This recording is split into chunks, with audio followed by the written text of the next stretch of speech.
Chapter 1, Meridian. You insolent brat, you must summon some spirit. If you awaken without soul power, Shrek Academy will not accept you as a student, Flanders admonished, his tone stern yet unable to conceal the affection he harbored for the boy before him, still in his youthful form. Dean, let us begin, the chubby-cheeked child replied earnestly, a hint of trepidation evident regarding the impending martial soul awakening. The child's name was Gu-i. He had traversed into this realm 6 years prior, finding no peculiarities in his existence. Upon awakening, he discovered himself lying in a forest, his body transformed into that of an infant. Fate had it that he was found and taken in by Flanders, and thus he had resided in Shrek Academy for 6 years. Alas, he was bereft of any extraordinary abilities. The great power of transmigration had merely transported him here, neglecting to endow him with any means of survival, perhaps a mere oversight. He had led a rather unremarkable life for 6 years, but now the moment that would determine his destiny had finally arrived.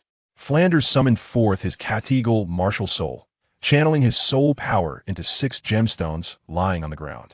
A faint luminescent barrier enveloped Gu-i, golden specks of light streaming into his being. Gu-i could sense a peculiar energy coursing through his body, but before he could fully explore this sensation, he heard Flanders' serious command, "Extend your right hand." After a prolonged wait, the golden light receded, yet Flanders observed no changes whatsoever. No martial soul? How could that be? Throughout the ages on Douluo Continent, countless individuals had undergone awakening, and the absence of a martial soul was an impossibility. Something must have gone awry. What sensations do you perceive, you insolent brat? At Flanders' inquiry, Gu-i retracted his hand and responded, "Rest assured, Dean, I have awakened my martial soul." Awakened a martial soul? How could he not see it? Such a grand martial soul imprint, consumed by you.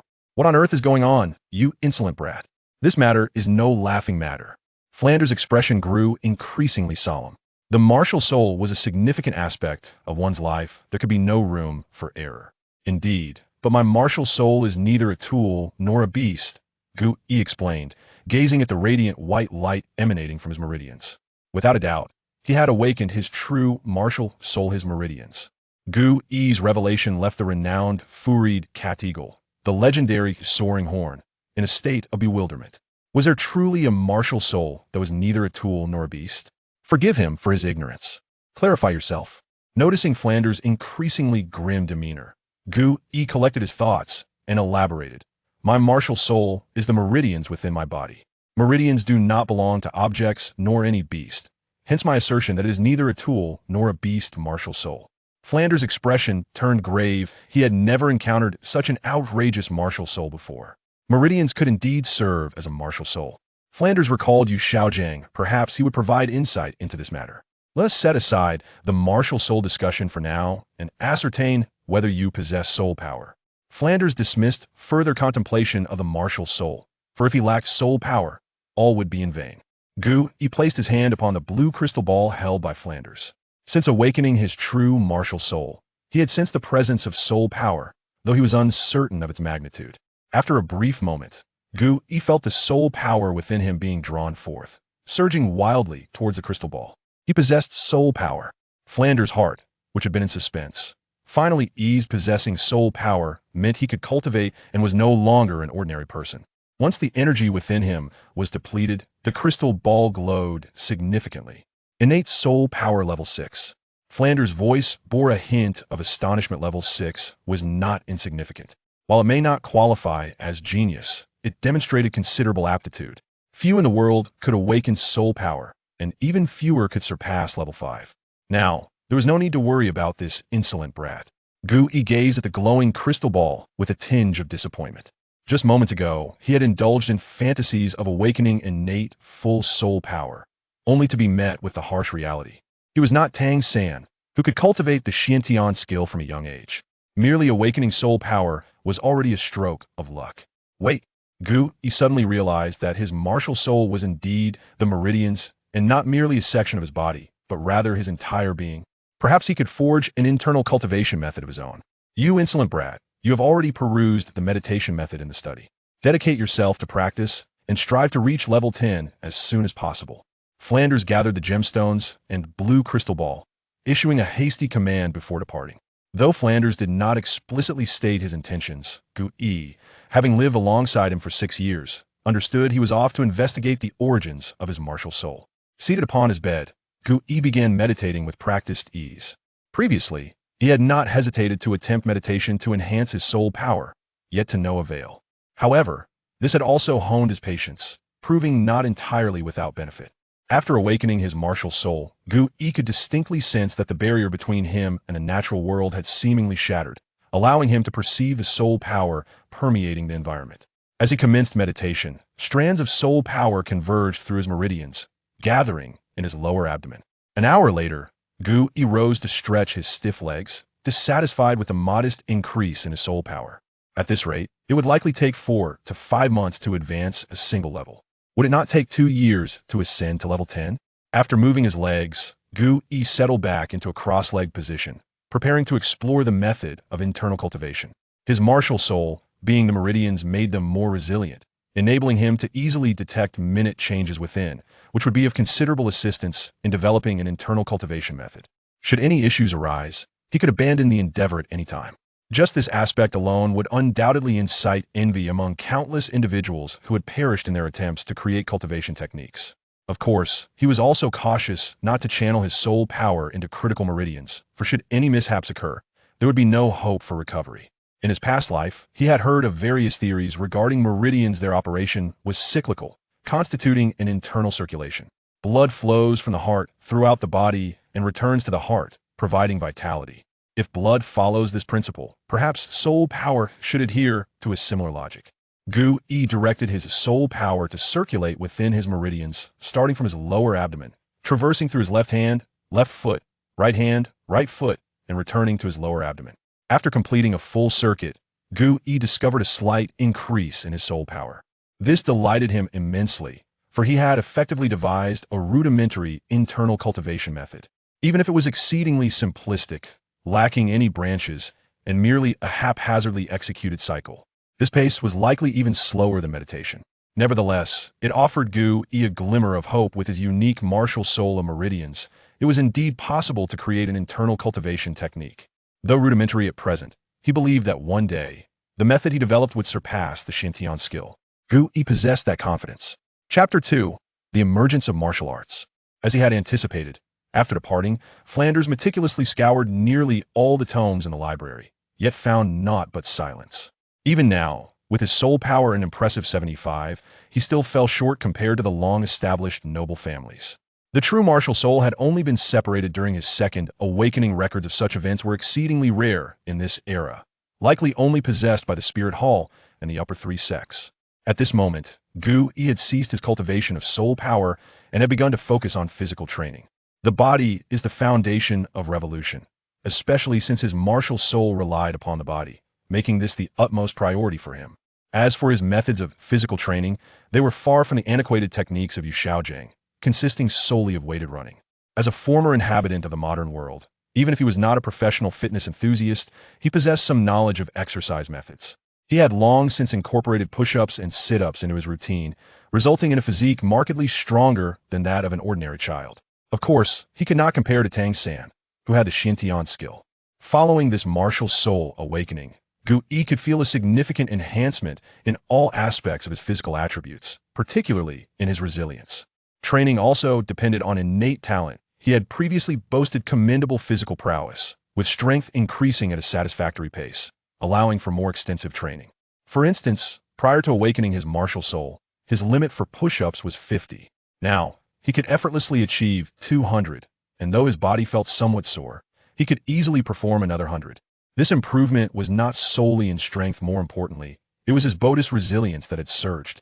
After exercising every part of his body, he no longer required the massages he once did, as the soul power within nourished his form with great efficacy. Gu-yi settled onto the ground, embarking on the cultivation of the rudimentary inner strength he had just developed. After merely a brief period of practice, the soreness and fatigue that had enveloped his body began to dissipate, and he could distinctly sense an increase in the soul power within him, feeling the influx of absorbed energy more acutely than before. Who would have thought that engaging in extreme sports would enhance the rate of soul power absorption? It appears that I must continue to intensify this form of training in the future. Gu-yi made his way to the dining hall despite being the sole prospective student at Shrek Academy. The cafeteria was still operational. However, the fare left much to be desired. After all, even though Flinder held the esteemed title of Soul Sage, he lacked a substantial background and was no nobleman, making financial constraints a rather commonplace occurrence. Once his meal was finished, Gu Yi proceeded to Flinder's office, which was adorned with an impressive collection of books, perhaps to showcase the erudition of the Academy's headmaster. This was precisely why he had come here to read. Over the years, he had nearly exhausted the entirety of the library's offerings, delving into topics such as local customs, imperial events, and information on soul beasts, thereby accumulating a wealth of knowledge. His current objective was to seek out the soul beast for his first soul ring. With a martial spirit unlike any other, Gu Yi found himself in uncharted territory, as no one possessed the knowledge to guide him in his cultivation. Thus, he was left to embark on this quest alone. His martial spirit, rooted in his physical form, gained strength in proportion to the significance of the human body. Much like Hui Yuhao's spirit, a martial spirit, which not only encompassed his eyes, but also connected to his brain, it enabled him to become the most formidable spiritual entity on the entire Douluo Continent, even achieving divinity, where his spiritual consciousness remained unparalleled. Of course, his meridian martial spirit was equally potent, if not superior. Meridians encompass the entirety of the human body, extending from the brain down to the toes, all intricately linked, yet the path to their cultivation remained unclear. In that moment, Gu Yi found himself at a loss, however. There was no need for urgency, as he still had considerable distance to traverse before reaching level 10. He could afford to take his time. Time flew by, and 6 months passed in the blink of an eye.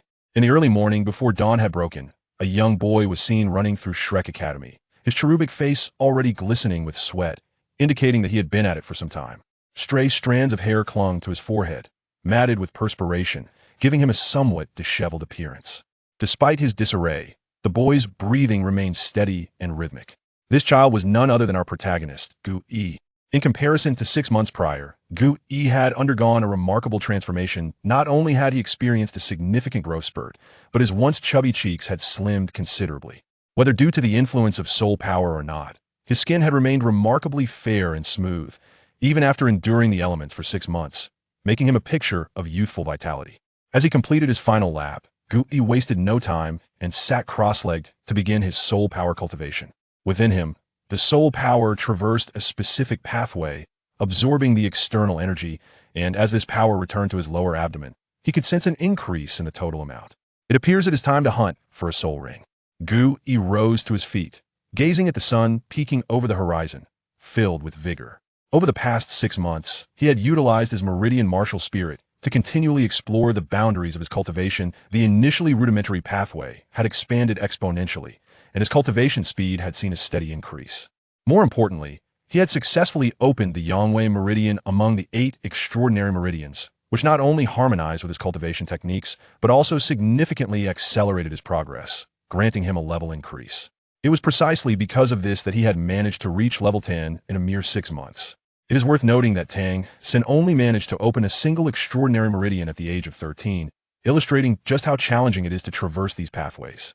All of this was made possible by his own meridian martial spirit, which allowed him to control his meridians, naturally encompassing the 8 extraordinary meridians within. Moreover, he had already devised a plan for his future path. Extending his right hand, Gu Yi unleashed a sharp wave of soul power from his ring finger, creating a small crater in the ground. Observing the results, he felt a twinge of dissatisfaction. Not only did his finger's meridian ache slightly, but the outcome was not as impressive as he had envisioned. This would be his future path: martial arts. 5 months ago, he had been deep in contemplation regarding how to cultivate his meridian martial spirit. Surely, he could not simply dismiss his meridians and then proclaim, "Entwine." The mere thought was nauseating. Meridians lack offensive capabilities. Even if paired with the world's most powerful soul beast, they would be of little use. Since adhering to the conventional wisdom of this world proved futile, he resolved to adopt a different perspective from another realm. In this world, meridians seemed inconsequential, yet in another, they were of utmost importance, vital to the lives of martial practitioners. The notion of learning martial arts sprang forth in his mind, refusing to fade. If meridians could not be directly transformed into combat effectiveness, then it was time to provide them with a converter. Martial arts. In his past life, he had encountered countless philosophies regarding martial arts, and now, in this world brimming with extraordinary powers, presenting them in their entirety would undoubtedly yield impressive results. If Tang San could traverse the Douluo Continent wielding the Tang sect's hidden weapons and martial arts, Why couldn't he amalgamate the martial philosophies of Blue Star to traverse the Douluo Continent? Thus, he became who he is today. He replicated the soul power version of the Sword of the Six Meridians, specifically the Guanchong Sword, as he had only opened the Yangwei Meridian among the 8 extraordinary meridians, which corresponded to the hand Shaoyang, Sanjiao Meridian. However, he still had a long journey ahead of him, as his current abilities fell far short of the legendary Sword of the Six Meridians he recalled. Chapter 3. The Hunt for a Soul Ring. After finishing his bath, Gu Yi sought out Flinder. "What do you want today, you little rascal? Surely you've read all the books here by now?" Flinder regarded Gu Yi, who could be considered his adopted son, with evident satisfaction, especially after witnessing the countless tomes he had perused over the years. The wisdom he had accrued lent him an air of refinement, which intriguingly contrasted with his youthful demeanor. Yet, it was often this very contradiction that proved to be the most captivating allure. "I've reached level 10, take me to hunt for a soul ring." Gu Yi looked up at Flinder, who was seated comfortably in his chair, still needing to tilt his head. "Level 10, well done." Flinder smiled, offering words of encouragement, took a sip of tea, and in the next moment, he inadvertently sprayed the tea across the room. Gu Yi's honed reflexes allowed him to deftly evade the incoming spray of tea. Casting a disdainful glance, one might wonder what all the fuss was about over merely reaching the 10th level. At such an age, one would expect a semblance of composure. "What did you say? 10th level? How is that even possible?" Flinder, well aware of the arduous journey to attain the 6th level, knew that progressing to the 10th would require at least a year and a half of dedicated effort. After a mere 6 months, the notion of achieving such a feat seemed utterly implausible. "Truly, if you doubt it, test it with the crystal ball," he suggested. Flinder, realizing the practicality of this approach, retrieved the crystal ball, eager to unveil the truth. He cast a penetrating glance at Gu Yi, contemplating the consequences should the latter attempt to deceive him. He would ensure that Gu Yi would not escape a meal of bamboo stir-fried with meat. Moments later, Flinder stared in disbelief at the glowing crystal ball in his hand, which indeed indicated a 10th level. "You little rascal, you are truly an anomaly. Not only does your martial soul possess peculiarities, but your cultivation speed is astonishing as well." It was Flinder's first encounter with such an extraordinary phenomenon. Had Yu Xiaojing been present, he would likely have begun his research immediately. "Shall we depart? The sooner we leave, the sooner we return," Gu Yi remarked, exhibiting a remarkable calmness. "No, I still have not fully comprehended your martial soul. It is imperative that we refrain from attaching a soul ring for now. I am currently seeking Master, who possesses a unique understanding of martial souls and will undoubtedly offer constructive insights. Just be patient for a while longer, you little rascal. Continue your cultivation. Even without breaking through to a higher level, your soul power can still grow. Once the soul ring is attached, your level will correspondingly rise. This is a theory established by Master, who is quite remarkable." Flinder held his longtime friend in high regard, continually extolling his virtues. Observing Flinder's excitement, Gu Yi felt a twinge of reluctance to disillusion him. He did not require Yu Xiaojing's guidance on cultivating his martial soul. While he may not rival Yu Xiaojing in the breadth of knowledge gleaned from the Blue Lightning Tyrant Dragon Clan and the Spirit Hall, no one understood his own martial soul better than he did. He had long since charted his future course, focusing on enhancing the resilience and strength of his meridians, which would greatly aid his subsequent studies in martial arts and inner strength techniques. There is no need for the Dean's assistance. I have already conducted some research on my martial soul and do not require further guidance. Gu Yi firmly declined Flinder's request, unwilling to prolong the wait. Though progress could still be made without a breakthrough to a higher realm, the speed of cultivation would considerably diminish. There exists a distinction between the cultivation rates of soul warriors and soul masters. If rapid advancement is possible, why delay? He had no desire to limit his potential. While level does not encompass everything, it is undeniably a significant aspect. He preferred to dominate through overwhelming strength rather than waiting for an opponent to force him into a corner before unleashing his full power. He was no masochist. Flinder observed the resolute expression on the young boy's face and conceded, "Very well, if you have made up your mind, let us set forth." He understood this little rascal well. He never undertook actions without adequate preparation. "Zhao Wujie, keep an eye on the academy. I will take this rascal to hunt for souls and return in a few days." Upon hearing Flinder's voice, Zhao Wujie, resting in a corner of the academy, was somewhat taken aback that Gu Yi had swiftly met the criteria for attaching a soul ring. "What do you intend to attach?" Flinder inquired as he summoned his martial soul into the sky, holding Gu Yi in one hand. "I plan to use the Tianqing bamboo. I have researched it. Its resilience is exceptional, and its vitality is remarkably robust, allowing my meridians to become stronger and capable of withstanding greater soul power impacts." Flinder was unfamiliar with Gu Yi's martial soul, but was well acquainted with Tianqing bamboo, a soul beast that, while not rare, was certainly more uncommon than blue silvergrass. "Are you certain about this? Even if Tianqing bamboo strengthens your meridians, what beneficial soul skills can you gain?" Flinder looked at Gu Yi in confusion. Considering that he had been physically training diligently for the past 6 months, was it merely to acquire a weak soul skill? "Sort of," Gu Yi replied cryptically. According to his plan, Tian Qing Bamboo would provide the most significant enhancement to his meridians.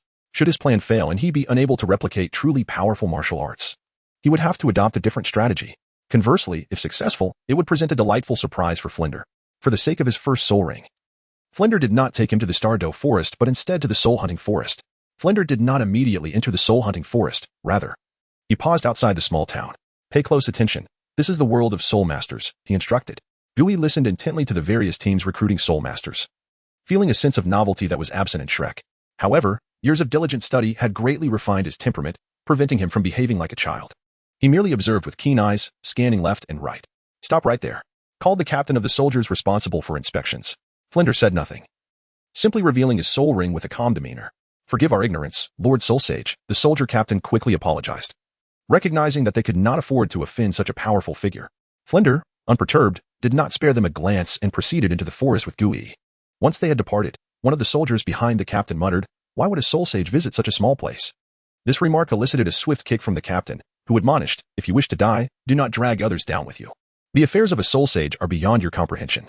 Soul masters enjoy considerable privileges, and powerful soul masters possess even greater ones." As they ventured further into the realm of soul beasts, Flinder cautioned Gui to remain vigilant. Without elaborating further, he took to the skies with Gui. Believing there was little need for the young boy, who was not even a soul master, to undergo any trials, their primary focus was on attaching the soul ring. Flinder felt a strong sense of confidence within the confines of the soul-hunting forest. Chapter 4. The first soul ring. The celestial bamboo, a common plant spirit beast, possesses glaring weaknesses. Not only is it immobile, but it also thrives in a rather singular environment, with the enhanced vision provided by the cat eagle martial spirit. Flinder swiftly led Gui to discover a celestial bamboo within merely half an hour. This particular celestial bamboo was not exceedingly powerful, making it an ideal candidate for Gui's inaugural soul ring. Upon landing, Flinder remarked at the bamboo not far away. Gui examined it closely, confirming that its age was at least 500 years, though he chose not to elaborate. It is worth noting that his physique had already surpassed that of an ordinary beast spirit master, complemented by a body that had harmonized with the meridians and his self-developed internal techniques, all of which constituted his foundational assets. Had he not been concerned that a 1,000-year spirit beast soul ring might offer a qualitative enhancement, he would have urged Flinder to assist him in seeking one. The theories posited by the master, while containing numerous flaws and inadequacies, still held merit. Let us proceed with this one. Upon receiving Gui's affirmation, Flinder unleashed a surge of soul power that struck the nearby celestial bamboo, causing cracks to appear along its stalk from dozens of meters away. Now, take this knife and finish off the bamboo, Flinder instructed, producing a short blade from seemingly nowhere. No need for that, teacher. Just observe, Gui replied, stepping forward with his right hand poised to strike the nearby celestial bamboo in a move resembling the Quan Chong sword. Surprisingly, the seemingly unimpressive technique pierced the bamboo entirely, causing it to topple to the ground. Flinder's eyes widened in astonishment at this display. Self-created soul technique, he realized. Indeed. Aside from gaining soul techniques through absorbing soul rings at higher realms, there exist prodigious individuals capable of developing powerful soul techniques on their own. This category of techniques is referred to as self-created soul techniques, and witnessing one in a child not yet 7 years old was nothing short of astounding. A yellow soul ring materialized above the fallen celestial bamboo, and Flinder, momentarily stunned, quickly shouted, "You little rascal, absorb the soul ring." Having perused numerous texts, Gui understood the process of absorbing a soul ring. He channeled his soul power to draw the yellow ring toward himself. As the yellow soul ring entered his body, he felt a rush of pressure. Without a moment's hesitation, he initiated his technique to absorb the soul ring. A wave of intensely hot energy surged within him, causing discomfort throughout his body.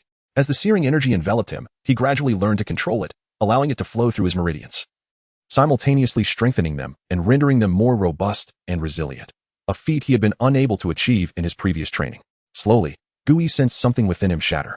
The once insurmountable barrier now effortlessly breached. Following this absorption, he discovered that his soul power could now penetrate the previously inaccessible fine meridians. The energy within his lower abdomen became richer and more substantial.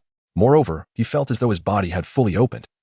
As if he were no longer separate from the universe, his entire being resonated with the rhythm of the world around him, and the speed at which his soul power circulated increased significantly. Vaguely, he grasped the nature of his first soul technique.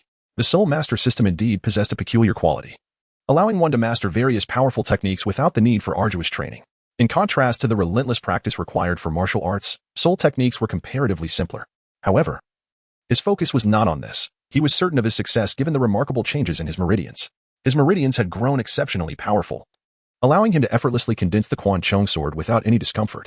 Rising to his feet, Gui realized that this soul ring absorption had not only induced profound internal changes but had also significantly transformed his external appearance. He had grown taller. Enough so that in the future, he would no longer need to look up at Flander while seated. Furthermore, his skin had become smoother and more refined, rivaling that of white jade. Well done. Show me your soul technique, Flander urged, eager to comprehend Gui's newfound ability. If Gui's expectations proved misguided, it would be imperative to mitigate any potential losses. The second soul ring could not be approached with the same cavalier attitude. My first soul technique, enhanced defense. A yellow soul ring rose from beneath his feet, gleaming momentarily. Yet, to Flander's trained eye, no discernible change appeared, reminiscent of the initial awakening of Gui's martial spirit. What is the function of this soul technique? Even with his soul sage insight, Flander found it difficult to ascertain its significance. Indeed, this martial spirit was rather peculiar. Gui, surprised that the soul technique he acquired was this one, replied, it enhances physical resilience by 100 and energy resistance by 150. Flander frowned slightly. While the ability sounded promising, it was particularly advantageous for spirit masters with robust physiques. However, given that Gui's martial spirit awakening had not substantially enhanced his physical attributes, the technique's utility was somewhat diminished, practically rendering it semi-defunct. Observing Flander's furrowed brow, Gui felt a sense of satisfaction regarding the technique. Particularly, the increase in energy resistance opened up numerous possibilities for him. By the way, I haven't asked you yet, was the technique you just executed a self-created one? Finally recalling the self-created soul technique, Flander inquired, Director, are you certain you want me to explain here? Gui gestured to their surroundings. The commotion had already attracted the attention of nearby spirit beasts. While Flander could easily handle these lesser beasts, there was no need to waste soul power or invite trouble. Let us return to the academy, Flander declared, once again lifting Gui as though he were a chick in an eagle's grasp. As they soared away from the forest, Gui marveled at how smoothly and swiftly this soul-hunting expedition unfolded. Although the outcome had shifted slightly, it remained an exceedingly fortunate event for him. Martial arts. Here I come, Gui thought. Meanwhile, on the western side of Holy Spirit Village, a young boy stood atop a stool, cooking amidst a chorus of snores and the pungent scent of alcohol, showing no signs of resentment. For him, the precious bond of family was paramount. Cooking was all that mattered. As long as he existed, that was sufficient. Anyone daring to disrupt his household would meet a dire fate. With this thought, a glimmer of murderous intent flickered in Tang San's eyes. Chapter 5, Pure Origin. Back to the academy. Gui had no intention of concealing his origins from Flandra, revealing everything except the fact that he had traversed worlds. Thus, you do not enhance your soul power through meditation, but rather channel it through your meridians. Absorbing external soul power. Flandra fell silent for a moment, cautiously asking for clarification again. Indeed, even the soul skill I previously manifested was similarly released through the operation of my meridians. As the closest person in this world, Gui placed immense trust in Flandra.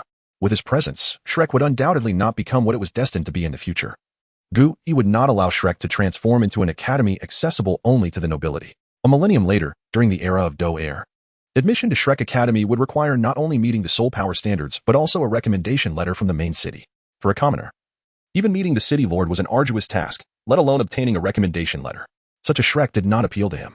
Even the current Shrek did not align with his ideals, particularly the motto, those who dare not stir trouble are mediocrities. This was the aspect that unsettled him the most. In his perception, an academy should be a place of knowledge and education, not a gathering of ruffians. This, he would absolutely not accept. However, in his current position, with limited influence and strength, he could not sway Flandra's thoughts. During this period, he had also discerned the timeline. It had been 4 years since the last pope, Qian Xuanji's death, and Tang San was now nearly 5 years old. This indicated that he had ample time to grow. At the very least, the future Shrek 7 monsters could not become what they were destined to be. The flamboyant phoenix horse Hongjun, the lascivious white tiger Daimubai, the path of death Tang San, the threatening Ning Rongrong, and the willful Xiao Wu. Such influences must not permeate Shrek Academy. An academy should maintain its own identity. Among the Shrek 7 monsters, he admired Oscar and Zhu Shiqing the most. Oscar was a true genius of innate full soul power, the first auxiliary system titled Douluo of the Douluo Continent, possessing a martial soul that surpassed the 7 treasures, Glazed Tower. Zhu Shiqing, a young lady from a prominent family, faced constant life-threatening circumstances due to a childhood engagement. Despite her lack of innate talent, she could rise through sheer effort to become a deity. These 2 individuals were undoubtedly the ones he held in highest regard. Upon arriving in this world, he felt compelled to instigate some change, to have visited, to have seen, and to have altered something. Dean, should you wish to learn, I will compile my findings into a book for you. Gui was not one to remain stagnant, nor did he harbor any prejudices. An individual's strength and intellect were inherently limited. To hoard knowledge and remain complacent would only render oneself obsolete in the face of time. Just like the Tang sect 1,000 years later, whose hidden weapons faded into obscurity with the advent of soul-guiding devices. Many hands make light work. Moreover, He intended to utilize these martial arts and techniques as future study materials for Shrek, aiming to leave a profound impact on this world. As his thoughts expanded, Gui felt a surge of passion. Life is but a fleeting journey. If one does not leave behind something meaningful, how could one avoid being deemed futile? Upon returning, Gui finally had time to reflect on his transformations. His meridians had now become his martial soul, pivotal to his future path. Even though there were no immediate dangers, caution was imperative. His meridians had inherited the advantages of the celestial bamboo, resilience, and vitality. Although these attributes did not seem as formidable as raw power or destructive force, it was precisely this that he valued. Meridians did not require extraneous strength. After several cycles of practice, he found that the time to complete a full rotation of his technique was halved, and the soul power absorbed was doubled compared to before. Furthermore, his meridians could now withstand even greater forces. All of this was merely a result of absorbing a single soul ring. Following this breakthrough, Gui realized it was time to refine his cultivation technique. Some smaller meridians that had yet to be activated should also be included. Those areas could not be overlooked. Modifying the technique would require considerable thought, and creating martial arts demanded relentless experimentation. Gui ran his fingers through his dark hair, grateful for his youth, which allowed him to endure the mental strain. However, before proceeding, he first needed to document his cultivation techniques, serving as a form of review and consolidation. Teaching and understanding a technique were two entirely different matters. To truly grasp a technique is no simple feat. Authoring a treatise on it is even more challenging.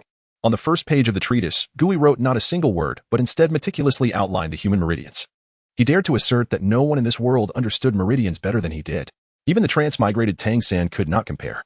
Fortunately, after years of reading and writing, his hand remained steady, and he was able to depict it accurately. He then began to explain the technique and its operational route step by step. As the originator of this technique, he found it far from daunting. These operational pathways were derived from his own calculations, safe and devoid of harm. Although the soul power cultivated lacked extraordinary traits, it excelled in purity, continuity, rapid recovery, and absence of rejection. It transcended yin and yang, disregarding attributes. They had originally returned in the afternoon. Thus, this creative endeavor took the entirety of the night. While engaged in this task, Gui discovered many perplexities and areas for improvement, which, though not impeding his cultivation, required understanding. After drawing the final page, he set down his pen, exhaling deeply and stretching his body. Gazing at the dozens of pages he had written, he felt a profound sense of accomplishment. This was the first mark he had left upon arriving in this world. Even in death, this book would endure. Observing the blank cover, Gui contemplated a grand title but settled on the simple phrase Pure Origin. However, recalling the many areas ripe for enhancement, he inscribed Initial Creation beneath it, signifying that there was still room for improvement. After placing the book on the table, Gui succumbed to a heavy slumber. Despite his current physical and mental state allowing him to endure a night without sleep, the evening had been consumed by intellectual exertion. It was no wonder he felt fatigued. Shortly after he fell asleep, a figure entered the room. Flandre, observing his weary foster son, felt a twinge of emotion. He was aware that the lights had burned throughout the night. It was precisely for this reason that he had come to check in. As he prepared to leave, Flandre suddenly noticed the pristine new book on the table, inscribed with the words Pure Origin Technique, Initial Creation. He reached out to touch it, but withdrew his hand, leaving the room without further ado. Chapter 6. The Recreation of Martial Arts. It was not until the following morning that Gui awakened. Having slept for a full day and night, he felt remarkably rejuvenated, his previously depleted spirit restored. He stretched his body, relishing the sensation of comfort, and promptly delivered the Pure Yuan Gong to Flandre. It was prudent to master this technique as soon as possible. Regardless of his myriad thoughts, he required protection during his vulnerable phase. The emergence of martial arts would undoubtedly instigate unprecedented transformations in this world, particularly as he aspired to disseminate martial arts far and wide. This ambition, however, was fraught with peril. A guardian was essential. Flandre was currently his sole and optimal choice. Although his soul sage level was not on par with the title Douluo, he still possessed considerable strength among soul masters. Moreover, upon mastering internal techniques, his power could increase further, making him more than capable of safeguarding Gui through his weakest times. Additionally, Flandre harbored deep paternal feelings towards him, unmatched by anyone else. Their bond transcended that of mere father and son. Without hesitation, Gui entrusted the Pure Yuan Gong to Flandre. Only after receiving Gui's consent did Flandre open the manual, instantly captivated by its novel cultivation methods. As a soul sage, Flandre's control over soul power and his mastery of his body eclipsed Gui's abilities. Following the text's guidance, Flandre swiftly completed a cycle of the Pure Yuan Gong. To his astonishment, as the soul power coursed through him, he discovered a slight enhancement in his own soul power. Though modest, this increase was significant for a soul sage, whose advancement typically required far more time compared to a low-ranking soul master like Gui. With a few more months of practice, he was confident of reaching the next level. Flandre felt a rush of excitement. At his age, progress and cultivation usually demanded a considerable investment of time. This technique had astonished him and offered a chance for continued growth. However, such a powerful method could not be disseminated lightly. Any potential students must swear an oath with their martial spirits, lest it be recklessly shared. As his exhilaration subsided, a chill ran down Flanders' spine. This was indeed a remarkable asset, one that could alter the landscape of the Soul Master community. Yet, such treasures attract desire. It was a truth as old as time. Possessing something precious can lead to peril. Gu Yi was no fool. Though he might still be a child, he understood the stakes. Especially since this world was not the stable society of his previous life, but rather a feudal system with rigid class distinctions. The advent of Soul Masters had distorted this world, granting ordinary people an opportunity to ascend. Principal, I comprehend this well, if there is nothing more. I shall take my leave, Gu Yi stated, wishing to avoid lingering in Flanders' presence, as there were many matters requiring his attention, experiments in martial arts, the development of techniques, and the circulation of energy. All of these pursuits demanded time and dedication. Flanders found himself at a loss for how to instruct his prodigious foster son and student, resigned to allow Gu Yi to forge his own path. His unique martial spirit posed an unprecedented challenge, leaving Flanders feeling somewhat defeated. His disciple was, quite literally, without a manual. It was a source of considerable frustration. With that thought, Flanders took flight, departing the academy without a clear destination. Meanwhile, Gu Yi immersed himself in the study of meridian functions. To understand merely the what without grasping the why was a folly. He sought to discern which meridians were associated with yang and which with yin, as well as their connections to the organs. Martial arts were birthed from such classifications. His soul power exhibited no particular inclination, if anything. It leaned towards vitality or life force. Following his latest absorption of a soul ring, he noted that these rings not only enhanced his physical strength but also provided exceptional refinement to his meridians, potentially aiding in the unlocking of the 8 extraordinary meridians. Before absorbing the soul ring, he had only managed to open the Yang Wei meridian among the 8 extraordinary meridians, but now, with the soul ring absorbed, he anticipated unlocking the Yin Wei meridian as well. His next endeavor would involve attempting to absorb a 1,000-year soul ring. However, based on his recent experience, he recognized that he still needed to enhance his physique to achieve that goal.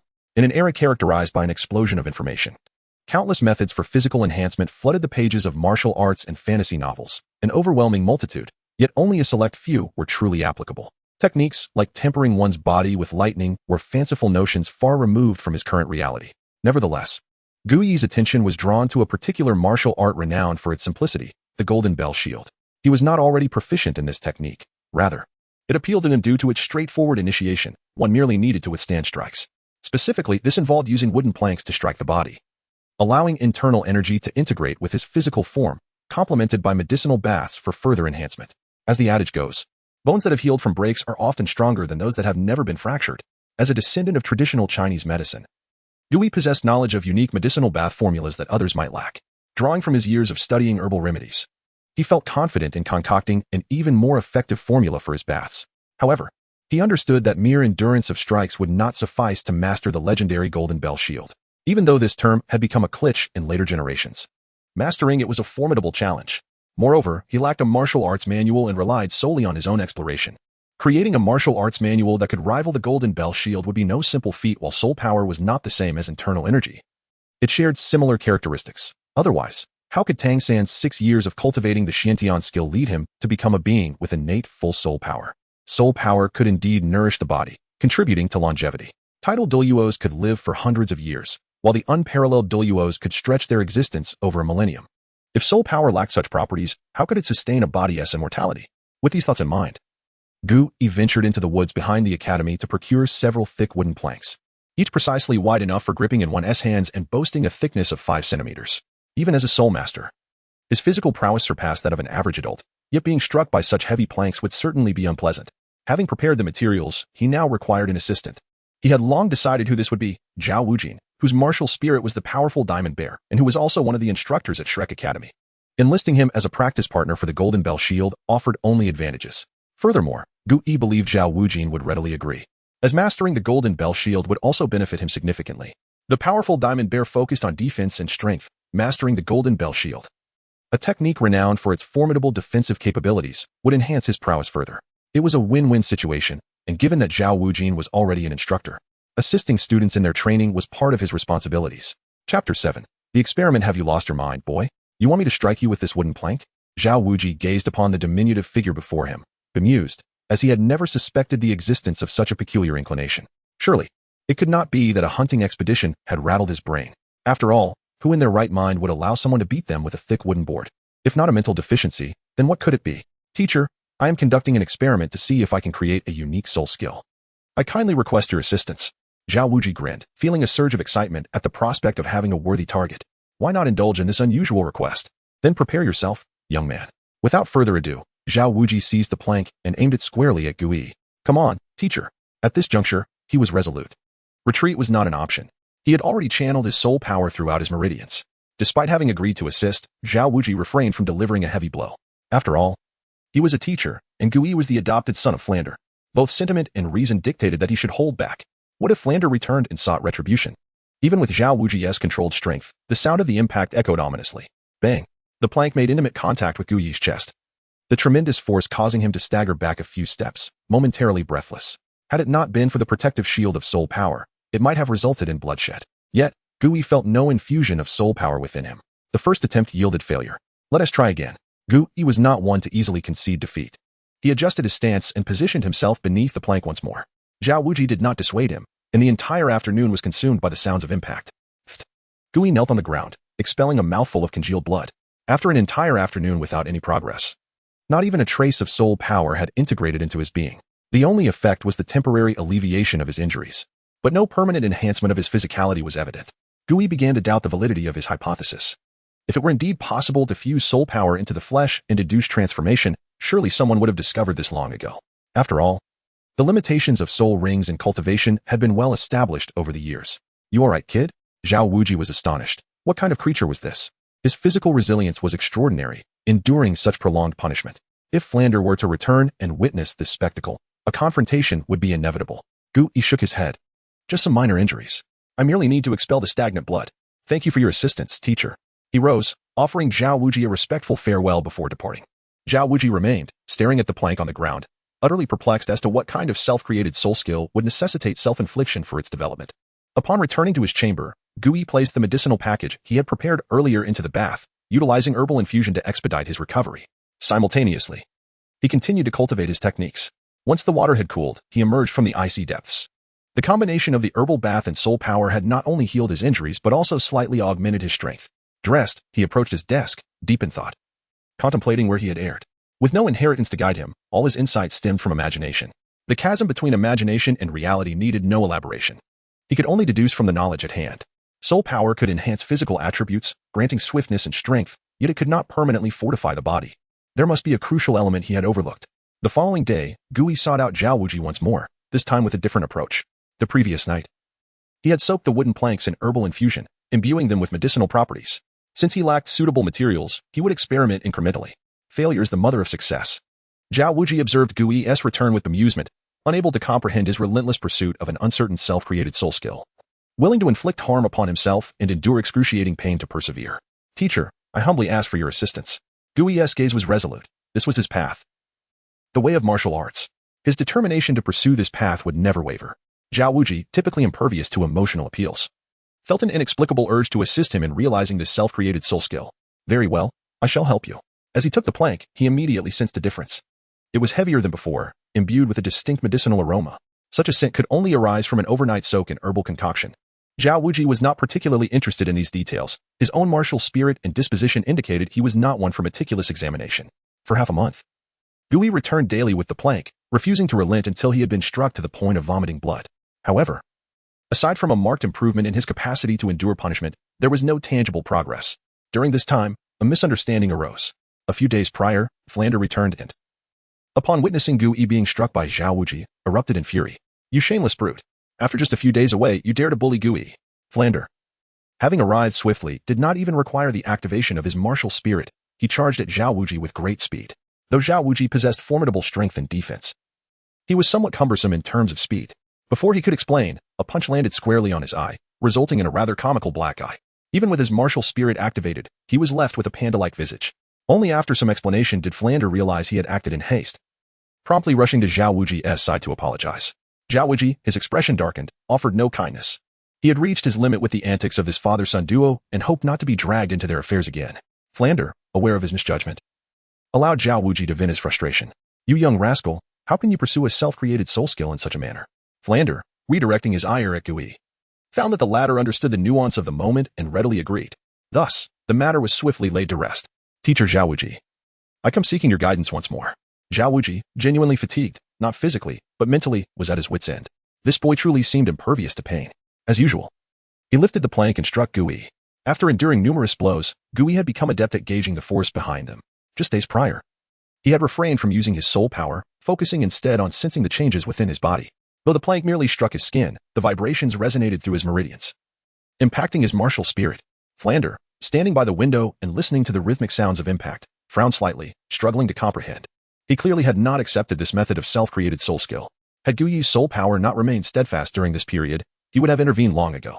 With this thought, Flander felt a sense of relief. Although Gui was not inherently endowed with full soul power, his rate of cultivation was undeniably accelerating. Having absorbed the soul ring, one has already become a level 12 soul master, and in merely half a month's time, is on the verge of advancing to level 13. Chapter 8. Oscar today, Gui experienced an entirely different sensation. However, he was unable to fully explore this feeling at that moment. The constricting sensation around his neck was quite uncomfortable. As the wooden board struck him repeatedly, Gui could feel his body quaking. He attentively sensed the variations amidst the tremors of his body. Finally, Gui comprehended why he had previously been unable to integrate his soul power into his physical form. It was merely a thought, yet he held an unwavering conviction that his realization was accurate, even before any validation had commenced. With yet another strike, Gui astutely directed his soul power to mimic the same vibrations. This time, the soul power did not merge with his flesh. In fact, the prior vibrations had inflicted a double impact on his body, amplifying the damage. Despite the lack of success, Gui felt no despair. He knew that the ultimate triumph was within reach. The dual vibrations failed to synchronize perfectly, leading to a slight miscalculation in his soul power. Again, Gui couldn't contain his excitement as he called out, his eyes sparkling with enthusiasm. Zhao Wujia, though unaware of the intricacies involved, continued to wield the wooden board. With each failure, Gui grew increasingly confident that his hypothesis was correct. The vibrations of his body and soul power could not achieve perfect harmony. He halted Zhao Wujia's strikes, having identified the crucial point. The reason the vibrations of his body and soul power did not align was that they were not both initiated by him. No matter how adept Zhao Wujia was at controlling his strength, he could not ensure that each strike was identical in force, position, and angle. Such precision was unattainable by anyone else, only he could accomplish it. Gui expressed his gratitude to his teacher and hurried away. It was now his task to devise an appropriate method to complete this endeavor. Returning to his room, Gui contemplated synchronizing the vibrations of his body and soul power, a task far from simple. Countless attempts ultimately led to repeated failures, leaving him with a sense of madness. Regardless of his efforts, he could not align the vibrations. There always lingered subtle discrepancies. These minute differences were the root of his continuous failures. At that moment, he recalled his martial spirit. He possessed a unique advantage that others did not, his innate martial spirit. This was not just any martial spirit. It connected with his entire being. If he could induce vibrations in his meridians, it might propel the vibrations of his body. Minutes later, Gui opened his eyes, gazing at his unchanged left thumb.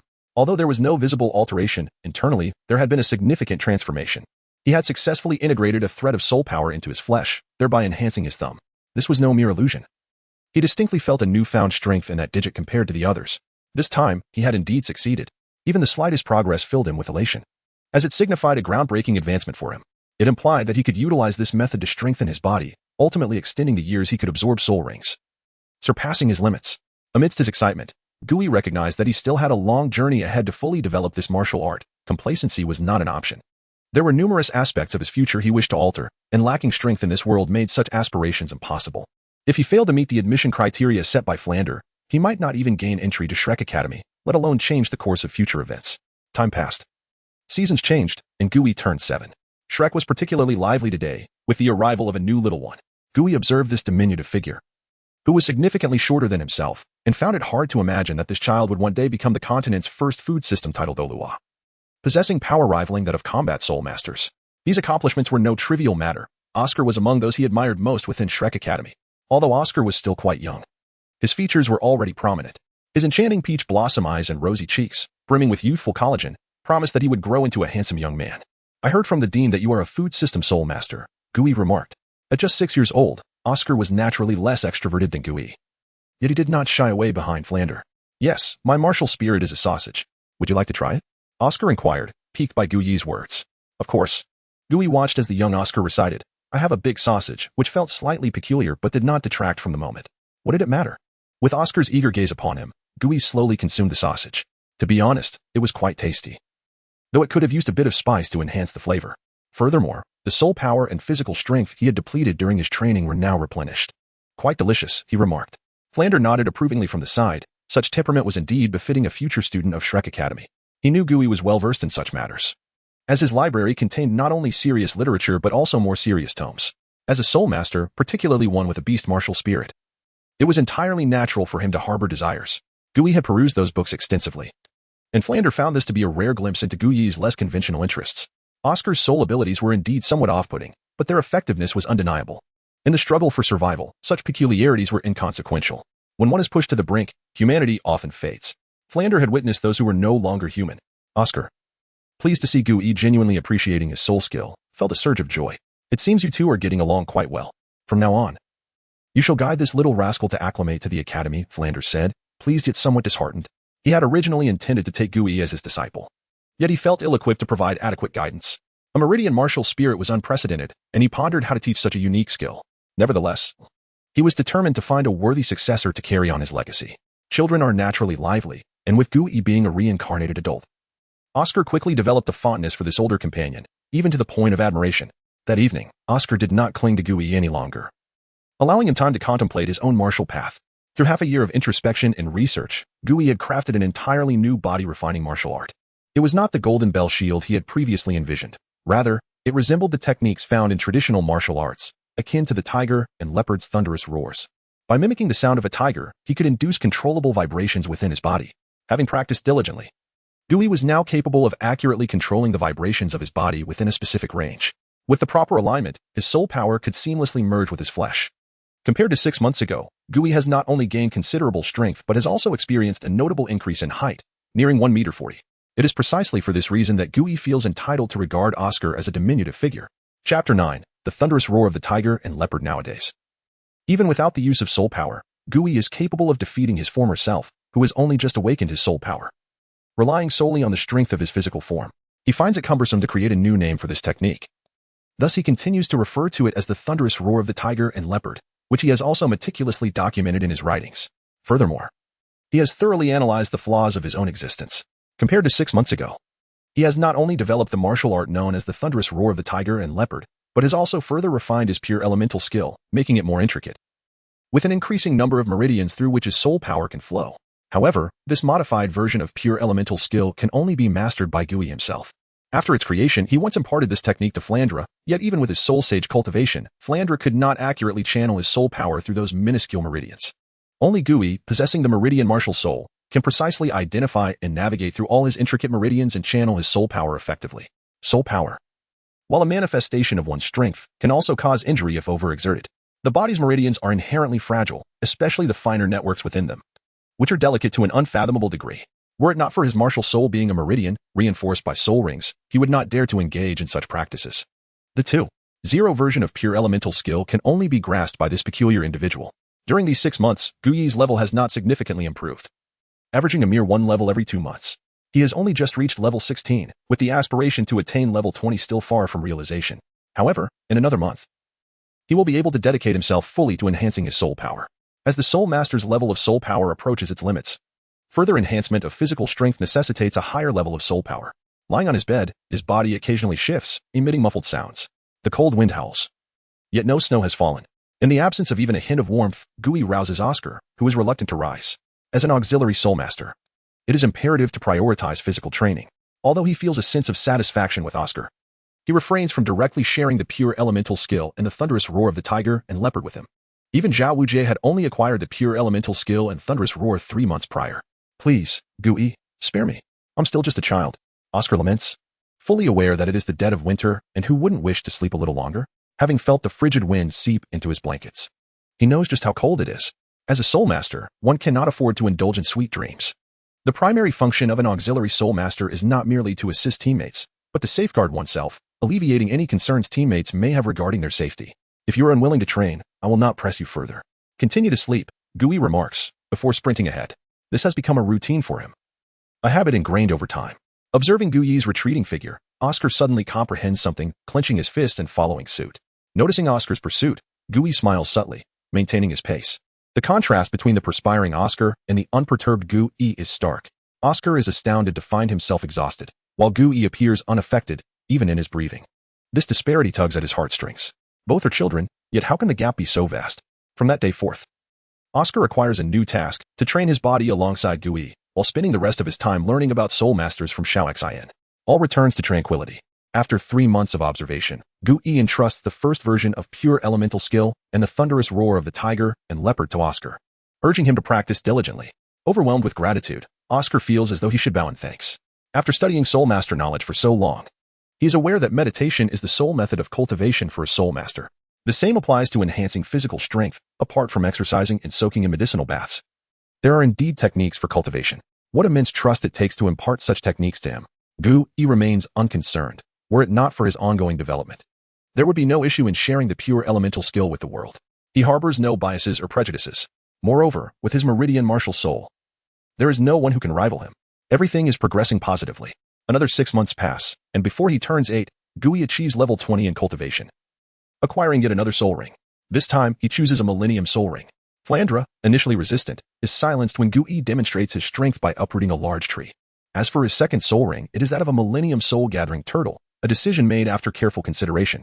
The Soul Gathering Turtle possesses an abundance of soul power and exhibits formidable resistance to foreign soul power, harboring a soul pouch within its body to store soul power.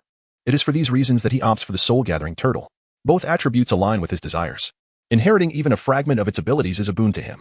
The choice proves fortuitous, as he inherits only the characteristic of resistance to foreign soul power from the Soul Gathering Turtle. Yet, he also gains a second soul skill, Soul Power Restoration. This skill allows him to instantly recover 60 of his soul power. His soul power level rises to 23. The effects of a Millennium Soul skill are not surprising. Flandra expresses some regret, noting that if Gui possessed a top-tier beast martial soul, the combination of this first and second soul skill would render him invincible among peers. Alas, Gui does not view this as a drawback. It remains a remarkable ability. This breakthrough leads to further enhancements. The Yi meridian within the 8 extraordinary meridians successfully opens, allowing for an increase in the number of channels through which soul power can flow. The pure elemental skill requires continual refinement. Only through constant improvement can one advance. With the rise in strength, his perception of the world evolves correspondingly. His understanding of the universe deepens as the flow of meridians strengthens his connection to the cosmos. Stagnation will only lead to obsolescence, as evidenced by the Tang sect a millennium hence. Upon returning to the academy, Gui's first action is to apply for admission to Shrek Academy. Previously, neither he nor Oscar were official students, they merely resided here temporarily, awaiting confirmation as students. The first 3 trials are effortlessly conquered. Upon reaching the 4th trial, Zhao Wujie intervenes, eager to assess the growth of this impudent child. The thunderous roar of the tiger and leopard has also been learned from Gui, and he is now stronger than before. If you can endure under the pressure of my 3rd soul skill for the duration of an incense stick, you may pass. At this moment, all the instructors gather, keen to observe Gui's performance. The entirety of Shrek Academy practices pure elemental skill, but only Flandra, Zhao Wujie, and Oscar have mastered the thunderous roar of the tiger and leopard. Having received this gift from Gui, they are naturally eager to witness its application. Chapter 10. The Limits of Limits. Gui had never truly experienced the gravity suppression of Zhao Wujie before. It was not that he had overlooked such a powerful training artifact, but rather that he felt unworthy of wielding gravity suppression at this stage of his cultivation, fearing it might hinder rather than enhance his progress. The martial path is one of balance, requiring both restraint and determination. However, Gui would not wait long. Once he mastered the current realm of Tiger Leopard Thunder, he would begin his training under gravity. For now, it was of little consequence to dwell on such thoughts. He must first confront Zhao Wujie's gravity suppression. Bring it on, I am prepared, Gui declared, channeling his energy as the Yang and Yin meridians flowed through him, significantly enhancing both his soul power and physical prowess. Zhao Wujie summoned his martial spirit, revealing a towering phantom of a mighty golden bear. 7 soul rings floating around him in a gradient of colors, yellow, yellow, purple, purple, black, black, black. With a flicker of intent, Zhao Wujie activated the 3rd soul ring. As the target of the attack, Gui felt most acutely the thickening air around him, which pressed down upon him, flattening the surrounding grass. His body grew exceptionally heavy. And even with the enhancements from the Tiger Leopard Thunder, his legs buckled slightly under the immense pressure. Each part of his body felt burdened by the overwhelming force. Zhao Wujie was somewhat astonished. Although he had not unleashed his full strength, it was enough to bring most soul masters to their knees. Yet, Gui merely bent his knees, slowly rising again. Acclimating to the weight, Gui stood up steadily. This level of pressure was far from enough to break his spirit. The onlooking teachers and students could not discern the extent of Zhao Wujie's exertion as the time swiftly passed. Just as Zhao Wujie was about to release the gravity, Gui spoke up, requesting, "Teacher, please increase the gravity suppression. I wish to explore my limits." Zhao Wujie, intrigued by Gui's ambition, obliged. The gravity intensified, and Gui found it increasingly arduous to withstand. Veins throbbed, and his face flushed. It was evident to all that he was nearing his breaking point. Zhao Wujie sensed his own power could easily crush his soul respect. And for Gui to endure this much after recently breaking through to his soul master was nothing short of extraordinary. Just when everyone believed Gui could not hold on any longer, he suddenly regained his composure. Though still flushed, the tension in his veins began to ease. It was clear that Gui had become more comfortable than before. Had Zhao Wujie eased the pressure? Zhao Wujie knew he had not, in fact. He had increased it further. Gui had not been utilizing his soul power. As the most skilled among them, Flender noticed the subtle fluctuations of Gui's soul energy. Xiao Xian, Lu Qibin, and Li Yusong stared in disbelief. Indeed, from the beginning until now, they had failed to detect any soul power emanating from Gui. The advantage of the meridian martial spirit was that it concealed one's soul power unless actively revealed, making it challenging for others to sense. If Gui had truly endured this entirely through sheer physical strength, one could only wonder about the extent of his physical capabilities. After all, he was still a child under 8 years old. Did we truly share the same childhood? Zhao Wujie continued to amplify the gravity, eager to discover the limits of Gui's endurance. Level 31, 32, 33. The pressure escalated incrementally, causing Gui's complexion to redden and veins to bulge, enduring more agony than before. This time, he genuinely approached his limit. At level 39, Zhao Wujie maintained the gravity at its peak, yet Gui persisted. He had reached the extreme of extremes. His soul power surged chaotically within him, resisting the formidable pressure. It spun faster and faster, until ultimately, Gui lost control over his soul power's flow. His body instinctively fought back. After several minutes of the struggle, Gui's soul power reached its zenith, and a tremendous force erupted from him, enabling him to transcend his soul power level once more, breaking through under the weight of gravity. 2 rings, one yellow and one purple, swirled around him, appearing both real and illusory. He ascended to level 24, having traversed a significant portion of the path of a soul master. This was nothing short of extraordinary. After the breakthrough, Gui could no longer withstand the pressure and collapsed to the ground. This breakthrough had completely exhausted the potential he could summon, and for a time, he would need to focus on more conventional training. Is that a purple second ring? A 1,000-year soul ring? Xiao Xian exclaimed in astonishment, pointing at the purple ring beside Gui, utterly speechless. Impossible. From today onward, you are a student of Shrek Academy. Flender proclaimed, unusually altering his tone. Gui's performance had truly astonished them, and he continued, let us keep the matter of Gui's 1,000-year second ring under wraps. Xiao Xian and the others nodded solemnly. Oscar, I entrust him to you. Take him back to rest, Flender directed. Understood, Dean. Oscar, having trained alongside Gui in the Tiger Leopard Thunder technique, had transformed significantly and effortlessly supported him. Gui accepted the assistance, having surpassed his limits under the gravity. Feeling utterly drained, Shrek has truly encountered a genius. We must educate him properly. It should be I who teaches him, Xiao Xian asserted earnestly. Gui's talent was exceedingly rare, and he longed to be the one to guide him. No, his combat style differs vastly from yours. It is best that I take on this responsibility, another teacher interjected. Though they were all instructors at the academy, each harbored personal ambitions. Who wouldn't want to mentor such a promising student? Just as the teachers were about to argue, Flender posed a few questions that quelled their desires. Which of you understands Gui's martial spirit? Who among you dares to claim superior comprehension of pure elemental technique? His knowledge of martial spirits likely rivals ours. Dean, we cannot simply disregard him, can we? Lu Qibin protested, unwilling to relent. There is no need for deliberate instruction. Allow him to develop freely. Our role is to assist him should he stray from the path, Flender replied, a hint of melancholy in his voice. More than anyone. He wished to guide Gui, yet he understood his limitations. He had recognized this long ago. Chapter 11. The ethereal steps. Gui remained unaware that this breakthrough was not merely a simple enhancement of his soul power. Rather, the pure Yuan skill had begun to circulate through the intricate channels of his body. The pathways had become increasingly complex and cumbersome, resulting in a longer duration required for each training session. After a few days of rest, Gui embarked on a new phase of his ambitious plan. The pursuit of martial arts must never cease. Presently, with the Tiger Leopard Thunder sound for physical training, the pure Yuan skill for soul power cultivation, and the soul power version of the 6 meridians divine sword for offensive techniques, he found himself lacking a crucial evasion technique. This aspect was equally vital in martial arts. Much like Tang San's Ghost Shadow Misty Steps, which initially was merely a lightness skill but transformed into a divine technique upon arrival here, granting Tang San an extraordinary ability to evade danger in his early endeavors. Moreover, possessing only strength without speed would render him akin to a brutish bull, a fate Gui wished to avoid. The concept of overpowering all methods through sheer strength, while impressive, was beyond his current capabilities.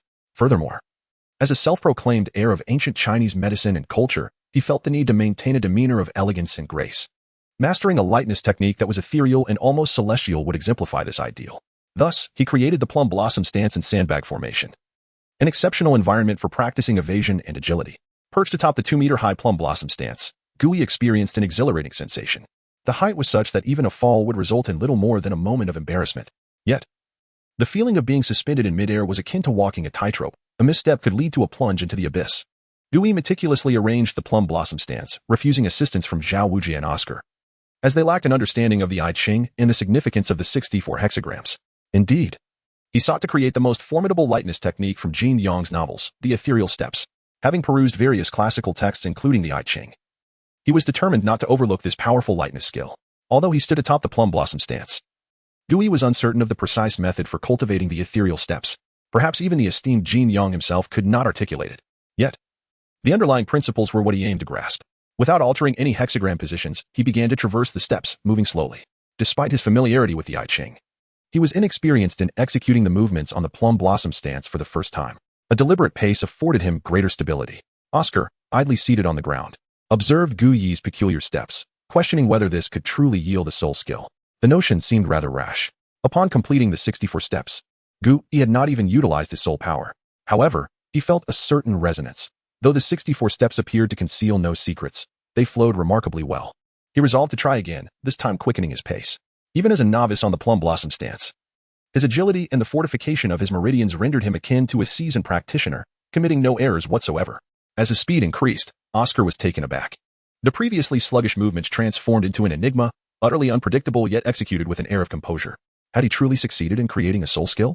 Oscar found it hard to believe that the legendary self-created soul skill could be accomplished in such a brief span. In truth, while Gu Yi's comprehension was indeed impressive, it had not yet reached the level necessary to develop a version of the ethereal steps unique to Douluo Continent within such a short time frame. The absence of the I Ching in Douluo Continent and the unfamiliarity with the 64 hexagrams rendered his endeavor all the more extraordinary. Anyone well-versed in the I Ching would easily discern Gu Yi's next position, though likely only Tang San, another outsider like Gu Yi, might grasp it. Yet, even he might struggle to comprehend, as in his previous life, Tang San had never ventured beyond Tang's sect, preoccupied with hidden weapons and poison development. The I Ching seemed far removed from his sphere of knowledge. Nonetheless, Gu Yi remained unsatisfied, aware that his technique was too easily decipherable. Once the 64 steps were completed, the underlying patterns of his movements would become apparent. This was not the ethereal steps he envisioned. After several consecutive days spent atop the plum blossom stance, Gu Yi had even set aside his research on the 6 meridians divine sword. He had perfected the 64 steps, moving like an ethereal being, as graceful as dust. To the untrained eye, he appeared almost divine, especially when clad in white, exuding an air of elegance. Setting aside his youthful visage, everything seemed idyllic. Following days of diligent practice, he had integrated soul power into his steps, continuously evolving his movements. What he needed next was the ability to seamlessly adapt the 64 steps at will, making his footwork so unpredictable that even the most astute mathematicians would struggle to foresee his trajectory. This next step was undoubtedly the most challenging. He needed to internalize the I Ching, transforming it into something uniquely his own. Achieving this would signify the completion of the initial version of the ethereal steps. It was only when he could execute the technique flawlessly, even after descending from the plum blossom stance, that he would consider it a true mastery. Gu Yi, deeply engrossed in the pursuit of martial arts, found no reason to pause. The journey of refining his techniques was now a priority. While the pure yuan skill was a commendable method of cultivation, it was not the pinnacle of martial arts. Gu Yi had no intention of dedicating himself to this technique indefinitely. It served merely as a transitional phase. This was the rationale behind selecting the soul-gathering turtle as his second soul ring, enhancing his resistance to foreign soul powers. His ambitions had never been to engage in stable cultivation. It was time to embark on the creation of a genuine cultivation method. Time, for those who truly invest in it, is a relentless force, always racing ahead. At the age of 9, a chubby boy had entered the academy. Flander had personally stated that upon turning 12, if he could enter Shrek Academy, he would take him as a disciple. This chubby boy was Ma Hongjun, whose martial spirit, the evil fire phoenix, stemmed from a mutation of poultry. Due to the incomplete nature of the mutation, his martial spirit was inherently imbued with evil fire, leading him to become lustful, requiring intimate encounters with women to quell his inner turmoil. Gu Yi regarded this chubby boy, puzzled as to why the dean had brought him to him. What was the purpose of this little rascal's presence? Over the past year, Gu Yi had demonstrated that his understanding and research regarding martial spirits had surpassed that of everyone around him. It was precisely for this reason that Flander had brought Ma Hongjun to him, seeking his counsel. Fully aware of Ma Hongjun's predicament, he attentively listened to Flander's account, ready to make timely adjustments should any changes arise. Although he secretly contemplated the situation, he kept his demeanor composed as he addressed Ma Hongjun, instructing him not to resist, as he needed to examine his body. Ma Hongjun, gazing up at the significantly taller Gu Yi, nodded gently. At that moment, he felt exceedingly restless, as if his body were on the verge of combustion, his blood surging uncontrollably. Chapter 12. A terrifying descent. After a moment of contemplation, Gu Yi refrained from providing an immediate answer. I still need to consider this further. However, I can assist in suppressing the malevolent fire within him for now. Flinder was overjoyed. Had he not recalled Gu-E's actions over the past few years, Ma Hongjun might have already succumbed to a life of debauchery. This was his chosen disciple, and it would be a tremendous waste if he were to squander his days in such a manner. Without delay, Gui placed his hand upon Ma Hongjun's shoulder. The latter instantly felt as though he had plunged into an icy abyss, a frigid energy coursing through his body. Gui's hand lingered on Ma Hongjun for several minutes until the malevolent fire within him was temporarily subdued. All is well. There will be no issues prior to absorbing the soul ring. However, I must contemplate his situation further, Gui remarked to the dean. You must invest considerable effort. He is, after all, your junior brother. Flinder was immensely surprised, having not anticipated Gui's growth to such an extent. The icy soul energy he had felt earlier was unmistakable. Yet, one aspect perplexed Flinder. Gui's martial spirit did not possess any inherent cold attributes, making this phenomenon all the more bizarre. After Flinder departed, Gui pondered Ma Hongjun's condition. The malevolent fire was a side effect inherent to his martial spirit, having existed within him since the awakening of his martial soul. Even if the malevolent fire was temporarily expelled, should his martial spirit remain unchanged, Ma Hongjun would inevitably fall victim to its influence again, becoming a phoenix of malevolent fire. Unless, like Tang San, he could provide Ma Hongjun with a coxcomb phoenix sunflower to eradicate the malevolent fire and catalyze a complete transformation of his martial spirit. However, at present, acquiring such a flower was unattainable, and Gui did not deem it the optimal solution. Over the years, alongside researching meridians, he had also delved deeply into the world of martial spirits. They were a wondrous existence, as significant as the human circulatory system. Once Ma Hongjun's martial spirit underwent complete transformation, he would soar through the skies as the phoenix, the king of all birds. Though the malevolent fire phoenix was an incomplete mutation, it bore the additional manifestation of malevolent flames. Such flames were no trifling matter.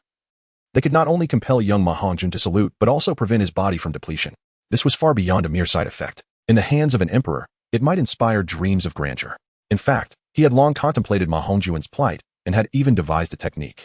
When Flinder brought Ma Hongjun to him, it was not due to a reluctance to share knowledge. Rather, he sought to test the young man's resolve and determination. This technique required immense willpower to operate. Failure to endure could result in searing demise. Moreover, it was a creation of his own painstaking effort, and he naturally wished to avoid entrusting it to one unworthy. In the original narrative, it was precisely because of insufficient effort, coupled with a squandering of his innate talent, that he failed to attain the title of Fire God, ultimately leading to a life of solitude, steeped in regret. Dean, who was that person just now? Merely placing a hand on my shoulder made the heat dissipate, Ma Hongjun inquired curiously. This was the most relaxed moment since the awakening of his martial spirit.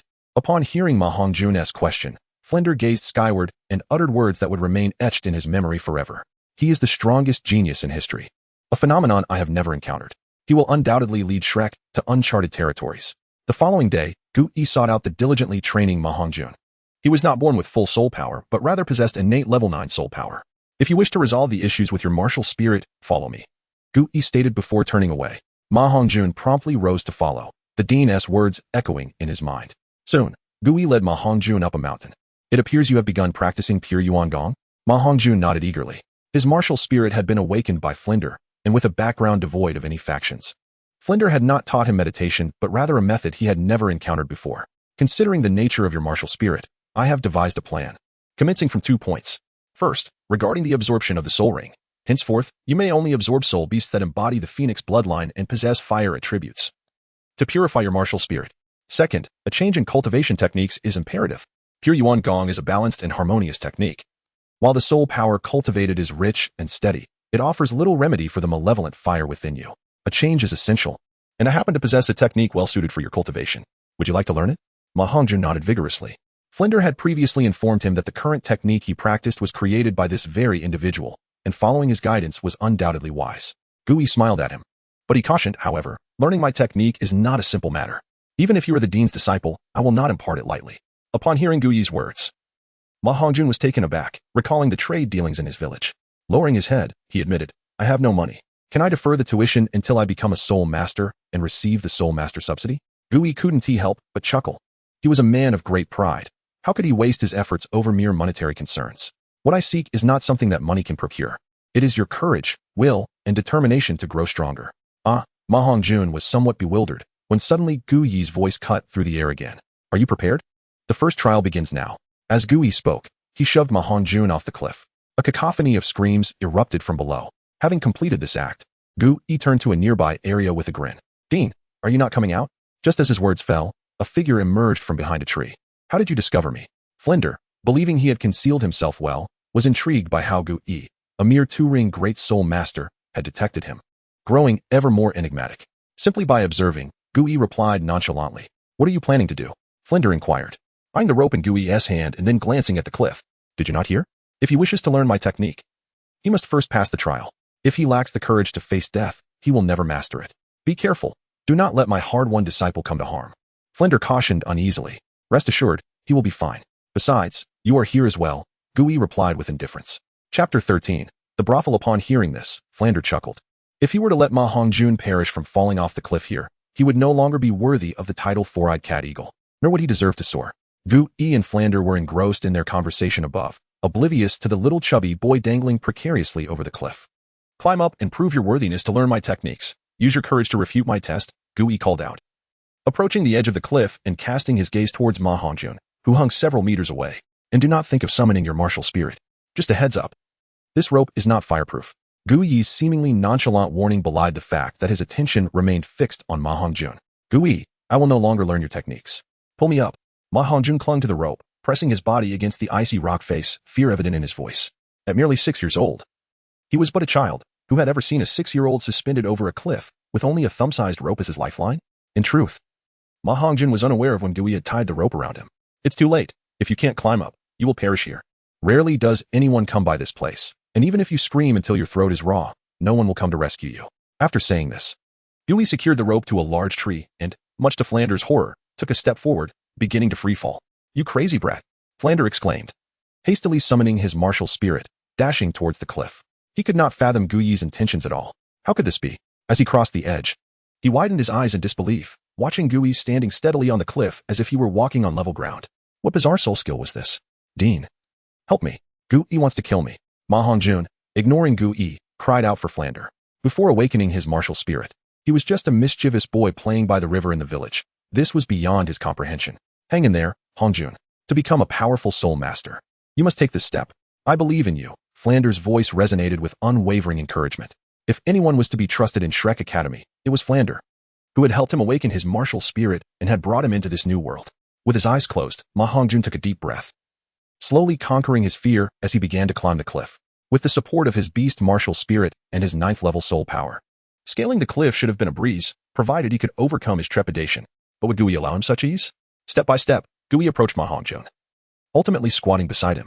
You've got some guts. You have potential, he remarked with admiration, only to hear Ma Hongjun retort, scaring me isn't that easy. Just have your techniques ready. With newfound bravado after overcoming his fear, Ma Hongjun boldly declared, is that so? Good luck. Gu-yi smirked maliciously and in a swift motion snapped the rope with a flick of his fingers. Gu-yi, you scoundrel. Ma Hongjun pressed against the cliff, paralyzed with fear. Although he had previously climbed without relying on the rope, it had represented a glimmer of hope, a chance for survival. Gu-yi had severed not just the rope but his final hope. In that instant, Ma Hongjun was rendered utterly immobile, as if fate conspired against him. A small rock slipped from beneath his feet and fell into the abyss. It's simple, ascend like I did, and the challenge will be deemed successful, Gu-yi declared, rising to his feet as if his feet were glued to the cliff face, defying the laws of nature, as if the entire world had reversed around him. Flander dove after him, realizing that Gu-yi's antics had escalated dangerously. Dean, if I help him up, he won't learn my techniques. Let the evil fire sort itself out. You know me. My words are unchangeable, Flander replied, his body stiffening, hands suspended in midair. You little brat, if anything happens to Ma Hongjun, you will experience the sensation of falling from a great height. Gu-yi remained silent, watching Ma Hongjun cling to the cliff. Hongjun, climb up and show him what it means to be the king of birds. Ma Hongjun realized that without the rope's constraint, he could summon his martial spirit. A fiery phoenix apparition materialized behind him as he struck the cliff, creating a crater. Even a flawed phoenix remains a phoenix, its talons sharp. Summoning his martial spirit seemed to embolden him, and he began to ascend, creating a pit with each step. Flander watched with pride as Ma Hongjun climbed higher. This was the demeanor he expected from the disciple he had chosen. Gu-yi too felt a sense of relief, exerting himself to scale the cliff in just 3 steps. Before long, a bloodied hand, caked with rock debris, appeared at the cliff's edge, followed by the emergence of the small chubby boy. I did it, Ma Hongjun proclaimed, straightening his posture to conceal any hint of fear. Well done. Now, onto the second trial, Gu-yi remarked nonchalantly, dismissing Ma Hongjun's efforts with a mere compliment. Having reached this point, Ma Hongjun felt emboldened and was eager to see what Gu-yi had in store next. Flander too was curious about Gu-yi's next move, but felt increasingly uneasy. He had been here before, and not just once. He pondered why Gu Yi had come to this place. Was it possible? As Flander lost himself in thought, Gu Yi led Ma Hongjun inside. Jade Spring Pavilion. Flander hesitated for a moment upon seeing the sign before stepping inside. Soto City's renowned brothel, known for its beautiful women and their enchanting allure. Flander recalled a particularly seductive woman named Xiao Chui, hoping to avoid an encounter with her, as their previous interactions had left a lasting impression. Had it not been for his concern that Gu Yi might stray from the right path, he would never have followed him in. If his students were to find out, what would become of his esteemed reputation as the dean? Gu Yi, however, paid no mind to Flander's apprehensions, summoning the madam and placing a pouch of coins in her palm. Here, take this and bring me 10 women of diverse appearances and styles. Certainly, young master. Please wait a moment, the madam replied, calling for Xiao Chui. Flander instantly sensed trouble brewing. It seemed fate had conspired to bring them together. Flander cast a glance at the approaching Xiao Chui. Her mature charm and alluring demeanor were unforgettable. It's really her, he exclaimed, rushing to Gu Yi's side. You little brat. Has your mind gone awry? Why are you in a place like this? We must leave. Should both master and disciple become her guests, it would be quite the scandal. Chapter 14. The downfall of Ma Hongjun. Gu Yi pondered how Ma Hongjun could possibly evade the second trial he had devised for him. If he could not withstand this challenge, even his extraordinary courage would be of no avail. Fear not, dear teacher, my thoughts are not consumed by such matters at present. I am here solely to test Ma Hongjun, he assured. As he observed a captivatingly beautiful woman approaching, Gu Yi felt no flicker of interest. These places, previously explored by countless admirers, held no allure for him. Moreover, this was not a time for indulgence. His cultivation was incomplete, and there was no need to disperse his essence so prematurely. Flander, unable to dissuade his disciple, saw the alluring figure of Xiao Chui drawing nearer. He decided to discreetly withdraw, as the nature of his visit must remain concealed. Xiao Chui, with her alluring gait, sensed a familiar presence in the disappearing figure, though she could not quite place it. Rarely venturing beyond her doorstep, she could hardly fathom any acquaintances, save for those encountered in fleeting moments of intimacy. Young master, are you here for a bit of fun? Would you like your sister to introduce you to the adult world? She purred, approaching Gu Yi with a sultry demeanor, her delicate hand reaching towards him. Gu Yi frowned slightly and deftly sidestepped her advances. It is not I who seeks the pleasures of the adult world, but rather this little chubby fellow beside me, he remarked, gesturing towards Ma Hongjun, who was furtively observing the enchanting lady. Ma Hongjun, unaccustomed to such experiences, had only ever dared to steal glances at the neighbor's widow, and even that had resulted in embarrassment.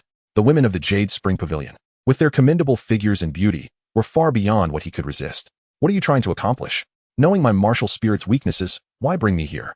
Ma Hongjun retorted, finally tearing his gaze from the enchanting lady, indignantly rebuking Gu Yi's lack of morality. This is your second trial, willpower. If you cannot withstand even the most basic temptations of desire, you shall never achieve greatness, Gu Yi declared. He surveyed the surroundings, finding nothing that captivated him. He had long since transcended the superficial allure of mere beauty. Suddenly recalling an important matter, Gu Yi placed his hand upon Ma Hongjun's shoulder, withdrawing the lingering dark energy within him. Before Ma Hongjun could voice his concerns, he felt a surge of heat erupt within him, fiercer than the previous day. Gu Yi had forcibly suppressed the sinister fire with the dark energy, but this also meant that the greater the suppression, the more violent the eventual release. Commence your training. If you can endure in this place for half an hour, you will have passed the trial, Gu Yi instructed, stepping back. The flamboyantly dressed middle-aged woman returned with a throng of beautiful companions, entirely fulfilling Gu Yi's requirements. Reiterating his previous words, he withdrew from their midst. The women's eyes sparkled with excitement, astonished at the prospect of easy earnings. In the past, even the most lackluster guests had compelled them to waste water for bathing, and at times, dissatisfied patrons resorted to verbal and physical abuse. Tempting a young boy posed little challenge. One voluptuous woman stepped forward, confident in her charms, believing that ensnaring the boy's heart would be effortless. Yet, after only a few steps, Ma Hongjun found himself overwhelmed. His body flushed with a crimson hue, his gaze fixated on the alluring woman like a ravenous wolf. He understood that only her presence could quell the tumult within him, a realization that had dawned upon him since the awakening of his martial spirit. Instinctively, he turned away, sitting cross-legged on the ground, striving to meditate and cultivate. This was far more challenging than scaling a cliff. Should the sinister fire erupt, even the sight of a pig would not deter him from his desires.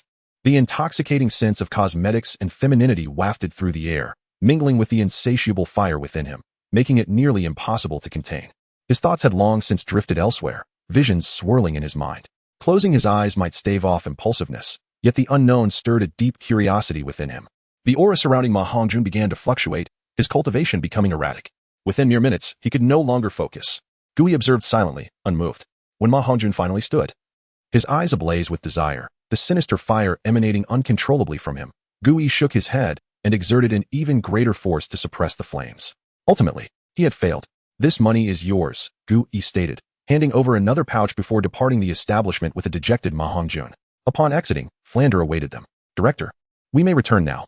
He is not yet ready," Gu Yi remarked, unhurried in his return, as the items he had commissioned were now due for collection. Flander, glancing at the retreating figure of Gu Yi, inquired, "What transpired? How did it come to this?" Despite being the director and having high hopes for Ma Hongjun, Gu Yi's standing in his heart was unparalleled, having nurtured him from his early days. Ma Hongjun, feeling a twinge of indignation, protested, "Director, this is hardly my fault. Gu Yi is fully aware of the sinister fire within me, yet he still compelled me to cultivate in that den of temptation, surrounded by women." Flander, taken aback by the severity of Gu Yi's trial on Ma Hongjun's resolve, acknowledged that even he might struggle to retain his willpower under such circumstances. "Let us set this aside for now. Return to your training. I shall have another word with you," Flander assured. Knowing Gu Yi was not one to intentionally impose undue hardship or conceal techniques, pondering Gu Yi's stringent approach towards Ma Hongjun, he found himself perplexed. Gu Yi arrived at a blacksmith shop. "Good sir, is my order ready?" The forge bustled with activity, blacksmiths laboring vigorously, sweat glistening upon their bare skin. "Oh, young Master Gu, your items have long been prepared. We awaited your arrival. I, Old Li, ensure the utmost quality in my work," declared the Li blacksmith with a hearty laugh, retrieving a leather roll and unfurling it. Before Gu Yi lay a series of gleaming short blades. "As per your specifications. The blades are sharp, with edges as thin as paper, resembling willow leaves, 24 in total. Please, take a look." Gu Yi nodded slightly, finding the weapons light and comfortable to hold. "Thank you, good sir. Here is the remaining balance," he replied, pleased, as he produced the previously prepared payment. "Young master, should you require anything further in the future, rest assured, you shall not be disappointed," the blacksmith called after him as Gu Yi exited the shop, a smile gracing his lips at the lively atmosphere within. Chapter 15. Miscalculation. The following day, Gu Yi was toying with his willow leaf flying daggers when he noticed the furious Ma Hongjun approaching. Despite his imposing demeanor, the combination of his cherubic face and pudgy figure lacked any real intimidation. Ma Hongjun glared at Gu Yi, seething with discontent. The more he pondered the previous day's events, the more he questioned why he needed to learn Gu Yi's techniques if he could withstand the corruption of the evil fire. If Gu Yi were in his position, he might not fare any better. "Do you have something to say?" Gu Yi asked, folding his daggers and gazing at the downcast Ma Hongjun, who had gone unnoticed until now. "I refuse to accept this," Ma Hongjun shouted defiantly. "Oh," Gu Yi dismissed him, unperturbed by the outburst. Ma Hongjun's attitude only served to ignite his anger further. "You have no idea of the evil fire's true power. This trial is inherently unfair." He had initially intended to hurl insults, but recalling Gu Yi's extraordinary strength displayed while standing on the cliff, he decided against it. The commotion drew Oscar, who had been diligently cultivating within the confines of the room. Upon witnessing the newcomer yelling at Gu Yi, he felt a pang of anxiety. Remembering how Gu Yi had previously bested him, Oscar felt a shiver of apprehension. "Unfair, you say? Do you truly believe that?" Gu Yi retorted, unfazed, before offering Ma Hongjun another chance. The cryptic nature of his words left Ma Hongjun bewildered, yet he felt a surge of joy at the prospect of a second opportunity. "Are you prepared?" Gu Yi inquired kindly. "Prepared for what?" Ma Hongjun responded, confused. There were neither cliffs nor women present. What could Gu Yi possibly intend? "Speak. How do you wish to test me?" Ma Hongjun summoned his martial spirit, striking a heroic pose. Gu Yi remained silent, merely glancing at the sky before placing a hand on Ma Hongjun's shoulder. Naively, Ma Hongjun assumed that Gu Yi was about to repeat his previous test with the evil fire. Just as he began to voice his thoughts, he felt a searing energy surge from Gu Yi's hand into his body. This heat was unlike the evil fire. It seemed to consume everything, causing his blood to evaporate rapidly and his flesh to wither, igniting his entire being in a fiery hue. "If you can subdue this energy, you shall pass," Gu Yi declared. However, Ma Hongjun could scarcely hear him, as if engulfed in flames. This was merely a manifestation of energy, yet it was unleashed by a grand soul master. Simultaneously, the evil fire within Ma Hongjun began to react violently, breaking free from its suppression and clashing with the scorching energy coursing through him. "Help me, save me, I don't want to die," Ma Hongjun pleaded as he collapsed to the ground, trembling hands clutching Gu Yi's pant leg. He recognized the futility of resisting the overwhelming force. In response, Gu Yi merely crouched down and guided the energy within Ma Hongjun. He emitted a soft grunt, then seated himself cross-legged, absorbing the energy. After a brief period, Gu Yi stood up, glancing at the suffering Ma Hongjun before delivering a palm strike that once again suppressed the rampaging evil fire. Yet, Ma Hongjun remained on the ground, having been tortured into unconsciousness, his body trembling instinctively. "I miscalculated," Gu Yi reflected, regretting his impatience. What resolve could a mere 6-year-old possess? He had not anticipated that solar energy would provoke the evil fire's ferocity, inciting it to resist his control. Although Ma Hongjun had sustained minimal injury, he would require a week or two to recuperate. "Oscar, fetch the medicine from the top shelf of my cabinet," Gui instructed, lifting the unconscious Ma Hongjun. He felt responsible for the predicament he had caused. Oscar, understanding the nature of the medicine, felt a hint of envy. Here you go, Ego. He handed over the medicine packet, casting a glance at the stripped Ma Hongjun in the medicinal vat. Actually, you don't need that medicine. My sausages would suffice. If not, perhaps Teacher Xiao could whip up some candy beans to aid his recovery, Oscar suggested. Gui, aware of Oscar's intentions, placed the medicine packet into the vat. He has been injured by 2 forms of scorching energy. Your sausages and Teacher Xiao's candy beans may restore his wounds, but they will take time to mend the damage to his meridians. After speaking, Gui placed his hand over the vat, causing the previously lukewarm water to rapidly cool without freezing. Ma Hongjun, submerged in the vat, relaxed as the pain etched on his face eased. Sensing the poison within him dissipating, Gui switched hands, raising the temperature of the water until steam began to rise. Once it reached an optimal warmth, he withdrew his hand. Let us proceed. Your tiger leopard thunder sound still has room for improvement, Gui remarked to the envious Oscar beside him. Perhaps not, Ego. I feel quite well as it is, Oscar replied, his expression shifting from envy to a bitter grimace, though he ultimately followed along. Despite the discomfort, the enhancement to his physique was undeniably remarkable, and he might even derive pleasure from the medicinal bath. Before long, Ma Hongjun regained consciousness, his muddled mind registering pleas for mercy. Ego, be gentle, please. A subsequent voice jolted him fully awake, one he knew he would never forget. You still have the strength to speak. It seems I need to administer a few more strikes, Gui remarked, followed by a series of thuds. Ma Hongjun gradually became aware of his surroundings and checked his body, relieved to find it intact and unharmed. Aside from the lingering pain, everything seemed normal. And he had briefly feared he was dead, suffering a fate worse than death. What are these things? Ma Hongjun inquired, picking up unfamiliar herbs from the medicinal vat. A beam of light illuminated the scene, prompting another wave of terror from him. You're awake. Rise now, Gui commanded. Ma Hongjun wasted no time, fearing further punishment. Return. You have failed. Gui dismissed him curtly, as Ma Hongjun's situation had already consumed considerable time. He no longer harbored any desire to learn Gui's techniques and quickly donned his clothes before hastening out, moving far more swiftly than he had arrived, as if he had shed some of his excess weight. Yet, he remained a plump boy. Chapter 16. The contract is signed. After a period of diligent effort, we have successfully secured the contract. I extend my heartfelt gratitude to everyone for your unwavering support during this time. Let us continue to strive forward. Chapter 17. The golden-haired youth. After Ma Hongjun departed, Gui once again retrieved the willow leaf flying knife. Such a lethal weapon concealed in the shadows could indeed instill fear with its sudden strike. Gazing at the knife in his hand, Gui felt a surge of reflection. The path of martial arts encompasses all realms, and the art of hidden weapons is equally among them. However, Gui had no desire to tread that treacherous path. Prolonged engagement with sinister martial techniques would inevitably lead one to become devious. Gui was determined not to transform into such a person. The purpose of crafting the willow leaf flying knife was not to become a master of hidden weapons, nor to harm others covertly, but rather to refine his martial will. Regardless of the realm of expertise, no martial artist could evade the swift strike of a flying knife. The legend surrounding the flying knife transcends mere martial prowess.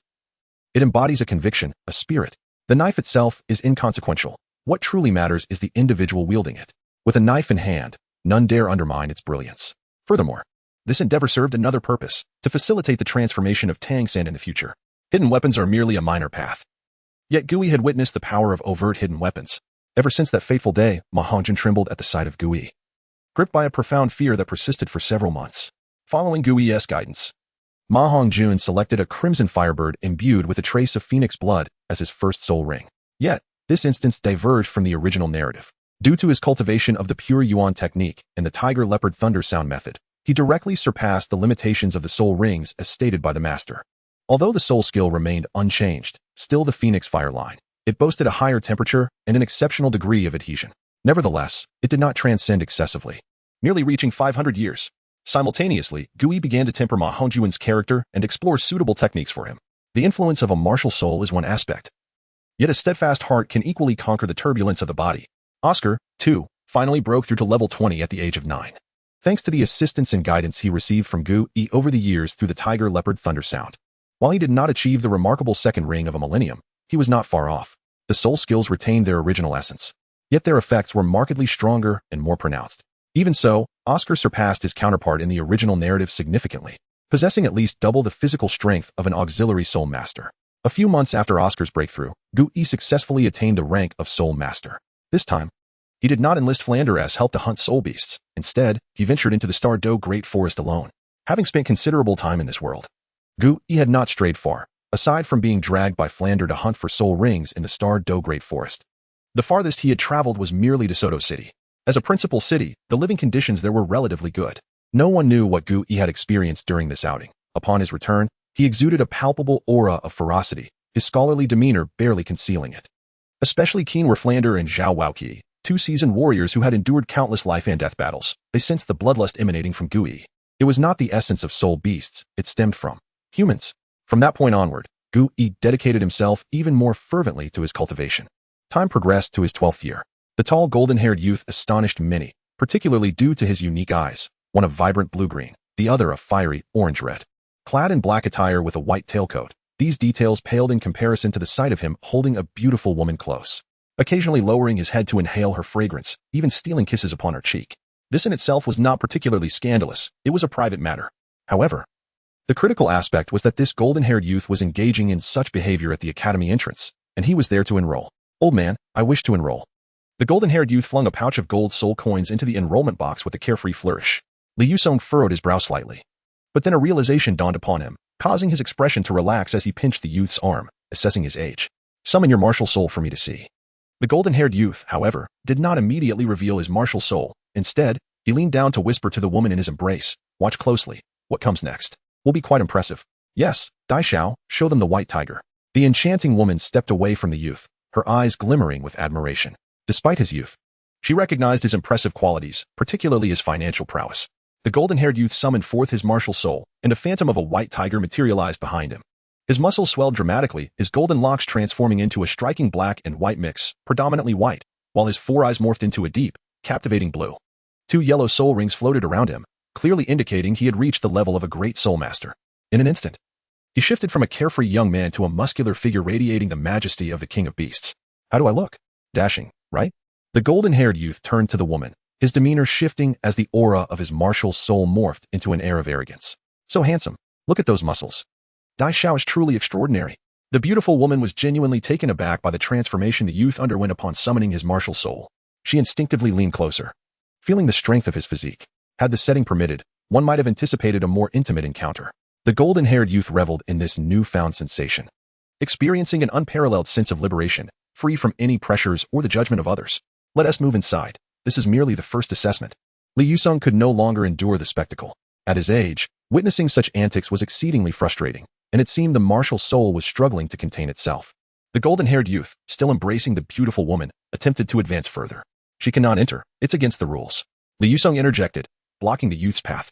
If the academy's head were to discover he had brought a woman of questionable reputation into the institution, he would surely face dire consequences. Moreover, with Gu Yi being the one in question, it was difficult to fathom how he trained. If this continued, it would not be long before these old-timers, were outclassed. The golden-haired youth paused, his expression shifting, yet he offered no rebuttal. He released the woman, instructing, you wait for me at the hotel. I will come find you once I'm done. Having seen my white tiger martial soul, it seems only fair to reciprocate. He whispered enticingly in her ear. Upon entering, the golden-haired youth smoothly progressed to the 4th challenge. At merely 12 years of age, achieving level 28 was indeed a mark of exceptional talent. Standing before the middle-aged man dozing in a chair at the 4th challenge, the spacious arena was perfect for combat. Oh, this year we have one who has made it this far. Zhao Waoqi awoke, surprised to see the golden-haired youth standing nearby. It had been years since the academy had welcomed a new student. Young one, your task is to endure half a stick of incense without being defeated by me. If you succeed, you shall become our academy's student. The golden-haired youth, brimming with confidence, proclaimed, Dai Mubai, martial soul, white tiger, level 28, great soul master. I humbly request your guidance. Zhao Waoqi, 7. Before he could finish his introduction, a refined voice interrupted him. Chapter 18. Playful, let me take over, Teacher Zhao. Dai Mubai raised his gaze as the young man in white slowly approached the middle-aged man, exuding an air of calmness reminiscent of a scholar from the royal court. You? Zhao Wujia was perplexed as to why such a trivial assessment would pique Gu Yi's interest, especially after he had acquired the 3rd soul ring and transformed entirely. Yes, I too wish to gauge the prowess of those who have arrived at this stage. Gu Yi cast a tranquil glance at Dai Mubai. Yet that singular gaze elicited a cold sweat from the previously confident Dai Mubai. What sort of gaze was this? It seemed to harbor an endless vortex within, threatening to consume his very soul, prompting him to involuntarily take a step back. In that case, you may proceed. Zhao Wujia did not contest, recognizing that there was little amusement in testing these young prodigies. The ordeal was akin to a torment for him, having scarcely warmed up before it concluded. Gu Yi, A Shrek student, the conditions remain unchanged. If you do not fall within half a stick of incense, you shall be deemed successful. Gui gradually stepped into the arena. Likely for the last time he would battle as a student. Daimubai seethed with anger. True, he had fled in a state of disarray. Yet he was undeniably a remarkable talent. Had he not been a few years younger, the one escaping might have been Gui. Had the previous Soul Sage been his opponent, this condition would have been far from lenient. It could even be deemed severe. Yet Gui appeared to be of a similar age. Defeating oneself in half a stick of incense was hardly a daunting task. White Tiger Protective Barrier. Daimubai roared. His first soul ring gleaming momentarily. A layer of white light enveloped him, emboldened by the protection of his first soul skill, allowing him to charge directly at Gui. Gui observed the reckless advance of Daimubai with a hint of disappointment. The combat methods of soul masters in this world were altogether too simplistic, bordering on rigid. A surge of soul power erupted forth, striking Daimubai's protective barrier. Daimubai sneered. You don't even unleash your martial soul, and think to best me with merely a soul power projectile? Shrek is just like this, a school for fools.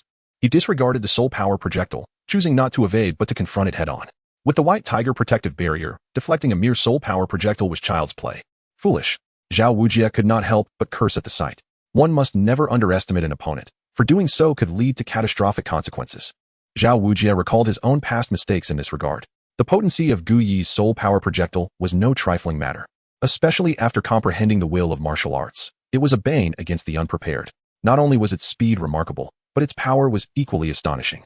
He could already envision Daimubai's bloodied figure. Yet one thing Zhao Wujie could not fathom was why this Daimubai had provoked such a heavy-handed response. The ensuing scene diverged from Zhao Wujie's expectations. Gu Yi's attack did not utilize full force. It merely shattered the protective barrier and forced Daimubai back, causing him to bleed slightly, without any bones being harmed. How could this be? Daimubai clutched his left hand, where a thumb-sized wound bled profusely. This injury was the result of the seemingly insignificant soul power projectile. Self-created soul skill. Daimubai was resolute. Without calling forth his martial soul, he had shattered the barrier and injured himself with a single strike. This school truly harbored hidden talents. Daimubai had only heard rumors.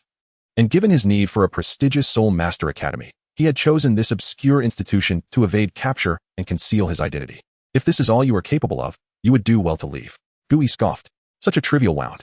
Daimubai gazed earnestly at Gui, now fully alert. If he were to suffer another blow like that, it would spell trouble. Gui, perceiving Daimubai's trepidation, spoke, seeing your frail demeanor. I shall indulge you in close combat. Come forth. He beckoned to Daimubai with a provocative gesture. If Daimubai could tolerate this, could he truly call himself a man? Since you choose to bind your own hands, allow me to demonstrate my prowess. With his martial soul manifested, Daimubai radiated confidence. In the Douluo Continent, the White Tiger martial soul was indeed among the elite, especially as a battle spirit master. There were no rivals of equal caliber. Even if Gui possessed formidable abilities, without the use of his powerful ranged attacks, it was impossible for him to defeat Daimubai in half a stick of incense. Daimubai's confidence surged. Confidence is the zenith. The blind ultimately fail to perceive the resplendent night sky. In the path of martial arts, close combat is the ultimate truth. As one is invincible within 3 feet, Gui observed Daimubai rushing towards him, unhurried to defeat him, instead evading his attacks with extraordinary footwork. Born of royal lineage, Daimubai had engaged in combat training from an early age to surpass his elder brother.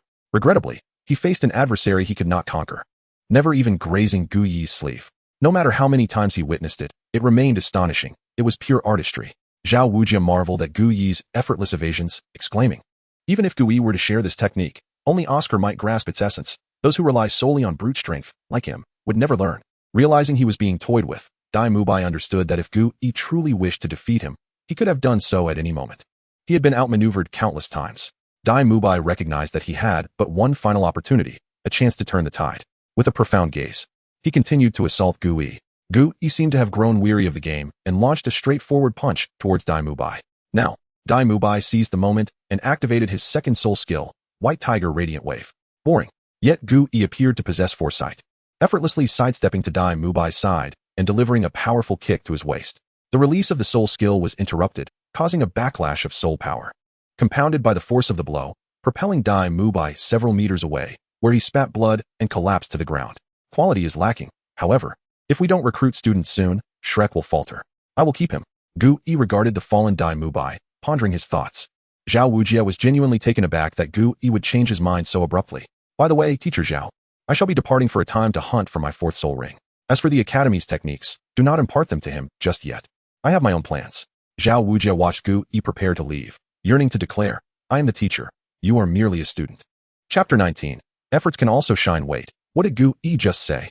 He intends to hunt for the fourth soul ring. Zhao Wujia's eyes widened in disbelief. Gu Yi was still so young, yet had already reached the 40th level.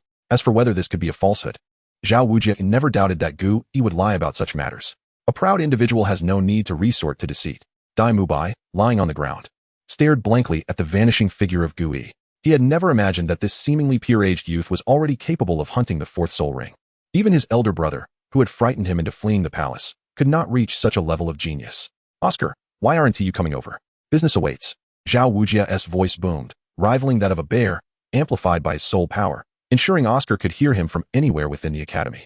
Business? Where? Oscar had indeed chosen the path of selling sausages, primarily catering to the injured and those in need of recovery. After all, he too needed to cultivate, and the mass production of sausages consumed a significant amount of his soul power. Whether this particular deal would succeed depended solely on his efforts. Zhao Wujia pointed at the prostrate Dai Mubai and remarked before returning to his slumber on the chair. The weather was fine, perfect for a nap. This brother seems to have been beaten by teacher Zhao. Your injuries appear quite severe. Fear not, my sausages will have you recovering swiftly. As he spoke, he recited a soul incantation, summoning a vividly realistic sausage into Oscar's hand, indistinguishable in size from those sold outside. Dai Mubai, who initially intended to support Oscar's business, suddenly lost all interest and even felt a tinge of disgust. Not only was the soul incantation somewhat repulsive, but the size felt all too familiar, making it difficult for him to accept. Take it away, take it away. Who would want your sausage? Keep it for yourself. Dai Mubai shoved Oscar's hand aside. Still holding on to his princely notions, treating others with an air of superiority, as if believing he alone was paramount in the world. Oscar, who had previously worn a cheerful smile, now retracted it. Throughout this time, he had garnered considerable praise for aiding those injured in the battle arena. Those individuals hardly cared about the nature of the sausage. After all, how many soul masters had lived long enough in this world without encountering far more repulsive experiences? Fine, I'll eat it myself. Oscar had a stable source of income and was unconcerned about trifles. Had it not been for their future camaraderie as classmates, he would not have been so amiable. Without a backward glance, Oscar departed, leaving Dai Mubai, already feeling dejected, further questioning his existence. Along the way, with his handsome appearance, he often displayed generosity. Coupled with his status as a soul master, he enjoyed a life of ease, with everyone treating him warmly. Gu Yi, however, chose not to ride in a carriage or on horseback. Instead, he traversed the land step by step toward the Douluo forest. A distance of 500 kilometers was not overly daunting for a soul master, yet even so, Gu Yi took 5 days to arrive. His white attire had unknowingly acquired a few specks of red, and his aura felt sharper than when he was at the academy. Gazing at the vast forest, Gu Yi took a deep breath of fresh air. The accumulated anger and negativity of the past days were replaced by the refreshing atmosphere. The world, dominated by the aristocracy, had left him feeling stifled, especially upon encountering those nobles who treated others as mere objects, igniting a fury within him, to the point of wishing to eliminate them. With determination, Gu Yi stepped into the Douluo forest. This time, should he obtain the abilities he sought, he would finally possess the means to safeguard himself in this world. Meanwhile, a small group was also making its way to the Douluo forest. Teacher Qin Ming, what is the Douluo forest truly like? One member of the group, curious, inquired of a 30-something youth with an ordinary appearance who walked at the forefront. The youth was quite unremarkable, save for his bright and deep-set eyes, resembling a glimmer of light in the darkness, allowing him to stand out even among a crowd. The Douluo forest is both a treasure trove and a place of true terror. Qin Ming recalled the experiences he had faced while obtaining his 6th soul ring. Memories still vivid in his mind. A 10,000-year soul ring is not easily acquired. Had it not been for the help of like-minded companions and a senior, he would have faced real danger. The spiritual tremors should not be underestimated. I truly wish to reach the Douluo forest quickly. It is said that the mixed soul beasts within are countless. Listening to Sher Mo's remarks, Qin Ming shook his head slightly. The youth was still too naive, having not yet experienced the dangers of the forest. The Douluo forest was never a place for mere amusement. While these individuals boasted exceptional talents, their temperaments were somewhat lacking, given their noble upbringing, especially considering 2 among them held the most powerful backgrounds, Yu Tianheng and Du Guiyan, both backed by titled Douluos. Yu Tianheng, whom he had high hopes for, was currently pursuing Du Guiyan. It seemed that today's youth were far too distracted, neglecting earnest cultivation at such a young age. Qin Ming shook his head lightly, choosing not to dwell on the inter-student dynamics. They were soon to arrive at the Douluo forest and needed to stay focused. Even if their only purpose this time was to acquire a 1,000-year soul ring, they would not venture deep into the forest. Gu Yi pressed on, quickly covering several dozen kilometers. His target this time was not a mere 1,000-year soul ring, but a 10,000-year soul ring. However, he lacked the fortuitous circumstances that Tang San enjoyed, such as the 8 joyful ice grass, flame-embroidered apricot, and the ice and fire yin-yang to temper his body, not to mention the external soul bones that contributed to Tang San's miraculous achievement. Yet, Gui possessed advantages that Tang San could not attain. With the tiger leopard thunder sound to forge his physique, a meridian martial soul to protect his body, self-created inner power to absorb soul power, and a martial will fortified by the pain of absorbing solar and lunar energies, his mind was no longer susceptible to external influences. This time, he was determined to succeed. His martial soul had awakened 6 years ago, and his rate of advancement surpassed all expectations. Progressing from an innate level 6 soul power to the brink of breaking through to the 40th level soul master. The meridian martial soul played a crucial role in this. As his meridians improved, the 8 extraordinary meridians continued to connect, and his inner power refined, the speed of his soul power cultivation increased exponentially. Culminating in the current state of Gui, he was uncertain just how strong he had become. At the very least, he felt he could best a 40th level soul master. Chapter 20, The Battle. This time, he arrived with a purpose, swiftly locating the soul beast he sought. Although its age was somewhat lacking, having found the desired soul beast, he could afford to wait a little longer. For this day, Gui had prepared extensively. He had researched the location of the sky-devouring toad in advance and meticulously investigated the soul skills and transformations acquired by those who had absorbed the sky-devouring toad over the years. This endeavor was not only time-consuming but also financially taxing. Shrek Academy did not possess such detailed records. Only the Spirit Hall could provide this comprehensive information. As he was not a member of the Spirit Hall, accessing these records required either forming a romantic relationship with a high-ranking woman within the hall, like Yu Xiaojiang, or spending money. Indeed, wealth can wield considerable influence in this world. Sky-devouring toad, please do not let me down. Gui was also taking a gamble. Should he lose, he would be unable to cultivate this technique designed specifically for him. The Zhou Tian Lu Hejing. Throughout these years of cultivation, Gui increasingly felt that the human body resembled a miniature universe. This sensation intensified after he had opened half of his meridians. The name Zhou Tian Lu Hoa was not chosen lightly. The universe encompasses all, and within the 6 harmonies, everything is within his grasp. This encapsulates the essence of the Zhou Tian Lu Hejing and represents his ultimate aspiration, to equate the human body with the cosmos, mastering all forces of the world, attaining omniscience and omnipotence. At that point, even the sea god and Shura god would pale in comparison, provided he could truly achieve that level. For now, however, he was troubled by the chaotic energies within him. Had it not been for the soul ring he absorbed from the soul-gathering turtle, which significantly enhanced his resistance to foreign energies, he would have perished long ago from the overwhelming power he had consumed. The sky-devouring toad was to be his custom-designed 4th soul ring. As the name implies, it could even devour the heavens, making the digestion of energy a trivial matter. To this end, he had even conducted experiments with the soul ring of the soul-gathering turtle. As for whether he could slay a 10,000-year soul beast, Gui held no concerns. After years of martial training, it would be rather pathetic if he could not defeat even a 10,000-year soul beast. Gui searched the vicinity for traces of the 10,000-year sky-devouring toad. The Stardow forest of today was not the same as it would be tens of thousands of years hence. 10,000-year soul beasts were still relatively abundant. A day later, Gui finally discovered the tracks of a 10,000-year sky-devouring toad in a swamp. After years of studying martial souls, Gui had become quite adept at estimating the ages of soul beasts, and he determined that this particular sky-devouring toad was under 13,000 years old. This was evident from the crimson stripe and 2 faint red stripes on its back, which indicated its age. The sky-devouring toad's age is judged by the stripes on its back, faint red for under 10,000 years, and a single crimson stripe for over 10,000 years. Although it was not at the very beginning of its 10,000-year lifespan, Gui was confident he could absorb this sky-devouring toad. Now was the time to hunt. Gui, eager to test his strength, revealed his presence without concealment, stepping boldly into the swamp, his body remaining steady and unyielding. Quack. A prolonged croak emanated from the mouth of the sky-devouring toad. Gui, however, had anticipated this and had already plugged his ears with soul power. Before coming, he had thoroughly researched the sky-devouring toad, its attack patterns, habits, and even preferences. Gui moved effortlessly through the swamp, wielding an iron sword. This sword was not a decorative piece nor anything extraordinary, it was quite ordinary, yet it was a genuine instrument of death. There is an ancient saying that a gentleman wields a sword, and Gui nurtured his sword with the intent to kill. This was not a treasured blade, nor was it forged by a renowned master. He simply took it from a blacksmith shop without payment, repaying the debt with a few lives instead. From that day forth, the sword had followed him. Now, its blade was stained with a brilliant red. When the sword was drawn, blood was sure to follow. It was indeed a deadly weapon. As his 3rd soul ring illuminated, the air thickened with murderous intent. The blood sword acted as a switch when it was unsheathed. The suppressed, killing aura within Gui erupted forth, and his gaze turned cold. Sword strike 1. There were no intricate sword techniques. Just a simple downward slash, something even a child on the street could perform. Yet the sky-devouring toad sensed a fatal threat, launching itself powerfully backward. Gui, undeterred, surged forward, his speed increasing immensely, causing the swamp to erupt beneath his forceful movements, and trees suffered the consequences. The sky-devouring toad, having evaded the attack, unleashed its enormous tongue at astonishing speed, reaching Gui in an instant. In this scenario, Gui remained calm, glancing at the sky. It was now noon. The sun blazing overhead. This is somewhat risky. Nevertheless, Gui chose to swing his sword again. Sword strike 2. A fierce surge of solar energy coursed through him and into the longsword. Gui felt as if he had grasped a fiery blade. It was scorching. His insides felt ablaze, and had he not undergone 3 enhancements and years of training, he would have harmed himself before injuring his foe. The sword strike, enhanced by solar energy and combined with Gui's martial will, proved to be overwhelmingly effective. He cleaved through the sky-devouring toad's tongue with ease, maintaining his momentum.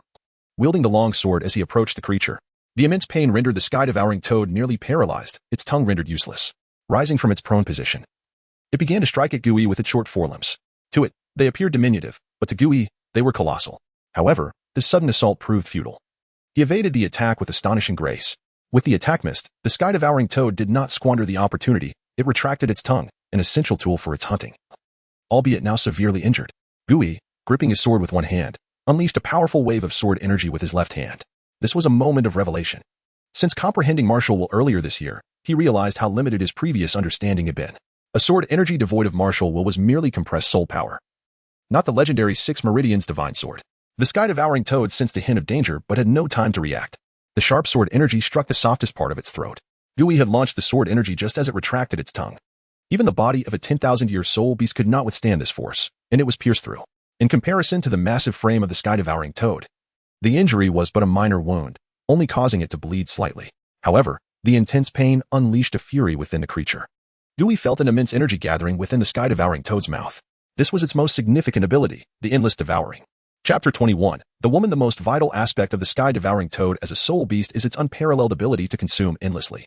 With its cavernous mouth agape, it can draw in any form of energy or object, digesting it flawlessly, alleviating any concerns of indigestion. However, this remarkable ability comes with a significant drawback, an exceedingly long cooldown period. Typically, after a single use, it requires 10 days to half a month to recover. This technique often serves as the toad's last line of defense. Gui awaited this moment. Knowing that the sky-devouring toad would be immobilized in a rigid state while executing its ability, the moment of decisive strike had arrived.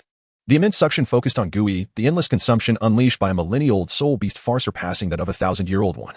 Gui found it exceedingly arduous to resist, compounded by the swampy terrain that offered no solid footing. His stability relied entirely on the soul power coursing within him. Gradually, his internal soul power began to waver, uncontrollably spilling forth. The tyranny of endless consumption was manifesting. Yet, Gui remained unfazed. The sky-devouring toad had its trump card. And so did he. He had been waiting for this precise moment. A willow leaf flying knife materialized in his hand, and he poured his entire being into this delicate blade. Simultaneously, the energy being consumed around him was forcibly commandeered through the application of his techniques, disregarding its origin or affinity. In a reckless surge, he seized it all. Gui's face flushed as he neared his limit, struggling to accommodate the influx of foreign energy. The willow leaf flying knife transformed into an object of undeniable significance here, emanating a razor-sharp aura. Several kilometers away, 2 elders simultaneously turned their gazes toward Gui's location. Did the serpent spear sense it? One mused. Who could release such a keen aura? Could it be a disciple of Chen Xian? The serpent spear did not believe it to be Chen Xian. For even a casual strike from a titled Douluo like him would wield far greater force. He had never heard of Chen Xian taking on disciples in recent years. If this individual lacked a sect, perhaps the young master could recruit them, undoubtedly becoming a cornerstone of the Spirit Hall. The porcupine Douluo was unwaveringly dedicated to the Spirit Hall. The serpent spear Douluo then dispatched a century-old soul beast that had ventured too close. Knowing that this was not the time for distractions, their foremost duty was to protect the young master. The porcupine nodded, observing the woman meditating on the ground. Absorbing her soul ring. No need, Uncle Serpent Spear. I have completed the absorption of the soul ring. The woman rose, 5 soul rings, yellow, yellow, purple, purple, black, hovering around her. Congratulations, young master, on becoming a soul king.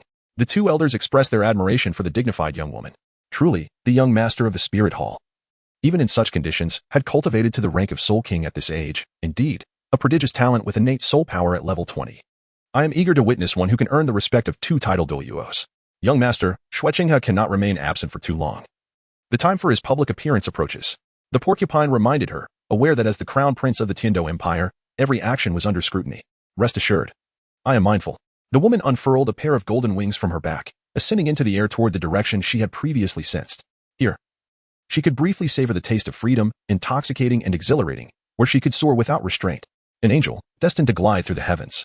Gui concentrated the power within the willow leaf flying knife to its zenith, Even as his soul power began to be siphoned away, the blade remained unaffected. In all things, the essence cannot be shaken. The flying knife was released, transforming in that instant from a mere weapon into a vessel for Gu Yi's will. For the first time, he laid bare his intent. The radiance emanating from the knife was so profound that even the blazing midday sun could not obscure it. As the knife descended, time seemed to slow. Gu Yi could visualize it piercing the brain of the sky-devouring toad, slicing through flesh and bone with seamless elegance. The suction ceased abruptly, and Gu Yi collapsed into the mire, utterly drained of strength. The exertion of that single strike had exhausted all his energy, leaving him in a precarious state where even a mere 1,000-year soul beast could easily vanquish him. Not daring to linger, he glanced at the black soul ring materializing on the toad's body, sighed in relief, and commenced absorbing the energy. The soul ring would only persist for an hour, during which he needed to restore his strength and find a suitable location to absorb it. After a brief period of meditation, Gu Yi regained some power and began dragging the colossal sky-devouring toad in search of a concealed cave. Using the toad's body to seal the entrance, he secured himself in a safe position before commencing the absorption of the soul ring. As the black soul ring entered his body, an intensity of energy more ferocious than he had ever encountered surged wildly within him. Yet, Gu Yi managed to navigate this chaos with remarkable ease. He had previously discovered that the 8 extraordinary meridians significantly aided in the absorption of soul rings. Over the years, he had already connected 6 of these meridians, leaving only the Ren and Du meridians unlinked. Simultaneously, Gu Yi sensed a fragment of consciousness launching an assault on his spirit, laden with resentment and bitterness. If only this residual soul were stronger, it might pose a threat. However, Gu Yi remained resolute, channeling his martial will to condense a willow leaf flying knife, causing the specter to dissipate instantly. Once you can kill, you can do so again. Half an hour later, Gu Yi's breathing steadied, and the absorption of the soul ring neared completion. At that moment, an unexpected occurrence transpired. Gu Yi felt an unusual energy nestled against his lumbar vertebrae, closely aligned with his dantian. Instantly, he became alert. This proximity to his fundamental essence was unacceptable. Upon closer inspection, he realized this anomaly could be advantageous. A soul bone. An external soul bone. Gu Yi marveled at his serendipity, unexpectedly acquiring a piece of external soul bone. He soon discerned its capability to store soul power, effectively functioning as a secondary dantian. The moment this soul bone manifested, it connected with his meridians, seamlessly integrating into his being. The absorption of the soul ring proceeded without a hitch, devoid of any dangers. Perhaps he had been overly cautious. Nevertheless, the rewards were substantial, significantly enhancing the compatibility of his meridians. Gu Yi was confident that even if he absorbed the energy of the midday sun now, it would not scorch his meridians as it did before. Hey, you inside there, come out. I can sense you have completed the absorption of the soul ring. Gu Yi's brow furrowed. There were indeed intruders outside, and he had failed to notice. This was not an auspicious beginning. However, Gu Yi was not one to cower in fear. He moved aside the carcass of the sky-devouring toad blocking the entrance and beheld 3 figures hovering in the air. Leading them was a golden-haired woman, her back adorned with a pair of golden wings that flapped rhythmically, allowing her to soar gracefully above. Chapter 22. Coercion. Several seniors inquired if there was something they needed from me. Although I had already deduced the origins of these 3 individuals, my heart raced with anxiety. If my suspicions were indeed accurate, it would spell considerable trouble. Young man, do you know who this is? The enigmatic figure of the asked playfully. The golden-haired woman, adorned in a regal gown, exuded an air of haughtiness. Though I was unaware of her exact identity, I could venture a guess. A plan began to form in my mind. The spirit hall, in fact, held a favorable place in my perception, far more so than that of the empires. They not only aided impoverished families in awakening their martial spirits for free, but also provided subsidies to low-ranking soul masters, ensuring they had a means of livelihood. I myself had benefited from the spirit hall's generosity, a fact undeniable, even if their initial motivations might have been to win hearts. Nevertheless, this benevolence had genuinely uplifted the destitute in the world. For this reason alone, I felt little trepidation towards them. Oh, do tell me, the golden-haired woman lowered herself. An act that could have been easily accomplished by merely bowing, yet she descended instead. Her angelic pride forbade her from bowing to anyone. Let me take a bold guess. The 2 seniors beside you have not summoned their martial spirits, yet they can soar through the air. This leaves only one possibility, titled Douluo. I glanced at the Eni and noticed no change in their demeanor, prompting me to continue, even though this is hard to believe. The evidence is laid bare before me. The golden-haired woman nodded in acknowledgement. Your ability to discern this is commendable. Only a titled Douluo can fly unassisted. This is common knowledge within the Soul Master community. I examined the exquisitely beautiful woman before me, seemingly no older than 17 or 18, with skin as fair as snow, a straight nose, elegantly slender eyes, and an alluring figure that could captivate any man. Even my martial will wavered for a fleeting moment in her presence. Since you wish for me to showcase my prowess, I shall oblige and demonstrate what deduction truly means. For one privy to the truth, reversing the outcome was all too effortless. The mere fact that 2 titled Douluo would protect someone implied an extraordinary status. In this world, I had only heard of one force capable of such a feat. Oh, you must be referring to the Spirit Hall. the golden-haired woman interjected, unable to contain herself. Indeed, only the Spirit Hall possesses the ability to deploy two titled Douluo simultaneously. Thus, it is evident that your identity is far from ordinary. I scrutinized this, unable to discern from her gaze the fact that she would ultimately become a lovesick fool. The previously motionless and straightened slightly. Please continue, expressed her interest. Impressed by my ability to infer so much from a mere encounter, there was a hint of recruitment in her heart. Now, let's discuss you, I deliberately regarded several times. Her sharp eyes gave me a sense of being seen through, which unsettled her, leaving her with a chill. The pair of golden wings behind you, along with your divine aura. I have only heard of one type of martial spirit that possesses such a combination. If I am not mistaken, you must be a direct descendant of the Spirit Hall, perhaps even the next pope. The shock on the faces of and revealed that they had not anticipated my correct deduction. The identity of the young master was a closely guarded secret, not to be revealed to outsiders, and a glimmer of murderous intent flickered in their eyes. As a practitioner of martial arts, especially after absorbing the 10,000-year soul ring, my meridians were more than half connected, significantly enhancing my perception. Even though the murderous intent of these two titled Douluo was faint, I could still sense it. Rest assured, esteemed seniors, I harbor no ill will towards the Spirit Hall. On the contrary, I find it quite admirable, I said, gazing innocently at them. Fully aware that my current strength was insufficient to contend with either of them, let alone escape. With my comments, they realized that was no longer the same as that they had known. In fact, very few in this world were aware of her existence as a descendant of the Spirit Hall. Even if I were to learn of it, it would not jeopardize the young master's undercover mission, asserted her authority, fixing her gaze upon me. I have come to challenge you to a spar. I was baffled by this woman, who had approached me for a duel without prior acquaintance. Women, indeed, were a perplexing species. In both my past and present lives, I remained an outsider to their mysteries. Just a spar? I inquired cautiously, contemplating whether I could harness solar power to escape. Yes, escape. I had never considered whether I could defeat any of the three of them, including, despite sensing her strength was not overwhelmingly powerful. It was impossible, absolutely impossible. The presence of the insane alarm bells ringing within me, with them as her protectors, was not someone I could easily confront. Observed my heightened vigilance and smiled. I still do not know your name? Gui, I replied, not engaging in any name concealment. If I could leave here safely, revealing my name to matter little. If I could not escape, I would not be returning to Shrek Academy. One must never underestimate the might of a force that stands at the pinnacle of the world. It would not be as simple as depicted in the original narrative. Whether I concealed my true identity or not was inconsequential. You have but one choice now. Regardless of the outcome, I shall allow you to leave. Was indeed a formidable woman, leaving no room for my refusal. No matter the result, I stood to gain nothing. The two titled Douluo behind her served as an undeniable deterrent. Is that so? The Spirit Hall is known for its adherence to promises, I remarked, and at that moment, a flicker of anger crossed expression, feeling her integrity had been underestimated. Let us begin. I was unperturbed. Even if was the most gifted individual in this world, the years of squandered time had hindered her progress. The undercover plan had proven futile from the outset.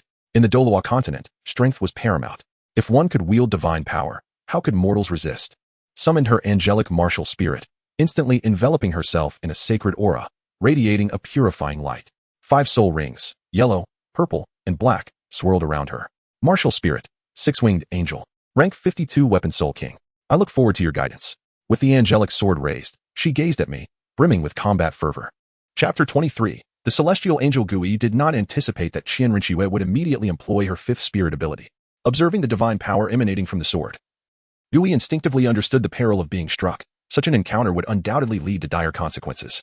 Realizing her intent to engage, Gui approached the situation with newfound seriousness. After absorbing the spirit ring, he felt his spirit power had ascended to level 43. It was evident that a 10,000-year spirit ring offered a substantial enhancement. Suddenly, an excellent idea struck Gui. This haughty woman had never faced defeat. Thus, he resolved to employ sword techniques against her. However, he refrained from drawing his blood sword, as that weapon was reserved solely for taking lives. He had no desire to kill Qian Rinxue. With the intention of teaching this proud woman a lesson, Gui smiled and, fueled by his spirit power, grasped a branch that had fallen into his hand. Come, let me witness the prowess of the Spirit Hall's heir, he called, gazing up at the airborne Qian Rinxue with a hint of helplessness. After all, he lacked the ability to fly at present. Little did he know how humiliating it would be for a woman, long regarded as a genius, to engage in combat with mere branches. Qian Rinxue's phoenix eyes narrowed as her wings unfurled, propelling her swiftly towards Gui, her divine sword raised high. Her 5th spirit ability allowed her to conjure a sacred sword forged from divine flames, enhancing the purifying capability of her angelic spirit by 300%. A single strike would not only significantly diminish an opponent's spirit power, but also inflict greater damage than ordinary weapons. Qian Rinxue reveled in this spirit ability. It suited her perfectly. Trained in swordsmanship since childhood, she wielded her weapon with remarkable skill, despite lacking a sword spirit. Gui, with his exceptional perception and mastery of the elusive wave step, rendered her attack futile. As Qian Rinxue descended, Gui seized the opportunity to swing the branch, striking her at the waist. Unlike wandering spirit masters who had experienced little combat, Qian Rinxue was somewhat inexperienced, even with two titled Douluo by her side. In contrast, Gui had faced numerous life and death battles, achieving an extraordinary level of control over his body. Stunned by the sudden blow, Qian Rinxue had not expected to find herself at a disadvantage so soon after their encounter. Had Gui wielded a true sword instead of a mere branch, she might have faced a far graver fate. Nonetheless, though Qian Rinxue was lacking in combat experience, her learning ability was formidable after several exchanges. She had only sustained 5 or 6 blows. However, she quickly realized that in this contest, she was utterly outmatched. The man's strength was far more complex than it appeared. Severe spear, shall we merely stand by and watch the young master suffer at the hands of this boy? The expression on Chi Tun's face was grim. Had it not been for the young master's orders, Qian Rinxue would have retreated to the sky for a semblance of safety.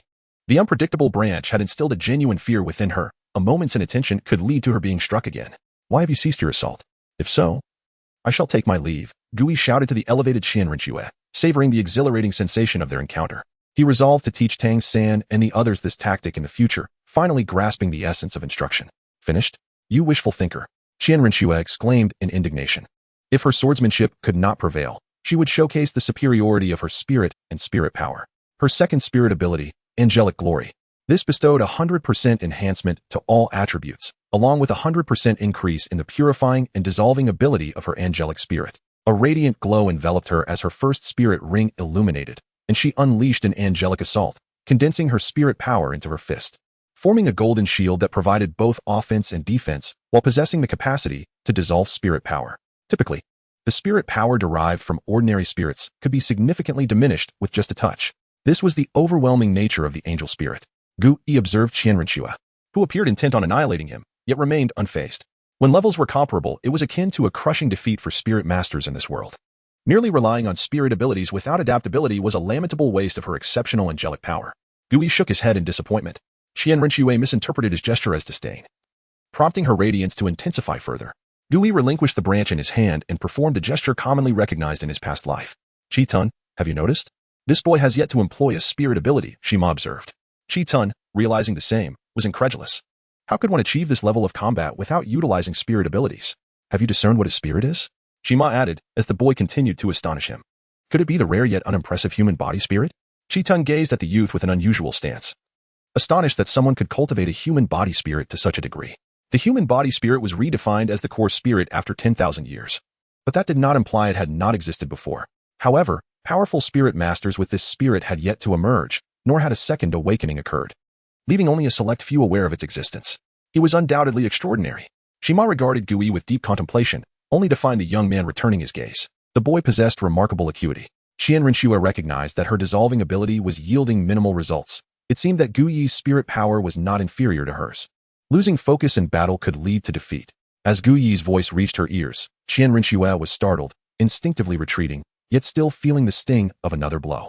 She comprehended that she could never hope to match this man, as he effortlessly neutralized all her attacks with techniques she could not comprehend. Was that your self-created spirit ability? Qian Rinxue inquired, retracting her spirit as she stood before Gui. Observing her admission of defeat, Gui also withdrew his spirit power, having sensed a significant reduction in his spirit power while countering Qian Rinxue's. The six-winged angel spirit was indeed formidable. Well, may I take my leave now? Gui replied with a smile. Qian Rinxue did not contradict him. Her angelic spirit left no room for such actions. The young master allowed him to depart. But secrets surrounded this boy, and should he not join the spirit hall, he could pose a danger. Shima watched Gui's retreating figure, sensing the emergence of another Tang Hao. Who said we were letting him go? Upon our return, an investigation must be initiated. I shall know everything about him from now on. Qian Rinxue smiled, contemplating her desire to ensure that he would not leave so easily. Chapter 24. Farce in the Starlit Forest. As Gui stepped out, he fortuitously encountered a group from the Tiando Royal Academy, who were in the midst of absorbing a soul ring. The one absorbing the soul ring was none other than Duguyen. Gui made no effort to conceal his presence, and thus was immediately noticed by the vigilant Qin Ming. Who goes there? Qin Ming called out, summoning his martial spirit, his alertness heightened by years of struggle.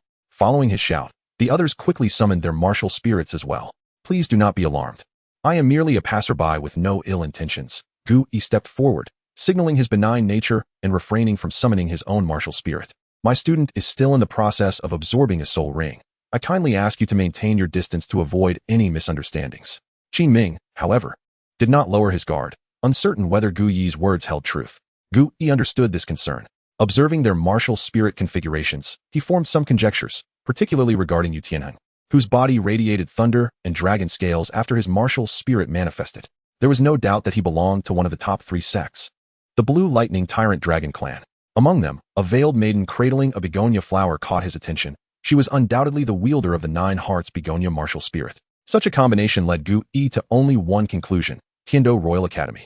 As for the fiery wolf martial spirit, it belonged to Qin Ming, a graduate of Shrek Academy. Gu Yi was indeed surprised to encounter 2 significant figures in such a short span of time. His gaze swept over the purple-haired girl surrounded by the group, who was likely Dugu Yan. Gu Yi held little curiosity for the others, save for Dugu Yan. Not only because she had the formidable Dugubo as a title Douluo backing her, but also due to the poison she harbored. As a practitioner of traditional Chinese medicine, Gu Yi was inherently intrigued by such complex ailments, especially someone capable of moving freely despite being laden with toxins. Should he manage to study her condition, it might lead to profound insights into the human body. After a brief examination of the surroundings, Gu Yi averted his gaze. Mindful that others were still engaged in absorbing the soul ring, any misunderstandings could lead to complications. Moreover, he had matters to discuss with Dugu Yan. Gu Yi stepped back a few paces, leaning against a nearby large tree. Qin Ming furrowed his brow, but said nothing, recognizing that Gu Yi had yet to display any aggression. Even from afar, Gu Yi could sense an increase in the toxicity within Dugu Yan. He could even detect a faint, putrid odor wafting through the air. Only someone with a keen sense of smell like his could perceive it. Each time she absorbed a soul ring, the accumulation of toxins intensified. It would not be long before she faced a fate similar to Dugubo's, perhaps even worse. After all, Dugubo's martial spirit was the phosphorescent serpent king, while Dugu Yan merely possessed the phosphorescent serpent. The disparity was significant. Dugu Yan completed her soul ring absorption in a short while. Gu Yi finally approached, confident that as long as he refrained from aggressive actions, he would not be attacked. Miss, may I have a moment of your time to speak privately? Dugu Yan searched her memory but found no recollection of him. The Tiando team, however, began to stir with excitement. Sister Yan's charm is undeniable. Even strangers cannot resist approaching her. Yu Tianheng, who was already pursuing Dugu Yan, now viewed Gu Yi as a potential rival. I do not know you, nor do I have anything to discuss with you, Dugu Yan replied, unwilling to engage with Gu Yi. Before Gu Yi could speak, he was interrupted by Yu Tianheng, whose tone was somewhat brusque. Kid, Yan has already expressed her disinterest in conversing with you. You should leave quickly. Qin Ming remained silent, curious to observe how they would resolve this situation. Allow me to say a word, Gu Yi interjected. On rainy days, you may experience sporadic sensations of numbness in your sides, which will only intensify as your soul power increases. At night, you may feel pain in your head and soles, accompanied by slight spasms. If you continue your training, you may not live past 30. Yu Tianheng could no longer contain himself. Born into the Blue Lightning Tyrant Dragon lineage, he was accustomed to privilege and had been courteous to his rival until now. The audacity of Gu Yi to utter such a curse against Dugu Yan was intolerable. He immediately activated his martial spirit, determined to confront Gu Yi. Gu Yi felt a sense of helplessness. He had not anticipated Yu Tianheng's explosive temper. Dugu Yan herself had not yet reacted, yet he was already on the offensive. Dugu Yan regarded Gu Yi with curiosity, eager to see how he would handle this and to gauge his strength. Gu Yi's demeanor sharpened. He was not one to be trifled with. Stepping forward, he channeled his soul power into his hand, seizing Yu Tianheng's dragon claw, effortlessly neutralizing his strength and twisting him down. The situation took an abrupt turn. Qin Ming was equally taken aback by Gu Yi's swift reaction, having subdued Yu Tianheng in an instant without any superfluous movements. Even he could not react in time. How formidable was this individual? Stop. Can you allow me to express a few thoughts? Yu Tianheng struggled, but Gu Yi's grip was as unyielding as steel, rendering him completely powerless. Release the captain. The few members who had been standing behind Yu Tianheng quickly summoned their martial spirits, eyeing Gu Yi warily. Dugu Yan was also surprised by Gu Yi's strength, having subdued Yu Tianheng so effortlessly, her vigilance tinged with a glimmer of hope. Release my student. Qin Ming stepped forward, unleashing his martial spirit. Teacher Qin Ming, Yu Tianheng called out. Teacher Qin Ming? He just called you Qin Ming, right? Gu Yi thought, relieved to finally identify this senior. With Yu Tianheng in his grasp, Qin Ming hesitated to intervene.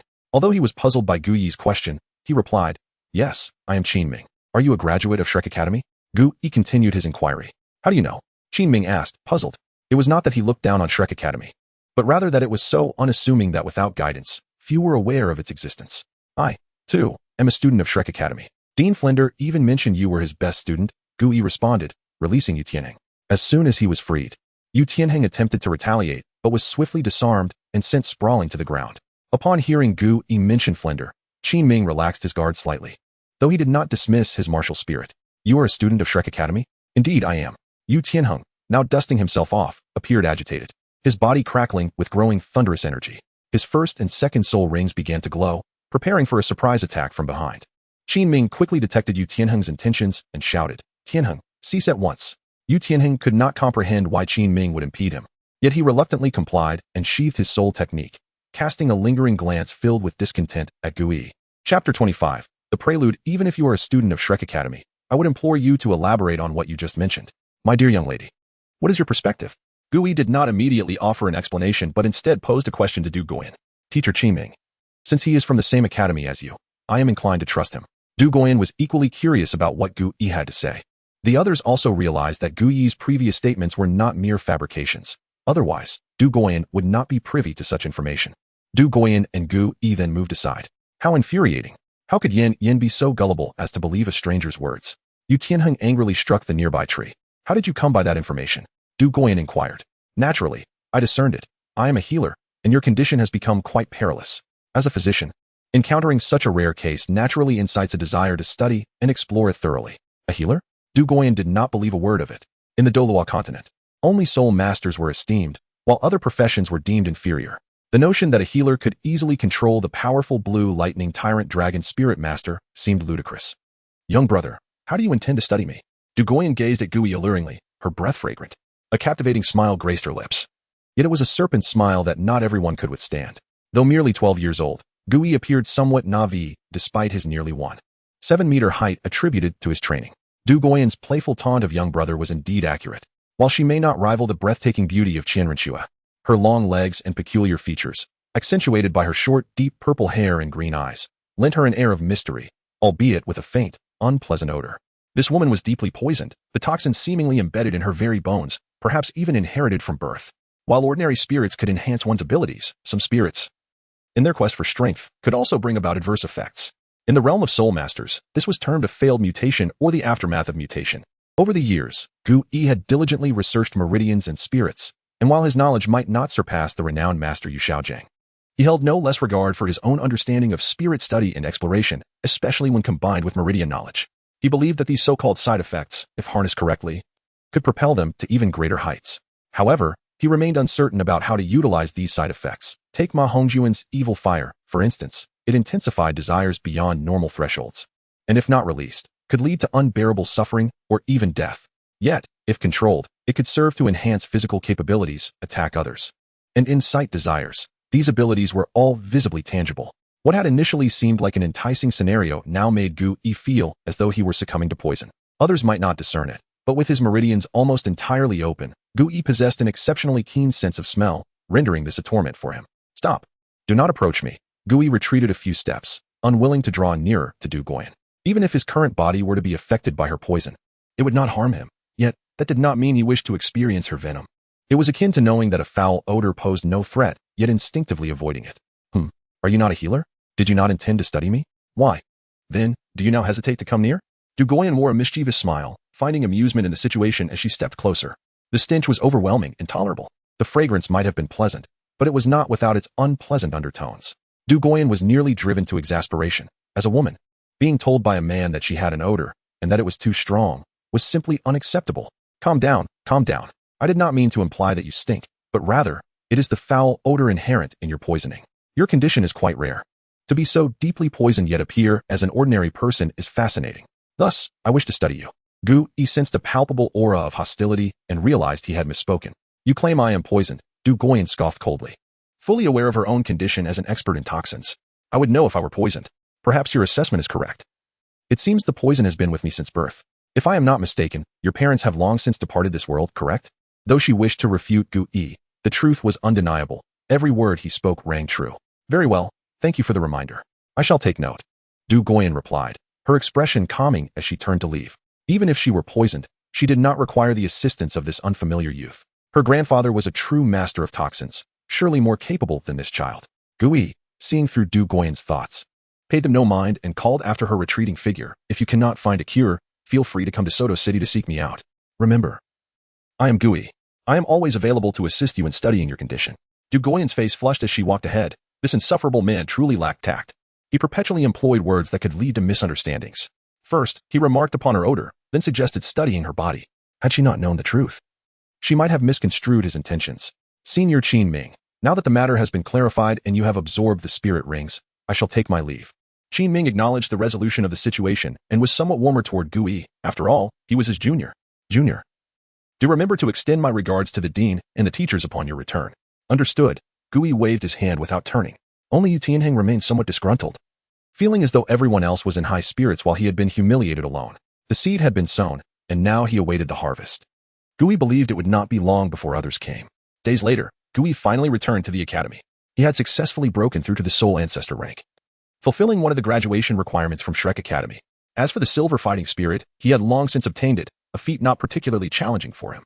Once he became a teacher, he would have the rightful authority to educate Tang San. One could not casually speak of the path of death. The education he had experienced should also be imparted to others. The fear of being overwhelmed by assignments would soon spread to another world, thus promoting traditional culture. Shrek Academy would ultimately take on his form. With ideals of an egalitarian society, what transformation would he bring to this world? However, the trajectory of future developments would never align with one's idealistic visions. Chapter 26. The Teacher and the Usurpation Outside Soto City, in the office of the Shrek Academy's president. Flinder stood up abruptly from his chair. What do you mean you want to graduate? He had anticipated passing the academy on to Gui when he could no longer manage it. Now, he was confronted with the notion of Gui graduating. Well, the graduation requirement of Shrek is to reach the rank of Soul Master by the age of 20. Now that I have achieved that, it is indeed time for me to graduate, Gui replied, observing Flinder's astonishment laced with disbelief. Indeed, the fledgling has grown, and it is time for it to soar in the skies. Ultimately, Shrek Academy is too small for you, Gui mused. Flinder, feeling a profound sense of defeat, slumped back into his seat, clearly shaken by the news. Though Shrek was modest, it was a recognized educational institution throughout the Douluo Continent. Once all the graduation formalities were completed and the seal was affixed, Gui would no longer be a member of Shrek. Go say your farewells to Zhao Wujin and the others. After all, they were your teachers, Flinder urged. Sitting in his chair, Flinder waved his hand in despair. Gui, with a smile, replied, farewell? What is there to say farewell about? Flinder was incensed, feeling that after years of care from Zhao Wujin and the others, Gui didn't even want to meet them for a final goodbye. President Flinder, I am now a rank 43 Soul Master, with soul rings of yellow, purple, and black. I hope to have the honor of becoming a teacher at Shrek and contribute to its legacy, Gui declared. Flinder realized he could no longer tease Gui, otherwise he might genuinely provoke him. What do you mean by this, you little rascal? Flinder questioned, confused by Gui's intentions. It seemed as though Gui was eager to take over Shrek Academy sooner rather than later. President, I have grown up here at Shrek, and I believe I am capable of furthering my education here. Moreover, I sincerely believe there are flaws in your teaching methods, Gui stated. The reason behind his actions becoming clear, he wished to establish legitimacy for his future guidance of Tang, San, and the others. Teaching as a mentor is vastly different from being a student, Gui added. All right, I agree. From now on, you shall be a teacher at Shrek, Flinder conceded. Though Gui's expression grew serious. Since I am now a teacher at Shrek Academy, I have formulated some plans regarding future instruction and possess a different understanding of the Academy's regulations. For the first time in 12 years, Gui conveyed his educational philosophy. What do you have in mind? Flinder inquired, placing his trust in Gui, especially considering his previous successes.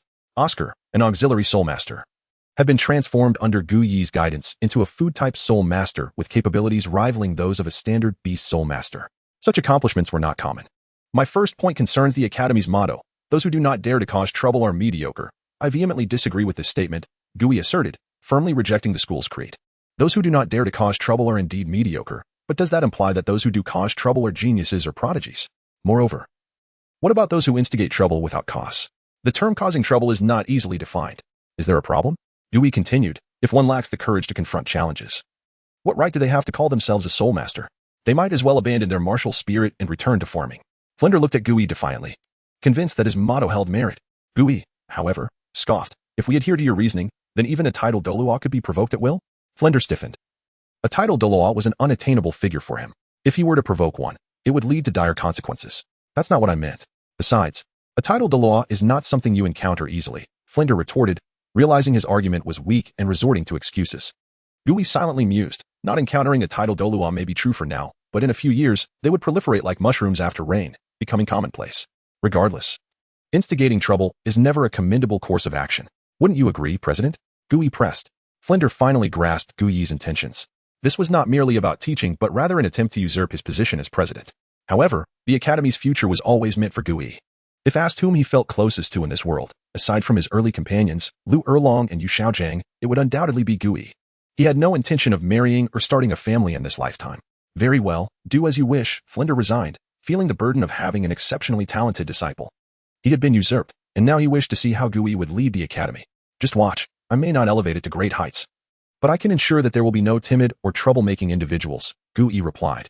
Uncertain if he could indeed bring a renaissance to Shrek, but determined to prevent future incidents like the time he witnessed Ma Xiaodao almost harming two newcomers without consequence, even threatening them. Such behavior was utterly unacceptable to him. Stepping out of the president's office, Gui gazed at the rising sun.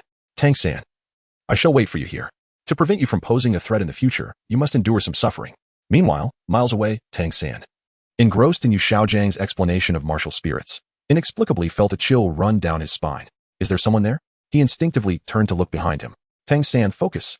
Yu Xiaojiang's stern voice snapped him back to attention. As his hope for Tang San's future, he needed to embody the role of a strict teacher. Apologies, teacher. Indeed. Tang San was truly respectful towards his mentors, though he had his own quirks. You rascal, why did you summon us here? The sun is splendid today, and I plan to take a nap. Yes, Oscar has run off to the soul fighting arena again. Who knows if he's studying the knowledge of auxiliary soul masters or concocting yet another self-created soul skill. The group bantered, hardly allowing Gui a moment to speak. Please, esteemed teachers, do remain patient. What I am about to discuss pertains to the Academy's future, so kindly listen attentively. Zhao Wujin and the others ceased their chatter, eager to hear what Gui had to say. From this day forth, I am no longer a student of Shrek Academy, Gui announced before anyone could interject. Thus, I have become a teacher. I ask for your guidance in the future. Gui bowed respectfully.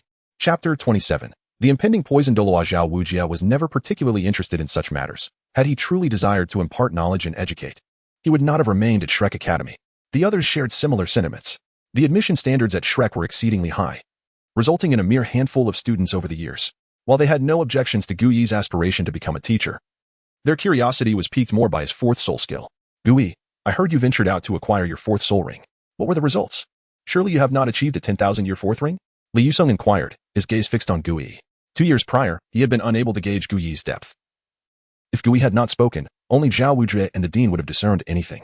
As it turned out, his assumption was correct. Gui had indeed attained the 10,000-year fourth ring. Gui was candid about it. The soul ring primarily served to facilitate his growth in this distorted world. Without the soul skills, he would remain indifferent. The 4 soul rings, yellow, purple, black, were arranged in order. Impressive, Zhao Wujie exclaimed, enthusiastically patting Gui on the shoulder. Gui had truly shattered the long-standing traditions of the soul master community.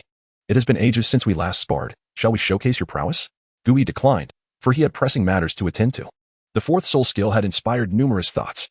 Engaging with Zhao Wujie would offer little beyond experience. It would not provide the assistance he sought. The gathering of the teachers was not merely for this occasion, but to herald many new developments within the Academy, ensuring no misunderstandings arose. Gui was determined to transform Shrek Academy. It was hard to fathom that an academy lacked a proper classroom and, as a soul master training institution, failed to teach about martial souls. The best educational methods seemed limited to running and battling in the soul arena. To him, this resembled a fraudulent academy masquerading as an institution of learning. Since he had taken on the responsibility of managing the academy, he felt compelled to ensure that graduates possessed the capability to stand on their own. This was his aspiration. Additionally, he announced a change in the academy's motto. Once, it read, "Those who dare not provoke trouble are mediocre." After discussions with Dean Flinder, they concluded it no longer suited the current Shrek Academy. Henceforth, the motto would be, "Repay virtue with virtue, and grievances with honesty." These 8 words resonated powerfully, striking a chord with those present. This was not a spur-of-the-moment thought. It had existed in his mind for many years. It is said that to repay virtue with virtue is noble, but how does one repay virtue? Such individuals are often mere observers. The world is filled with pitiable failures and the weak. This reflects a collective sentiment, an instinctive sympathy for the vulnerable. The sage wisely stated, "Repay virtue with virtue, and grievances with honesty." This was also a guiding principle instilled in him by his grandfather during his youth. Though expressed in ancient language, the meaning was clear to all present. Insightful, Xiao Xian pondered upon the phrase, recognizing its universal truth.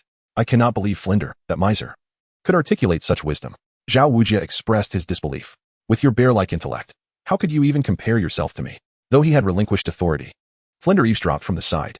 Upon hearing Gui attribute the motto to both of them, he felt a sense of vindication, only to be incensed by Zhao Wujie's remarks. Come, let me see if you can breach my defenses. Zhao Wujie was brimming with confidence, having honed his tiger leopard thunder sound technique over the years, which had significantly bolstered his defensive capabilities. His soul power was not only inferior to Gu Yi's, but his speed also lagged behind, compounded by Flinder's sharp claws.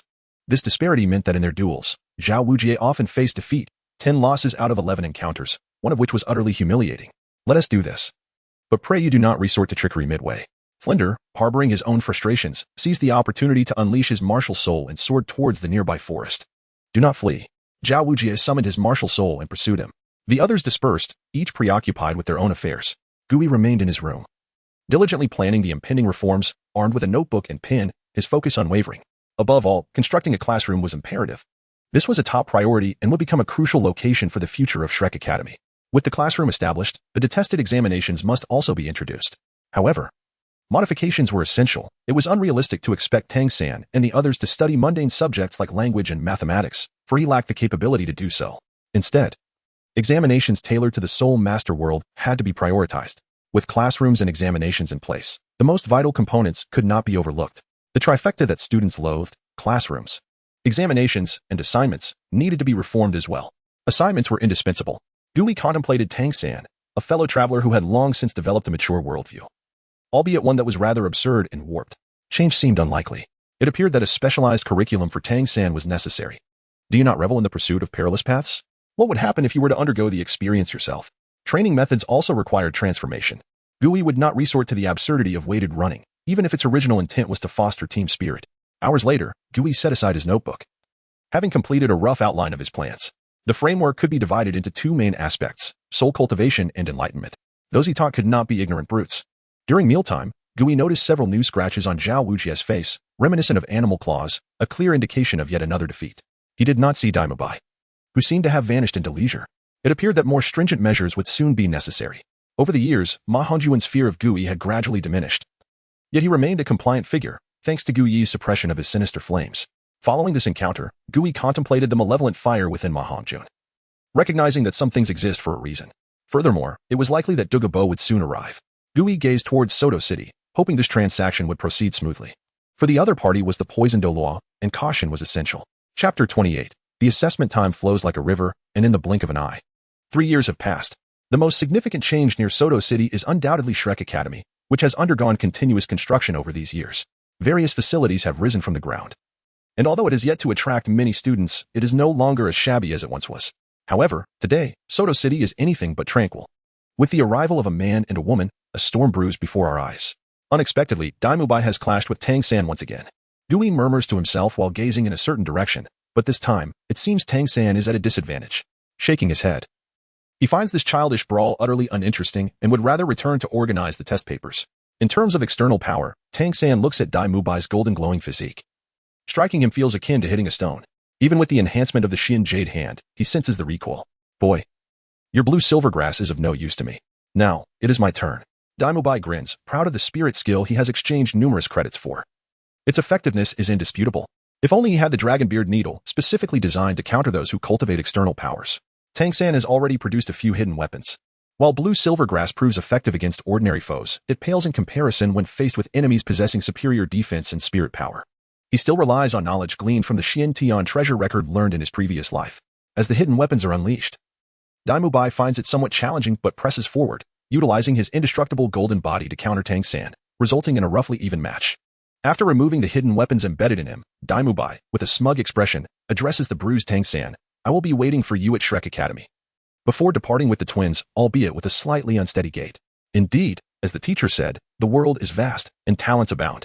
Tang San cannot deny that in terms of sheer strength, Daimubai surpasses him, but in a life-and-death struggle, he believes victory would ultimately belong to him.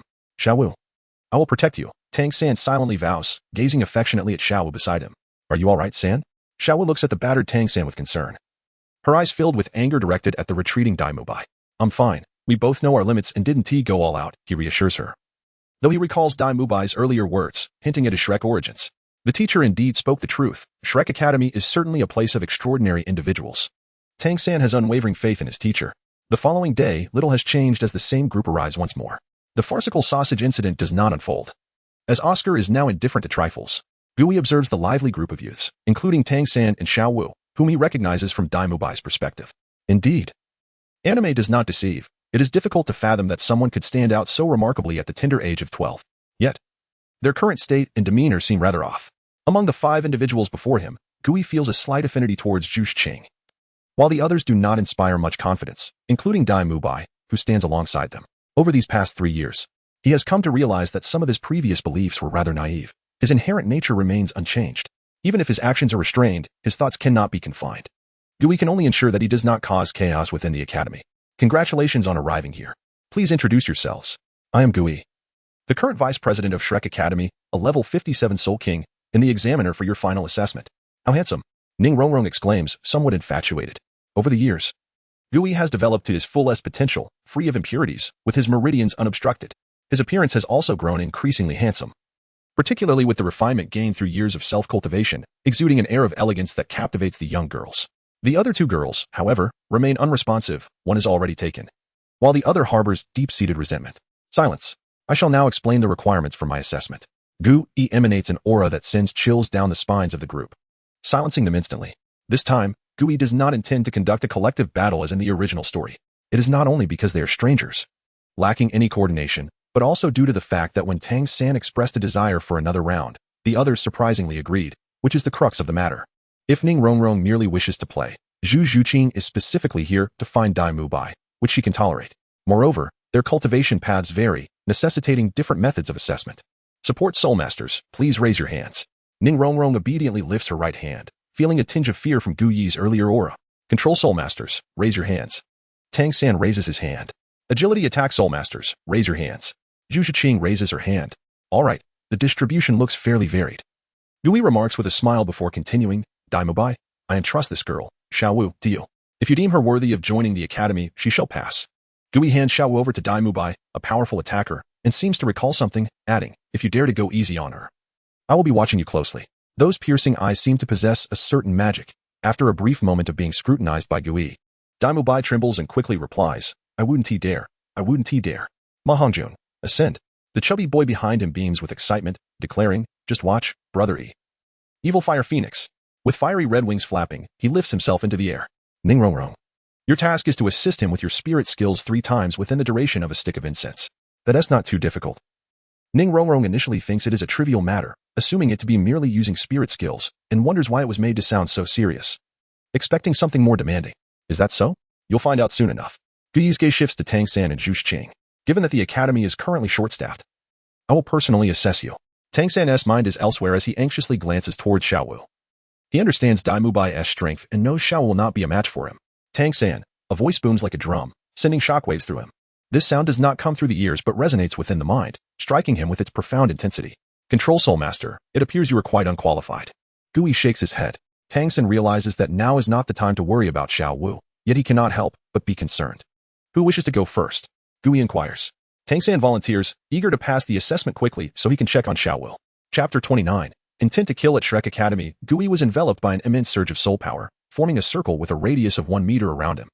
As a control-type soul master, he was not only the core of the team but also possessed exceptional means to restrain his enemies. I shall only move within this circle. Should you manage to bind my movements or if I step outside this boundary, you will have succeeded. If you understand, begin on your own accord. Remember, you have only the duration of a burning incense stick. With his arms crossed, Gui appeared utterly unconcerned, which irked Tang San, even if he was a soul king. Such arrogance, restricting his own range of movement, was unwarranted. Although anger simmered within him, Tang San wasted no time, summoning blue silver grass into his hands. First soul skill, bind. An abundance of blue silver grass surged towards Gui, densely converging, creating an impenetrable wall. At least Zhu Qing believed she could not evade it, especially given the small radius. However, Gui remained unfazed, conjuring a sphere of flames that engulfed his entire arm. The blue silver grass met the flames and was instantly incinerated. Fire conquers wood. At this moment, Tang San had yet to acquire fire and ice immunity, leaving him unable to withstand the flames summoned by Gui. He was taken aback by the revelation that this seemingly youthful vice president possessed the ability to summon fire. It appeared that binding Gui was no longer a viable option. He would have to drive him out of the circle instead. Tang San felt confident in this regard. For the Tang sect's hidden weapons were formidable. To think they burned so easily, Gui murmured, then addressed Tang San. Rest assured, I will no longer employ flames. Upon contact with the blue silver grass, Gui discerned that its characteristics were markedly different from the common variety outside. It was no longer merely blue silver grass. Toxic and parasitic. Tang San's expression brightened, yet he refrained from recklessly deploying soul skills, instead employing Ghost Shadow Misty Steps to advance. As he approached, his figure flickered, shifting between solidity and illusion, akin to a specter. Ghost Shadow Misty Steps was indeed an impressive lightness skill. Gui, however, showed no concern, awaiting Tang San's assault. First soul skill, Bind. Yet Tang San had other intentions, unleashing another torrent of blue silver grass, its barbed hooks appearing ominously. Gui, employing his own footwork, evaded effortlessly. Moving as if leisurely strolling through the rain, clad in white, his handsome visage strikingly remarkable, Tang San was astounded. Aside from himself, he had never witnessed such exceptional agility. One that surpassed his own. What was happening? Suppressing his bewilderment, he resolved to win this round. It's over. Second soul skill, Parasite. A smile spread across Tang San's face, for this soul skill had been hard-won and was his most satisfying ability, granting him formidable control. A multitude of seeds rapidly expanded, entwining everything around him. The only thing obscured was the view, completely blocked by the burgeoning blue-silver grass. Yet Tang San's confident demeanor instilled a sense of belief in his victory. One, a voice emerged from behind the blue-silver grass, and a figure leapt onto the vine-like structure woven from it. Impossible. How could he remain unscathed? Having been in such close proximity, Gui should have inevitably been tainted by the blue-silver grass seeds. How could he not have been affected? Little brother, excessive confidence is unwise. Continue. With a thought, Gui made the vines beneath him recede. What? Both Tang San and Zhu Zhuqing were taken aback. What kind of ability was this? Would he truly resort to using hidden weapons in the end? Tang San glanced at the increasingly beleaguered Xiaowu, wishing he could rush to her aid. Let me show you the power of the Tang sect's hidden weapons. The previously unused purple extreme magic eyes now tinted his gaze with a hue of violet. Teacher Gu. Be cautious. Gui had long anticipated Tang San's possession of the purple extreme magic eyes, but was not particularly intrigued. Was he planning to employ hidden weapons? Gui observed Tang San's hands resting at his waist and understood his intentions. 10 beams of cold light erupted from Tang San's fingers, each aimed directly at Gui's vital points, devoid of mercy or concern for life. Truly lacking in discernment, reckless. Tang San's strike was lethal, had it been anyone else. Such hidden weapons would indeed have claimed a life. Moreover, the traces on the weapons indicated they were poisoned. Gui's eyes narrowed as he deftly evaded each projectile. The hidden weapons embedded themselves into the ground, the chilling light proclaiming their lethal intent. Very well, were you truly intending to kill me? Gui glared at Tang San from a distance, exuding a pressure focused solely on him. Indeed. Gui pressed on, teacher. The rules did not state that I could not use items outside my martial soul. I should not be considered in violation, right? Tang San, not one to be easily fooled, refused to concede to such an assertion. Proceed, then. Gui seemed persuaded, retracting his imposing aura. Tang San was astonished. The hidden weapons he had launched were not only powerful but also swift, yet none had grazed Gui. How remarkably perceptive he was. He would not yield so easily. As the saying goes, a prolonged defense will inevitably falter. Gui would surely err at some point, and that would be his opportunity. Zhu Qing, standing at a distance, felt her previous goodwill dissipate. This was merely an academy assessment, yet lethal moves were employed against a prospective teacher. Such a person was not one she wished to approach. In the following moments, Tang San exhausted every hidden weapon at his disposal, yet they proved entirely ineffective, like striking a solid wall. Having fought with Dai Mubai the day before, he and Xiaowu had remained indoors to recuperate and thus missed encountering treasures like the dragon beard needles. Tang San finally ceased his attempts. He was genuinely at a loss. It seems your tricks have run dry. Allow me to demonstrate the art of the flying dagger. Gui casually summoned a flying dagger, for Tang San was not worthy of him wielding his own knife. The instant he grasped the dagger, Gui became the center of attention, all eyes drawn to him. I never expected to witness EGE's mastery of flying daggers today. Oscar stood nearby, his face aglow with excitement. What has this Tang San done to provoke Gu into revealing his daggers? Hovering in the air, Ma Hongjun stared blankly at Gui, who held the flying dagger, completely oblivious to Ning Rongrong stealthily unleashing a soul skill upon him during this moment. Chapter 30. The unyielding individual Tang Hao, concealed in the shadows, was poised to strike. The moment his son was harmed, there would be no turning back. Tang San felt an overwhelming chill, as though he were being pursued by a ferocious beast, rendering him unable to escape. Was this truly his hidden weapon? The projectile soared forth, reminiscent of a white rainbow piercing the sun. It was commendable that he maintained restraint. Tang Hao was no ordinary individual. During the soul-fighting tournament, he had been able to momentarily fend off a title Douluo using the supreme techniques of the Haotian school. Though injured now, his perception and insight had only sharpened over the years. As the weapon was launched, he understood that this strike would not be fatal. It was beneficial for Xiao San, who had enjoyed a smooth path these years, to face some adversity. With a sigh, Gui turned his attention back to Zhu Qing, stating, "You are a soul master, and my expectations of you are not high. If you can merely touch the hem of my garment, you will have passed." After witnessing Tang San's earlier battle, Zhu Qing dared not underestimate Gui. Nevertheless, she was determined to enter this academy, for Gui represented hope, the hope of survival. "Ready when you are," Gui declared. returning to the center of the circle, while Ning Rongrong had completed her task. I assure you, I did not go easy on her. She possesses the requisite strength. Ma Hongjun hurriedly clarified, having noticed Gu Yi's gaze. Although fear of Gu Yi had diminished, the reverence in his heart remained undiminished. I am aware that Ning Rongrong has passed. However, Xiaowu presents a greater challenge. While she is yet to be defeated, she is perilously close. From her performance, Zhu Zhiqing had demonstrated enough capability to qualify. Seizing the moment of Gu Yi's relaxation, Zhu Zhiqing understood that Gu Yi's speed was undoubtedly superior to hers. Indeed, far exceeding it. A sneak attack was her only option. With her martial soul released, her physique became more defined and agile, her speed doubling. Evidently, she employed her first soul skill, the ethereal stab. A commendable strategy. However, as Gu Yi stepped aside casually, Zhu Zhiqing's attack faltered. Her speed and adaptability fell short. Observing Zhu Zhiqing's miscalculation, Gu Yi recognized that while proficient use of soul skills could greatly aid her, poor execution would expose significant vulnerabilities. Yet, her flexibility was commendable. Gu Yi watched as Zhu Zhiqing, seemingly unscathed, twisted at an awkward angle to close the distance between them. However, such efforts were in vain. Gu Yi seized the opportunity to continuously assess Zhu Zhiqing's martial soul and attack patterns. As one of his favorite characters, it was only natural for him to invest more thought into her than he did with Dai Mubai, owing to their long-standing friendship. Time slipped away, and Zhu Zhiqing achieved nothing.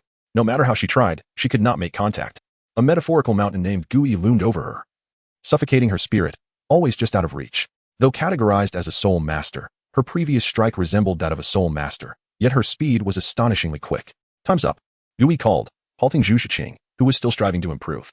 It was a fruitless endeavor. As long as he refrained from easing up, she would never reach him, regardless of her efforts.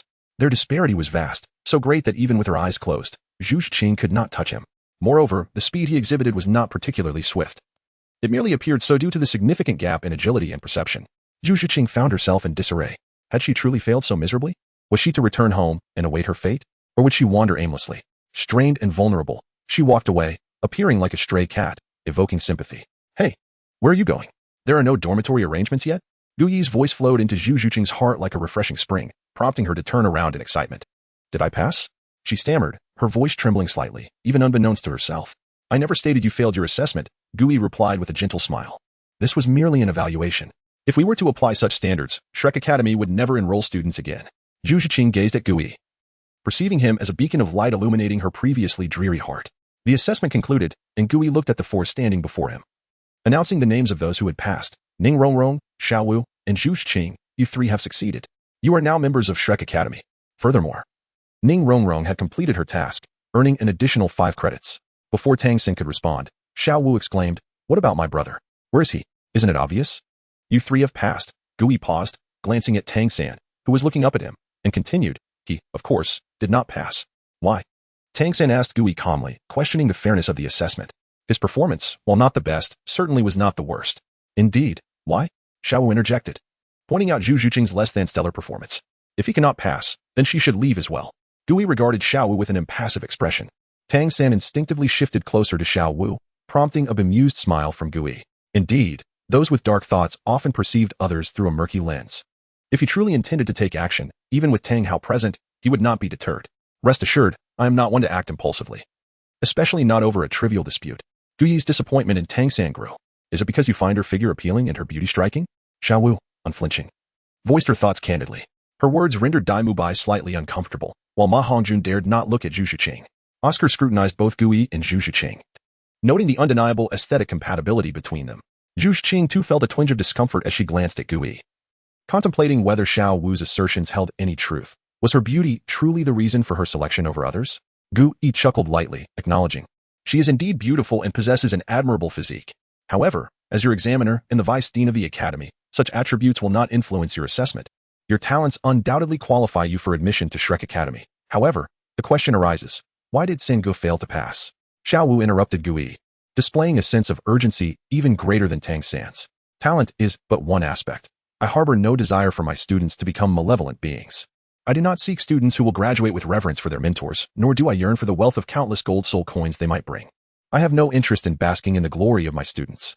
My only wish is that my teachings do not lead to the untimely demise of innocent lives. That alone suffices. Chapter 31. Interference. Additional update. Everyone was taken aback, for Gu Yi's words resonated profoundly. The recent events had unfolded before their eyes. Every strike from Tang San was aimed at vital points. In a true battle against an enemy, such actions would be commendable, even worthy of applause. Yet, if directed towards a comrade, or worse, a future mentor, what could this possibly signify?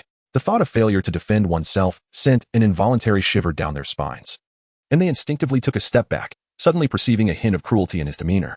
If you refuse to accept my brother San's words, I shall accompany him as well, Xiaowu declared, not one to back down easily, and began to issue a veiled threat. Gu Yi genuinely could not comprehend what leverage she believed she held against him. Was it the legacy of the 10,000-year rabbit? Had it not been for her elevated soul power enhancing her talents, did she think she could pass this assessment? Gu Yi had never regarded a soft-bone rabbit as a potential powerhouse in the assault category. It was not that he looked down upon rabbits, rather. They were simply not a breed known for their offensive prowess, especially not the soft-bone rabbit. If you wish to leave, you may do so alongside him, Gu Yi stated, showing no inclination to retain her. Explain to me clearly how I have failed this assessment. Xiao was taken aback by Gu Yi's response. During her time in Nodding City, she had been undefeated throughout the academy, who among her peers did not respectfully address her as Sister Xiaowu. Yet here, aside from having a high soul power, it appeared she was utterly ineffectual. Before Gu Yi could articulate further, a voice broke through the air. You insolent boy. The assessment is deemed passed. At Shrek Academy, we value strength above all. As long as they possess it, they may utilize any means necessary in combat. Gu Yi turned to see Flander approaching, a sense of resignation washing over him. He noticed the principal's gaze fixed intently on the soul tool at Tang San's waist, recognizing it as Yu Xiaojiang's creation. Now named by Tang San as the 24-Bridge Moonlit Knight. Principal, this matter should rest upon my shoulders, Gu Yi remarked. Feeling somewhat helpless regarding the camaraderie between Flander and Yu Xiaojiang, I remain the principal, and this matter is settled as such. You need not waste time on trivial matters. Should you cast aside these two promising talents, I shall hold you accountable. Flander harbored no intentions akin to Gu Yi's, despite the fervor he had just witnessed. He felt compelled to assist Tang San, driven by a singular purpose. Understood, Tang San, you have passed, Gu Yi continued, addressing Oscar. Take them to the student dormitory and clarify the academy's regulations for them. Certainly, Brother Yi, rest assured, Oscar pledged confidently. Gu Yi chose not to linger further and departed. Zhu Zhuqing and the others observed the unfolding events with increasing disdain for Tang San. It was evident to all that the principal of Shrek Academy was favoring Tang San. In any circumstance, connections were seldom well regarded. Tang San, come with me, Flander beckoned. He had not received news of his old friend in ages and was determined not to let this individual, who bore tidings of his friend, slip away. Master, is he well? Tang San's gaze flickered, yet he did not conceal the truth. He is doing quite well. Meanwhile, the others followed Oscar towards the student dormitory. Is the vice principal's relationship with the principal strained? Ning Rongrong could no longer suppress her curiosity and inquired. Zhu Zhuqing, walking behind, raised her gaze slightly. Impossible. Brother Yi and the principal share the best rapport in the academy, akin to a foster son. No one had anticipated such a connection between Gu Yi and the principal. If that were the case, why would the principal publicly undermine Gu Yi and insist on retaining Tang San? In that case, Ning Rongrong was about to continue when Oscar interrupted. Don't ask me. I am equally perplexed by this matter. Oscar was equally bewildered. For years, Gu Yi had implemented reforms without the principal's intervention. By the way, what is this credit the vice principal mentioned, and what is its purpose? Ning Rongrong suddenly recalled Gu Yi's mention of credits, something she had never heard of. Zhu Zhuqing, sensing the importance of the matter, grew serious. As for Xiaowu, despite being with them, her thoughts were elsewhere, pondering the fate of her brother San. Regarding credits, Oscar expressed with a hint of envy. This is a system akin to the golden soul coins established by Brother Yi. In simple terms, if your credits are sufficient at Shrek Academy, you can accomplish many things, including one-on-one instruction from the principal, and, most crucially, Oscar paused, sensing the intense scrutiny from his companions. The others glared at Oscar, their expressions darkening. Speaking halfway was the most infuriating behavior. Noticing their increasingly perilous gazes, Oscar relented. You can learn to create your own soul skills. Isn't the creation of soul skills a closely guarded secret? Can one truly learn it here with credits? The group, being soul masters, understood the significance of self-created soul skills. Zhu Zhuqing and Ning Rongrong were incredulous. Indeed, initially there were no self-created soul skills available for you to learn. It is all thanks to Brother Yi. To learn self-created soul skills and techniques, there is another method. Those favored by Brother Yi will be taught, even if their credits are insufficient. However, he and Ma Hongjun do not require this. As contemporaries who grew up alongside Gu Yi, they had always had access to comprehensive techniques and martial skills, never needing to rely on credits. Would such indiscriminate teaching not incite discontent among other students? Ning Rongrong queried. Discontent? The opportunity to learn self-created soul skills is already a tremendous stroke of luck. Furthermore, these skills are exclusively crafted by Brother Yi and do not belong to the academy. He can impart them to whomever he pleases, Oscar chuckled. If such a person truly existed, they would not be regarded as human. All right, explaining too much now will only confuse you. Tomorrow, all will be revealed. In any case, Entering Shrek Academy will bestow lifelong benefits upon you. Now, we have arrived at the girls' dormitory. Each of you will have your own room. Remember to gather at the classroom at 6 o'clock tomorrow morning. After assigning these tasks, Oscar hurriedly departed, having already wasted considerable time and lost an unknown amount of golden soul coins. As Gui left, he made his way directly into the woods on the back mountain. Come out.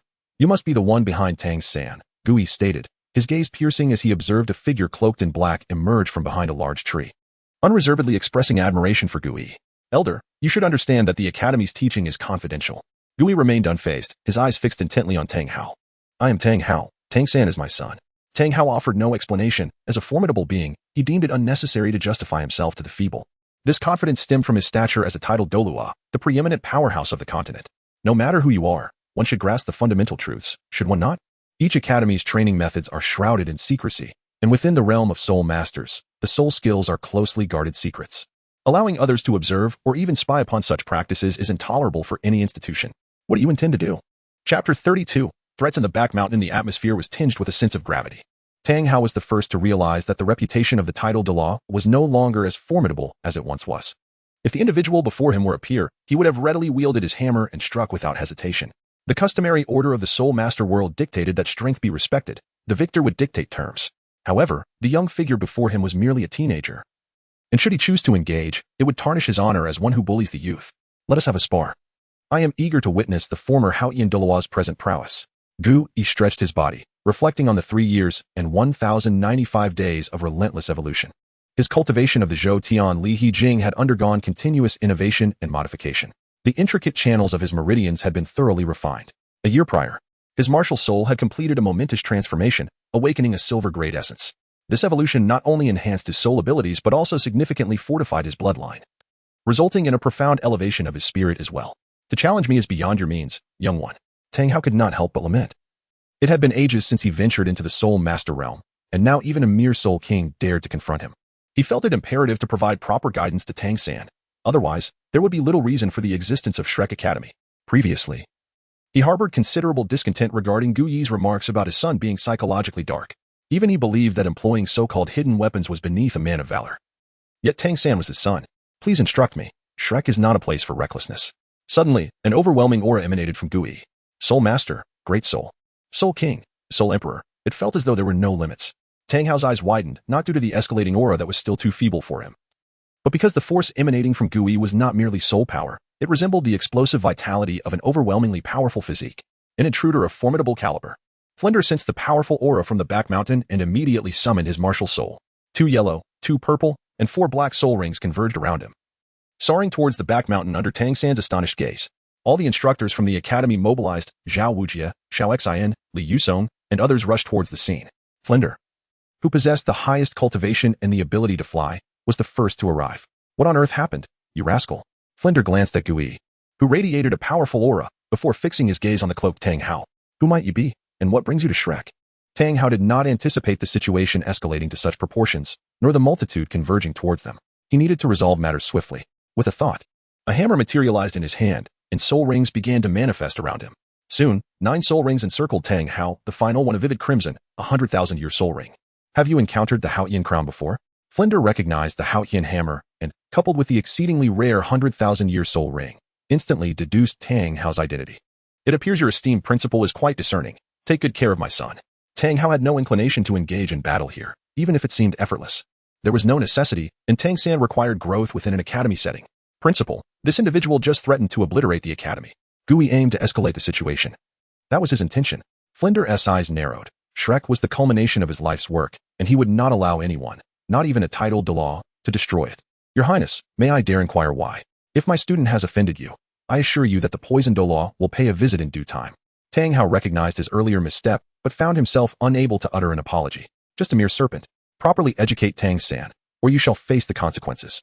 With a dismissive remark, he raised his hammer and struck a nearby tree, shattering it into splinters under the immense force. What transpired? Flender breathed a sigh of relief, realizing that a confrontation was averted, for had it escalated, he would have had to risk his life. Fortunately, Tang Hao was not in a murderous mood that day. After Gui recounted the events during the assessment, it became clear that previously, there had only been Ning Rongrong as a concern, and now Tang San was another complication. Flender's change of heart regarding Gui was influenced by Yu Xiaojiang. He had not anticipated that Tang San had the backing of such a formidable title Douluo. What on earth are you thinking, you rascal? Tang San's strength is not to be underestimated. For the academy, this was not necessarily a negative development. Flinder increasingly found Gui perplexing, especially over the past 2 years as his strength seemed to be boundless. Tang San. Is he not the disciple of the master you often mention? Flinder was taken aback by this revelation. How did you know? Ah. I deduced it from the soul guide device at his waist. It indicated he was Xiaojiang's student. Before they could exchange further words, Zhao Wujie and others arrived. Gui. Where's the enemy? Zhao Wujie had summoned his martial soul, exuding a formidable presence. There is no enemy. I was merely practicing my soul skills. Though it seems the commotion has escalated, Gui withheld the full truth. You unleashed such a powerful aura just to practice your soul skills? You nearly frightened me to death, thinking there was a strong adversary. Zhao Wujie retorted, though upon confirming Gui's safety, he departed. Xiao Xian and others exchanged a few words before leaving as well. What should be done about Tang San? Gui inquired. Flinder understood that Gui remained unsatisfied with Tang San, despite having encountered a titled Douluo who had slain the former pope. Young and impetuous, Flinder mused. Yet he had to consider the academy's welfare and Gui's perspective. Let him be an ordinary student, it would honor my old friend, the Haotian Douluo. Ultimately, it was a matter of insufficient strength. Gui, however, was pondering a rather amusing notion. In half a month, Douluo would likely return. And the ensuing circumstances promised to be entertaining. 2.5 years prior, Douluo had made an appearance, resulting in a not-so-pleasant encounter, but a favorable outcome. It was precisely due to this that Shrek Academy gained the protection of a titled Douluo. Upon returning to his room, Gui sat on his bed, focusing his mind and sensing the burgeoning embryo within him. Soon, it would be ready to emerge. As he absorbed the fluctuations of his emotions, the embryo in the sea of his spirit grew larger, and his gaze became increasingly serene and detached, as if transcending worldly concerns to become a celestial being. Chapter 33 Departure. The following day, the 4 newcomers arrived at the classroom early. Gui did not deliberately create a situation of tardiness. Today marks your inaugural lesson. Subject, cultivation techniques. The classroom was not overly spacious, accommodating merely 30 seats. However, compared to the current 7 individuals, it felt somewhat expansive. I shall not elaborate on the 3 senior students. Those interested may remain, while the others are free to pursue their own endeavors. Gui aimed to avoid rendering the class excessively monotonous, for this world is distinct from the last. If all protocols were to be mindlessly replicated, it would not only prove unhelpful but could also provoke resentment. A balance of rigor and relaxation is essential, not only in the path of cultivation but also in the art of management. A few seconds after Gui concluded, aside from Tang San and his companions, only Dai Mubai remained, his gaze fixed on Zhu Qing, occasionally glancing at Gui. As your first lesson, we shall delve into cultivation techniques. Zhu Qing raised her hand to inquire, what is cultivation technique? Is it akin to meditation? Ning Rongrong chimed in, indeed, I have never heard of any cultivation techniques before. Gui furrowed his brow, explaining that cultivation techniques, by definition, are methods that aid in cultivation, akin to a different approach to meditating for soul power. Sister Xiaowu learned to cultivate her soul power 6 years ago. Do you really need to teach her? Xiaowu, still miffed about yesterday's events, retorted sharply after Gui's explanation. Ning Rongrong appeared somewhat disheartened, as she was currently practicing the meditation method most suitable for the 7-treasure, glazed tile pagoda, rendering the need for cultivation techniques unnecessary. Zhu Qing, however, remained contemplative. She had never been an impulsive individual, or she would not have survived to this day. The fact that she managed to escape the pursuit of her family from the Star Luo Empire at just 12 years of age spoke volumes. Oscar's words from yesterday echoed in her mind. This cultivation technique should be extraordinary. Tang San was taken aback, although unsure if Gui was referring to internal martial arts. He had never encountered any mention of such techniques in this world. Perhaps this academy is indeed remarkable. Gui's expression darkened, and an aura emanated from him. If you do not wish to listen, you may leave. This is not a nursery. I do not cater to every whim. The pressure of his aura compelled Little Rabbit and Ning Rongrong to hold their breath. Observing this, Tang San positioned himself protectively in front of Xiaowu, staring resolutely at Gui. Such sibling affection. Xiaowu, Ning Rongrong, 5 credits deducted, Gui declared, opting for a direct approach rather than lengthy explanations. He retracted his aura and continued, those who wish to learn may stay, those who do not may leave. He cast a deliberate glance at Ning Rongrong, seemingly curious about her decision. Never had she endured such indignity. Rising, she strode towards the exit. Had Gui not yet touched upon this little witch's limits, she might have even invoked the name of the 7-treasure glazed tile school. Xiaowu contemplated leaving as well but was subtly deterred by Tang San's gaze. He desired to uncover the nature of this so-called cultivation technique. Zhu Qing was even less inclined to depart. Very well, let us proceed with the lesson. Gui noted Ning Rongrong's departure with a flicker in his eyes. He recognized this as an opportune moment to address Ning Rongrong's haughty demeanor. Turning, he began to outline the meridians of the human body with his soul power on the blackboard. These include the 12 primary meridians, 12 secondary meridians, 8 extraordinary meridians, and 15 collateral meridians. Among those present, only Dai Mubai, who had studied these concepts, remained composed, while Tang San was utterly bewildered. The detail was astonishing. Not a single minute branch had been overlooked, rendering it a complete map of the human circulatory system, all depicted through soul power. What mastery does this man possess over soul power? How formidable must he be? Tang San could hardly fathom. Though stunned and astounded, he raised his hand to ask. How do you know these things, teacher? This is the first time I've heard of meridians in this world. I forgot to mention. My martial soul is this human meridian system, Gui replied. Tang San inhaled sharply. Such a peculiar martial soul was unprecedented in his experience. A martial soul based on meridians? The class time swiftly elapsed. Gui did not linger, but considering that Zhu Zhiqing and Xiao Wu were novices, he assisted them in executing the pure yuan technique. Of course, this was merely a foundational version. As for Tang San, he declined the offer. The pure yuan technique presented by Gui was indeed commendable, yet it paled in comparison to the Xiantian technique, thus making a change unnecessary. Lastly, he declared, everything you learn in Shrek, including techniques and soul skills, must not be imparted to others without my consent, even if you journey to the ends of the earth. I will locate you. Understood, teacher, Zhu Zhiqing responded earnestly. Just from practicing once, her soul power had already seen slight enhancement, surpassing the speed of meditation. Yet she remained unsatisfied. Despite the acceleration, it was still insufficient for the challenges ahead, which her current strength could not bear. Teacher, how many credits would it take for you to assist me in crafting a technique?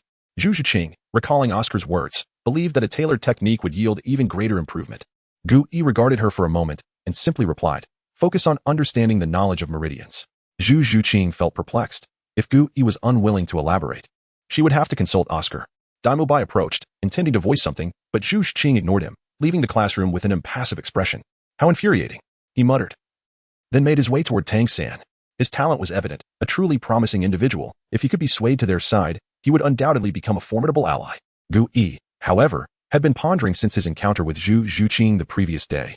With a suitable martial soul, an appropriate temperament, and even compatible emotions, it would be a travesty for such an individual not to cultivate this technique.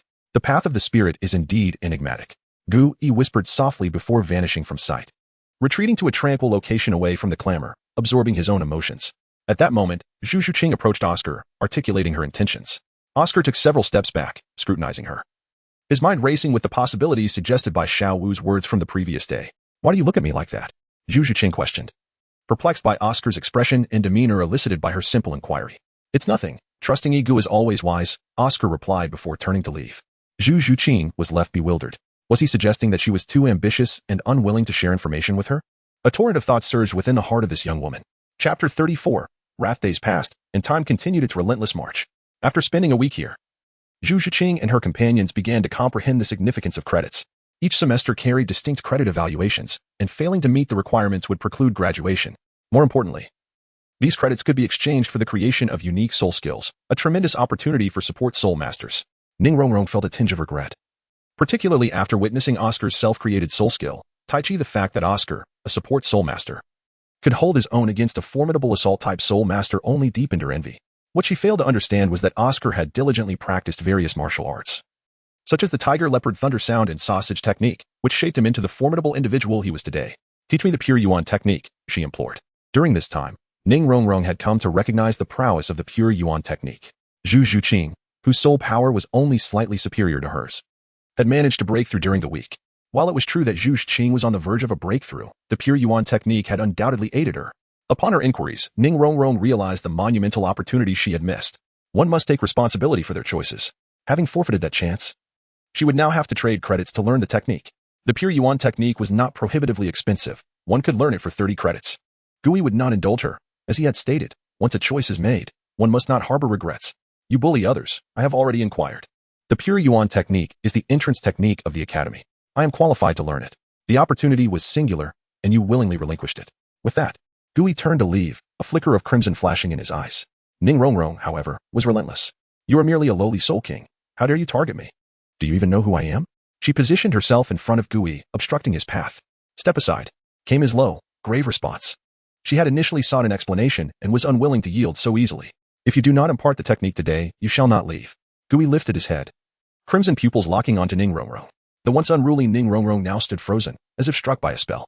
Only after Gui had distanced himself did she succumb to tears, her eyes reflecting a vision of hell, as if her very soul were being devoured. Gui returned to the back mountain, seated in the most expansive area. When he finally opened his eyes again, the crimson hue within them had faded. Time could not be wasted any further. The backlash was growing increasingly severe. He closed his eyes once more, his breath settling into tranquility. After being frightened into tears, Ning Rongrong dared not pursue trouble with Gu Yi any longer and sought out Xiao Wu instead. Previously, she had attempted to obtain the technique from Zhu Zhuqing, but failed miserably. This time, she decided to test her luck with Xiao Wu. Perhaps their shared gender made a difference. Although Xiao Wu remembered Gu Yi's words, she dismissed them and taught the pure Yuan technique to Ning Rongrong, cautioning her to be careful during practice. Third brother said that one must exercise utmost caution when dealing with meridians. Xiao Wu kindly shared the precautions, completely unaware that she was about to unleash a grave disaster. In the following days, Gu Yi did not make an appearance. Classes progressed methodically, with half a day dedicated to learning about martial souls and soul beasts, and the other half to practicing soul skills or engaging in practical combat drills. Zhao Wujin and the others had trained for many years and possessed a certain understanding of soul power. For every course completed, students would receive 1 to 5 credits based on their performance, as determined by the instructor. At the back mountain, Gu Yi concluded his training. Though his mood was far from pleasant, the influence of the demonic seed within his spiritual sea was becoming increasingly pronounced, affecting his daily life. However, calculating the time, Zhu Zhuqing and the others had been here for nearly half a month. A test would not be out of order. With this thought, a smile broke across Gu Yi's face, even momentarily subduing the influence of the demonic seed. Descending the mountain, Gu Yi noticed that Ning Rongrong had indeed mastered the pure Yuan technique, igniting a flare of anger within him. The demonic seed within his spiritual sea felt as if it had been set ablaze, assaulting his will. Gu Yi made a decision. He ceased resisting and allowed the seed to take hold. After a while, his demeanor transformed, and he glared at the approaching Oscar, saying, "Oscar, gather everyone in the playground and await my arrival." His tone was exceedingly stern, leaving even Oscar startled. It was the first time he had seen Gu Yi so wrathful in all their years together. Though unaware of the specifics, Oscar sensed the gravity of the situation and, without hesitation, utilized his third soul skill, which, as in the original story, was drawn from the phoenix-tailed coxcomb snake, albeit with a higher age and enhanced effects. At that moment, Gu Yi sought out Flinder. "Dean, I hope you will refrain from intervening in my teaching from now on." Gu Yi's expression was ashen. Yet he managed to temper his anger in the presence of Flinder, the mentor who had raised him. The demonic seed was already beginning to exert its influence. "What is the matter?" Flinder inquired, puzzled but recognizing the seriousness of the situation. "Ning Rongrong has been stealing techniques," Gu Yi replied. Flinder gasped in shock. In the world of soul masters, self-created soul skills were typically shrouded in secrecy. If it were discovered that someone had been pilfering them, the lightest punishment would entail the destruction of their martial soul, and retaliation was strictly forbidden. Such was the rule, the code of the soul masters. Though Gu Yi had never been particularly concerned about self-created soul skills, it did not mean he would not be infuriated. However, rules are made by humans, and those who establish them rarely include themselves within their confines. Regulations are merely designed for the lesser individuals. The Seven Treasures Glazed sect, without a doubt, was among those who set the rules. Despite being composed solely of support soul masters, the sect boasted several titled Douluos, including the renowned sword Douluo, whose 7-killing sword was not to be taken lightly. The title of Sword Heart was earned through countless lives and bloodshed. Do not act rashly. Ning Rongrong has an intricate background. We cannot afford to make hasty moves. Flinder wished to prevent Gu Yi from leading a life pursued by the Seven Treasures Glazed sect. "Dean, you need not worry on that front. I have no intention of killing her," Gu Yi replied with a sinister smile. "Not killing does not equate to letting her off lightly. Do not go too far. Ning Fingji is aware of her presence here, basking in the sunlight." Gu Yi stretched his limbs, realizing it was time to break free from the constraints that had held him for so long. The 7 individuals gathered were entirely in the dark about the unfolding events. "What on earth does Oscar want? I still have things to purchase," Ning Rongrong protested. "Indeed. My carrots are still lying on the ground," Xiao Wu chimed in, both expressing their dissatisfaction. Daimyo Bai continued to court Zhu Zhuqing, only to be met with rejection. "Stop talking. What is the matter?" "I am equally in the dark. All I know is that something significant has occurred. I have never seen you so furious," Oscar said, his heart still trembling at the fleeting red light he had glimpsed in Gu Yi's eyes. "He is angry?" Upon hearing these words, Ma Hongjun, who had previously been rather indifferent, immediately adopted a serious demeanor. Chapter 35, The Soul Snatcher. As the thoughts of the crowd swirled, Gu Yi arrived at the playground. "Vice Dean, everyone is here." Oscar respectfully addressed the Vice Dean instead of calling him Brother E. Personal relationships aside, Oscar understood the gravity of the situation. Gu Yi surveyed the 7 individuals before him, his expression inscrutable. Tang San astutely noted the noticeable shift in Gu Yi's aura and demeanor. Such a transformation in a short span was indeed challenging to achieve. Confounded, Tang San pondered over Gu Yi's current state. "My dear friends, it is regrettable," Gu Yi began, a flicker of crimson flashing in his eyes. "I am curious to know what led you to believe I am so accommodating." Though he did not overtly release his aura, the others felt a palpable tension. The presence of a strong individual was enough to suffocate the weak. Oscar realized that someone among them had crossed Gu Yi's threshold of tolerance. But who could it be? Not only Oscar, but also Dai Mubai, Ma Hongjun, and others reflected on their recent actions. There had been no change in Gu Yi's demeanor, and the arrival of Zhu Shiqing had even kept him from going out as often. Ning Rongrong, step forward, Gu Yi commanded, his gaze piercing as it locked on to Ning Rongrong. He then swept his eyes across the remaining individuals, seeking the one who had dared to impart the pure Yuan technique to her. Ning Rongrong stood defiantly, unperturbed, and instead of fear, she fixated on Gu Yi, utterly oblivious to the fact that his mere gaze had once reduced her to tears. Where did you learn the pure Yuan technique? Gu Yi asked directly, eschewing any preamble.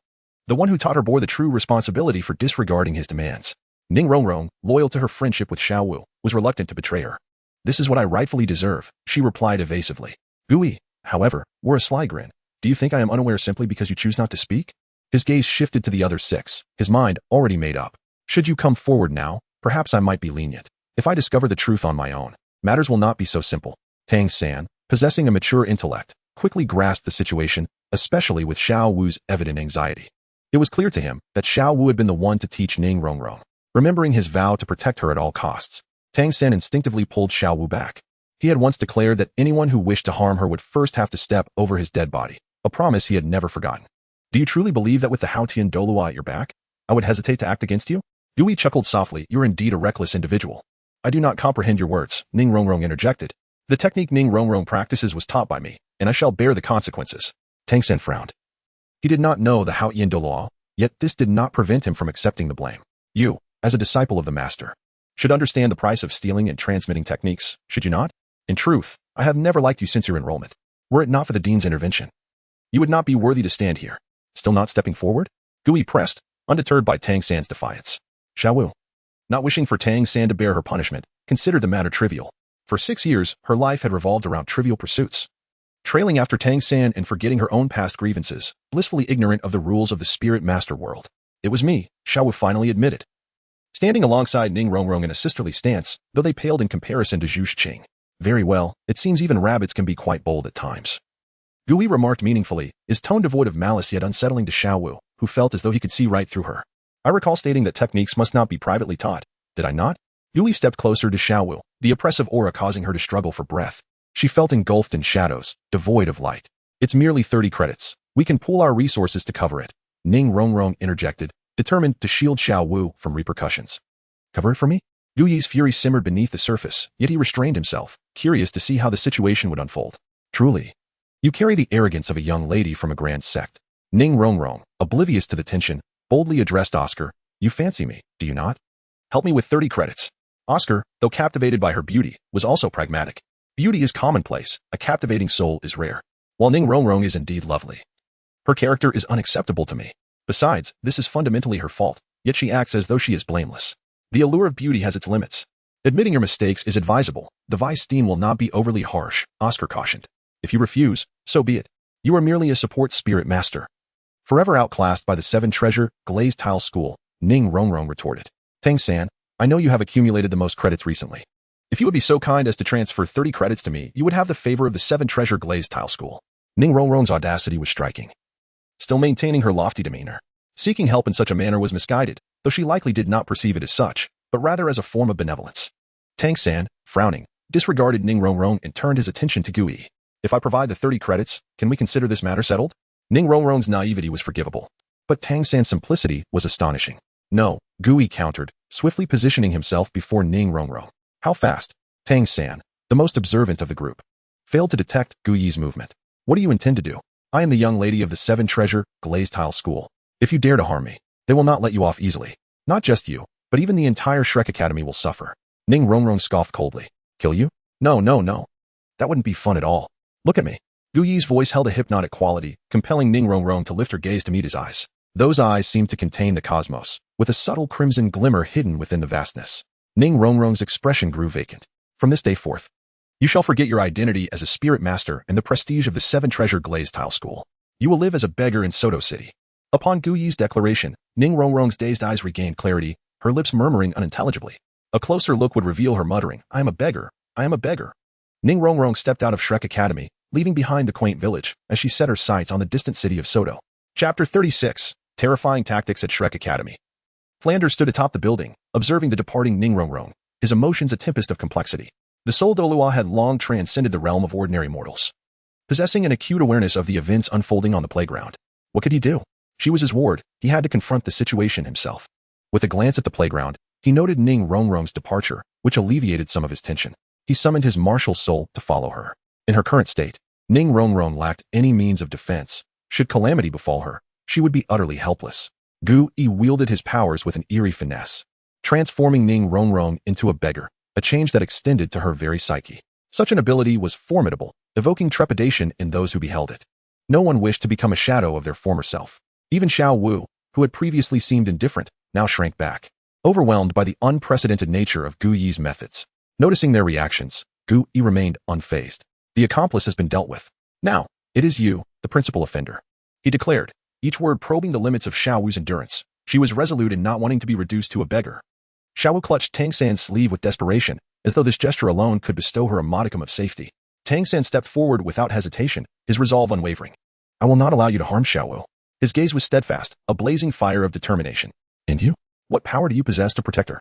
With those trinkets of yours or your worthless martial soul, blue silvergrass? Gu Yi scoffed at Tang San's confidence. You would stake your life on this?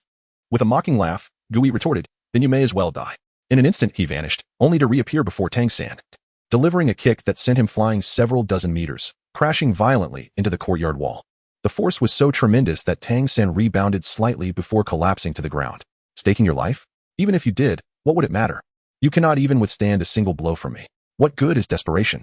Tang San, lying a distance away, stirred slightly, miraculously remaining conscious despite the brutal impact. He slowly lifted his head, struggling to rise. Though he wavered, he managed to stand, albeit in a pitiful state, blood streaming from his orifices. Do you see? This is all because of you. Tang San once had a bright future ahead of him. He could have become a titled Douluo, but now, all of that is forfeit because of you. Each of Gu Yi's words pierced Xiao Wu's heart deeply. Because of me? Is this all my fault? If it weren't for me, Sango wouldn't be in this position. Just as he said, he would have had a wonderful future. Tears welled in Xiao Wu's eyes as she gazed at Tang San, who was struggling to maintain his footing. She lamented her emergence from the forest, feeling that everything was her fault. The cultivation method was passed to Ning Rongrong by me. It has nothing to do with Sango. I accept any punishment. Xiao Wu cried out in desperation. The others looked on with sympathy, with Oscar particularly shocked by Gu Yi's cold-blooded demeanor. Don't, Xiao Wu. I promised to protect you. In Tang San's hand appeared a hammer, his final trump card. Tang San, he actually possesses a twin martial soul. Ma Hongjun exclaimed in astonishment. Gu Yi regarded the Haotian hammer with indifference, questioning its efficacy. Though the Haotian hammer is the continent's foremost offensive martial soul, its power is contingent upon its wielder. Currently, Tang San has not affixed any soul rings to it nor trained in the unique techniques of the Haotian sect. How many strikes can he muster in this weakened state? 1 or 2 at best. Consider this a burden rather than a boon. I advise you to remain still. I have no intention of killing her. She was, after all, my student. I shall merely render her martial soul useless. With her temperament, it is only a matter of time before she causes trouble. Allowing her to live an ordinary life is, in fact, for her own good, Gu Yi cautioned. Observing Tang San's steadfastness. I have said it before, to harm Xiao Wu, you must first step over my corpse. Tang San reiterated, unwavering. Then I shall ensure you cannot rise again. Gu Yi began to advance toward Tang San, the sound of his footsteps echoing ominously in the hearts of all present. Is this truly the real Gu Yi? Cold-blooded, ruthless? Oscar pondered, feeling as though he had never truly seen Gu Yi for who he was. Word has it that both you and Xiao Wu possess innate full soul power. Such talent squandered is a tragic loss. But rules are rules. No one is above them. She cannot, and neither can you. So, are you prepared for the consequences of being crippled? Gu Yi stood a meter away, observing Tang San, who could only stand with the support of the Haotian hammer. Dark energy coalesced in his hand, a terrifying aura that, should it strike Tang San, would guarantee not only his demise but the end of any hope for future cultivation. Yet Tang San, undeterred, swung the hammer with all the strength he could muster, expending his final reserves of energy. However, this mighty blow was effortlessly halted by Gu Yi, who pressed down on the hammer's surface with a single hand, rendering it motionless. It seems you have made your choice. If so, do not blame me. Gu Yi extended his other hand, unleashing a wave of overwhelming soul power that was almost unbearable to witness.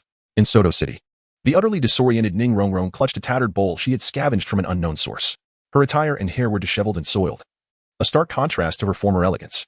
Flander, observing from the sky, felt a pang of compassion at the sight of her. After all, she was the heiress of the 7 Treasure Glazed Tile School. Should word of this reach them, it would incite a storm of outrage. The heir of such a prestigious sect reduced to a beggar would provoke a tremendous uproar, one that even the Douluo of Sword and Bone would find intolerable. Though he contemplated intervening, he refrained, beginning to understand Gu Yi's motives and the rationale behind his departure. Ning Rongrong was not faring well. Gu Yi had merely stripped her of her identity as a soul master. He had not erased her memories, nor could he. Her character remained unchanged. Thus, while she now perceived herself as a beggar, she still retained an air of arrogance. Some well-meaning individuals, noticing her pitiful state, intended to offer her some copper soul coins. But her haughty demeanor repelled their kindness. Others, discerning the underlying refinement masked by her disarray, contemplated abducting her for profit. Flander watched silently as Ning Rongrong trailed after a lecherous man, having no intention of intervening. Chapter 37 Illusions, Bloodshed. Tang San collapsed weakly, and at the same moment, Xiao Wu fell alongside him. Amidst the astonishment of the others, Gu Yi ultimately took action. All right, take them back, Gu Yi instructed the group before departing. After this lesson, he believed both Xiao Wu and Ning Rongrong would undergo some transformation. Ego, are you not angry? Oscar, now somewhat bewildered by the current situation, recalled how he had wanted to kill Tang San and Xiao Wu just moments ago, yet now he seemed so serene. Is this truly the same individual? Oscar was not the only one with such doubts. The others felt similarly. Could it be that Gu Yi had a split personality? Angry? How could I not be? It was merely a small punishment. Do you wish for me to kill them? Gu Yi strode towards Oscar, exuding an air of impending retribution. And no, not at all. Just a bit curious, Oscar replied, smiling broadly and waving his hands, realizing that Gu had never truly changed. He remained the same diligent and serious individual he had always known. Zhu Zhuqing, I'll leave Xiao Wu to you. I'll take Tang San back. He has sustained significant injuries. Without a medicinal bath, it may be quite challenging for him to recover in a short period. Zhu Zhuqing nodded, watching Gu Yi's retreating figure. A man whose depths were truly inscrutable. He possessed an elegant side as well as a decisive, ruthless aspect. Upon returning to his room, Gu Yi gazed at the demonic seed within his spiritual sea, a smile creeping upon his face. 6 years of martial training had forged a will that a mere seed could not control. All that had transpired was but a performance. His earlier display of sinister charm and lack of mercy was entirely a deliberate act, allowing the demonic seed to invade his psyche. One must admit, this seed was indeed formidable. Emotions are a truly fearsome force. A year prior, when his martial soul evolved to the silver level, he became aware of the spiritual sea. The path of cultivation revolves around the 3 treasures: essence, energy, and spirit. Essence refers to physical strength, the vitality of the body. Energy pertains to the soul power he was currently cultivating. Spirit represents the mind and soul. The second awakening of his martial soul allowed him to touch upon the realm of spirit. Internal cultivation and martial arts were manageable. However, spirit, a subject he had never encountered before, left Gu Yi at a loss regarding how to proceed. The imaginative concepts from his past life proved difficult to realize. With only Tang San's purple extreme magic eye as a reference, after half a month of attempts, he made no progress. Refining his martial will seem the most effective method to enhance his spirit, yet it was exceedingly slow. By chance, Gu Yi discovered that emotions could influence the spirit, leading him down the path of spiritual research. He combined some of the imaginative ideas from his previous life. Throughout this research, he found that only negative emotions had a significant impact on the spirit. Emotions such as anger, hatred, and pain could induce considerable spiritual fluctuations. Thus, the demonic seed came into being. No matter how optimistic an individual may be, one cannot perpetually maintain positive emotions. Gu Yi, however, managed to do just that with the seed. Each time he absorbed a day's worth of negative emotions using the seed, he could enter a sage-like state for a quarter of an hour. In that realm, both cultivation and comprehension of martial arts became remarkably swift. During this time, his spirit grew increasingly powerful.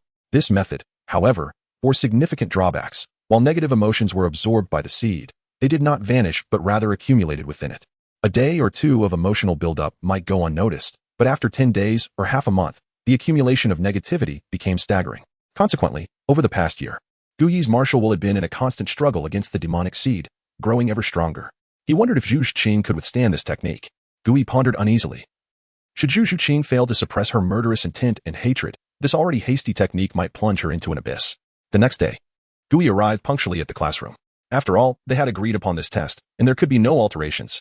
If this step could not advance, the resulting negative emotions could inundate the entire Shrek Academy. You arrived quite early. Very good, Gu Yi praised, glancing at the still somewhat sluggish Tang San, who would likely break through level 30 upon recovery. Xiao Wu, on the other hand, appeared fearful upon seeing him, considering the time. You have been at Shrek Academy for nearly half a month. We have a tradition here, and I believe the 3 senior students are aware of it. Gu Yi directed his words towards Oscar and the others. The trio displayed expressions of anguish, unwilling to revisit those memories. Observing their demeanor, Gu Yi felt a surge of delight. Indeed, happiness often stems from the suffering of others. Zhu Zhuqing and the other 2 looked utterly perplexed, clearly unaware of the torment that awaited them. It seems you all have anticipated it. Yes, it is indeed an examination, Gu Yi stated with a smile. devoid of the ferocity he had exhibited the previous night. Xiao Wu, still reeling from last night's ordeal, lacked her usual vivacity. As for Zhu Zhuqing, with her naturally cool exterior, she showed no signs of concern. Gui produced a substantial stack of white paper from his soul guide, the contents unknown. But the stack measured a full centimeter in thickness. Only 6 individuals were to take the exam. Gui used his soul power to deliver 6 copies of the exam papers, 1 to each student. As a teacher, understanding one's students is paramount. Watching the pained expressions of the students, he continued, "This exam is a compilation of various rare soul beasts, martial souls, and the soul skills they can produce, taking me several months to prepare. Overall, this exam is quite comprehensive. Given the extensive content, the exam will last the entire morning, concluding at noon. During this time, no whispering, passing notes, or cheating is permitted. Any violations will result in a deduction of 100 credits and exclusive punishment." Yui settled into a chair at the front of the classroom, closing his eyes in meditation, seemingly indifferent to their plight.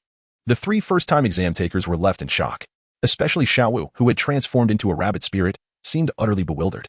Tang San fared slightly better. Yet even he found the exam questions to be particularly tricky, presenting a challenge despite his training under Yu Xiaojiang. However, there was one question he could tackle effortlessly: discuss the characteristics of blue silver grass and the soul rings it can produce. This question aligned perfectly with his expertise. Tang San could confidently assert that no one in the world understood blue silver grass better than he did. He proceeded to write, inclusive, non-discriminatory, and eloquently penned nearly 100 words of theory, demonstrating his unwavering respect for Yu Xiaojiang's teachings. Chapter 38. Revealing relationships beyond 100 miles from Shrek Academy. 2 figures stood in confrontation. One was tall and imposing, wielding an enormous hammer, surrounded by 9 spirit rings, the last of which glowed a deep crimson. The other was slender, resembling a long spear, with an ethereal green serpent-s head appearing behind him. He too was adorned with 9 spirit rings. Though he seemed somewhat inferior to the hammer-wielding giant. "This path is blocked. It would be wise for you to retreat," Poison Douluo, Tang Hao remarked. Observing the now unrecognizable Douluo, whose once vibrant green hair had lost its hue, a sense of confusion washed over him. Wasn't it said that Douluo's hair was entirely green? The stark discord was perplexing. The Hao Yin Douluo's intervention seems overly intrusive. Douluo, no stranger to adversity, had significantly improved his cultivation over the years, no longer the mere title Douluo, who once lay flat as a floor tile. His strength was now indeed worthy of the title Douluo designation. "Should you persist in your obstinacy, do not blame my Haotian hammer for its mercilessness." Tang Hao's aura surged as he spoke. His title was not a mere boast. As one of the 2 legendary slayers of recent decades, his power was unfathomable, especially considering his mastery of the Haotian Secte Supreme techniques. His prowess ranked amongst the finest in the Douluo Continent. Douluo's eyes narrowed, and he reluctantly acknowledged that he could never match Tang Hao's strength. He was a man of adaptability, and when faced with insurmountable odds, he would not force the issue, especially not when there remained a chance for further advancement. Reluctantly, he withdrew, and as he faded into the distance, Tang Hao exhaled in relief, for his injuries from years past had yet to fully heal. Douluo's might was not as feeble as he had imagined. It was indeed prudent to avoid conflict. At Shrek Academy, Gui was grading the submitted papers, and the first one he noticed was Tang San's. His foundational skills were solid, and his understanding of spirit beasts was comprehensive. Although Yu Xiaojiang's abilities were lacking and his character left much to be desired, his grasp of knowledge was commendable. Yet, Gui noticed that Tang San's perspective on blue-silver grass fell into a conventional trap, failing to transcend common views. His work largely reflected Yu Xiaojiang's research on the top 10 competitive spirit forms. Blue-silver grass, the weakest among spirit beasts, primarily comprised herbivorous creatures, was not as trivial as it seemed. Its tenacity in the face of adversity, its unyielding vitality, was truly remarkable, not to mention the formidable entities that emerged from it, such as the Blue-Silver King and Blue-Silver Emperor, which served as references for cultivation. Gui marked a bold cross on this paper. In less than half an hour, he had graded all 6 student submissions, and he could sum up his thoughts in one phrase: utter chaos. His voice, laced with fury, echoed throughout the classroom, causing Xiao Wu to tremble, clearly startled. The breaths of the 6 students grew faint. In this assessment, 3 students passed: Oscar, Tang San, and Ma Hongjun, each receiving an additional 20 points. Take these papers and review them thoroughly. Oscar and Ma Hongjun sighed in relief. At least they had not embarrassed Gui. Tang San, however, remained unfazed, having learned much from Yu Xiaojiang, with only a few concepts eluding his understanding.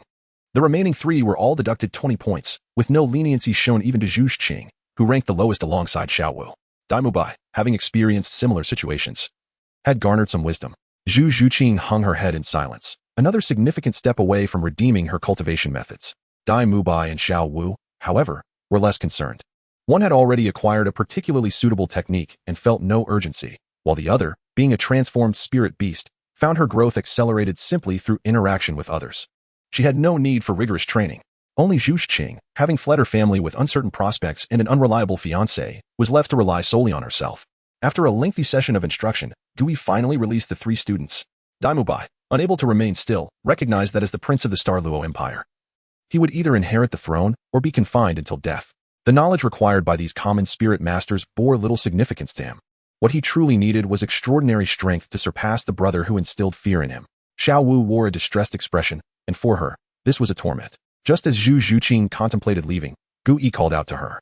Zhu Zhuqing, please stay a moment. Daimubai, who had just stepped out of the classroom, paused.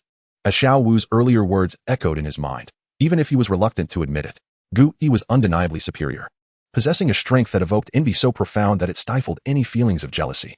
To be a step ahead could inspire admiration and jealousy. 2 steps ahead might lead to accusations of madness. But to be countless steps ahead, out of sight, would elevate one to the status of a deity. Gu Yi was undoubtedly that figure. Over the past 3 years, Daimubai had lost sight of Gu Yi's true capabilities, despite being the same age. Their strengths were worlds apart. Geniuses were plentiful in this world, but those with vision were rare. Even after a millennium, the Tang sect still clung to the mysterious heavenly art, showing not an ounce of innovation. Stagnation had led to its decline, while hidden weapons played a significant role. The absence of true powerhouses was the underlying issue. A sect's depth was irrelevant without a formidable figure capable of commanding respect and instilling fear.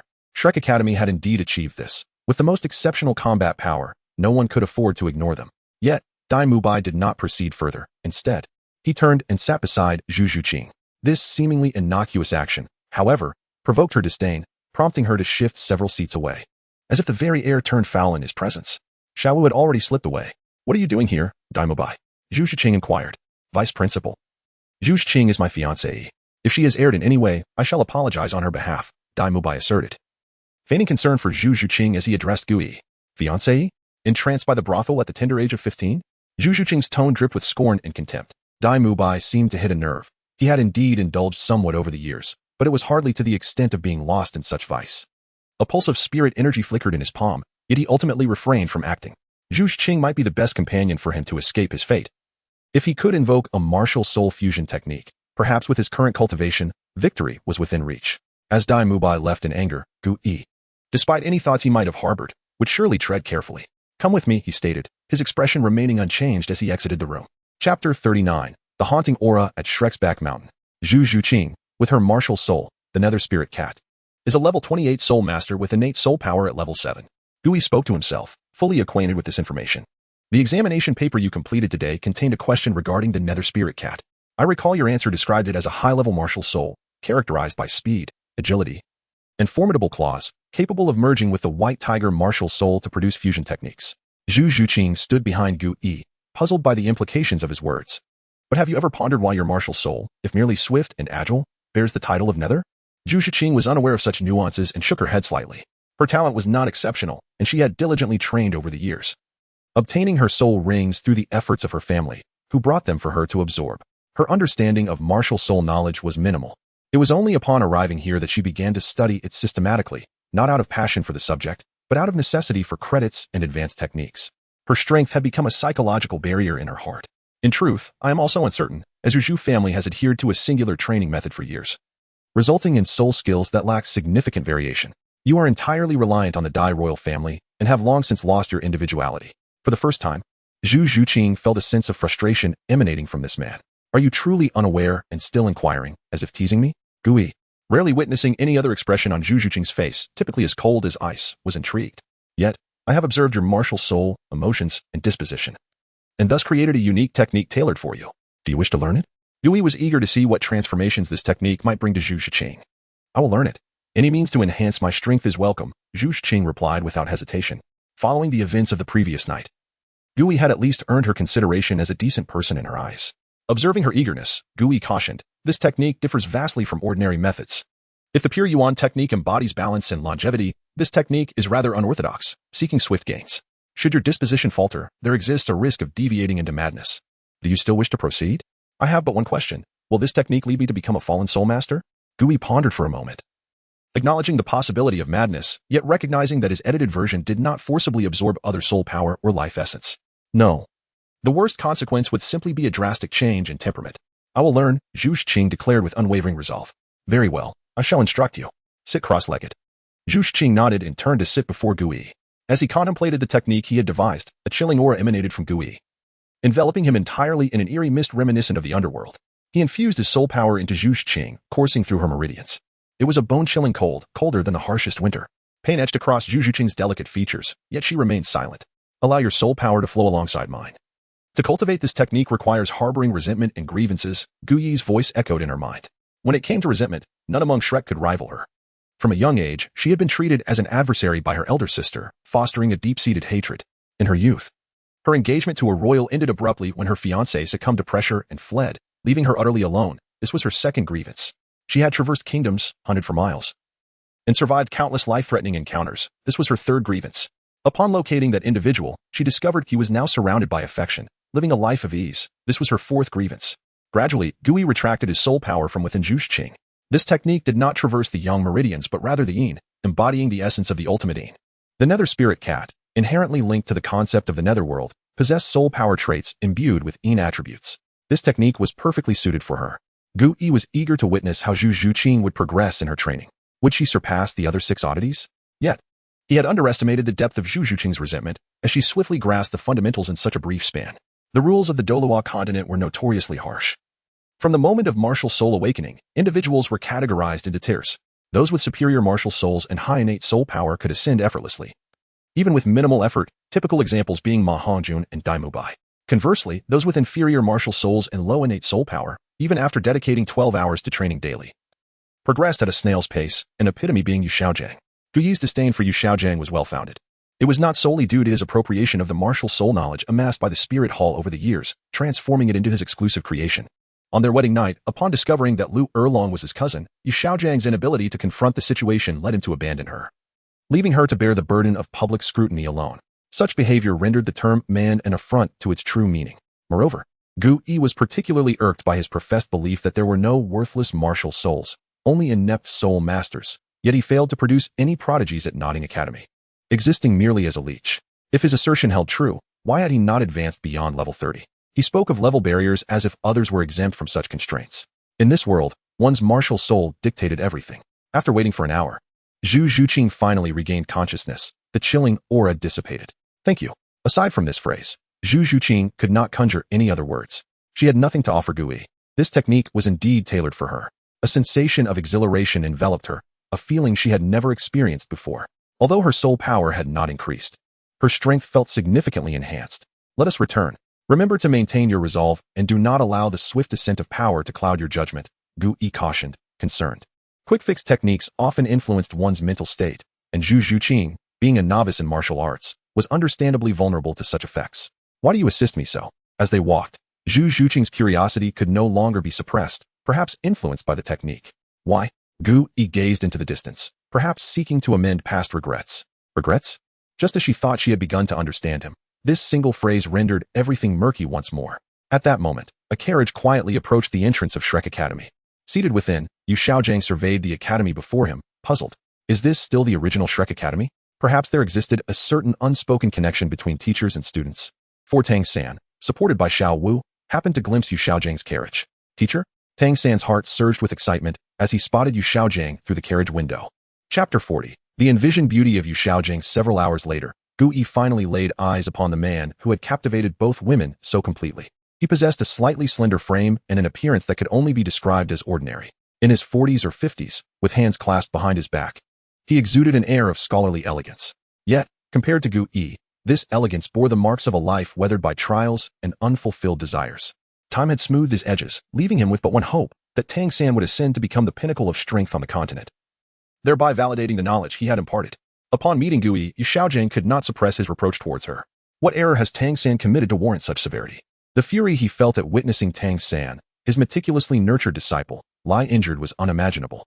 The fact that this incident transpired within the very academy of a former good friend only intensified his ire. Who was Tang San, after all? Feigning ignorance, Gu Yi regarded Tang San. This is my teacher, a long-standing companion of Dean Flanders. He has come to continue my education. Despite his lingering resentment over the previous day's events, Tang San addressed Gu Yi with utmost respect. Your strength determines everything, he remarked. Gu Yi's mention of the title master caused Yu Xiaojiang to stand a bit straighter, clearly pleased by her acknowledgement. However, he was resolute that the necessary lessons should not be forgotten. As educators, regardless of the mistakes our students make, we must never resort to force to subdue them. Such actions only lead to superficial compliance. Understanding his intent, Gu Yi responded, Tang-san, do you believe I was in the wrong yesterday? Her inquiry momentarily startled him. In truth, her actions had been justifiable. Had he known someone was clandestinely studying the Tang sect secrets, the consequences would have been dire. Both the thief and the teacher would face severe repercussions. To be frank, Gu Yi had exhibited remarkable leniency. Tang-san could only counsel his teacher that her approach had been entirely appropriate. Yu Xiaojiang, having come to understand his disciple's character over the past 6 years, chose not to delve further into the matter. Tang-san, did you just say that the master intends to teach you about your martial soul?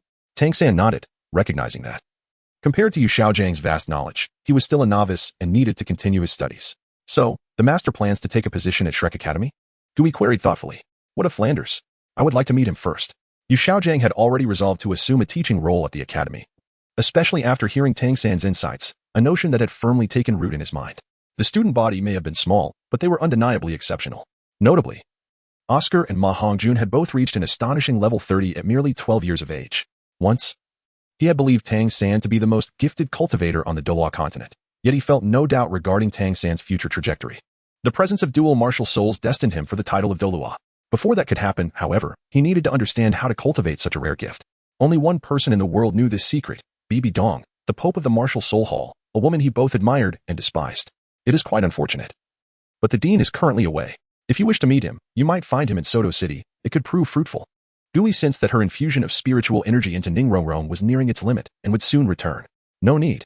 I shall take this opportunity to familiarize myself with the academy structure, which will aid my future teaching. Yu Xiaojiang began to envision himself at Shrek Academy, nurturing 7 prodigies to victory in the prestigious Continental Advanced Soul Master Tournament, thereby transforming his martial soul philosophy into legend. Would everything unfold as beautifully as he imagined? Gu Yi held no objections. Yu Xiaojiang could join the academy.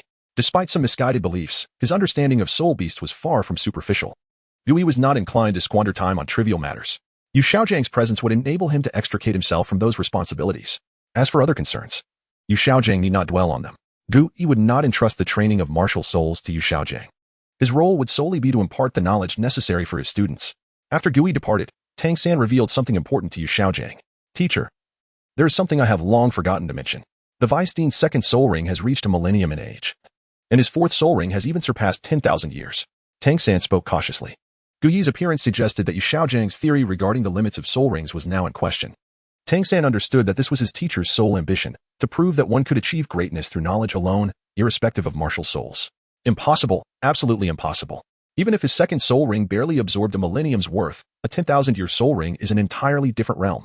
To possess such a ring at the 4th level would necessitate surpassing 5 millennia. No one can achieve this. Yu Xiaojiang could not fathom how someone could breach the constraints of 1,000 years at the 4th soul ring and absorb a 10,000-year soul ring. By the way, what is his martial soul?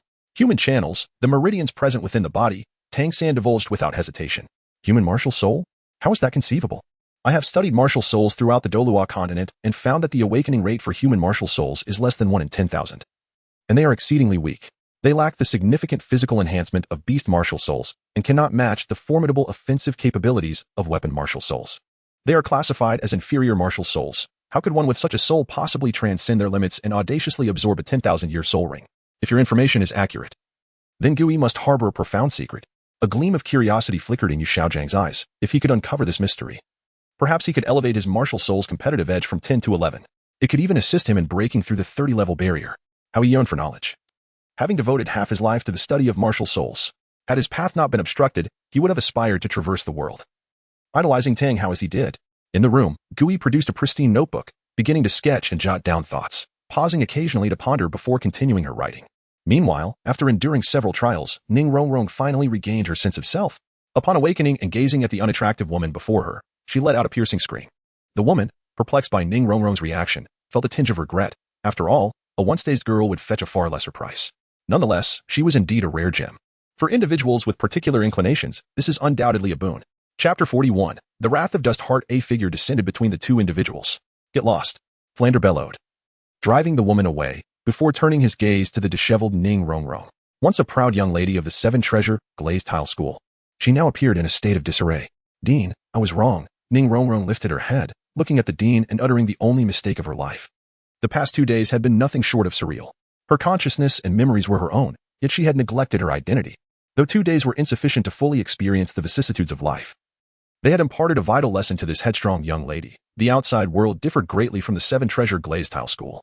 Without the protection of her school as prestige, no one would treat her kindly, and even begging would be met with disdain. As Ning Rongrong and Flander returned to the academy, an urgent letter arrived in the hands of Ning Fingji. Bold. Ning Fingji unleashed his formidable soul power, shattering the table beside him. Just then, Sword Douluo Dustheart entered the room. What has happened, Fingji? It has been ages since I've seen you so furious. Take a look for yourself, Sword Uncle. Ning Fingji had merely intended for Rongrong to endure some hardship to temper her willfulness. Not to have his daughter nearly reduced to a beggar. How could he not be enraged? Seeking death, Dustheart's astonishing soul power surged forth. His presence akin to a sword drawn from its sheath, seemingly ready to pierce the heavens. Fingji, leave this matter to me. Shrek Academy has lost its purpose. With the seven-killing sword beneath his feet, Dustheart's voice echoed in Ning Fingji's ears as he vanished from the hall. Once the fury subsided, Ning Fingji picked up the letter, contemplating its contents. After Flander returned with Ning Rongrong, he learned of Yu Xiaojiang's arrival, which filled him with delight. Yu Xiaojiang, upon hearing of Flander's return, found himself in the office, exchanging silent glances with his old friend. Xiaojiang, how have you fared over the past year? Flander inquired, unsure of what to say to his long-lost companion. Quite well. I am truly happy to see your academy thriving, Yu Xiaojiang replied sincerely. Not merely flattering Flander, but genuinely appreciating the current state of Shrek Academy. Speaking of which, I shall introduce you to someone shortly. I believe you will find much to discuss. Do stay. It would be better than remaining in that small place and nodding. Besides, your student Tang San is here too. Flander recalled Gui, knowing both shared a passion for the study of martial souls, certain they would connect. Upon hearing Flander mention Tang San, a smile involuntarily appeared on Yu Xiaojiang's stiff face, as Tang San was his most perfect creation and greatest hope. Tang San? Very well, I shall remain. But you must assist Tang San when he hunts for his soul rings. Yu Xiaojiang, reflecting on his own abilities, realized that even aiding Tang San in acquiring his second soul ring had been challenging, and enlisting the help of the Nodding Academy's dean would be necessary for the third. Rest assured, that is but a trivial matter. Flander only wished for his old friend to stay. Gui, holding a brand new book, had finally penned the technique for condensing the magic seed. He casually placed it on the desk and exited his room. Before long, he encountered Ning Rongrong. The academy was small, making such meetings inevitable. However, Gui chose to ignore her and walked past. Yet, Ning Rongrong took the initiative to stop him. Is there something you need? I assure you, I will never again commit the error of stealing techniques, Ning Rongrong quickly retorted before turning and fleeing, clearly embarrassed. Gui smiled at her retreating figure. If one were to rank the personalities of the Shrek 7 from severe to mild, they would be Tang San, Xiao Wu, Daimubai, Ma Hongjun, Ning Rongrong, Zhu Shiqing, and Oscar. Each of them possessed flaws to some extent.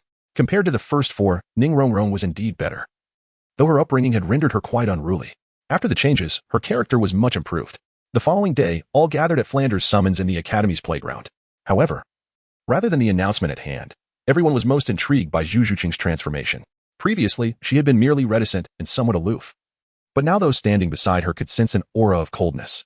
This chill even instilled a sense of unease in Tang San, though he was unsure of the cause. He recognized that this change was due to Guyi's influence. Oscar, ever perceptive, deduced that such a drastic shift in temperament could only stem from a change in cultivation method. A superior technique could indeed transform one's aura. Dai Mubai was particularly eager to learn more. Zhu Shiqing merely cast a disdainful glance at him, igniting a spark of animosity, startling Dai Mubai. Before long, Flander approached with a man of medium stature. Tang San, is this your new teacher?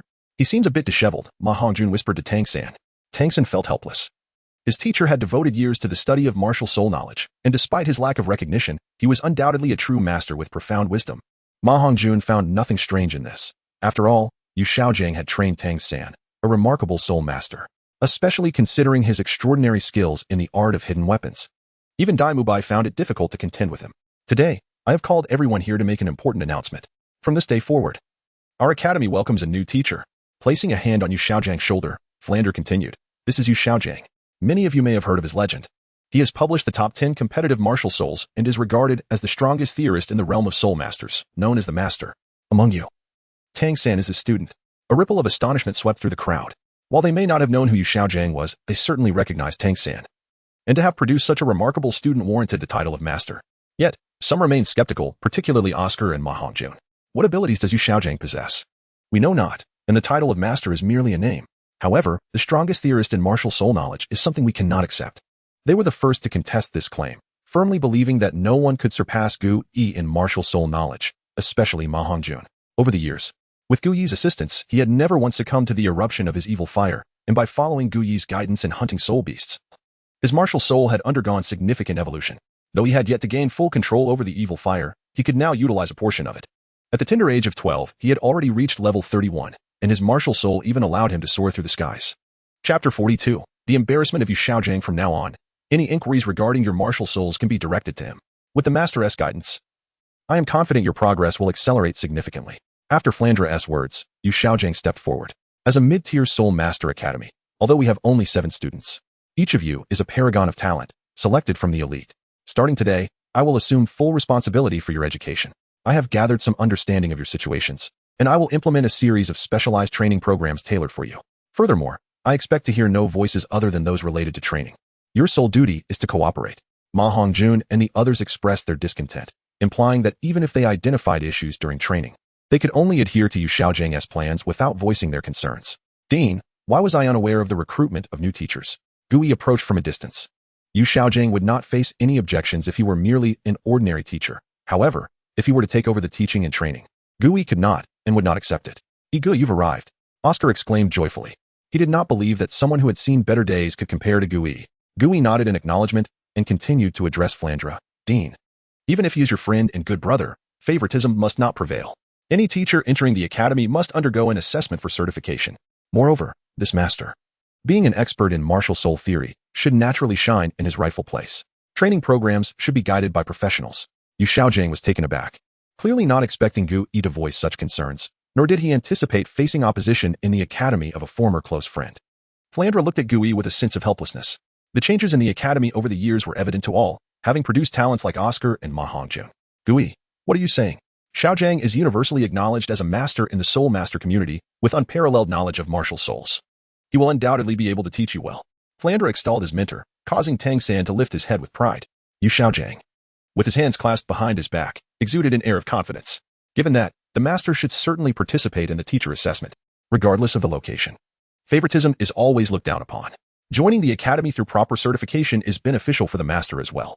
Gui seamlessly continued Flandra's sentiment. The others also turned their gazes towards Yu Xiaojing, eager to witness what this master could accomplish. Flandra suddenly realized that teachers now required assessments for certification. Zhao Wujia and others had entered Shrek Academy solely based on their strength. Brat, do enlighten me on what you mean by assessments for certification? I have only heard of students needing to pass tests to enter Soul Master academies. Shouldn't teachers be allowed in merely based on their strength? This is merely a new idea of mine. Previously, our school had no new teachers joining, so I never brought it up. Gui glanced at Flandra and continued. The most crucial aspects of an academy are simply 3: students, teachers, and resources. An academy with talented students and abundant resources is insufficient if the teachers are unqualified, as they could lead the gifted astray.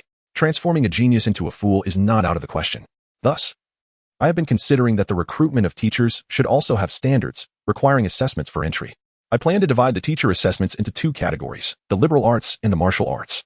Gui showcased his forward thinking once more.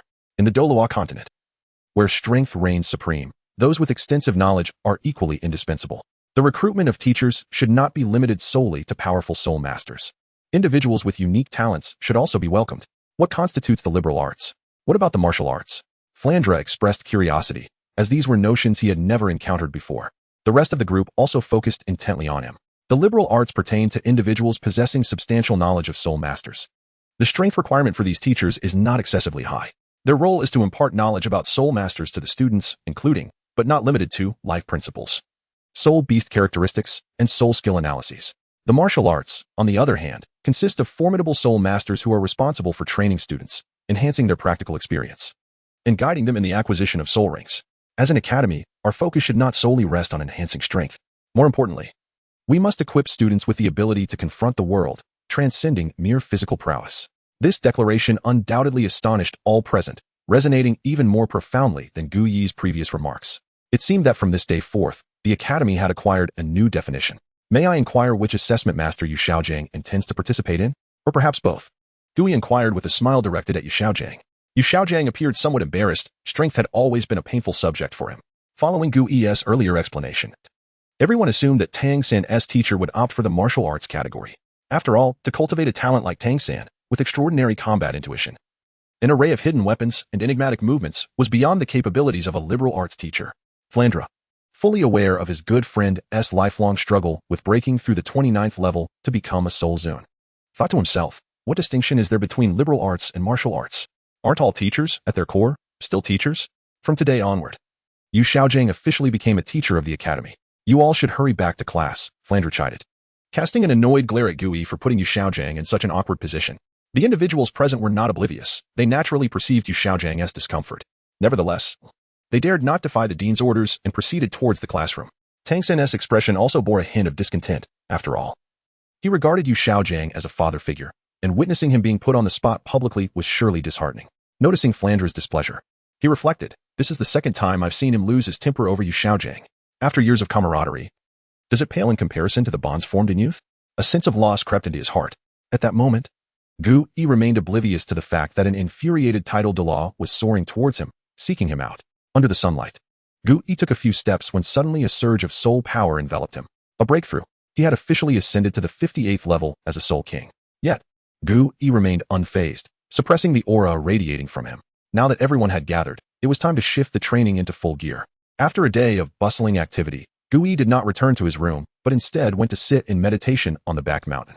The ever-growing demonic seed also required refinement. After a day of study, Tang San brought Yu Xiaojing to Gu Yi's door.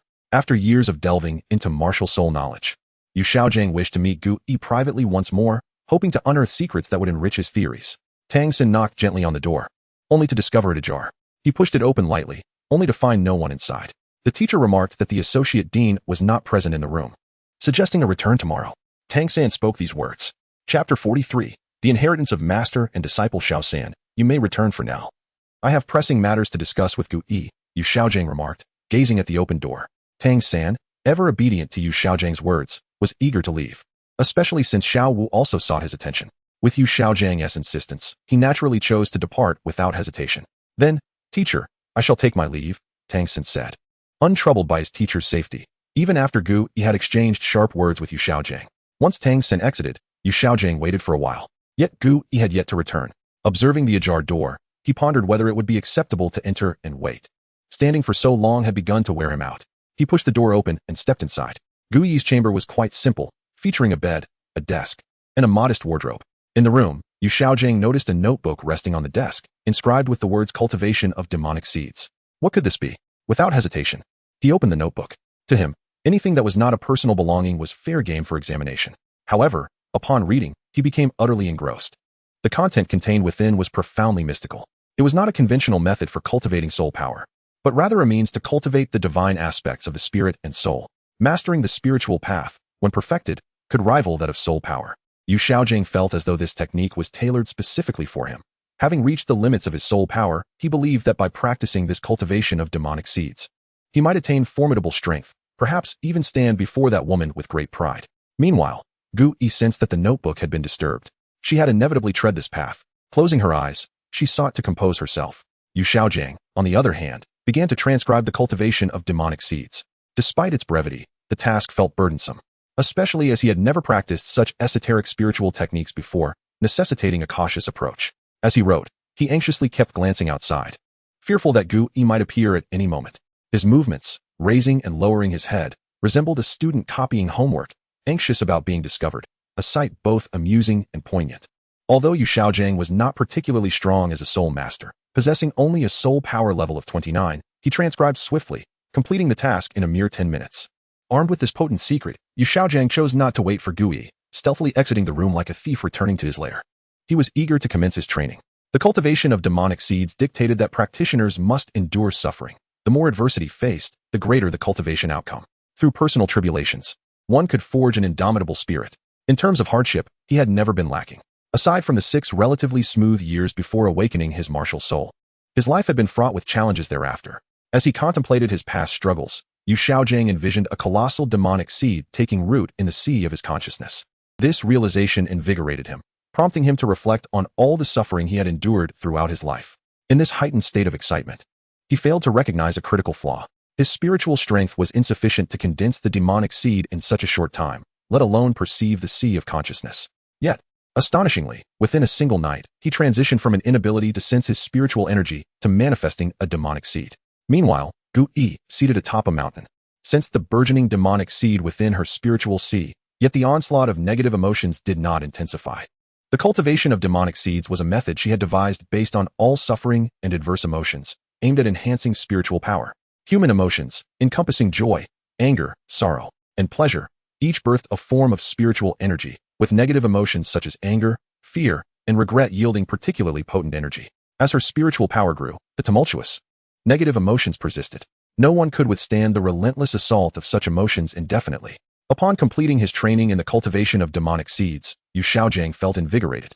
His senses heightened, yet this sensation was fleeting, as the accumulated aggression of the demonic seed soon struck back. Yu Xiaojiang, merely an academic with a meager soul power of 29, found himself overwhelmed by the onslaught of negative emotions, suffering intensely, his eyes glowing with desperation. Observing the clarity that returned to her mind, Gui cast a knowing glance towards the Shrek Academy below. After a year of rigorous training, she was uncertain of the extent to which her spiritual power had advanced. Based on the classifications of spiritual levels, she surmised it was at least beyond the realm of the spiritual sea. A vague sense of foreboding arose from the southern direction, suggesting ill intent. However, upon closer inspection, nothing was amiss. As night gave way to dawn, Gu Yi descended the mountain and encountered Yu Xiaojiang in the dining hall. To an outsider, he appeared unchanged compared to the previous day, but internally, he wrestled with guilt. The act of taking without permission felt akin to thievery, instilling a sense of panic and dread that only served to nourish the growth of the demonic seed. Gui could keenly sense Yu Xiaojiang's turmoil. The true spectacle was yet to unfold. Throughout the meal, the demonic seed in her spiritual sea was being nourished, her spiritual power incrementally rising. Yet it bore no impact on her. Far away, Tang Hao once again confronted a titled Douluo, seething with frustration. In the 6 years spent in Nodding City, not a single titled Douluo had graced his presence. Yet, in less than a month in Soto City, 2 had appeared, as if they were mere dumplings being thrown into a pot. Tang Hao scrutinized the silver-haired man before him, his caution heightened to the utmost. Chen Xian, the sword Douluo, was not an adversary to be trifled with. The 7-killing sword he wielded was formidable. Tang Hao? Chen Xian recognized the black-clad figure before him, noting the Haotian hammer and the 10,000-year soul rings adorning him. Please step aside. Sword Douluo, I must insist you take another route. You cannot proceed to Soto City. Chen Xian's fury and murderous intent had reached a boiling point. The little princess, whom he had cherished since childhood, had been reduced to a beggar, and he could not quell his wrath without spilling blood. Whoever obstructs me shall perish, he declared, ready to let strength speak for itself. He had longed to witness the renowned Haotian Douluo's prowess.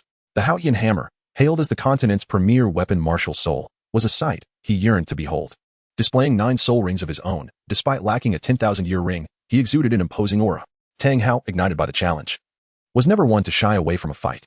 Chapter 44. The Flying Blade and the Sword at Shrek Academy. The weather was far from pleasant, with dark clouds looming overhead, casting a shadow over the sun's brilliance. Suddenly, Gui stood up in the midst of his meal, gazing southward with a furrowed brow. Ego, what's wrong? Oscar inquired, setting down his chopsticks with concern. Typically calm and unperturbed by trivial matters, Gui's recent emotional volatility was striking. It's nothing significant, it just presents an opportunity for you to witness what true martial arts entails. As soon as he spoke, a figure approached on a sword from the horizon, hovering above Shrek Academy. Though his aura was somewhat unstable, it radiated an exceptionally sharp intensity, akin to a sword unsheathed. His sword intent soared towards the heavens. Where is Flinder? The voice was laden with murderous intent, especially given that he had just been in battle, his aura still unsettled. The killing intent surged forth. Flinder emerged. Might I inquire what brings the sword Douluo here? Flinder's heart tightened at the sight of the menacing Chen Xian. It was evident that word of the events had reached the 7 Treasure Glazed Tile School. Otherwise, the sword Douluo would not be so enraged. Wangji, how dare you allow Rong to beg? Such humiliation towards my 7 Treasure Glazed Tile School implies you believe the 7-killing sword to be ineffective. Though Chen Xian's tone remained unchanged, Flinder could no longer maintain his flight and plummeted from the sky, a trickle of blood escaping his lips. The potency of a title Douluo was formidable, particularly one like Chen Xian, who had reached level 96. The disparity between levels after reaching 95 was immeasurable, rendering the enhancement of power terrifying. Flinder felt the gap between himself and Chen Xian was even greater than that between an ordinary individual and a soul master. Merely the release of martial spirits and the overwhelming aura was sufficient to incapacitate him. Your Grace, please forgive me. This was merely a training regimen. If you seek retribution, direct it solely at me. Flinder accepted the blame for the situation. Headmaster, are you all right? Despite his previous disappointment in Flinder, Gui felt a flicker of anger upon witnessing Flinder's injury. The bond they shared was profound, his apparent indifference masked a deep-seated affection. Over the years, though unspoken, he had not forgotten Flinder's care. It was precisely because of this that he chose to remain at Shrek Academy, harboring no secrets from Flinder. Had it not been for that fateful day 15 years ago when he was taken away, he might have become the first traveler to perish in infancy. Chen Xian, you are in trouble. Gu Yi glanced at Chen Xian hovering above, then turned to the others who had gathered nearby. Understand this. Soul Masters possess more than just soul rings as means of attack. With that, to the astonishment of the onlookers, Gu Yi soared into the air without any visible assistance, as if a true celestial being had arrived. Wow, Gu has ascended to divinity. Oscar gasped in disbelief, never having known Gu Yi possess such capabilities. To fly without external aid was a feat only achievable by a titled Douluo. That Gu Yi, merely a soul king, could accomplish this left everyone awestruck. Even Chen Xian was taken aback. I was responsible for Rong Rong's transformation into a beggar. Chen Xian's initial shock swiftly morphed into overwhelming fury. Gu Yi's nonchalance had thoroughly enraged the venerable elder, who held great affection for Rong Rong. No one can save you today. Gripping the 7-killing sword, Chen Xian emanated a fierce sword intent, with 9 soul rings swirling around him. Without any visible change among the rings, a fierce sword energy surged toward Gu Yi, akin to an unstoppable storm. In his perception, even if this junior had some skills, the disparity in strength compared to a titled Douluo was insurmountable. Gu Yi regarded the incoming sword energy without a hint of retreat, instead choosing to confront it directly. He assumed a peculiar stance in midair. Was he harnessing the forces of heaven and earth?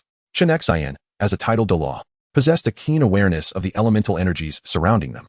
He could sense the disturbance in the atmosphere with Gu Yi's every movement, which culminated in an alarming manner as he grasped the sword energy and, with a forceful exhale, sent it back. Chen Xian extinguished the returning sword energy effortlessly, his expression a mix of astonishment and intrigue as he regarded Gu Yi. Is that Tai Chi? Oscar watched in disbelief, recognizing the technique. The sheer gap between his comprehension and Gu Yi's prowess felt insurmountable. Even capturing Dai Mubai's attack would be challenging for him, let alone that of a legendary titled Douluo. Not only Oscar but the others too were incredulous as they beheld Gu Yi and Scathe, having successfully defended against Chen Xian's assault.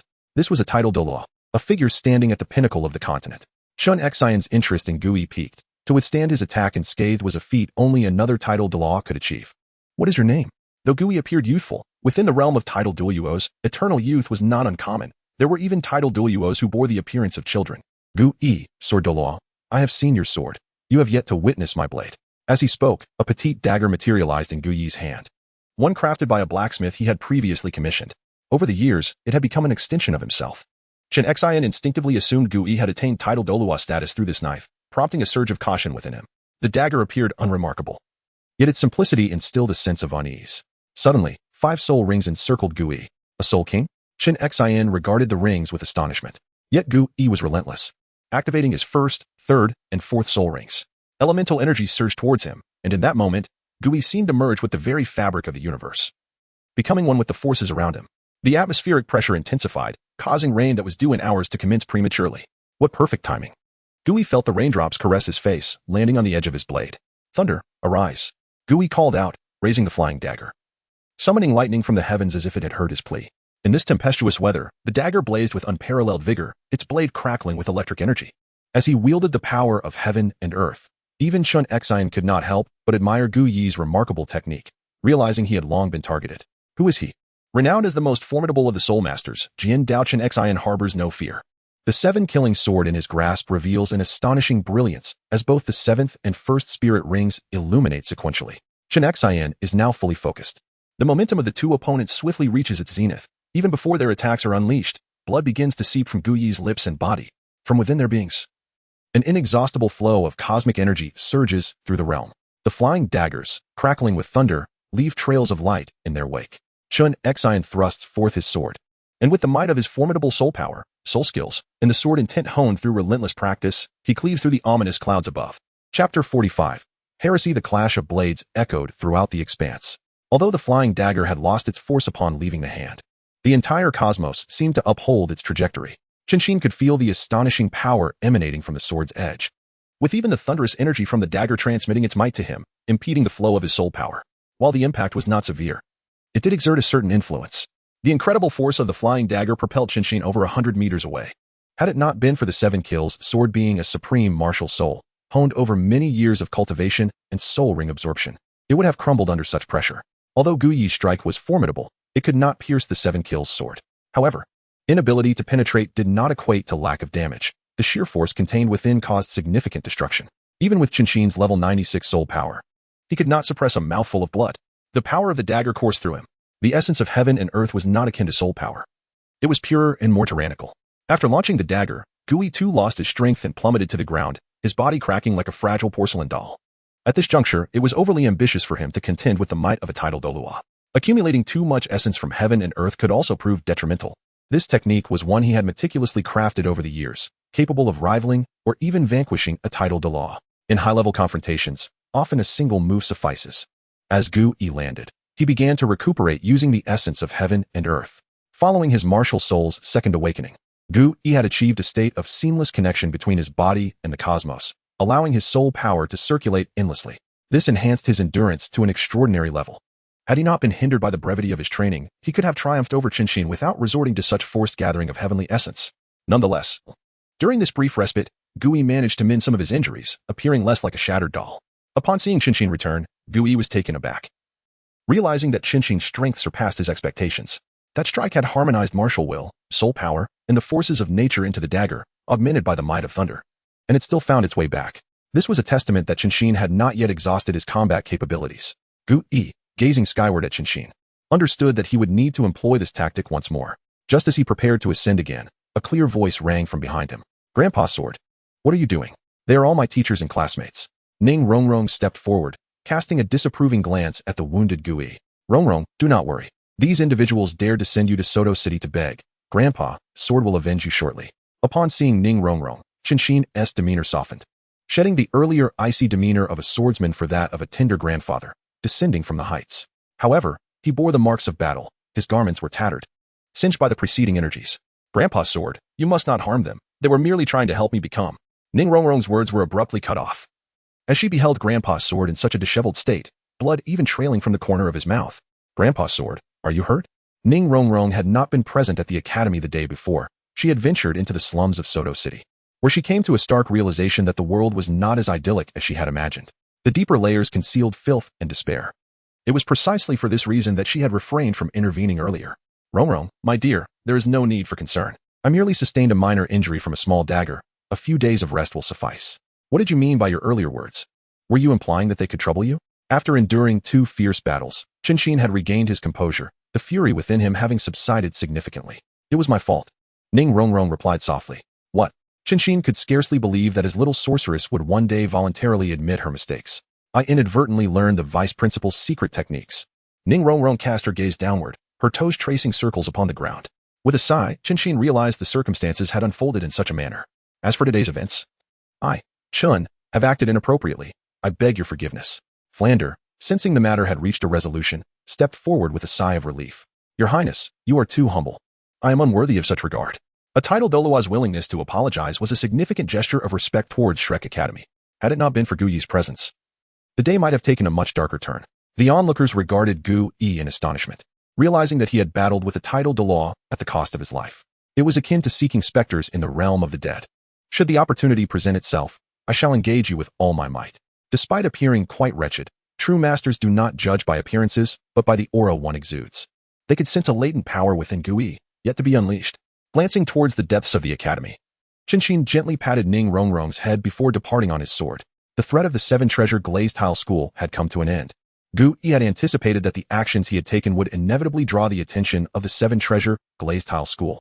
Through this confrontation, he had gained clarity regarding his own strength, estimating it to be around level 95. If he were to unleash his ultimate trump card, he might contend with Qinshin, albeit at the cost of severe injury.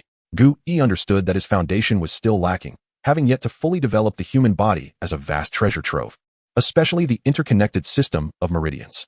In recent years, he had diligently refined his fundamental techniques, achieving modest success. Had it not been for the guiding principles of the Zhou Tian Lu Hejing, he would have found it impossible to wield such a vast amount of celestial essence, let alone manipulate thunder in such a remarkable manner. As it stood, the Zhou Tian Lu Hejing could only function in its current capacity, necessitating a return to the basics. The martial soul served as the conduit through which energy flowed, promoting vitality and fortifying the body. The tiger leopard thunder sound was a technique for body refinement, yet its progress was exceedingly slow and could potentially inhibit the enhancement of soul power, as it still relied on one's own soul power. It was not a direct means to strengthen the physical form. With an ever-deepening understanding of the body, Gu Yi found himself more enlightened than in his previous life. It was time to embark on the creation of a genuine body refinement technique. This notion should have been initiated 3 years prior, but at that time, he discovered that enhancing the physical body proved far more challenging than elevating soul power. It seemed that only the soul ring system could thrive in this world, rendering all other cultivation systems heretical. Despite his mastery over the 8 extraordinary meridians, he could not ascend to the realm of terrestrial immortals, yet he was still regarded as a martial arts master. However, in this world, he remained constrained by the limitations imposed by the soul rings, which continued to restrict his soul power. Such a predicament was utterly absurd. Chapter 46. The determination of Yu Xiaojing after that battle. The gazes of everyone in the academy towards Gu Yi transformed significantly. Gu Yi became the first person to engage in combat with the title Douluo without facing defeat, and he did so with the prowess of a soul king. To them, this revelation was as absurd as hearing that someone who had not awakened their soul power could cultivate their martial soul. Had they not witnessed it firsthand, no one would have believed it. Flander also understood why that day, the young rascal remained so composed in the face of Tang Hao. A person with confidence has no need for panic, which made Flander regret the unnecessary worry he had felt for him. Yu Xiaojing had intended to step forward as well. But after just having glimpsed the hope of becoming stronger, he ultimately hesitated. Strength had long since become his inner demon.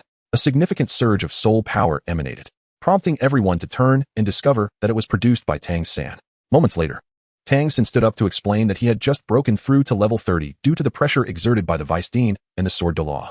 Yu Xiaojing marveled at having taken on such a promising disciple, who at merely 12 years of age had surpassed him as a soul master. Given this, young rascal, you should take this group to the Star Do Great Forest.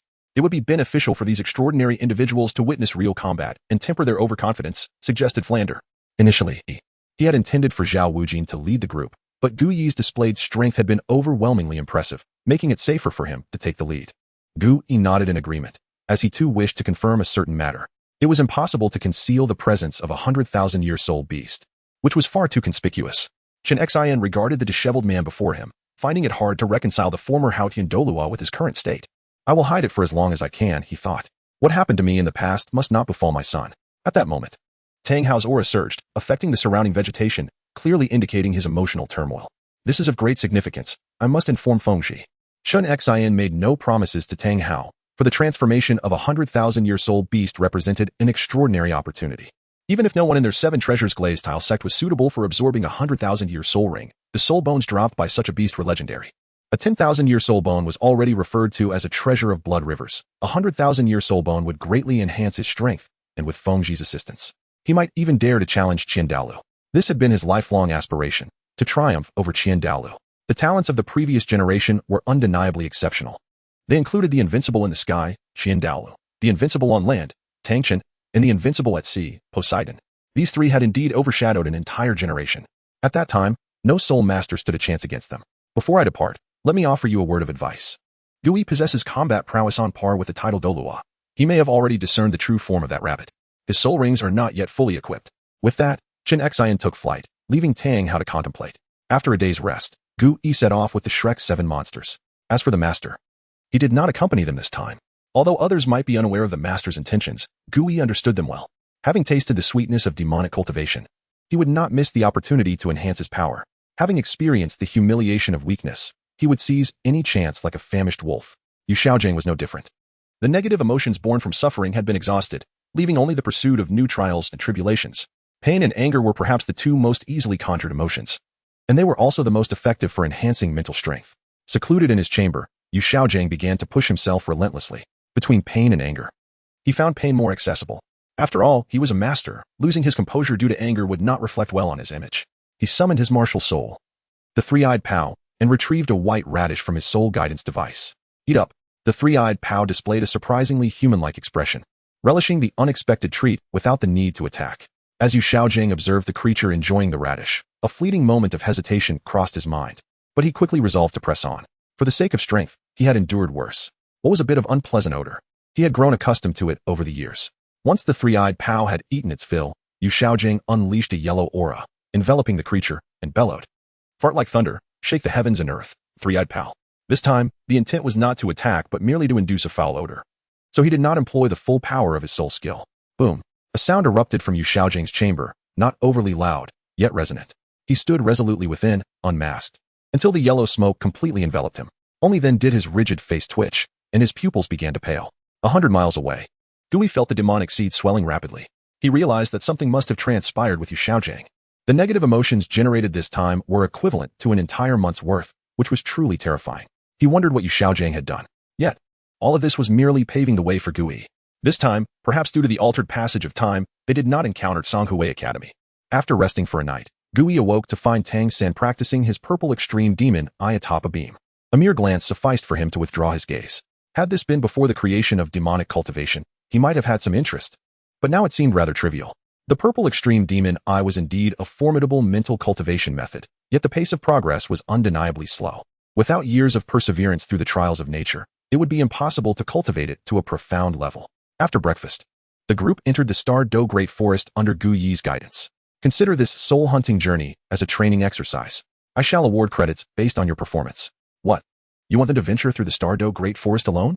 Oscar and Ma Hongjun, who had been here a few times, expressed their concern. The soul beasts within were not as scarce or feeble as those in the soul-hunting forest. Weisstein, are you jesting? Ning Rongrong, having heard tales of the forest's terror, asked with a pale face. The Douluo Great Forest was a treasure trove for soul masters, yet it was equally a graveyard, having claimed the lives of countless soul masters. Do I appear to be joking? Chapter 47. Confrontation in the Douluo Forest. Only 7 individuals comprised the group. And as they entered, Gui vanished without a trace. Even Tang San, possessing the most advanced perception among them, could not discern Gu Yi's whereabouts. Concealed in the shadows, Gui observed the well-prepared individuals.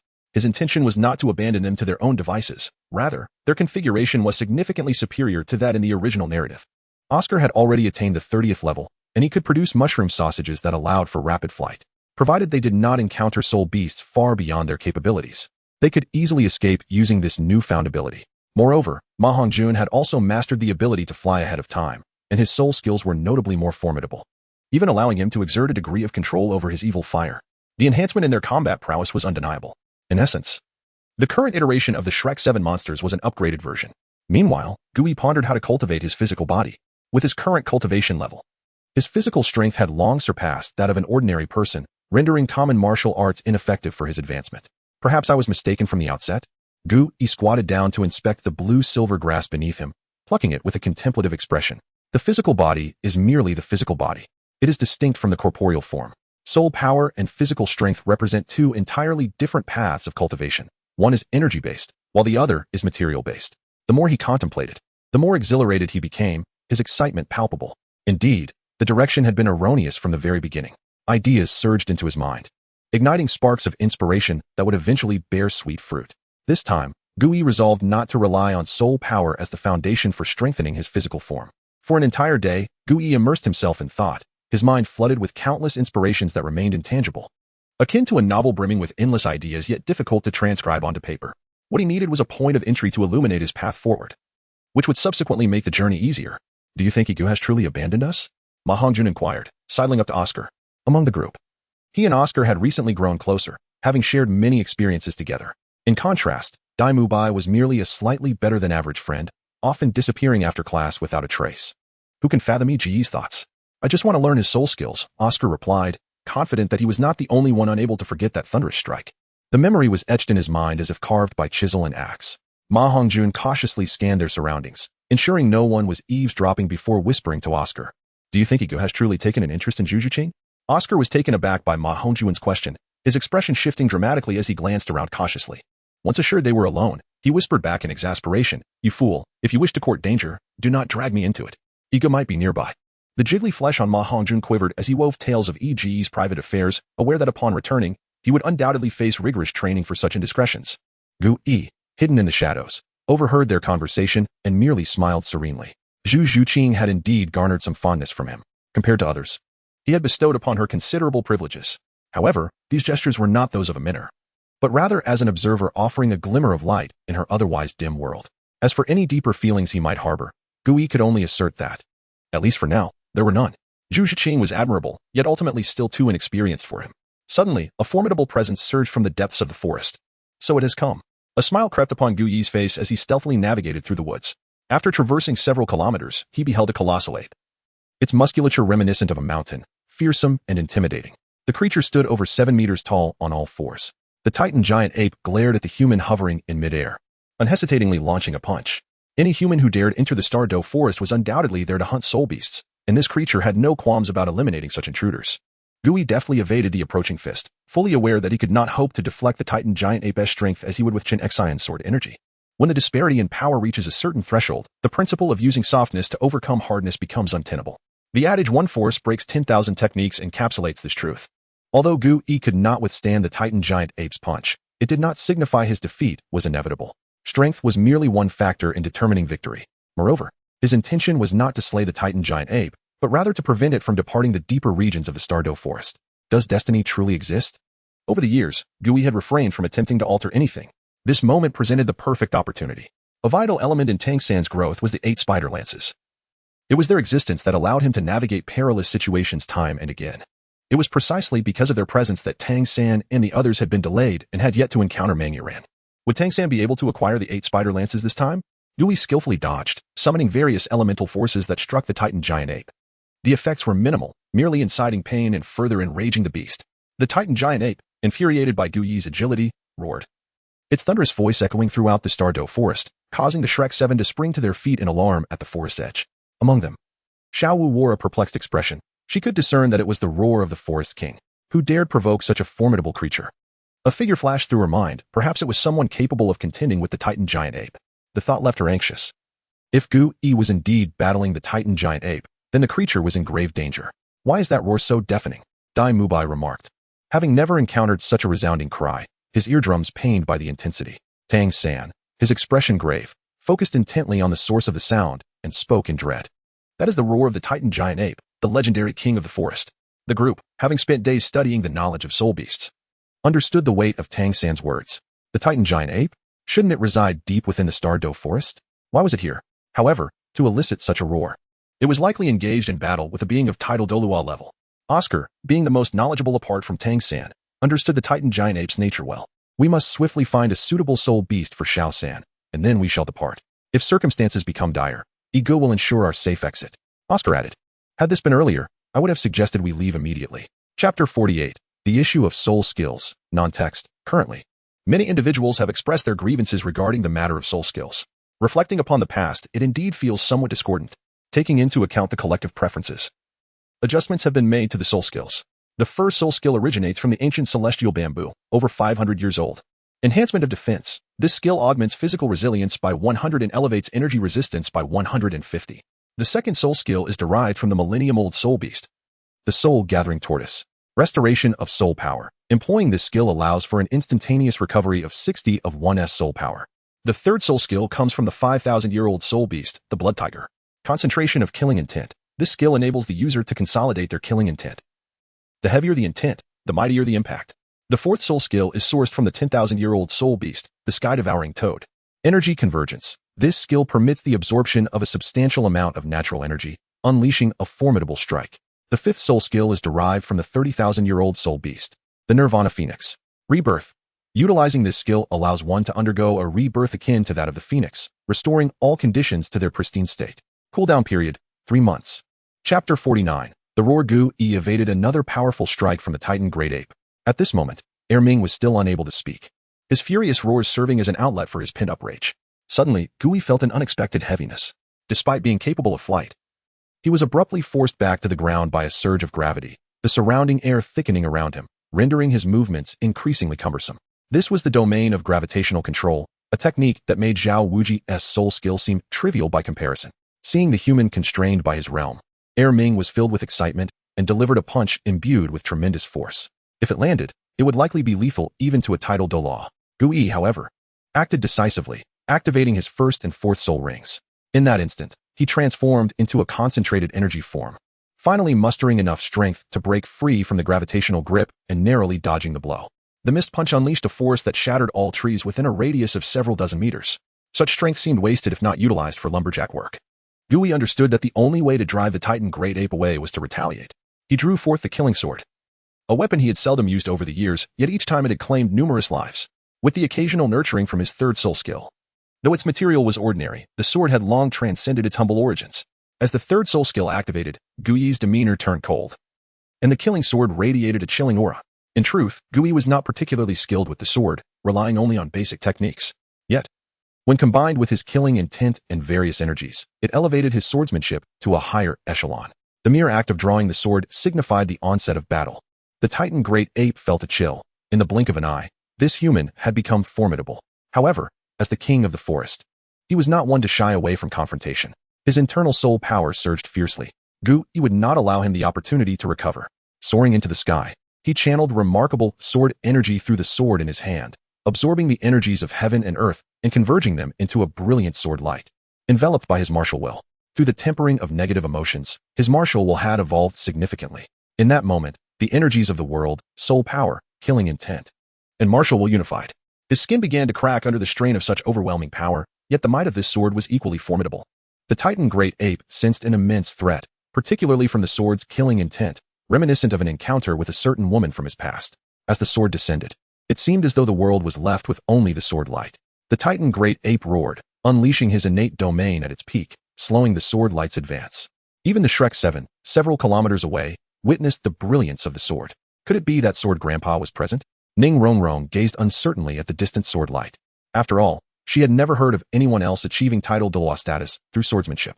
This sword light, while powerful, was fundamentally different from that of Sword Douluo. It was a fusion of multiple forces, unleashing tremendous power. Sword Douluo could achieve such feats solely through soul power. After pondering, Oscar explained, sensing a familiar aura emanating from that distant light. It was as if it was Ego.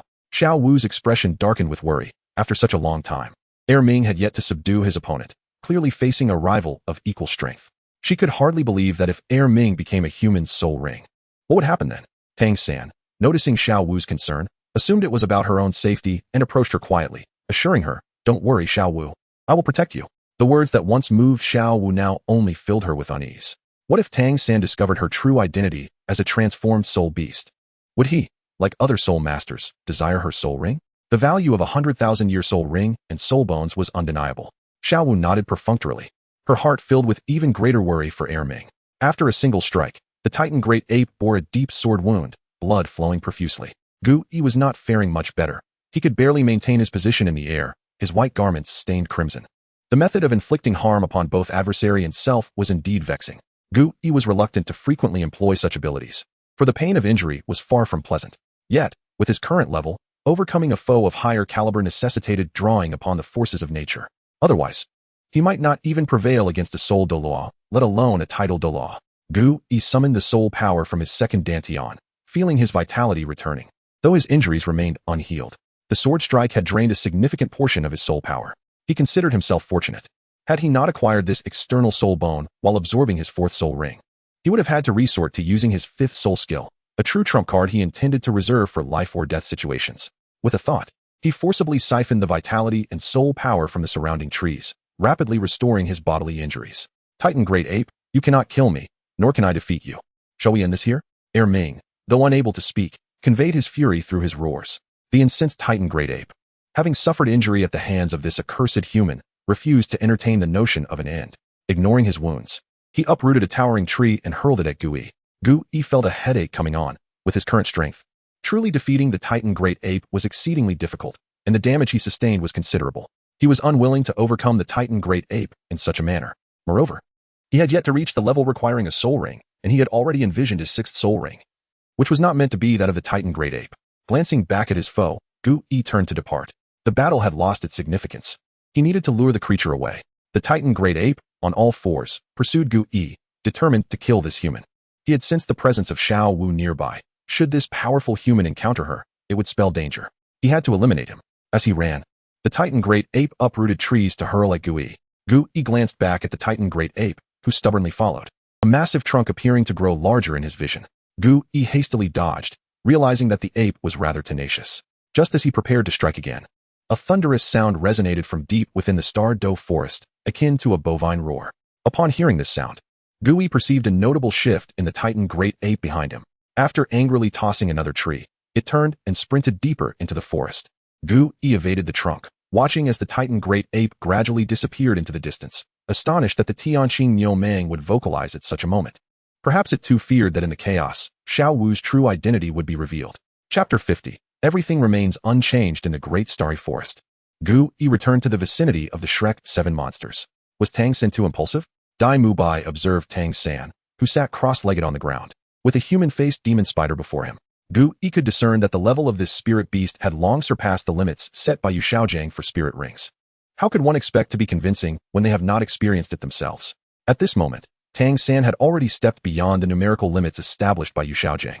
From now on, each spirit ring would exceed the threshold, with the future sixth spirit ring being a 100,000-year spirit ring, an offering from Xiao Wu.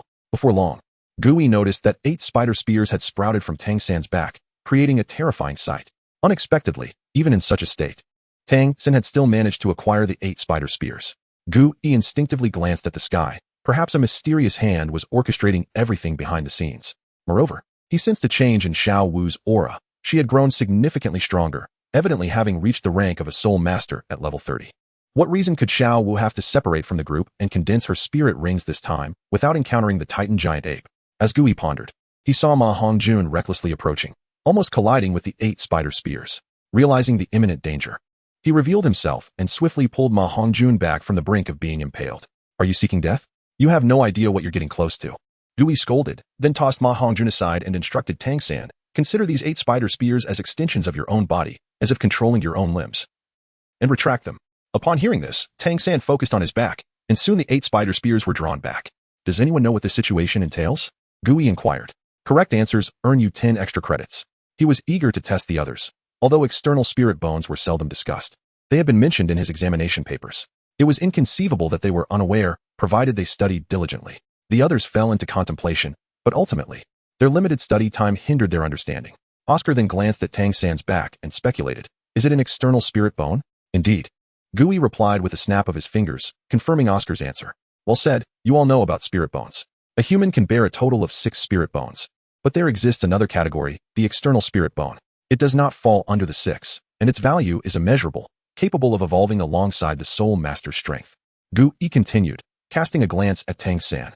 Furthermore, external spirit bones differ from other spirit bones in a significant way.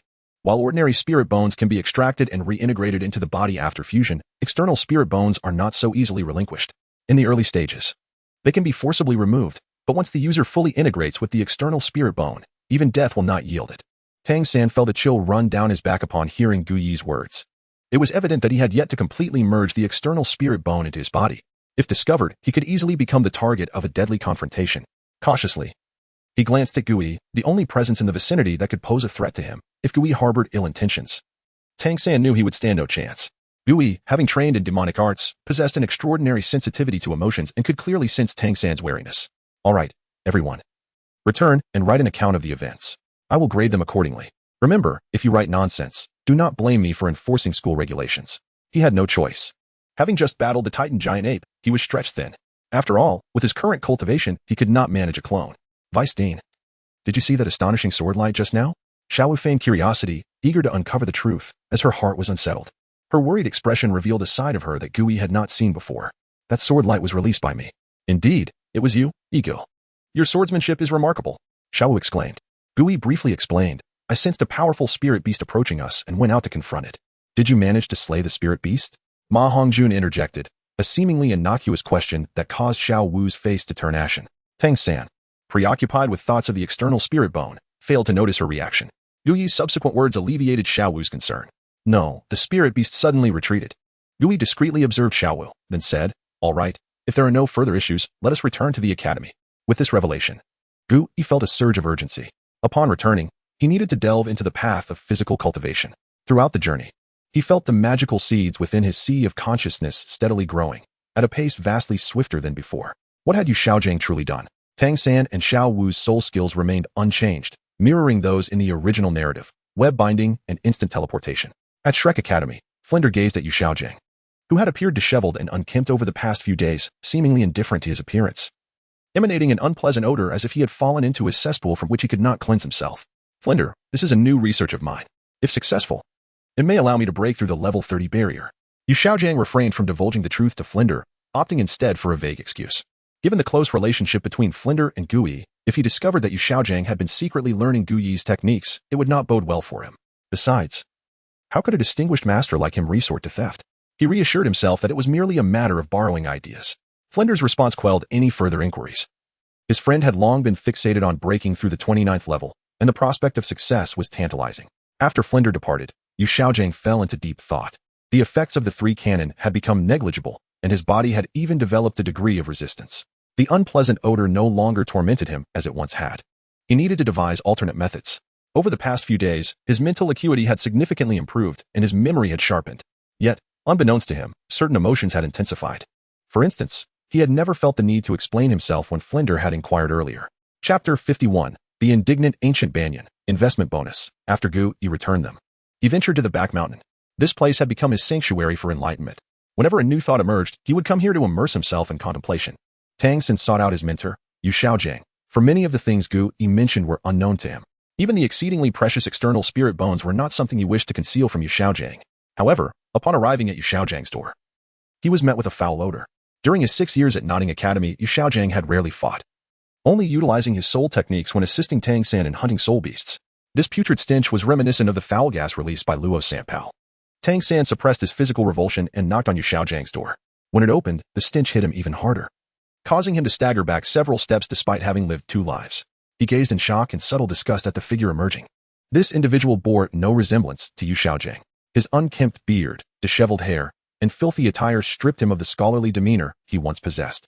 Xiao San, you're back. Did you find the soul beast as I instructed? Yu Xiaojiang, though not present, had already mapped out Tang San's growth trajectory.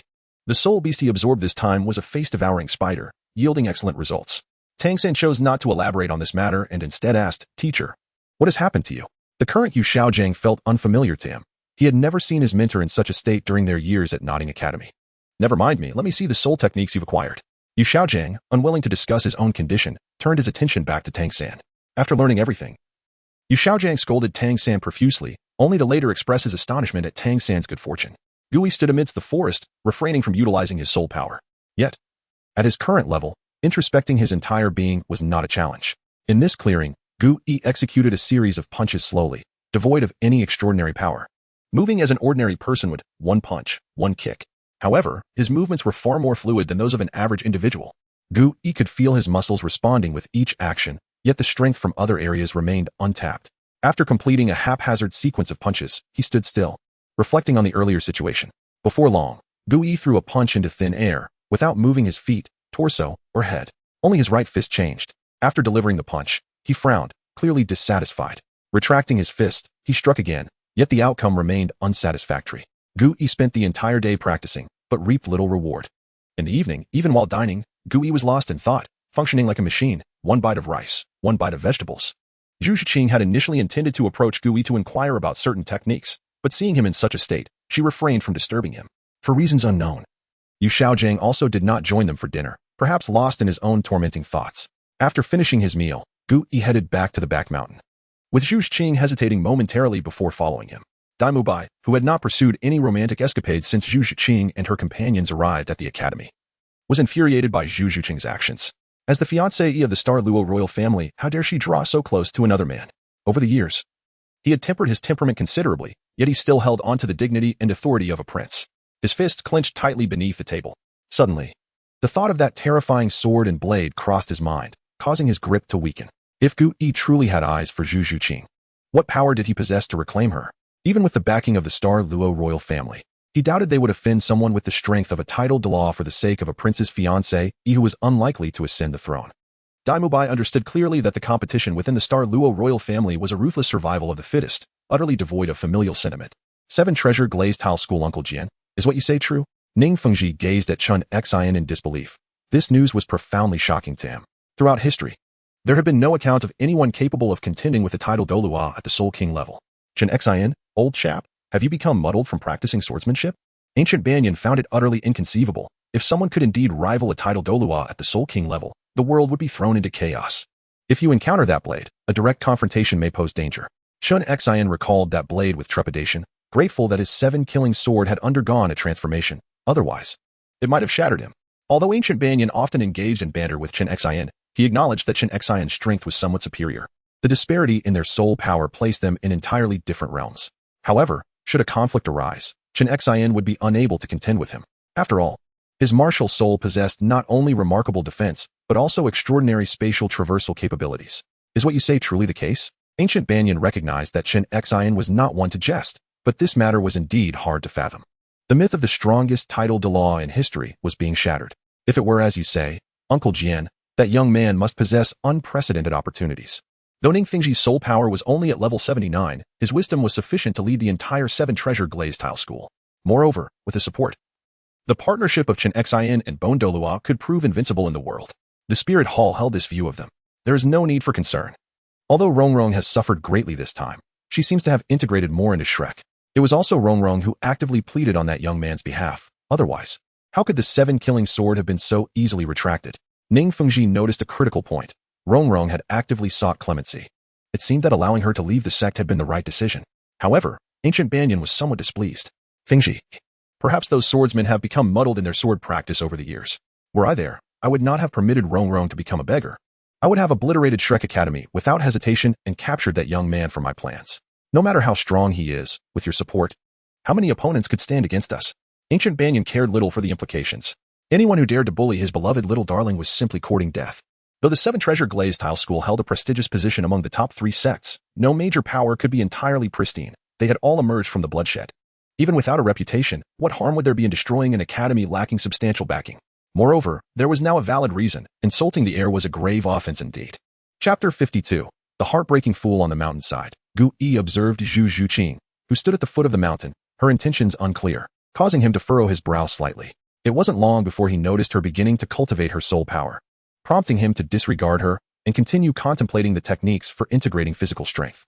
The existence of soul power elevated the limits of this world. Yet the understanding of the body remained at its most rudimentary level, including his own comprehension. Even with the creation of the Thunderclap Tiger Leopard technique, which fused soul power with the physical form to enhance strength, his control over the body still relied heavily on soul power. At present, he had yet to fully develop the potential within himself. There exist techniques for manipulating power within this world, such as the chaotic hammering method of Houghton and Sect. Yet they merely represent the most fundamental manipulation and remain bound to the hammering technique itself. What Gu Yi aimed to achieve was the concentration of his entire strength into a single explosive point, a concept somewhat aligned with the legendary martial arts realm known as Ming Jin. For Gu Yi, the task was considerably simpler than for an ordinary person. Within just a day, he had already consolidated a significant portion of his power, though some crucial aspects remained elusive. The coordination between his joints was still somewhat stiff, preventing him from timely gathering force. Despite his progress being exponentially faster than that of an average individual, mastering Ming Jin within a single day proved to be exceedingly challenging. After spending over 2 hours on the mountainside, Gu Yi glanced at the sky and decided it was time to return. One must not be overly hasty in any endeavor. If today was unfeasible, then it could be postponed until tomorrow. Forcing understanding would yield no benefits. On his way down, Gu Yi encountered Zhu Xing once more. She appeared somewhat embarrassed upon seeing him, as he had imparted such precious techniques to her, and now she sought his assistance again. However, considering her dim future, even the risk of being seen as greedy was a price she was willing to pay. What is it that you need? Gu Yi sensed her trepidation and carefulness, fearful of offending him. While he could perceive others' emotions, he could not read minds and remained oblivious to her thoughts. Is there an issue with the techniques? He inquired, perplexed that she had waited several hours at the foot of the mountain just for this. As a teacher, addressing her queries was naturally his responsibility. Zhu Zhiqing nodded. Observing this foolish girl, Gu Yi remarked that she could simply approach him directly with any questions in the future, as it was the duty of a teacher. Perhaps, after all these years, her caution and prudence had become her survival strategy. Once Zhu Zhiqing had his consent, she finally felt at ease to voice her uncertainties regarding her practice. After all, this was her first encounter with such internal cultivation methods, and comprehending them thoroughly in a short time was undoubtedly a daunting task. Gu Yi's explanation lasted for half an hour before he clarified her doubts. Zhu Zhiqing glanced at her surroundings, feeling somewhat apologetic for having consumed so much of Gu Yi's time. After he departed, her mind was filled with increasing questions. Could it be that Gu Yi truly harbored feelings for her? Lost in thought, Zhu Zhiqing chastised herself moments later. What are you thinking? How could a genius like the Vice Dean possibly like someone like you?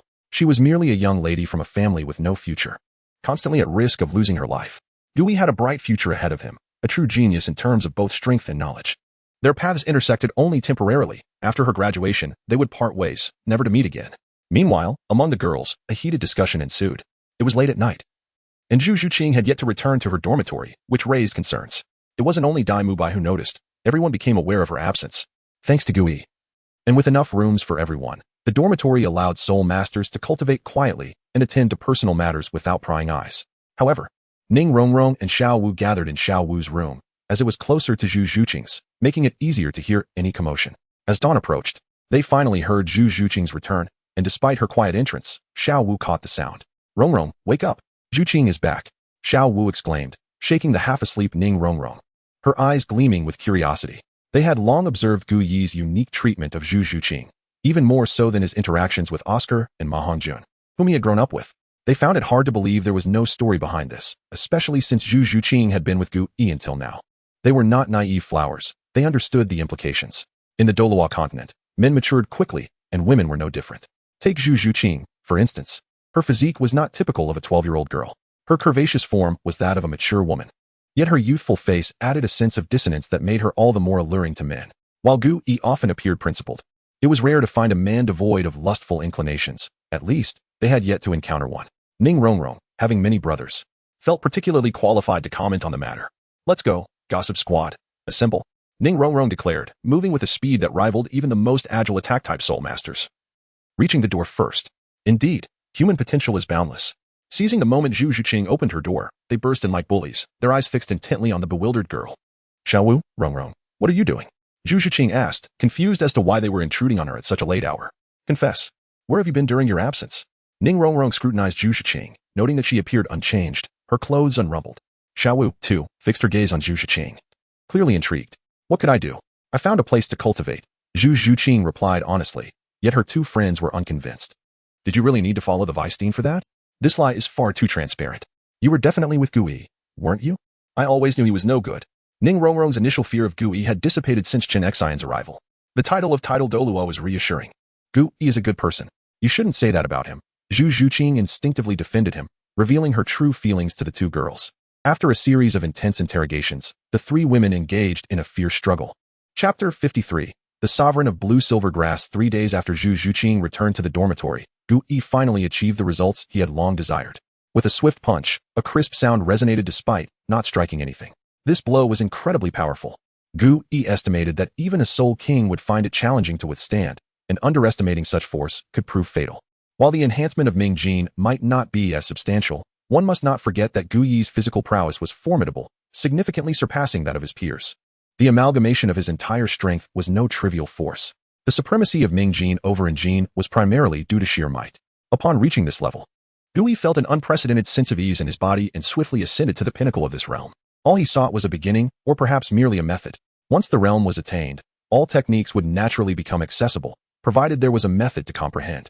Gu Yi also came to realize what transpired in the Stardow Forest that day. His battle with the Titan giant ape had driven many soul beasts to the periphery, including the human-faced demon spider that Tang San absorbed. Meanwhile, Xiao was scattered by an unexpected onslaught of soul beasts. According to her account, 2 soul beasts clashed, one of which, a lightning rabbit, was slain. Coincidentally, she had just broken through to the 30th level, allowing her to absorb the lightning rabbit's soul ring and subsequently attain the rank of soul master. Gu Yi was well aware that Xiao was fabricating this tale. Nevertheless, he refrained from voicing any dissent. Based on their submissions, credits were allocated. Tang San, true to his role as the protagonist of the original story, earned a remarkable 100 credits within a month of joining the academy. Gu Yi did not impose any difficulties upon him. Zhu Zhuqing followed as the second highest with 78 points, while Xiao Wu and Ning Rongrong had the lowest, with scores of 55 and 50, respectively. After several days without seeing Yu Xiaojiang, Gu Yi was surprised to find that the master of the demon technique had still intervened in the daily training sessions. In hindsight, Gu Yi should have anticipated this. What Yu Xiaojing valued most in life were 2 things: strength and the prestige of being a master. These 2 pursuits constituted his life's greatest ambitions. Once again, the 7 were engaged in mutual combat, followed by evaluations. Although Zhu Zhuqing had been diligently practicing the techniques imparted by Gu Yi, it was still early, and her soul power remained low. Consequently, her progress was not significantly remarkable. No matter how powerful or exceptional a soul master may be, perfection is unattainable. Before Yu Xiaojing could continue, Ma Hongjun raised his hand and interjected, "Master, I have encountered someone whose speed, strength, and defense are flawless, possessing the ability to adapt to any environment." Ma Hongjun had never witnessed Gu Yi suffer any significant setbacks. The only time he had seen him injured and spitting blood was during his battle with Chen Xian, a title Douluo. Everyone present understood who Ma Hongjun was referring to. Yu Xiaojiang's expression darkened. This was a blatant contradiction. No one's martial soul was perfect, and Gu Yi's martial soul was not particularly powerful, only slightly superior to Tang San's blue-silver grass. "Master, I must respectfully disagree with your statement," Oscar chimed in. "The knowledge of martial souls I have accumulated over the years is not for naught." Gu Yi had shared many hidden insights that were not documented in the Soul Hall of Soto City, including the concept of the physical martial soul. "Master, the physical martial soul has never been weak. In fact, it is exceedingly rare and powerful. Especially after a second awakening, its might is unparalleled." Yu Xiaojiang scoffed, having never heard of such a claim or witnessed it. "Nonsense. There has never been a mention of a second awakening in the Douluo Continent. All this knowledge must have been imparted by Gu Yi. It seems he is not as remarkable as he appears, merely having grasped a few opportunities to reach his current level. Yet, to mask his martial soul's deficiencies, he fabricates such absurd assertions. Yu Xiaojiang's words were delivered with conviction, as if he were portraying Gu Yi as a coward unwilling to acknowledge the weakness of his martial soul. However, this provoked the ire of Zhu Shiqing, Oscar, and Ma Hongjun, who had all witnessed Gu Yi's abilities and would not believe he would resort to such tactics. As for Dai Mubai, he remained troubled by the events of a few days prior, while Tang San held unwavering faith in his teacher. Is this truly how a master should behave? It is quite disappointing. Gu Yi approached from a distance, having traversed several meters, and once the final word fell, he stood beside them. Furthermore, I do not recall granting you the liberty to impart your views upon my students within this academy. Gu Yi showed no leniency towards Yu Xiaojiang. As a teacher, one must exercise caution in speech and action, ensuring not to impart erroneous knowledge and misconceptions to students. This is a fundamental tenet of teaching ethics. While it is acceptable to harbor doubts regarding the unknown, one must not outrightly dismiss everything with misguided notions. Yu Xiaojiang's face turned crimson, his eyes aflame with indignation. Weisstein, your strength is indeed formidable. Yet, you cannot besmirch my teacher. Moreover, I do not believe there is anything wrong with his perspective. My martial soul is merely blue silver grass, a well-known inferior martial soul. While it may not represent a great achievement, it surpasses that of my peers. At this moment, Tang San acted as Yu Xiaojiang's spokesperson, defending his teacher. If it were not for Gu Yi's overwhelming strength, a confrontation might have ensued. The remaining six, though not particularly fond of Yu Xiaojiang, acknowledged his genuine skills, having produced a student like Tang San, despite his inferior martial soul. Gu Yi, however, remained unconvinced. Do you truly believe your current achievements are commendable? He retorted. Tang San's gaze was fixed on Gu Yi, sensing the tension. You must know the true path of cultivating blue-silver grass. Upon realizing that the existence of the blue-silver emperor was known to Gu Yi, he understood that Tang San's cultivation path had taken a wrong turn. The poison had led him astray. The true path of cultivating blue-silver grass. Everyone was perplexed. In their experience, no powerful soul master had ever emerged from blue-silver grass, questioning the existence of such a cultivation path. Tang San was the first to break this mold. Haha, Gu Yi, you speak nonsense. There has never been a powerful soul master of blue-silver grass. How can there be a cultivation path? Yu Xiaojiang laughed derisively. Everyone turned their attention to Gu Yi, placing greater trust in him than in Yu Xiaojiang. Indeed, no powerful blue-silver grass soul master had ever appeared in this world. However, this did not negate the existence of formidable blue-silver grass soul beasts, the most powerful of which was known as the blue-silver emperor. What Gu Yi articulated was foreign to all, including Yu Xiaojiang, who had long departed from the spirit hall during the hunt for the blue-silver emperor and thus remained unaware of that chapter of history. Chapter 54. Anger to the point of vomiting blood at Shrek Academy, Gu Yi expressed his disbelief regarding the existence of a blue-silver emperor, stating that there had never been a blue-silver grass older than 1,000 years in the Douluo Continent. How then could there be a soul beast that had existed for over 100,000 years? He directly refuted Yu Xiaojiang, noting that even the records from the spirit hall had never mentioned the blue-silver emperor. If blue-silver grass could truly evolve to such a level, would it still be considered a useless martial soul? Gu Yi addressed the group from Shrek, imparting an essential lesson. The teachings of the ancients are not infallible, and the narratives of the future should not be dismissed as mere fantasies. One must always maintain a sense of clarity. He hoped that his teachings would transcend mere strength, urging them to consider the Tang sect a millennium from now. Despite possessing the largest treasure trove in the world, they seemed unable to explore further, treating the legacies of their ancestors as immutable truths. Although their lineage remained intact, they showed no inclination to innovate. Progress is only possible when each generation surpasses the last. Clinging to ancient knowledge can only lead to obsolescence. Whether one believes this or not is irrelevant to me, Gu Yi declared. He simply wished to state that without extraordinary fortune, Tang San's blue-silver grass martial soul would have been rendered useless. His assertion was not unfounded. Had it not been for Tang San's acquisition of the celestial herb from the ice and fire yin-yang well, leading to a transformation that granted him fire and ice immunity, alongside the awakening of the blue-silver emperor with the assistance of the blue-silver king, his martial soul would have long been deemed worthless. Gu Yi's words pierced the hearts of both Yu Xiaojiang and Tang San, particularly the former, who found it hard to accept Gu Yi's perspective. Tang San had always been his most prized disciple, and under his tutelage, achieving the title of Title Douluo was no trivial feat. Impossible, Yu Xiaojiang insisted. Little San is now far more powerful than his peers. His martial soul is a significant factor, yet the true source of his strength lies in the myriad techniques he possesses, which surely were not taught by you. Control-type soul masters are the tactical core, requiring precise timing in their execution. Without the various techniques learned from the Tang sect in his past life, Tang San's strength would likely diminish significantly, particularly due to the immense benefits derived from the ghostly shadow technique and the purple extreme magic eye. As Tang San pondered Gu Yi's words, he reluctantly acknowledged the truth in them. The importance of the Xiantian treasure record far surpassed that of the blue silver grass. Gu Yi sensed the malignant presence within the sea of spirit rapidly expanding, indicating that the impact of this confrontation was greater than he had anticipated. Master Yu Xiaojiang, he continued, please refrain from promoting your theories regarding soul ring limits within the academy. While it may seem like a reasonable notion for ordinary individuals, the world is not static, especially for soul masters. He found Yu Xiaojiang's theory particularly ludicrous, especially his assertion that the age of soul rings obtainable at each rank should be confined. The ignorance of the phenomenon of soul ring resonance was astounding. Yet he spoke with such conviction. Every individual is unique, with differing physical capabilities. Just as Yu Xiaojiang was about to retort, he caught sight of the 5 soul rings adorning Gu Yi, 1 yellow, 2 purple, and 2 black, far exceeding his own limits. This revelation visibly struck Yu Xiaojiang, causing him to cough up blood and collapse. Tang San was momentarily stunned before rushing to his teacher's side. Teacher, are you all right? He exclaimed, quickly realizing that Yu Xiaojiang had succumbed to stress and exhaustion, leading to his fainting spell.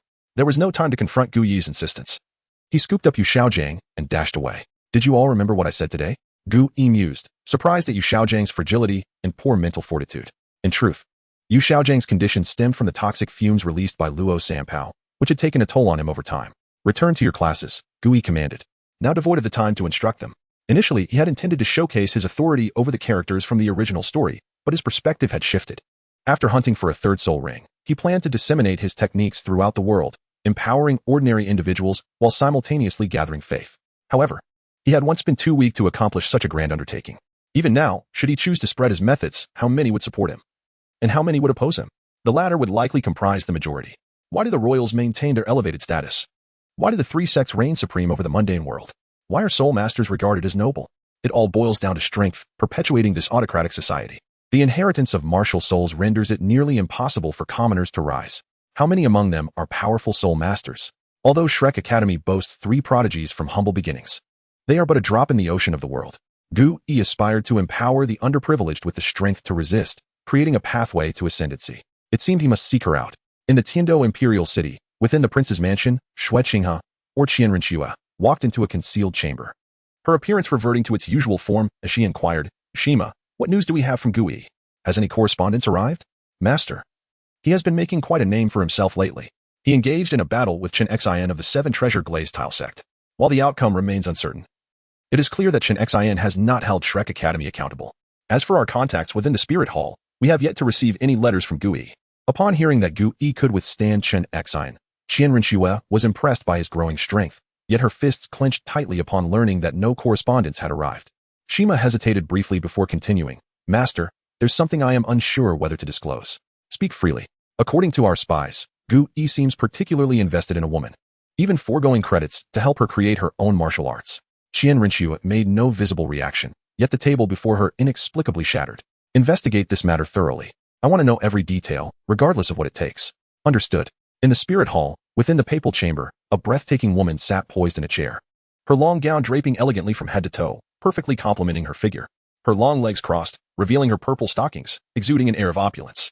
The gown shimmered with brilliance, adorned with over 100 red, blue, and gold gemstones, while a resplendent 9-curved purple gold crown sat atop her head, radiating an ethereal glow. Her fair skin and near-perfect visage rendered her strikingly unique. Below her stood a man, head bowed, who dared not gaze upon this flawless woman. After perusing the letter in his hand, he tossed it to the man below. Deliver it to her, she instructed. Upon receiving the letter, the man quickened his pace and departed. The woman reflected on the contents of the letter, a mysterious smile tugging at the corners of her lips. Indeed, I find myself increasingly eager to see you, Gu Yi. Chapter 55. The divine secret. Gu Yi was blissfully unaware that the letter he had sent to Qianrenxue had already been perused by another woman. However, even if he were aware, it is likely that he would not have cared. At present, he was diligently striving to forge a physical path in the back mountains. And he was on the cusp of a new insight. Upon completing the training of Ming Jin, enhancing his physical prowess had become considerably simpler compared to before. Each punch he threw was akin to unleashing the strength of his entire being, yielding exceptional results for his physical conditioning. Yet, this was not the outcome Gu Yi truly desired. This was not the path to a formidable physique, at least not at this stage. Martial arts encompass more than just the realm of Ming Jin. The subsequent stages were equally profound in their strength. Nevertheless, he did not intend to methodically study them any further. Perhaps in some unknown realm, the mastery of martial arts necessitated diligent and systematic practice.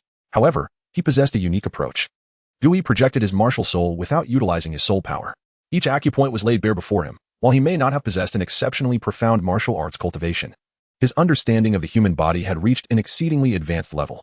Since he could not replicate all the stages of martial arts in a short span, he could, however, attain a perfect mastery of the acupoints through the meridians. By transcending the void, he could glimpse the divine and remain unscathed. This level demanded an extraordinary comprehension of martial arts, and Gu Yi intended to forcefully penetrate this realm. Having cultivated his martial soul to this point, he had gained a measure of control. Unlike other practitioners who needed to patiently seek out the locations of the acupoints, he was distinct. The network of meridians coursing throughout his body allowed him to discern every inch of it with clarity. By directly channeling energy through the meridians to stimulate the circulation of blood and qi, culminating at the Yongquan acupoint in the soles of his feet. Although his qi and blood had yet to manifest in the form of energy, he was undeniably robust and healthy, with the ability to condense his qi and blood. Yet, Gu Yi found the refinement of qi and blood somewhat arduous. Even with his current physical condition, the speed of refinement was slow, hardly surpassing that of a tortoise. The various acupoints in the body served different functions. For instance, the leg acupoints could bestow the speed of a speed deity. As the qi and blood reached the long-sealed acupoint, it began to slowly open. However, this process was even slower than the refinement of qi and blood, as if the heavens themselves were reluctant to permit the existence of acupoints. Nevertheless, Gu Yi could sense the acupoint gradually unfurling with the influx of qi and blood, and he even felt a slight itch in his right leg. After the complete infusion of qi and blood, the acupoint had not fully opened. Before he could take a closer look, a wave of weakness washed over him. Alas, he had severely depleted his qi and blood. He had overexerted himself. Qi and blood are the essence of life. A depletion in this vital energy renders even the mightiest of ancient dragons a mere mirage, an illusion. With a swift motion, Gu Yi soon struck down a wild boar, not a spirit beast, but an ordinary creature. A burst of flame erupted, consuming the entire boar in a delightful feast. At that moment, Gu Yi also activated his meridians to circulate qi and blood to digest the food within, converting it back into qi and blood to replenish his reserves. Meanwhile, Flinder had heard of the rivalry between Yu Xiaojiang and Gu Yi. Previously, he had naively thought there would be much for them to discuss, given their shared wealth of knowledge. However, he was taken aback by the fierce verbal sparring that ensued between the soul masters. Flinder found himself in a predicament. His relationship with Gu Yi was complex. He could hardly deny the boy was like a son to him, having brought about significant changes to the academy, and was always generous with his self-created soul techniques. On the other hand, Yu Xiaojiang was his closest brother, and more critically, the one he admired had affections for Yu Xiaojiang. This left him somewhat disgruntled towards Yu Xiaojiang, yet he ultimately chose to remain silent. Tang San sat beside his teacher's bed, contemplating Gu Yi's words. Although Gu Yi's assertions were unprovable, his body seemed to affirm their truth. Yu Xiaojiang, also a soul master, had not been unconscious for long. Upon awakening, he saw Tang San sitting by his bedside, and, recalling Gu Yi's previous words, grasped Tang San's hand with excitement. Xiao San, you must believe in your teacher. I will surely make you the most formidable title Douluo. After a lifetime of theoretical study, there cannot be any flaws. Tang San had indeed grown step by step under his guidance. Teacher, I believe in you. Tang San held Yu Xiaojiang in the utmost respect. And how could he ever doubt his teacher? The fact that blue silver grass could be enhanced to such a degree was already impressive. Tang San had never heard of the blue silver emperor. Yu Xiaojiang felt a sense of relief at Tang San's trust. After all these years, his efforts had not been in vain. He could not believe that, armed with the knowledge of the Blue Lightning Tyrant Dragon Sect and the Spirit Hall, he would lose to a child raised in Shrek. For more than 10 days, Gu Yi remained in the back mountains, diligently researching the acupoints. After several grueling sessions that left him emaciated, he finally opened the same acupoint in both his left and right feet. Now, his speed was as swift as lightning. Through his physical movements alone, he could rival a third of his previous velocity, and the strength in his legs had also increased by 50%. Coupled with the assistance of his soul power and agility, he could double his original speed. Yet, Gu Yi felt a headache brewing. The human body is replete with countless minuscule acupoints. While he could sense all of them, he lacked sufficient qi and blood to unlock them. It was akin to possessing a treasure mountain yet being unable to extract its riches. Gu Yi gazed up at the sky, feeling that the development of the acupoints was unusually arduous. It is worth noting that he was not an ordinary person. He was a solidly established soul king, with a physical strength comparable to that of an average soul sage. This did not imply he could vanquish a soul sage with his physical prowess, but rather that his physical constitution could rival theirs. Even with such a body, the progress remained excruciatingly slow. Nevertheless, he had successfully embarked on a new path of cultivation. He had ample time to refine his skills gradually. To truly expose himself to the world would require another year or two, which was more than sufficient. On the other side, Qian Rinxue finally received the letter that had been read by another. The phrase to Qian Rinxue was stamped on the envelope in bold letters. She gazed at the uniquely styled handwriting and did not hesitate to open it. Before long, After finishing the letter, Qianren furrowed her brow, her mood evidently less cheerful than before. However, she did not express her anger, as she still held the letter in her hand. The newly acquired table narrowly escaped destruction. Avoiding a calamitous fate, she returned the letter to its envelope and placed it in a small box, which contained 5 or 6 similar letters. Curious, she mused. I shall see if the person you spoke of is truly as formidable as you claim. That woman is not one to be trifled with. In this matter, only 3 individuals were privy to the truth. Chapter 56 Grand Undertaking Shrek Academy. After the research on the physical path was completed, Gui found the time to attend to the Shrek 7 monsters. Some matters inevitably required their involvement. Following a week of unknown activities away from the academy, Gui returned with a rare weariness etched on his face. He summoned Oscar, Zhu Zhuqing, and others to the training grounds, recognizing the necessity for their growth. Gentle persuasion would not suffice. The academy's inaugural outdoor survival training was about to commence, presenting certain dangers. However, those who succeeded would be granted the opportunity to learn a unique soul skill tailored for them. Participation was entirely voluntary, of course. Gui's words were enticing, particularly for Zhu Zhuqing, who was perpetually consumed by thoughts of becoming stronger, with little time for rest aside from her nightly musings in bed. I'll participate, Zhu Zhuqing declared without hesitation, raising her hand. The others, unwilling to lag behind, promptly followed suit. They held a firm belief that Gui would not truly place them in harm's way. After all, they were still students. Excellent. Truly worthy of the 7 prodigies of Shrek Academy. I wish you all a joyous 7 days. Gui smiled, and before they could react, darkness enveloped them. When they regained consciousness, they found themselves in an incredibly unfamiliar environment, utterly alone, separated from the others. It felt as if they were the only souls in existence.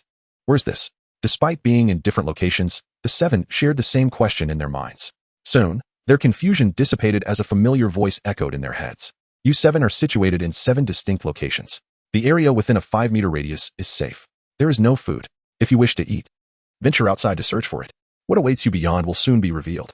Oh, and one more thing. 7 days from now, I will emit a signal. The first to arrive will receive a mysterious surprise. Good luck. As Gui's voice faded, the reality of their situation became clear. The sky had darkened, rendering visibility impossible. Yet, the continuous calls of soul beasts made it evident that this was no safe haven. With nothing else to occupy their time, they resorted to training.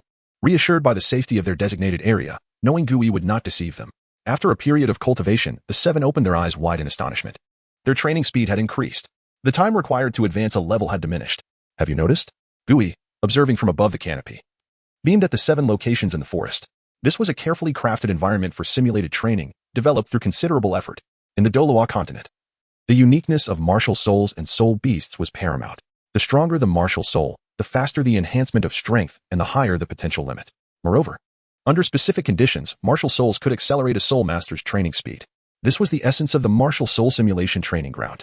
However, as he gazed at the bloodthirsty soul beasts lurking beyond the protective circles, Gui couldn't help but feel amused at the thought of their impending panic. He, too, was not idle, delving into the soul skills contained within his soul rings. This was a fruitful avenue for him to explore, particularly as the 4th soul skill promised significant enhancement to his abilities. Without it, confronting a tidal Douluo like Chen Xin would be a desperate gamble. The 4th soul skill, capable of gathering vast amounts of natural energy, was a boon for martial practitioners. Now, he sought to make the 5th soul skill his own, drawing inspiration from its many facets. As dawn broke, the true trial commenced. Zhu Zhuqing, having devoted an entire night to her cultivation, exuded a formidable aura, her black leather attire accentuating her somewhat sinister charm. Gui observed her state with a furrowed brow. Something seemed amiss with Zhu Zhuqing. The region he had meticulously chosen for her was saturated with densing energy, typically attracting only and malevolent soul beasts. The technique he had taught her was somewhat unconventional, prioritizing rapid results. In the relatively gentle environment of Shrek, its effects were not fully realized. Now, in a place teeming with energy, the technique had been completely activated, especially for someone like Zhu Zhuqing, who harbored deep-seated resentment and murderous intent. But she had yet to lose control, and Gui was curious to see if she could surmount this challenge. Emotional barriers often proved more formidable than physical ones. Only by overcoming this hurdle could Zhu Zhuqing achieve her potential. Meanwhile, Tang San, the protagonist of the original narrative, demonstrated commendable progress, slightly lagging behind Zhu Zhuqing due to her unique approach to cultivation. The Xiantian skill was indeed exceptional. The group finally understood the implications of Gui's words echoing in their minds. Ning Rongrong erupted in frustration, lamenting her fate as a support soul master and questioning how she could survive in such conditions. Gui had anticipated this. Unlike Oscar, Ning Rongrong lacked the foundational training and experience, having only recently joined the academy. Thus, he had not placed her in an excessively perilous situation. though it was certainly not easy. While Gui had released them into the Douluo forest, he remained vigilant, monitoring their surroundings. Should any life-threatening peril arise, he would intervene. Training was merely training. He would not gamble with their lives. He aimed to unlock their potential through this outdoor survival exercise, enhanced by the simulated training ground, ensuring they gained combat experience without neglecting their soul power. Tang San shone the brightest among them, benefiting from his previous life as experience, coupled with the Xiantian treasure record and hidden weapons, thriving in this environment. Zhu Zhuqing, though lacking Tang San's experience and weaponry, possessed her own skills in evasion and was a swift agility-type soul master. With Gui's teachings, she also gained an advantage in this setting. In contrast, the performances of the others paled in comparison, merely average. While they engaged in combat, Gui faced his own challenges. The vast amounts of natural energy he gathered through his fourth soul skill granted him the ability to fly. But he had never suspended himself in the air for such an extended period. Mastering such power required meticulous control. He needed to unravel the complexities to sustain it. Despite his best efforts, Gui could only maintain his aerial state for 2 days before descending back to the ground, having reached his limits. Chapter 57. Entering the game, everyone is making progress. Over the span of 7 days, the 7 from Shrek have developed a newfound resilience. Though they bear some injuries, fortunately, they are merely superficial wounds. At just the right moment, Gui emits a signal, radiating an aura akin to the brilliance of a Buddha, casting a splendid glow across the sky. This occurs on the outskirts of the Douluo forest, where, for the most part, there are no 10,000-year soul beasts. Were one to dare engage in such actions deep within the forest, even the mightiest would find themselves facing certain demise. Although these ancient soul beasts pose little direct threat to him, their sheer numbers could prove overwhelming. Unless one possesses power capable of instigating a qualitative change, quantity remains a significant factor. The 7 from Shrek find it nearly impossible to overlook this event, especially since they had been pondering how Gui would choose to transmit his signal. No one anticipated that the signal he referred to would manifest in such a grandiose manner. Indeed, geniuses possess distinct ways of thinking, even in the art of communication. Other soul masters within the Douluo forest also take note of Gui's ostentation. Soaring through the skies, he is indeed the revered titled Douluo. A beautiful woman gazes upon the figure in the heavens, clad in pure white, untouched by dust, resembling a deity descended to the mortal realm. Nearly all have a singular goal, to be the first to reach Gui and seize that mysterious surprise. However, there are exceptions, such as Ningrongrong. She is acutely aware of her role as a support soul master and recognizes the improbability of outpacing Tang San and Dai Mubai. This is simply unrealistic. In truth, Ningrongrong has misjudged the situation. Gui maintains a sense of fairness in his teachings and makes adjustments based on each individual's soul master profession. For instance, Ningrongrong and Oscar are the 2 closest to him, while Zhu Zhuqing and Ma Hongjun are positioned at the farthest distance. The placements of the others are relatively similar. Gui does not show favoritism based on personal preference. Even if he harbors reservations about Tang San, he would not impose undue difficulties on him during training. This is a matter of teaching ethics. However, outside the realm of instruction, he tends to act according to his own inclinations. The imparting of Zhu Zhuqing's technique stems from his genuine desire to prevent her from losing hope in the world. Gui does not maintain his radiant aura for long.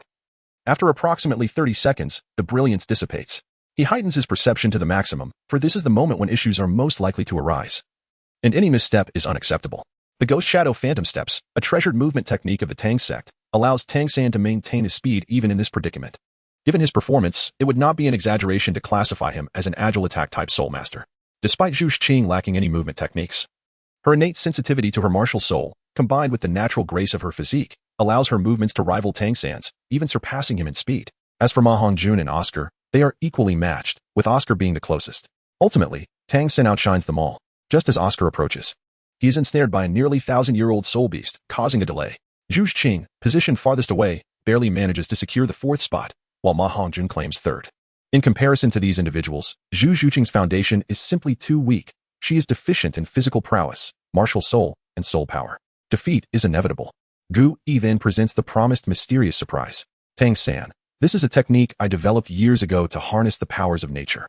It may help compensate for the shortcomings of your martial soul. Gui has lost count of how many techniques he has created.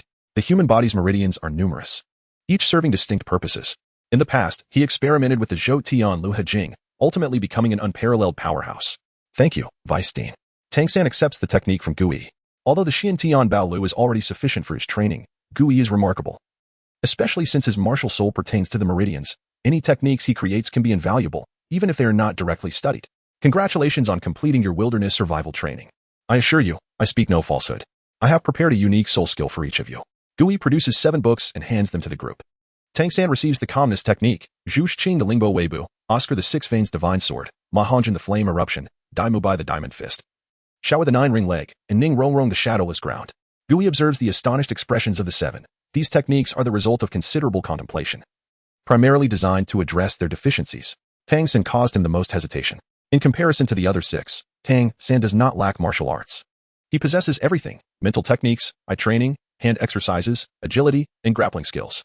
After much deliberation, he finally recalls a mental technique he developed inadvertently. This particular technique does not enhance strength or perception. Its sole purpose is to cultivate tranquility, tempering his volatile emotions and subduing his inner turmoil. Perhaps it could cleanse him of his killing intent, preventing him from resorting to a path of destruction at the slightest provocation. Whether he chooses to practice it is ultimately his decision. Now that you are all gathered, let us return together. I will await you at Shrek Academy. After uttering these words, Gui takes flight. The seven exchange glances, contemplating their next move. They decide to run. Upon returning to Shrek Academy, Gui finally encounters the person he has been anticipating. Old Poison, you have finally arrived. Dagubo appears somewhat helpless, having inadvertently stood Gui up despite their prior agreement. Who could have predicted that Tang Hao would be present? Over the years, he has boasted of significant growth and strength, no longer merely the gatekeeper titled Douluo of the past. Yet, when faced with Tang Hao, he feels no sense of assurance. The disparity is too great. Is this what you desired?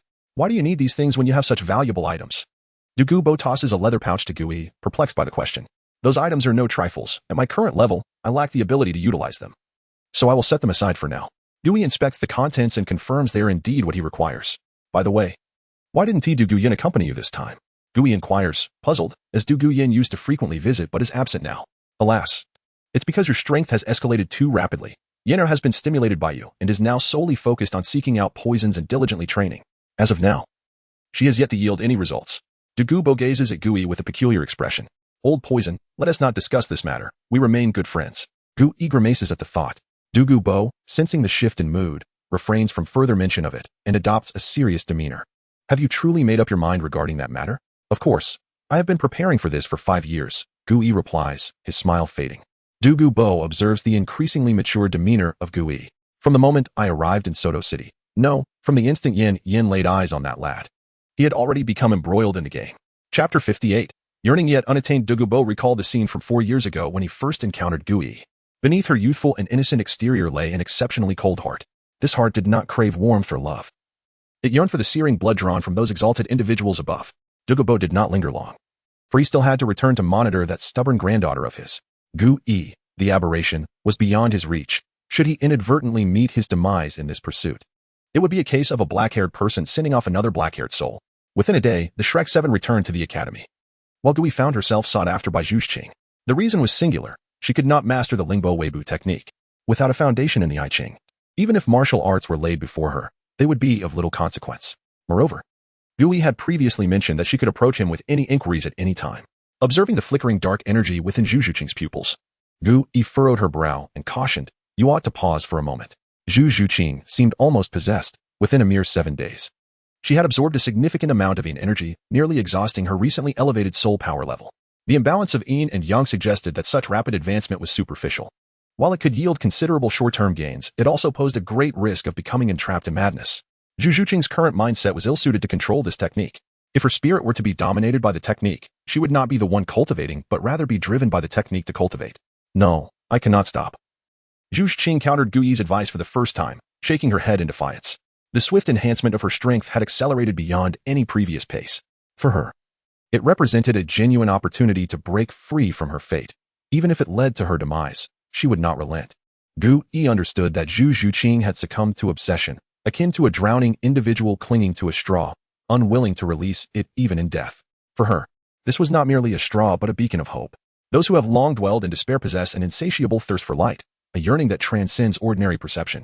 Perhaps, a life of familiarity is precisely what some pursue throughout their existence.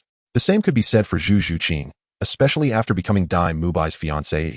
She had already transformed into a drowning soul, her strength serving as her last lifeline. Otherwise, with her innate level 7 talent, achieving the rank of a level 27 soul master before the age of 12 would require an effort beyond the imagination of ordinary individuals. Yet, this led Gui to uncover a perplexing issue. Tang San, endowed with innate full soul power and the enigmatic Xiantian skill, should not have only surpassed Zhu Qing by a mere 2 levels at the age of 12. Initially, Zhu Qing was 3 levels below Tang San. and that was considering their innate differences. Over 6 years, rather than widening the gap, it had continually narrowed. This was indeed an extraordinary phenomenon. Perhaps Tang San's innate talent was not exceptional.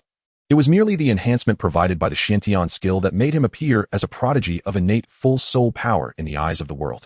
After all, he had already demonstrated that internal cultivation methods could elevate ordinary individuals to the status of soul masters. Gui regarded the obstinate Zhu Qing with a mix of exasperation and sympathy. Typically, for such wayward students, the most effective approach would be to administer a beating. He himself had endured harsh discipline during his youth while memorizing the efficacy of medicinal herbs, sometimes suffering severe reprimands, even to the extent of being stripped for punishment. That sensation was one he would never forget. However, given the gender difference, it would be highly inappropriate to resort to such measures with Zhu Qing. Follow me. Gui instructed, leading Zhu Qing to the plum blossom stakes where he had once practiced. This set of plum blossom stakes has been established based on the steps above. As long as you can traverse this sequence swiftly and freely, you shall have entered the threshold. They had discovered this technique long ago. And it was merely Tang San who, pondering, had attempted a few rounds without any significant revelations, leading him to abandon further exploration. The others had never even encountered such an apparatus and deemed it of little use. After all, they were all soul masters, even if Daimubai. A powerful assault-type soul master could not move with grace. It was not a considerable hindrance. Thus, no one paid it any heed. Now, however, Gui claimed it was designed to practice Lingbo Weibu, which left Zhu Qing astonished. Gui, too, could not afford to devote excessive time to Zhu Qing. The clock was ticking, and he could no longer afford delays. Otherwise, lacking the strength to face upcoming challenges would constitute a true failure. Zhu Qing gazed at the manual in her hands, then at the plum blossom stakes, ultimately fixing her gaze upon Gui's departing silhouette. It seemed that each time, she was left watching his retreating figure. Zhu Qing nimbly ascended the plum blossom stakes, following the instructions within the manual and the traces left upon the stakes. Meanwhile, every student at Shrek had their agendas, and Gui was no exception. Having embarked upon the path of physical cultivation, he naturally needed to enhance his abilities. From his treasure pouch, Gui retrieved a collection of herbs along with a piece of golden substance. The herbs were sourced from the ice and fire yin-yang well, while the golden item was a block of whale glue. This precious whale glue could enhance physical constitution and extend the lifespan of absorbed soul rings. However, thousand-year whale glue was exceedingly rare, and during this era, the concept of whale glue was still foreign to many. Moreover, the oceans were far more perilous than the Stardow forest. Consequently, despite having entrusted Douluo to gather it years ago, he had only managed to collect a mere dozen pieces, and even the 10,000-year whale glue remained elusive. After all, Douluo's expertise lay in poison. To have him personally hunt for 10,000-year whale glue would be fraught with danger, and even if procured, no one would dare consume it. The title of Poison Douluo was not to be taken lightly. In essence, whale glue served as an exceptionally potent tonic, with some effects being permanent. Gui intended to concoct a medicinal bath using the whale glue and herbs to invigorate his vitality. However, he retained a portion of the whale glue and herbs. For if Shrek aspired to clinch victory in the prestigious Continental Soul Master competition, it would be nearly impossible without the aid of celestial herbs. Thus, they would have to fortify themselves in other aspects. Only by becoming champions could subsequent endeavors unfold smoothly. Gui gazed towards Heavendo City, confident that another individual was also striving toward this goal. Though the paths may be the same, the roads diverged. At that moment, 3 figures appeared against the sky. One stood independently, while 2 others positioned themselves in front and behind him. The final silhouette seemed to loom larger than the rest. It is your turn to make a move. Chapter 59, The Limits of the World in the Papal Hall. Bibi Dong gazed down at the 3 individuals standing before her, Xiaoyu, Yin, and Hulaina. These 3 represented the most exceptional young soul masters of this generation within the Spirit Hall. Both Xiaoyu and Yin had attained the rank of Soul Sovereign at level 48, while Hulaina, though slightly less powerful, had reached level 47.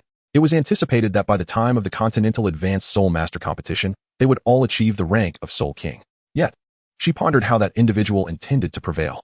Over the past few years, based on the correspondences with that wretched spawn, it was imperative to remain vigilant.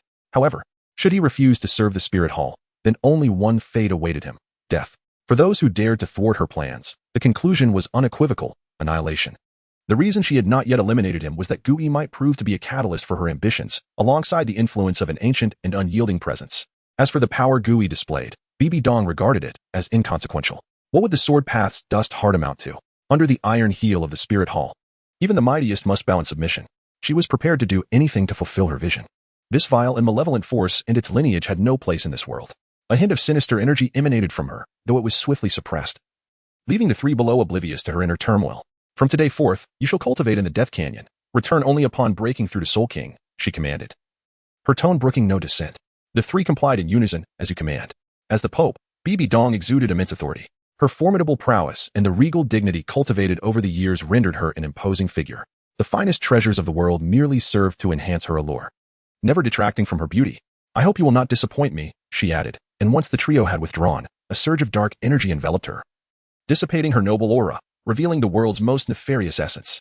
Her complexion shifted to a shade of dark purple, surrounded by a potent aura of malevolence. "Damn it," she muttered as she vanished from the papal hall. Meanwhile, Gui had successfully fused whale resin with a plethora of herbs to create a medicinal bath. The steam rising from the barrel was so invigorating that even an ordinary person inhaling it would feel revitalized, as if an ancient tree were blossoming anew. Not to mention, as a vigorous young man, Gui found himself reacting intensely to the aroma, awakening long-buried memories. The vivid images in his mind ignited a feverish heat within him, stirring restlessness and yearning. His emotions and visions were seamlessly integrated into the demonic seed, allowing him to regain his composure. Stepping into the medicinal bath, Gui felt as though he were awakening each morning, unable to control his body. The potency of the medicine was overwhelming. He wasted no time, channeling his energy to absorb its effects while simultaneously unlocking the body's acupoints. These micro-acupoints were crucial for regulating life and death. Should Gui ever master all his acupoints, he would become indomitable. At that moment, the deities of this world might appear trivial by comparison. After absorbing the essence from the barrel, Gui found himself unable to unlock the remaining 2 acupoints in his legs. "Ridiculous," he murmured, realizing that the constraints of this realm were at fault. It prohibited any cultivation path that transcended the spirit ring system, explaining the formidable challenges he faced. The existence of spirit beasts instilled fear in celestial beings. Perhaps even the dragon god of ancient times struck dread into the hearts of the divine. They feared the emergence of a new dragon god, which led to the birth of this distorted world, a system that demands hunting for growth, ultimately aiming for the extinction of spirit beasts. Gui emerged from the medicinal bath, his expression impassive. The confusion that had plagued him for days had finally found its explanation. Even if he had forcefully entered this realm, it did not denote a lack of prowess. In truth, his martial arts cultivation could already be deemed masterful. With all meridians unblocked and his body as pristine as crystal, combined with his comprehension of martial will from years past, he stood above the rest. Though the paths of physical and internal cultivation diverged, all roads ultimately converged. Thus, his rank was not to be underestimated. Stepping outside, Gui noticed that not everyone was diligently practicing the techniques he had imparted. Xiaowu was a prime example, munching on a carrot while idly watching Zhu Xing practice her footwork. Gui was baffled. How could such a profound grudge, the avenging of a mother, fail to ignite her passion for rigorous training? She seemed to regard herself as an ordinary girl. With a foundation of 100,000 years of cultivation, if she were to apply herself in the human realm, how could her progress not rival that of Tang San? Furthermore, knowing her true identity would soon be uncovered by the title Douluo, she continued to act without regard for the consequences. Gui then shifted his gaze to Zhu Xing, whose black attire was marred by dust. She appeared somewhat disheveled, her hair lacking its usual luster. Yet her pace showed no significant improvement.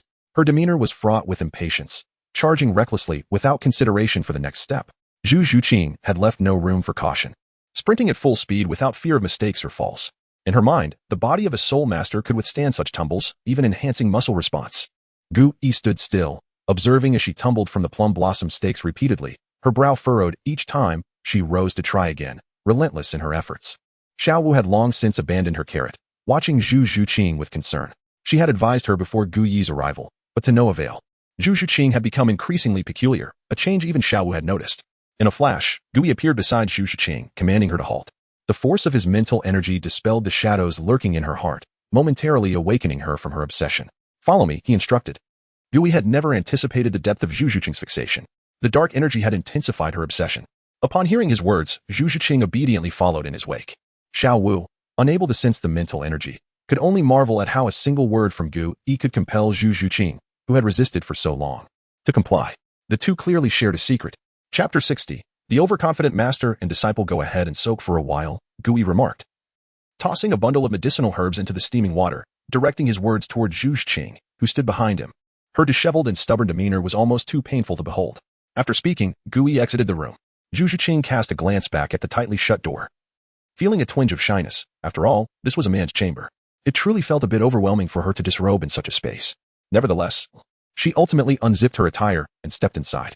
Enveloped by the scorching medicinal liquid, Zhu Xing experienced an unprecedented warmth as the healing properties began to seep into her body, mending her internal injuries. Even the subtle wounds she had accumulated during her training began to heal gradually.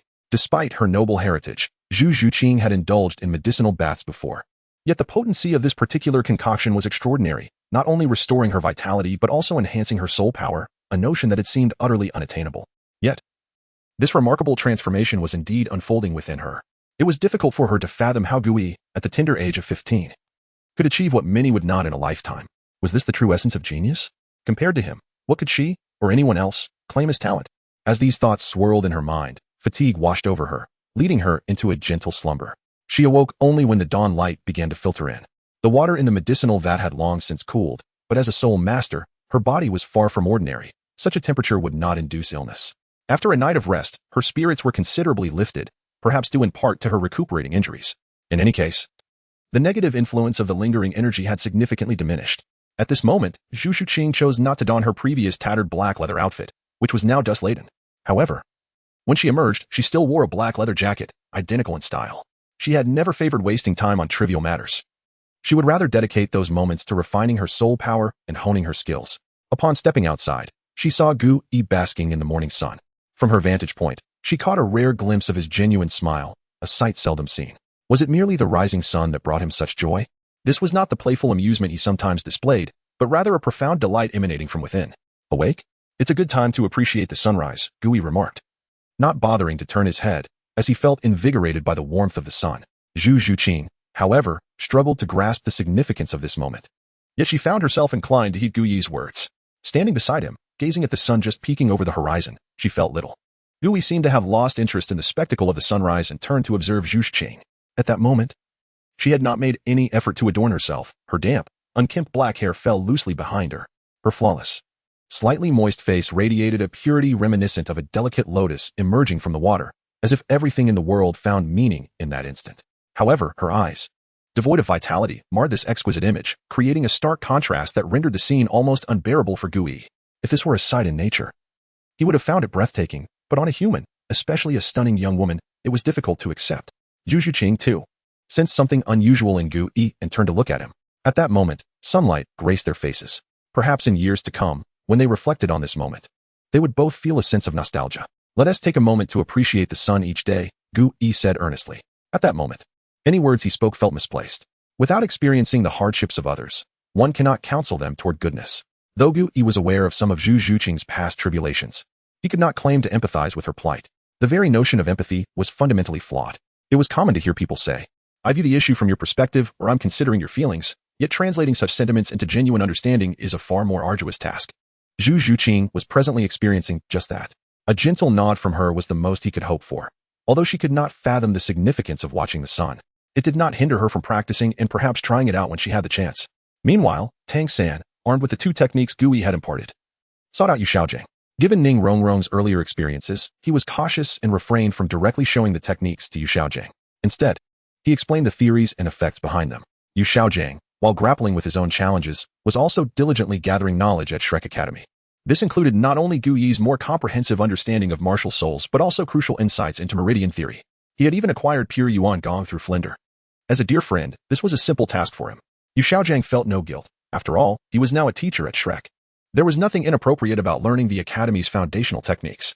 Had it not been for Gu Yi's significant hostility towards him, Yu Xiaojing would have eagerly studied Gu Yi's martial soul, which was unlike anything he had ever encountered. Martial souls in human forms were exceedingly rare, and Gu Yi's was even more exceptional.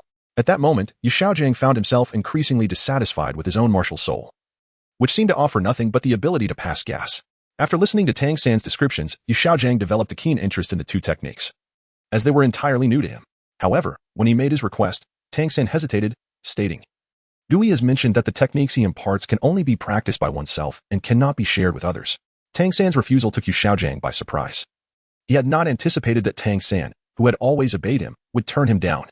They both understood each other's unspoken thoughts, and the exchange was filled with mutual understanding. Yet, the comical sight of Yu Xiaojing's wrinkled, unkempt face was hard to ignore. While soul masters might possess the ability to maintain youthful appearances, this was only true for those of higher ranks. At just over 50 years old, Yu Xiaojing had yet to surpass the 30th rank, and to attain eternal youth, one would need to be at least at the 70th rank or higher. Chapter 61. Turn-based combat. Gu Yi patiently awaited half a month before finally allowing Oscar and the others to enter the soul arena. The primary objective was to provide them with substantial practical experience rather than engaging in repetitive duels with the same few opponents. It was equally essential for them to familiarize themselves with the martial arts they had recently learned. With the appropriate martial skills acquired, It was imperative to harmonize them with their martial spirits and soul rings for optimal effectiveness.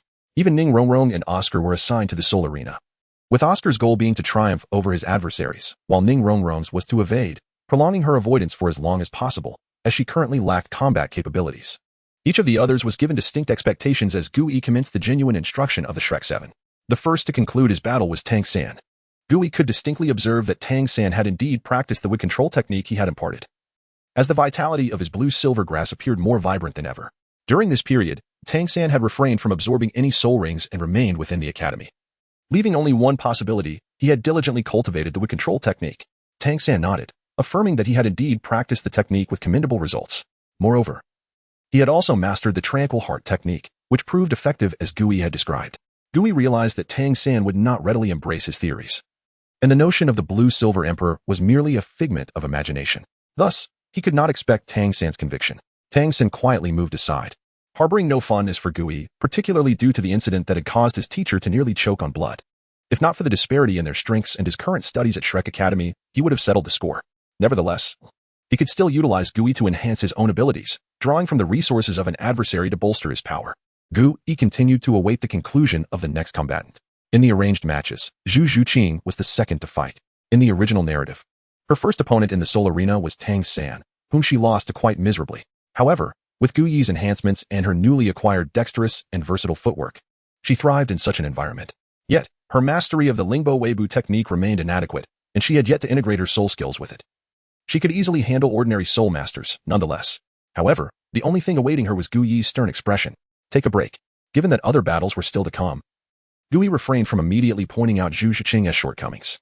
He noted that the individuals in this world exhibited rigid thinking. Even these prodigies seemed devoid of creativity, as if lacking the capacity to innovate. They only knew how to unleash their soul skills, evade attacks, and unleash their soul skills again. Combat was not akin to a turn-based game. Every opportunity must be seized. Furthermore, soul skills were far easier to acquire than martial arts, requiring no prior learning or conditions. Once obtained, they could be utilized. Yet, they had never considered adapting these skills or creating new capabilities based on them. Perhaps it was the ease of acquiring these abilities that stifled their capacity for thought. They resembled pigs in a sty, receiving 3 meals a day without worry for their sustenance or rest, drifting through life without contemplation, with the sole purpose of growing fatter and stronger. The soul masters of Douluo Continent were such a group, never pondering the underlying principles. Even those hailed as masters, the strongest theorists in the soul master community, had never contemplated the depths of these matters. Observing the series of battles, Gui wore a discontented expression. Among this group, only Oscar fared somewhat better, as he lacked offensive capabilities as a support soul master and could only rely on the martial arts taught by Gui, displaying reasonable timing. Tang San's ability to battle above his level was hardly remarkable. Their techniques were primitive. Aside from using soul skills, they seemed incapable of genuine combat, akin to a turn-based game. The Shrek 7 made their debut before the world with notable results, apart from Rongrong, the support soul master who lacked offensive capabilities and thus lost. The others emerged victorious. Oscar managed to capitalize on an advantageous match against a newly promoted soul master, who happened to be a beast spirit master like Daimubai specializing in close combat. It was a hard-fought victory. The initially proud group noticed Gui's unsatisfactory demeanor, prompting them to suppress their smiles. Let us return. Gui strode towards the exit. The others were utterly oblivious to his discontent, believing their performance to be commendable. Back at the academy, Gui posed a rhetorical question. What should battles among soul masters resemble in your eyes? Before they could respond, he answered himself. You unleash a soul skill, and I unleash a soul skill. It's merely a contest of levels and power, correct? Zhu Zhuqing and the others exchanged glances, questioning if this wasn't the case. The long-standing customs of the soul master world dictated such practices. Moreover, there was one aspect he never understood. Why announce one's name and martial spirit before a battle? Shouldn't these be secrets? This was akin to bearing oneself before onlookers, yielding little difference. If this was a form of etiquette, a sign of respect between combatants, it was perplexing that such a noble tradition could arise in this world. To return to the crux of the matter, what baffled Gui the most was the utter lack of innovation regarding soul skills. Zhu Zhuqing, your issues are the most pronounced. Without hesitation, Gui called out Zhu Zhuqing, the poorest performer of the day. Come, attack me. Gui found it incredulous that their minds could be so rigid, perhaps influenced by an environment where individuals could cultivate at such a young age. After all, their bodies were not yet fully developed. Zhu Zhuqing wasted no time and initiated with her first soul skill, the ghostly shadow thrust. Gui remained stationary, an invisible barrier standing before him. Your speed is commendable. But what of your adaptability? Gui flicked his finger against Zhu Zhuqing's forehead. The force was slight yet sufficient to cause her discomfort. The essence of a soul master lies in their martial spirit, soul power, and soul rings. But it is the various soul skills bestowed by the soul rings that require comprehension and insight, rather than blind application. Gu Yi swiftly moved behind Zhu Zhuqing, delivering a palm strike to her back, demonstrating the remarkable speed of agile attack-type spirits. However, the key quality of an exceptional agile attack-type soul master is the ability to control their speed at will. After being struck, Zhu Zhuqing staggered a few steps, contemplating Gu Yi's teachings before attempting her first soul ring skill once more. Yet, the enhancement of soul skills was not something easily accomplished. Zhu Zhuqing struggled to manage the increased speed conferred by her first soul ring, inadvertently darting in another direction. Chapter 62. The journey ahead subsequently. Gu Yi meticulously addressed the concerns of the remaining members, pondering that perhaps geniuses possess a more tenacious mindset than ordinary individuals. He then resolved to lead the Shrek Academy to Heaven Do City. Although Shrek Academy is a legitimate institution, it regrettably lacks the qualification to participate in the prestigious Continental Advanced Soul Master competition. After all, Shrek is relatively obscure, and such a grand event is beyond their reach. For his plans to progress, participation in this competition is imperative. Before him lie three options. The first is to have Douluo Bo serve as a recommender, allowing them to join the competition under the banner of the Royal Academy of Heaven Do. The second option, akin to the original narrative, involves seizing the academy founded by Lu Erlong and renaming it Shrek Academy. The third, and Gu Yi's ultimate choice, is to secure a qualification for Shrek Academy to compete. In truth, Gu Yi would invariably opt for the third choice, even if the first option were to lead them to victory. The glory would not belong to him, but rather to the Royal Academy of Heaven Do. It is not that he covets fame, rather, he yearns to impart knowledge to the world, and this is non-negotiable. The second option is equally unappealing. Lu Erlong's decision to rename her hard-won academy to Shrek Academy, relinquishing her position as the principal, stemmed entirely from her ties with Flander and Yu Xiaojiang. Such a situation would complicate matters and strip them of their purity. Moreover, with his capabilities, obtaining a competition qualification would be a straightforward endeavor. After all, it merely requires the status of an advanced Soul Master Academy. A feat Flander could accomplish himself, albeit with some inconvenience. Presently, Flander possesses the strength of a Soul Douluo, and even if he refrains from intervening, he could likely secure the qualification with ease. Surely, with the prowess of a Soul Douluo, attaining this goal is not particularly arduous. Furthermore, Gu Yi is confident that Flander would not decline, especially since there is a woman in Heaven Do City whom he cherishes deeply, a longing he has suppressed for over a decade. Indeed, the entirety of Douluo Continent is a tragic tale, with no individual's fate being fortunate. The once love-struck Bibi Dong, in her pursuit of romance, was sullied by her master and forced to bear a child. Later, she was chosen as the successor by the Rakshasa god, a deity wielding malevolent power. Such dark forces are not easily controlled by ordinary individuals, let alone someone as extreme as Bibi Dong. Tragedy is thus inevitable. Gu Yi soon approached Flander, recognizing that only the principal could effectively address this matter. To Heaven Do City?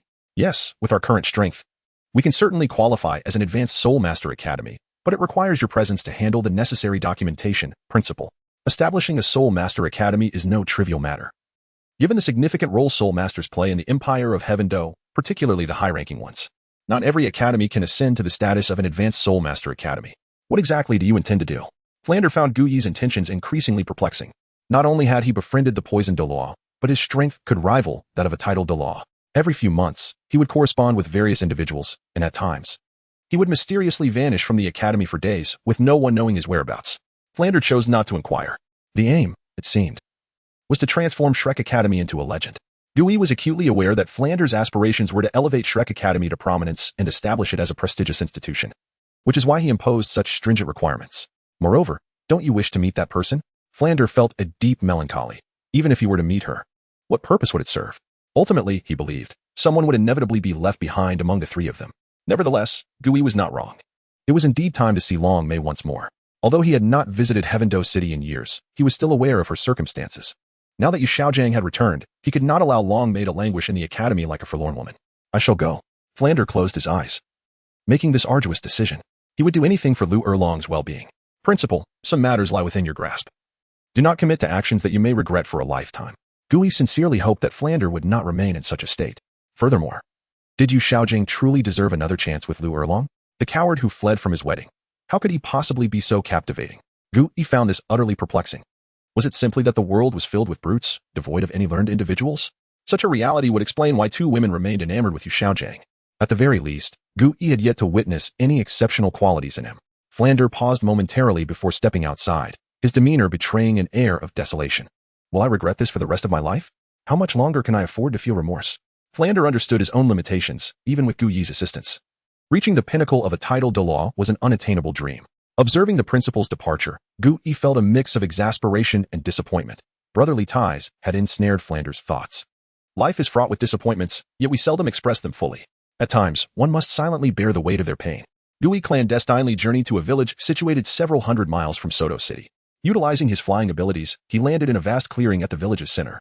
His arrival swiftly captured the villagers' attention, and soon, word spread, drawing the entire village to the open space.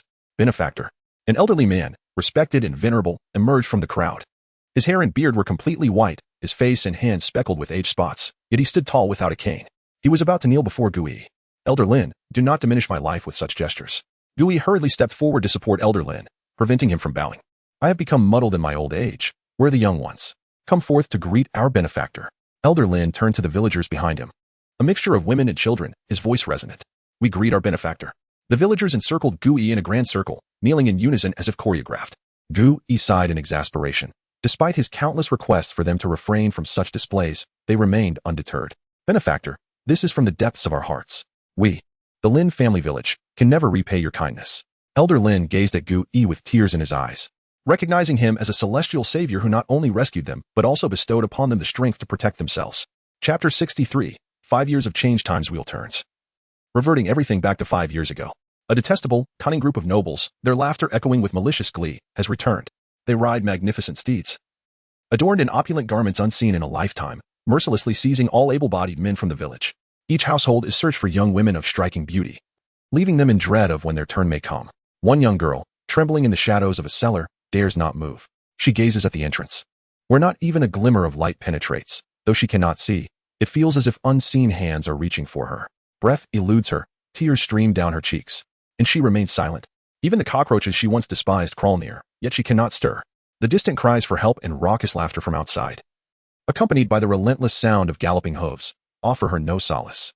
At merely 6 years old, and yet to awaken her soul power, she clings to her parents' last words, to hide and emerge only when silence reigns outside. Time passes, the cries and pleas shift, and the hoofbeats cease. Only the sounds of begging remain until all noises fade away. The girl, however, notices a flicker of light above her, a long-lost brightness. A droplet falls into the cellar, the nature of which she cannot discern, but it only deepens her fear. Shivering in silence, she finds herself in the presence of a figure clad in blood-stained attire, wielding a dripping sword, who gazes at her trembling form with an apparent sense of empathy. The figure turns and departs from the cellar's entrance. The girl hesitates, glancing at the light before quickly retreating, fearful of attracting attention. Soon, she feels the vast brightness above her dim, and this change intensifies her trembling. The figure reappears, now dressed in pristine white, setting aside the bloodied sword and suppressing the overwhelming aura of bloodlust. With the gentlest of tones, they softly utter, "It's all right. It's all right. The bad people have been defeated by the big brother." The soothing voice seems to unlock her fragile heart, and she slowly raises her head, her pure eyes reflecting the world's evils, yet filled with terror. "Come, big brother will take you up." The figure extends their hands, but does not force an embrace. The girl's vulnerability prevents her from any excessive movements that might deepen her psychological scars. Tentatively, she reaches out, grasping the neck of this big brother, as if finding her pillar of strength, holding on tightly. "Big brother, what is your name?" The figure, Gu, engages her in conversation, attempting to distract her from the haunting memories and time gone by. "Lin, Qing," her delicate voice emerges softly. As they exit the cellar, Gu kindly covers Lin Qing's eyes, for at her tender age, she should not witness such horrors. Emerging from a house where a corpse lies, they step into the village, where, with the fading commotion, villagers cautiously begin to emerge, both young and old, yet the able-bodied are notably scarce, mostly women. The villagers appear gaunt, devoid of color. Even the common folk should not endure such suffering. The village road is littered with bodies, noblemen in their finery, soldiers in armor, and commoners in coarse garments. Blood stains the earth, turning the ground a vivid crimson. Gu, clad in white, stands in stark contrast to this macabre scene, while Lin Qing, nestled in his embrace, seems to tether him to this grim reality. As Lin Qing reminisces, she recalls that fateful day, a pivotal moment of her destiny. Forever etched in her memory, the image of a deity descending, a sight she can never forget. Back to the present. "Get up, all of you rise." The villagers of Lin family village slowly stand. "Qinger, come here." Gu calls a group of children to him, while the others understand his intent and disperse, assured of his care for their young ones. Surrounded by 7 children, he inquires about their recent training. These children are his true disciples, a bond that transcends mere teacher-student relationships. "Master, I am nearly at level 19. Lin Qing exclaims, her eyes brimming with admiration and longing for Gu. Excellent. Keep it up, he encourages, ruffling her hair. The others chime in, eagerly sharing their progress. Among them, Lin Qing stands out. Having advanced from nothing to level 19 in just 5 years, a remarkable feat. Gu Yi has always been unconcerned about their training. These children, survivors of the massacre, place great value on strength. Go play, he tells them, and they bid farewell, heading off to assist with village chores. Although Gu Yi has not spent long in Lin family village, he has never slackened in his educational efforts, sharing classic teachings from his past life while emphasizing that while strength is vital, it is not the sole measure of worth. Strength serves as a fundamental means to prevent adversaries from overpowering you. The remaining child is, of course, Lin Qing, whom Gu Yi personally rescued. Qing, do you have something on your mind? He asks, crouching before her with tender concern, recalling how he had arrived just a moment too late to save her parents. Master, I want to grow stronger. Lin Qing expresses her dissatisfaction with her current training pace, knowing that she must possess greater strength to seek vengeance. Gu Yi is not unwilling, but he recognizes that she is still building her foundation. Rushing could hinder her future growth. You've progressed quite rapidly, compared to Lin Bao and the others. You surpassed them by more than a level. What more do you desire? Besides, as I have mentioned, your martial spirit is inherently weak, without enhancement.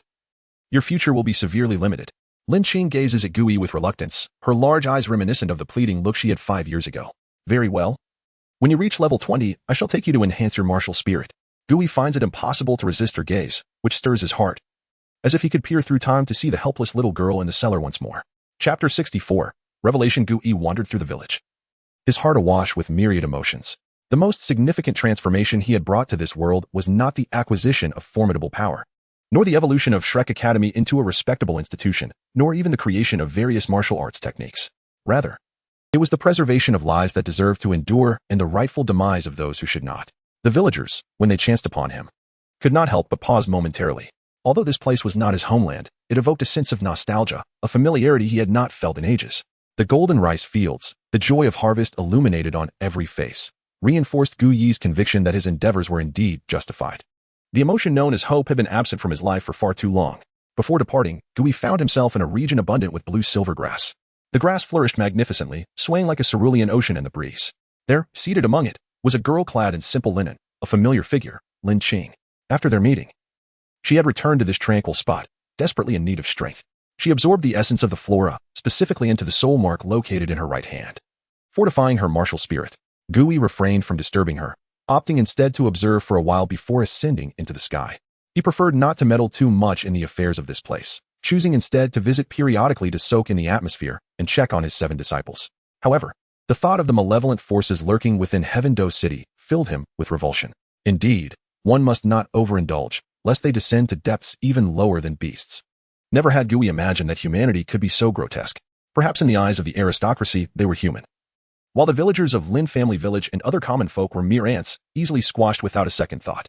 Before returning to the academy, Gu Yi suppressed his somewhat brutal aura and infused it into the demonic seed. He transformed once more into a figure of calm and righteousness, as if he had never been stained by blood. He found it curious that he had noticed a significant slowdown in Yu Xiaojiang's nurturing of the demonic seed during this period. Though uncertain of the reason, he chose not to dwell on it. Upon his return, Gu Yi resumed his role as an instructor, and with his guidance, subtle changes began to unfurl. Combat, after all, is an art form. Before long, he noticed Flander returning with a newcomer, an enchanting woman who appeared to be in her 30s, clad in a simple azure dress. Her exquisite beauty was accentuated by her pallid complexion and the sorrow reflected in her eyes, lending her a hauntingly fragile allure. Gu Yi recognized her immediately, Lu Erlong, the fierce aspect of the Golden Triangle, the illegitimate daughter of the Yu family, a member of the Blue Lightning Tyrant Dragon clan. Her strength had already reached the Soul Sage level. Flander, where is Xiaojiang? Lu Erlong's urgency was palpable, as if she would perish if she did not see Yu Xiaojiang soon. She had awaited this moment for 2 long decades, enduring countless years of longing. Observing her, Flander buried any lingering hope deep within. He understood that he could never have the chance he desired. Sister-in-law, he mused, uncertain if bringing Lu Erlong here was a wise decision. Perhaps Xiaojiang was still grappling with how to face his blood-related cousin. That sentiment was one he himself could not fathom. Bloodlines run deeper than martial spirits. While martial spirits can mutate, bloodlines remain immutable, predetermined from the moment of conception. He should be in his room. Flander indicated a direction, and Lu Erlong could no longer contain her emotions, rushing toward it. Flander shook his head. Despite the years that had passed, she remained as impetuous as ever, verging on 50 years of age. In contrast to the two of them, who had aged considerably, Lu Erlong appeared untouched by time, her beauty ripe and luscious like a peach. Dean, let us ascertain whether your choice was wise. Gu Yi felt a pang of disappointment in Flander. After 20 years, he had not endeavored to win her heart, instead burying his feelings deep within. Knowing Lu Erlong was related to Yu Xiaojiang, he seemed to have never harbored affection for her. Flander nodded and followed, ready to intervene should any complications arise. Upon their arrival, they found a poignant scene. Lu Erlong sat despondently outside the door, tears in her eyes. Her hand resting weakly against the door as if it could bridge the gap between them. Flander's anger surged. No matter the choices made. Avoiding confrontation for so long was excessive. It was time to face the music. With a surge of soul power, he dismantled the door. No longer caring for the structure, but rather consumed by his concern for Lu Erlong and his fury toward Yu Xiaojiang. As the dust swirled, papers fluttered to the ground. Nguyi's eyes narrowed as he caught sight of one, drawing it to him. Indeed, it was as he suspected. He glanced at Flander but chose not to react immediately. There would be time for reckoning later. Lu Erlong, filled with worry, dashed into the dust cloud. Aware that Yu Xiaojiang was not as formidable as they were. As the dust settled, two figures stood across from one another. One reached out a hand, suspended in midair, while the other stepped back slightly, evading Lu Erlong's touch. Still unable to let go, Xiaojiang? Flander joined them, recognizing that this matter needed resolution. The two had evaded it for too long. Yu Xiaojiang remained silent, uncertain of how to move forward, bound by their shared blood. Flander understood his struggle, however. Now that they had met, a resolution was inevitable. Had it not been for the obstruction of Yu Luomin, Lu Erlong would not have been forced to let Yu Xiaojiang flee. Now, her strength surpassed that of the past, while Yu Xiaojiang had not changed much. He could not escape. Moreover, he now had Tang San as a disciple, further solidifying his commitment to remain. Erlong, did you not say you wished to merge the Blue Tyrant Academy with Shrek? Flander smiled, gesturing to Gui. Allow me to introduce you to the vice president of the academy. Only then did Lu Erlong shift her gaze to Gui. Having previously been solely focused on finding Xiaojiang, completely unaware of his presence or perhaps having overlooked him. In that moment, others from the academy arrived. Witnessing the four amidst the ruins. Flander, are you all right? Zhao Wujia was the first to speak, his bond with Flander forged over many years. What could possibly happen? Now that we are all gathered, let us introduce you properly, Gui interjected as Flander prepared to introduce Lu Erlong. Dean, now that your affairs have reached a temporary resolution, it is time to address my concerns. Gui stepped forward, her expression devoid of warmth. Chapter 65. Unwavering resolve. The members of Shrek Academy turned their gaze towards Gui, puzzled by his unexpected interruption of Flinder's speech. It was well known that Gui held Flinder in high regard, seldom contradicting him. Why then would he choose this moment to voice dissent? Flinder, taken aback by the cold indifference in Gui's eyes, sensed that a serious issue had arisen. Moreover, as the vice president of the academy, Gui could not afford to undermine Flinder's authority at such a critical juncture. Speak your mind, you rascal, Flinder urged. Gui nodded. I believe I have previously stated that the cultivation techniques we acquire should not be indiscriminately shared with others. Yet, there are always those who treat such warnings as mere whispers in the wind, are there not? A powerful force emanated from Gui, targeting Tang San. Instantly, Tang San felt an overwhelming suction that even his most formidable techniques, such as the control of crane and capture of dragon, could not resist. Tang San, I trust you comprehend the gravity of my words, Gui stated, as he pulled Tang San from the crowd and tossed him a piece of paper. With his purple extreme magic eyes, Tang San discerned that the contents detailed a portion of the Wick control technique. The scattered papers on the ground were likely similar in nature. Tang San had assumed that his teacher would not practice this technique due to the absence of a corresponding martial spirit. Furthermore, with the existence of soul-guided devices, clandestine research would pose little risk. Flinder's destruction of the building caught everyone off guard. No one could predict what the future held. Just as now, no one knew how Gui would respond to Flinder's close friend, Yu Xiaojiang.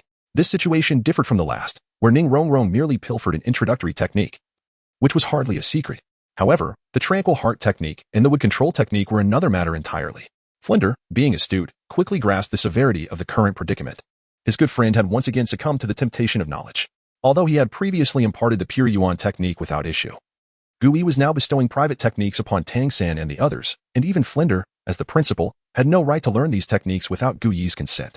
Let us set this matter aside for now and first welcome Dean Lu Erlong as she merges Lamba Academy with Shrek, Flinder suggested, attempting to deflect attention from the situation. He understood the seriousness of the issue but could not abandon Yu Xiaojiang, his brother. Previously, Ning Rongrong had faced punishment for merely learning an entry-level technique from Shrek Academy. Now, the stakes had escalated significantly. Had it been any other matter, Gui might have been inclined to heed Flinder's words, but not in this instance.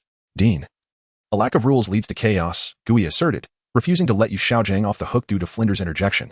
The matter had breached his bottom line. Dean, you should take a good look at the actions of your dear brother, Gui declared, unleashing a surge of soul power that gathered all the scattered papers at their feet. Flinder, upon inspecting the papers, was taken aback, rapidly scanning the contents. He realized they were derived from Gui's meridian theory, with all credit unjustly attributed to himself. Flinder could hardly believe that Yu Xiaojiang would stoop to such behavior. It was akin to plagiarism. He shot a disapproving glance at Yu Xiaojiang, yet resolved to protect him. For he was not only his sworn brother but also the beloved of Lu Erlong.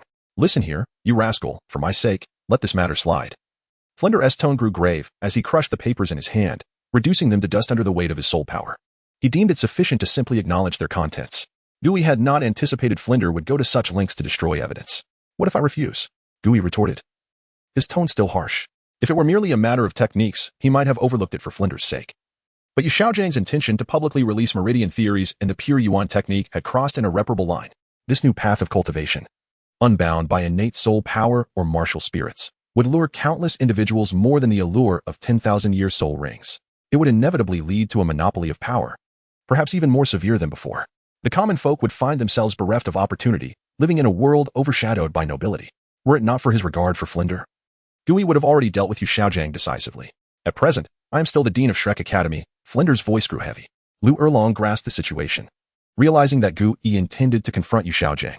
How dare he threaten the man I have chosen, especially at such a pivotal moment, 20 years since we last met.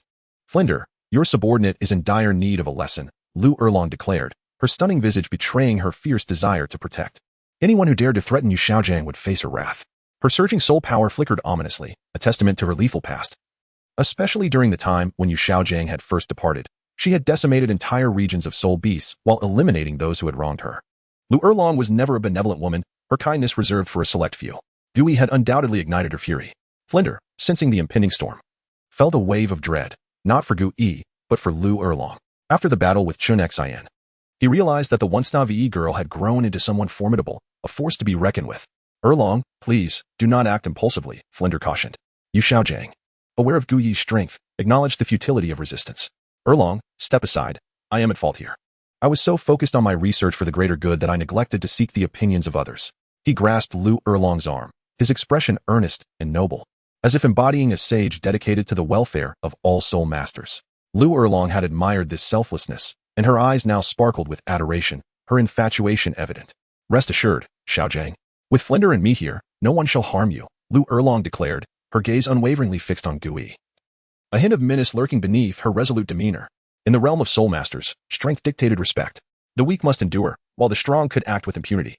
Chapter 66. The fusion of martial souls. None anticipated the rapid progression of events, which took everyone by surprise. At this moment, aside from Gui, Flinder, and Yu Xiaojiang, who were aware of the contents recorded on the paper, the rest were utterly bewildered. Even Tang San, who had glimpsed a page, only recognized the mention of the grass and wood technique, remaining oblivious to the other details.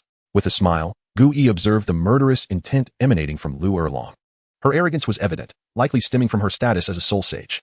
Yet, this woman seemed to be driven by romantic folly. For 2 decades, she had evaded a coward, displaying such audacity. However, it appeared she had misdirected her ire. Even if Xiaojiang possessed something of hers, it was all for the greater good of the soul masters. For the sake of Flinder, perhaps this matter could be laid to rest. As Lu Erlong spoke, a fiery dragon phantom materialized behind her, encircled by 7 soul rings, showcasing her might. After all, they were on Flander's territory, and as the vice dean, it would be unwise to resort to violence here. Was this a threat? Gui was genuinely curious about Lu Erlong's intentions, which would determine the extent of his response. Lu Erlong regarded Gui ambiguously. Had they been in the wilderness, Gui would have already fallen to the ground. Is that so? I believe threatening someone yields the best results. The others, aside from Flinder who barely discerned Gui's movements, could only watch as Gui's words echoed, leaving one person suspended in the air. Gui. Flinder was taken aback by how swiftly matters had escalated to physical confrontation. He rushed to intervene upon seeing Lu Erlong's neck in Gui's grip. The spectators were equally astonished, witnessing Gui's calm demeanor juxtaposed with his violent action, embodying a blend of cruelty and gentleness. Dean, you must understand. This cannot end well. Gui confronted Flinder, effortlessly restraining Lu Erlong, rendering her incapable of mobilizing her soul power. Aside from her formidable physique, she bore no distinction from an ordinary woman. Release Erlong. Flinder did not respond but remained poised, watching Gui intently. Gui felt a twinge of disappointment. Over the years, Flinder had witnessed his growth. While he may not fully grasp Gui's ambitions, he understood the gravity of the situation yet chose to obstruct him. With a dismissive motion, Gui cast Lu Erlong to the ground without a shred of pity for her gender. Lu Erlong, a seasoned survivor, quickly regained her footing and positioned herself protectively in front of Yu Xiaojiang. Flinder, where did you find such a monster? His speed is astonishing. Lu Erlong eyed Gui warily. The recent speed had felt like a fleeting gust of wind, leaving her disoriented. Gui was undeniably stronger than anyone she had faced before. Gui, what do you intend to do? Flinder inquired. as he was the only one whose voice still held weight in this tense atmosphere. Erlong's martial soul must not be destroyed. After all these years of nurturing, I cannot let it in like this.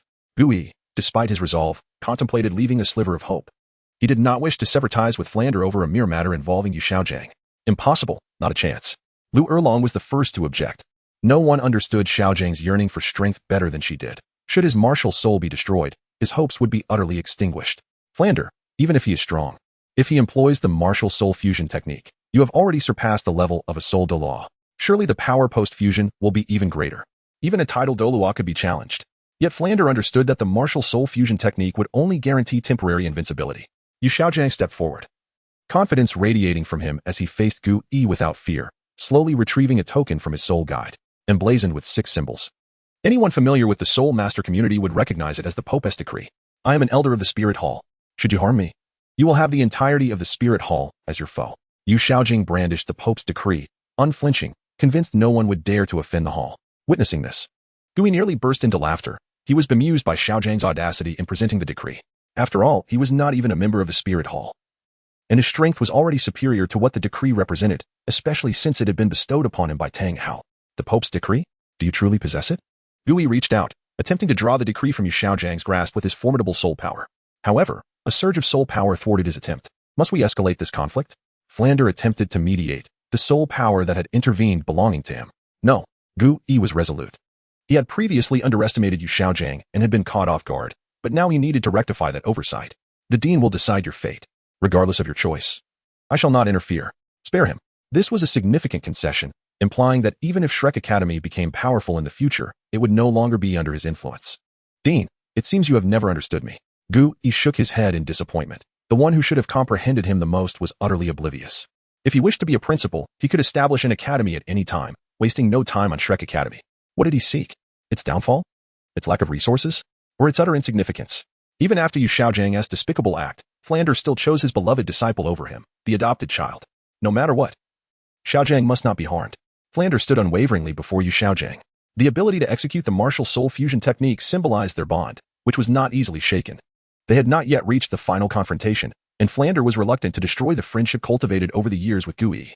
After 15 years of companionship, their relationship had deepened significantly. Zhao Wujia, standing nearby, hesitated. Had Gui directed his ire at Flander, he might have intervened. However, this was not the case.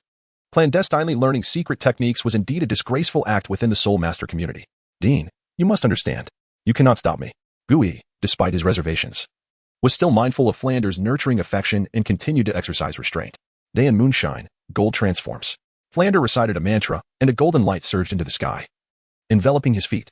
Lu Erlong felt a thrill, finally reconnecting with the sensations of her past after 20 long years. Soon, an overwhelming pressure emanated from Yu Xiaojiang. Chapter 67. Enlightenment in Battle. A magnificent dragon, adorned with golden scales and exuding a formidable aura, materialized before the members of Shrek Academy. No one could have anticipated that Yu Xiaojiang, whose soul power was even inferior to theirs, would summon a colossal dragon in conjunction with the Dean and a woman named Lu Erlong. The presence emanating from the dragon invoked a sense of submission among them. At that moment, the three were enveloped within a massive triangular prism of light, while Luo Sanpao, now fully transformed into a golden dragon, fixated his dragon eyes intently on Gui. Yu Xiaojiang had assessed that Flander had reached the level of Soul Douluo, while Lu Erlong, though slightly lacking, had attained the rank of Soul Sage. Coupled with the vast knowledge he had acquired over the years and the mental fortitude gained from recent rigorous trainings, he found it increasingly effortless to control the amalgamated form of Luo Sanpao. Although Gui's earlier battle with Chen Xin had been remarkable, Yu Xiaojiang had calculated that it represented Gui's utmost limit, possessing strength equivalent to a title Douluo single strike. In this light, the threat posed by Gui seemed considerably diminished. Yu Xiaojiang felt confident in his ability to repel Gui. Yet, Gui remained unfazed. Even though Flander had made some progress over the years, advancing from Soul Sage to level 82 Soul Douluo, his foundation remained too weak, particularly with Yu Xiaojiang acting as a hindrance. Their current martial soul fusion technique could merely ensure they would not perish at the hands of a title Douluo, leaving any further ambitions out of reach unless Yu Xiaojiang's cultivation could also rise. However, given his intellect and the absence of divine herbs, he was destined to remain at level 29 for his lifetime. Gui, too, summoned his martial soul. 5 soul rings swirling around him as the first and fourth soul abilities ignited. A torrent of elemental energy surged towards him. Yu Xiaojiang, having witnessed the prior battle, was acutely aware that Gui could amplify his power to rival a title Douluo, relying solely on this technique. Otherwise, he would merely be an ordinary Soul King. As Yu Xiaojiang's thoughts shifted, the golden dragon, Luo Sanpao, unleashed a bolt of golden lightning directed at Gui, who was gathering elemental energy. The force behind this attack was immense, nearly impossible for any Douluo-level soul master to withstand. However, Gui had undergone transformations during the preceding 7 days. He had not been idle. With a greater mastery of his fourth soul ability, his capacity to gather elemental energy had drastically improved, and within mere breaths. His body was brimming with it, entering a perpetual cycle of absorption with each breath. Gui deftly controlled the golden lightning using the essence of Tai Chi, comprehending its nature before extinguishing it with overwhelming elemental energy. Yu Xiaojiang, observing through Luo Sanpao's perspective, found Gui's exceptional technique astonishing, surpassing the constraints of his long-ensconced understanding. Tang San perceived a resemblance between Gui's methods and the art of controlling cranes and capturing dragons, both employing power to dissipate force. Yet, it was evident that Gui had surpassed him in both skill and strength. Gui stood poised in the sky, confronting the golden dragon. Though he appeared diminutive in comparison, glancing down at Flander, who had closed his eyes to channel soul power into the golden dragon, Gui devised a new strategy. Having meticulously mastered elemental energy over the past week and acquired intriguing techniques, he was ready to confront Yu Xiaojiang. The question remained, which soul beast would serve him best? He made his choice. Concentrating a vast amount of elemental energy, Gui summoned it outward, and to the astonishment of all present, this energy coalesced into a white tiger. It bore a striking resemblance to Dai Mubai's martial soul, with a clear royal insignia upon its forehead, though the remaining details appeared coarse and lifeless. As if the manifestation were merely an assemblage of energy. Could it be that Gui possessed dual martial souls? Oscar understood that the scene before him could not be attributed to a mere martial soul manifestation, yet he remained incredulous. Was this the martial path that Gui had often alluded to? At this moment, Yu Xiaojiang's perceptive abilities had significantly heightened, enabling him to discern the truth more clearly than others. This was merely an aggregation of energy, even if it launched an attack. It would not pierce the golden dragon's defenses. Gui, wielding control over the white tiger, recognized the gap in his creation. It lacked spirit, the essence of a king among beasts. Yet, Gui possessed that quality. The source of his third soul ability was a blood tiger, a fierce embodiment of the king of beasts. He directly simulated the blood tiger's essence and spirit with his mental energy. In an instant, all felt a chilling sensation. Rendered immobile by an overwhelming force, with only a few teachers managing to move freely, even Tang San, a former assassin, finding himself similarly restrained. The air crackled with murderous intent and authority emanating from the colossal white tiger above, as if it were the true king of beasts. Exuding an aura of majesty and lethal ferocity, Dai Mubai, though oppressed to the point of breathlessness, gazed at Gui with fervent admiration. If only he could radiate such overwhelming charisma. While his martial soul was a white tiger, it paled in comparison to the one conjured by Gui, making it seem as though Gui were the rightful owner of the true white tiger martial soul. This would render the playing field level. It was Gui's first time employing such an ability, and the results appeared satisfactory, prompting a nod of approval. However, at that moment, Zhu Zhuqing sensed an unusual shift in the atmosphere. Yu Xiaojiang, witnessing the spectacle, found himself grappling with disbelief. Over 50 years of theoretical knowledge seemed to crumble before his eyes. He had heard of Gui's achievements from Flander and understood how he had evolved from a frail martial soul wielder to such formidable strength. Go forth, my pet. Gui exclaimed, liberating himself from some unseen constraint in a rather juvenile manner, causing the tense atmosphere to ease slightly. In truth, he had long been suppressing himself. Constrained and inactive, many opportunities had slipped by, either unnoticed or deliberately ignored. Though he appeared to have changed significantly over the years, fundamentally, he had remained stagnant. Perhaps Shrek was not the right place for him after all. Today's events had become the final straw. With this realization, Gui underwent a transformation. His aura shifted dramatically. His soul power surged, reaching the pinnacle of Soul King, merely a soul ring away from becoming a Soul Emperor. Indeed, his mindset required alteration. Despite his continuous advancement and unwavering martial will over the years, these attributes were not the most essential aspects. The most fundamental element was his original intent, which he could no longer find at Shrek. Chapter 68. Resignation. The white tiger, exuding an aura of lethal intent and immense pressure, clashed with the golden holy dragon, radiating a sacred presence. The sight of these two colossal beasts battling in the sky left the ordinary villagers awestruck. As if they were witnessing a divine miracle, such an event is rarely seen in a lifetime. After a fierce struggle, Gui showed no signs of weakening, causing Yu Xiaojiang to grow increasingly anxious. The roar of the golden holy dragon echoed like thunder, as golden mist erupted from its tail, obstructing the white tiger's attempts to continue its assault. Seizing this opportunity, the dragon launched an attack towards Gui. Yu Xiaojiang understood deeply that prolonged engagement would lead to his inevitable defeat. He realized that with the remaining spiritual energy, he had to strike decisively. As a man well-versed in theoretical knowledge, he knew Gui was equally aware of this. The golden holy dragon let out a series of roars, each more powerful than the last, and its golden light transformed into flames, coalescing into another golden holy dragon before him. This was his final trump card, the true form of the holy dragon. The potency of this move was so formidable that it required the complete expenditure of their combined spiritual energies. the golden holy dragon. After unleashing this attack, diminished into a creature reminiscent of both a pig and a dog, yet it retained a certain adorable charm. The three men appeared pale. But Yu Xiaojiang gazed hopefully at the true form of the holy dragon charging towards Gui. This strike encapsulated all his hopes. However, Gui regarded it with disdain. Recognizing this attack as merely at the level of an ordinary tidal Douluo, he had no intention of making a formal move just yet. As the smoke released by the golden holy dragon had temporarily ensnared the white tiger, now free, the white tiger unleashed a deafening roar and charged directly at the true form of the holy dragon. Gui, meanwhile, infused his mental energy with the natural essence of the world, pushing the limits of his control.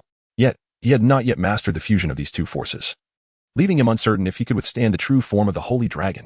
The dragon and tiger soon collided, presenting a magnificent spectacle of a dragon-tiger duel. After just a few breaths, the white tiger faltered first, yet even the diminished true form of the holy dragon remained resolute in its advance towards Gui. It was still slightly lacking. Gui sensed that the integration of the natural essence and his mental energy had not yet reached a level of mutual enhancement, which had caused him to falter against the true form of the holy dragon.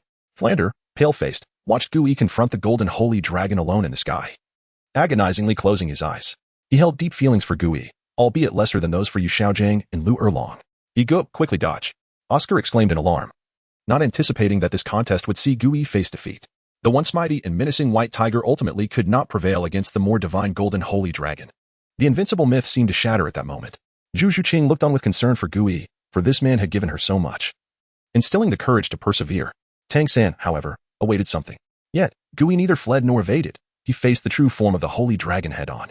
With a firm grip of his right hand, he merged the immense spiritual energy, the essence of the world, and his own mental power into a single force. This punch bore no intricate technique, merely a straightforward strike, yet the force unleashed caused an explosive shockwave, compressing the air itself. As his fist approached, the air was propelled towards the true form of the holy dragon before the impact. Upon contact, the once solid form of the holy dragon dissipated even faster than the earlier white tiger, transforming once more into golden flames. Oscar, Zhu Zhuqing, and the others breathed a sigh of relief. Indeed, Gui was the strongest. Gui's hand then generated a powerful suction, drawing the golden flames into himself. With this energy concealed within, Gui descended to the ground, wordlessly advancing towards Yu Xiaojiang, clearly intent on confronting him. Flander, suppressing his weakness, stood before Yu Xiaojiang alongside Lu Erlong, determined not to allow Gui to pass before they fell. But would Gui truly strike Flander? He glanced at Flander, who radiated a barrier of world essence, while simultaneously repelling Flander aside. To Lu Erlong, however, he exhibited no such gentleness. Those who avoid trouble are mediocre. This is the consequence of provoking the principle. Gui then drew Lu Erlong closer with a powerful force, holding her by the neck. He struck her abdomen with a fist. The blow rendered Lu Erlong unconscious, having already exhausted her spiritual energy. Erlong, both Yu Xiaojiang and Flander cried out in concern. Yet Gui remained unfazed. Having been attacked, there would be consequences. He approached Yu Xiaojiang, spiritual energy surging in his hand. In the next moment, he aimed to incapacitate Yu Xiaojiang. Tang San could no longer bear to watch. Yu Xiaojiang was his master, one to whom he had bowed 3 times. Their bond akin to that of father and son. A series of whistling sounds approached from behind, but Gui paid no heed. Such trivial projectiles posed no threat to him. Before the weapons could reach him, they were halted by an external barrier, falling uselessly to the ground. Gui disregarded everything else, extending his hand toward Yu Xiaojiang. Lu Erlong lay on the ground, weakly struggling, her eyes filled with bloodshot regret. She lamented the years wasted without earnest cultivation. Otherwise, with her talent and martial spirit, becoming a sole Douluo would have been within reach. And the golden holy dragon she could have manifested would have been even more powerful. "Stop, you little rascal. From this moment on, there shall be no relationship between us." Flander closed his eyes, tears streaming down his cheeks. Only Gui and Flander understood the weight of these words. They signified the severance of gratitude for shelter and nurture. With Flander's affection for Gui cancelled out by his punishment of Yu Xiaojiang, Gui's hand hesitated momentarily. He had not expected Flander to utter such a statement. "Principle. It is not enough." Without further hesitation, Gui's hand pressed firmly against Yu Xiaojiang's head, disrupting his spiritual sea with mental power. All the techniques he had clandestinely learned were stripped away. Furthermore, Gui sealed his body's meridians, even confining his previously cultivated pure element technique. Henceforth, Yu Xiaojiang would be unable to practice any martial arts, unless Gui personally intervened to break this confinement or a stronger individual assisted him. As the subject of this act, Yu Xiaojiang rolled his eyes and lost consciousness, collapsing to the ground. "Principal, this will be the last time I address you as such. From now on, I choose to withdraw from Shrek Academy." With that, he used the essence of the world as ink, his finger as a pen, and the heavens as paper, crafting a resignation letter. This flowing script, nearly 100 characters, astonishingly floated in midair. Flander nodded weakly. Ultimately, he had let Gui down. forsaking a genius who should have showcased Shrek to the world. However, no institution could compare to a Lu Erlong or a Yu Xiaojing. Having resolved this matter, Gui did not forget the last individual, turning his attention towards Tang San. Speak, did he steal it, or did you willingly give it? He inquired. Do not lie. You cannot escape my gaze. Chapter 69, Fragmentation. Tang San pondered thoughtfully. Gui would naturally not speak recklessly, although he did not actively present the challenge to his teacher. It was nearly the same.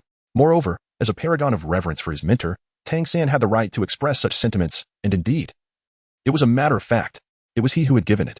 Gui also unleashed a strike, attempting to nullify Tang San's cultivated powers. However, Tang Hao, concealed in the shadows, could no longer bear to watch. After all, this was his son with Ain.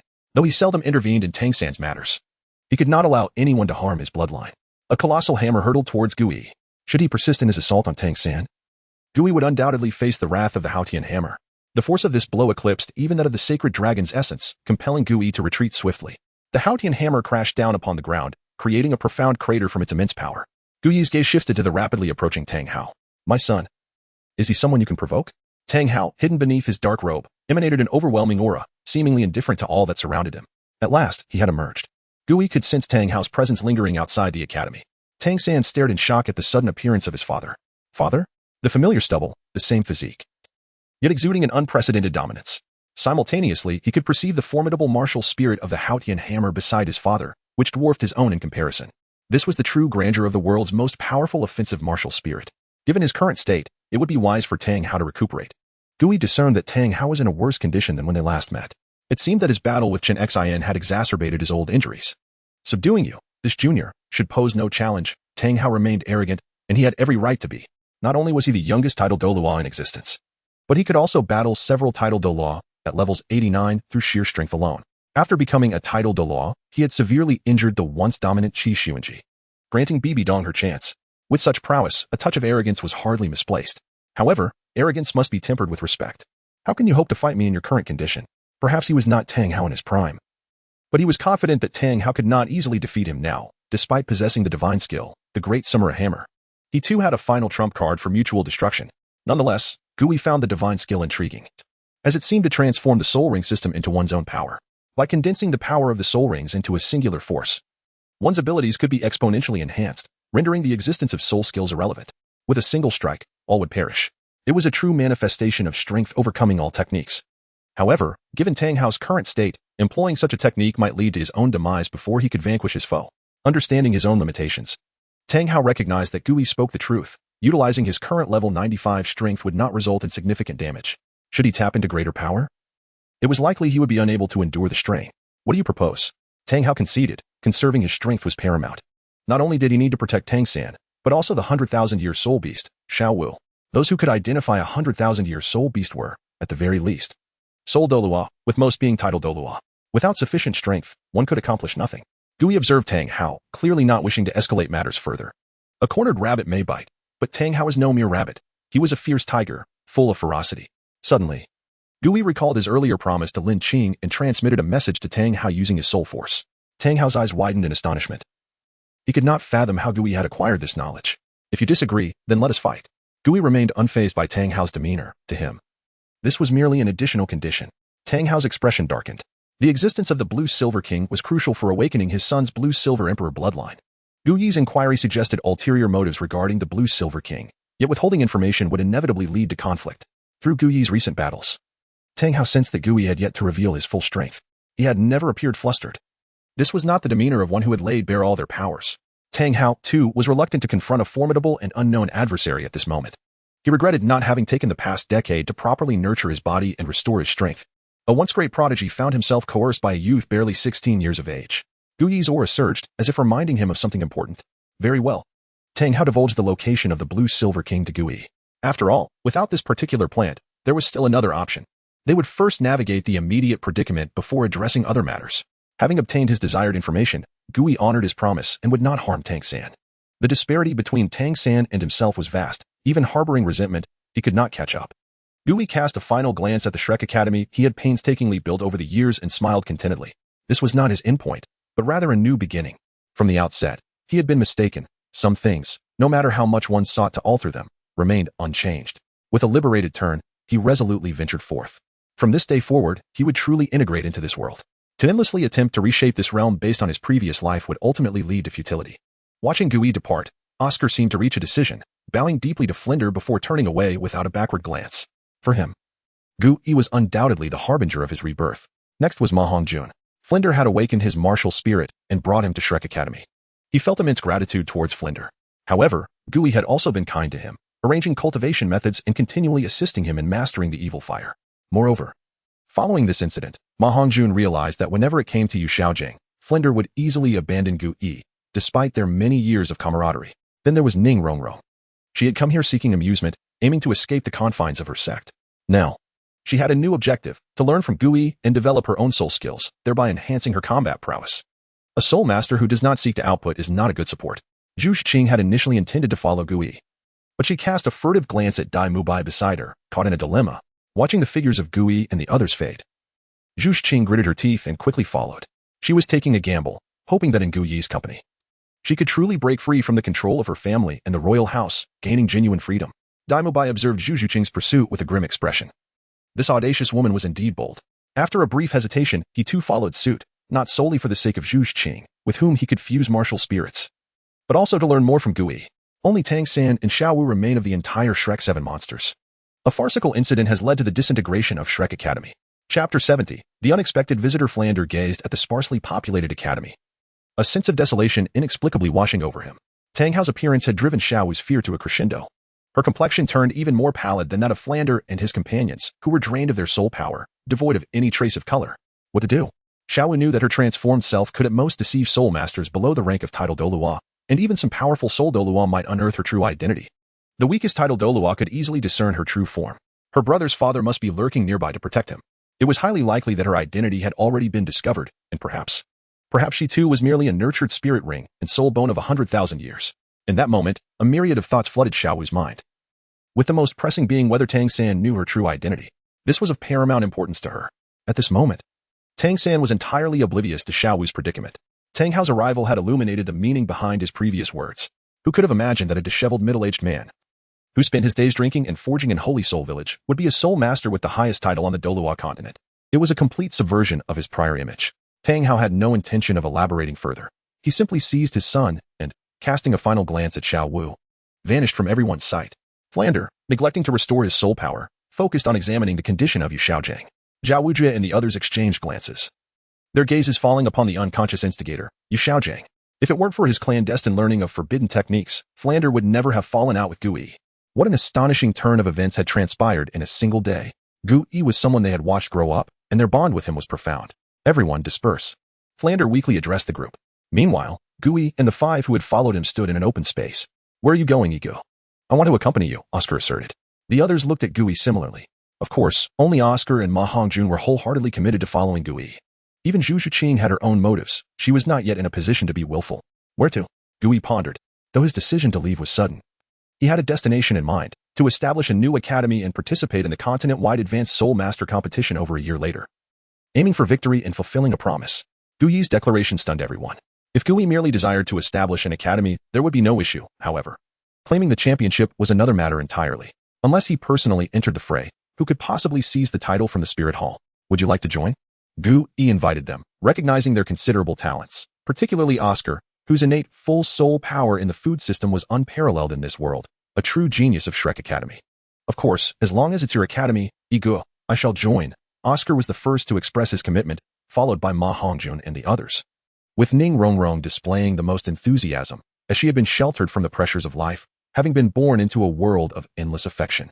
Establishing an academy was no mere whim for Gui. He understood the gravity of the endeavor. It was not as simple as assembling a team of a few individuals. It was time to head to Tiando City, for Gui knew he could not realize his aspirations in Soto City, where he lacked support. Qianren Xue. I have come to see you. On another front, Tang Hao shared certain revelations with Tang San, such as the truth that Xiao Wu was a 100,000-year spirit beast and that his mother was also one. Tang San, however, declared that regardless of whether Xiao Wu was human or beast, she was his sister in his eyes. Observing his youthful son, Tang Hao felt a sense of nostalgia, reminiscent of his own past. The notion of transforming Xiao Wu into a spirit ring gradually faded from his mind.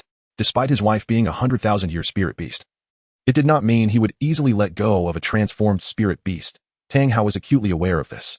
Upon returning to the academy alone, Even with the knowledge of Xiao Wu's true identity, Tang San showed no outward signs of change. Between the two, it appeared that nothing had altered, yet everything had shifted. After several days of travel, Gui and his companions finally arrived at Tindo City.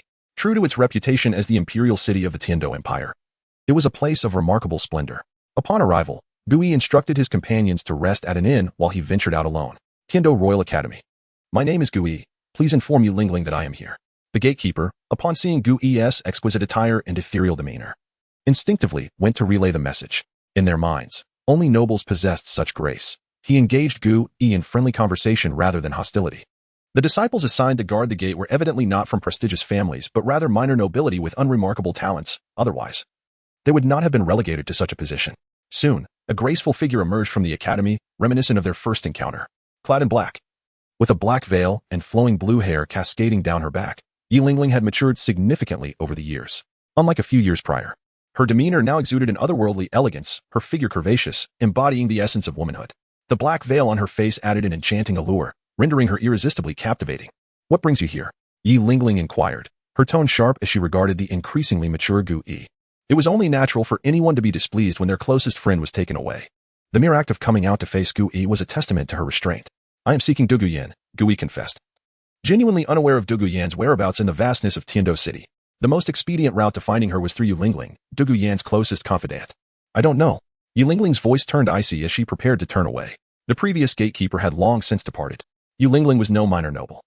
She was one of the few possessors of the 9-heart sea butterfly, a sole master of unparalleled healing abilities. Had the conditions for inheriting the 9-heart sea butterfly not been excessively stringent and its numbers scarce, it would undoubtedly have surpassed the 7-treasure glazed tile pagoda as the world's foremost support soul. Gui was taken aback by Yi Lingling's stark disapproval of him and chose not to press further, instead retreating. It seemed he would have to head to the ice and fire Yin Yang Ai for now. Yet at the final moment, Yi Lingling hesitated, her cool voice reaching Gui's ears. Yin Yin should be at the auction house now, as a poisonous herb is set to be auctioned today. However, there was a subtle shift in her tone when mentioning the poisonous herb. Gui smiled and turned to call out to Yi Lingling, who could only be seen from behind, saying, "Thank you." Chapter 71. The temptation of Du Guyan. Following Yi Lingling's words, Gui arrived at the Tindo auction house. 4 young and beautiful women stood outside, resembling 4 exquisite blossoms. Gui approached them, and before they could utter a word, he produced a gleaming golden card from his soul guide. One of the women effortlessly accepted the golden soul coin card and entered the auction house. Shortly after, she emerged again, her demeanor markedly improved, and she welcomed Gui inside. Gui tucked away the golden card and followed them into the venue. The Tindo auction house categorizes its esteemed guests into 5 levels: red, black, purple, yellow, and white. The staff directly escorted Gui to the yellow section, which required at least 100,000 golden soul coins to secure a seat. At that moment, Gui donned a mask, a precautionary measure taken by the auction house to ensure the safety of its patrons. Otherwise, who would dare to auction precious items only to be ambushed upon departure? While the mask might serve as a useful aid for the average individual, it made little difference to Gui. Soon, he spotted his target, Du Guyan. Like him, she occupied a seat in the yellow area, adorned with a striking green serpent-shaped mask that caught the eye. Gui was not present to auction items, so his interest was rather subdued as he gradually made his way toward Du Guyan. However, Du Guyan was oblivious to her surroundings. Her gaze fervently fixated on a particular herb on stage, the wanyankin. This was the very reason she had come today. Acquiring this herb could potentially break the shackles of her current soul power. Gui approached and gently tapped her shoulder. This simple gesture startled Du Guyan. "Who are you?" she demanded, eyeing the silver-white masked figure with suspicion. She could not fathom that it was Gui, for in her recollection, he was still in the Shrek Academy in Suatua City, far from Tindo City, let alone this auction house. Over the years, Gui had undergone a remarkable transformation, both in physique and voice, not to mention the subtlety of his aura. It was no wonder Du Guyan could not recognize him. "It is I, Gui." He had no intention of toying with her, as the setting was inappropriate. Yet, Du Guyan remained unconvinced, her wariness intensifying. "Who exactly are you?" Even the wanyankin being auctioned off momentarily slipped her mind. Wearing a mask, few could identify her, and Gui had never seen this particular mask before. This individual clearly bore ill intentions. Du Guyan's vigilance was surprising to Gui. He removed his mask, revealing his face. Du Guyan froze, recognition dawning upon her. Just as she was about to respond, the auctioneer's voice echoed, reminding her of her primary objective. "Raise the bid," she urged. This herb could not fall into the hands of other bidders, especially those shameless nobles who would use it to exploit more women. Gui, too, noticed the herb on stage and was momentarily taken aback. The wanyankin? He recognized it. Previously, he had been puzzled by Yi Lingling's altered tone. Now it became clear. The wanyankin, while labeled as a poison, was arguably a potent aphrodisiac when used correctly. However, this herb was exceedingly rare and often snatched up by nobles early on. For women, it served as a powerful stimulant, and if refined into a potion, its potency would only amplify. Gui had never anticipated Du Guyan would delve into such perilous territory, embracing this toxin. It imbued her with an almost witch-like aura. He felt no regret for the transformation she had undergone, as she was gradually forging her own path, which filled him with a sense of pride and nostalgia. Although Du Guyan possessed little wealth, one must not forget she had the formidable title of Poison Douluo backing her. Money was not a challenge for her. Ultimately, the Wanyankin fell into Du Guyan's hands. However, Gui noticed a pair of greedy eyes sweeping over them, particularly fixated on Du Guyan. Her graceful form and the vibrant aura of youth she exuded were immensely tempting to nobles who had grown weary of various women. Moreover, with her acquisition of the Wanyankin, the deadliest poison for women, she became even more alluring. The nobles seated behind them in the purple section whispered amongst themselves, anticipating their departure from the auction house, having found no further enticing items now that the Wanyankin was sold. Yet, their underlings were destined for disappointment. Especially after Gui showcased his prowess and swiftly departed. Du Guyan, however, lacked enthusiasm as she stored her verdant soul power. Had Gui not intervened, those men would not have survived. Even the noble patrons behind them would not escape unscathed. The title of Douluo must not be insulted. Now, tell me, little brother, what brings you here? Du Guyan approached Gui, her sultry gaze captivating, her already long legs accentuated further by high heels and purple stockings, standing barely shorter than him. Gui, feeling somewhat flustered, took a few steps back, only to find himself against the wall, with nowhere to retreat. Or perhaps you wish to continue studying your sister? Du Guyan's words dripped with temptation, akin to a siren. Gui instinctively glanced at her, his heart racing. The vigorous training he had undergone recently stirred his blood, making it difficult to maintain composure. Du Guyan perceived his state and drew closer, her warmth palpable, her gaze entrancing. Let us keep it together. I have serious matters to discuss with you. Gui managed to sever the tension, turning his back to her to take a deep breath. She is truly a temptress. I nearly lost my composure. He lowered his gaze, performing a few rounds of breathing techniques to regain his calm. Both were soul masters, and Gui's heavy breathing was audible at such close proximity. Her crimson lips formed a delightful curve. I still possess quite a charm, she mused. Now tell me, what do you require of me? Du Guyan discarded her previous alluring demeanor. I have left Shrek Academy. Gui's revelation stunned Du Guyan. Several years ago, she and her grandfather had urged him to leave the academy for Tiando City. Back then, Gui had been resolute in his decision to remain. Why the sudden departure now? However, it was the second piece of news that truly left Du Guyan astounded. I intend to establish an academy. Will you join me? Chapter 72. The enigmatic chamber of the mind. Du Guyan cast a glance at him, without a moment's hesitation. Come. A single word sufficed to convey everything. Gui smiled back at her. The two walked side by side down the street, a handsome man and a beautiful woman, their compatibility strikingly apparent. Du Guyan relished this lifestyle. Let me introduce you to some of my future classmates.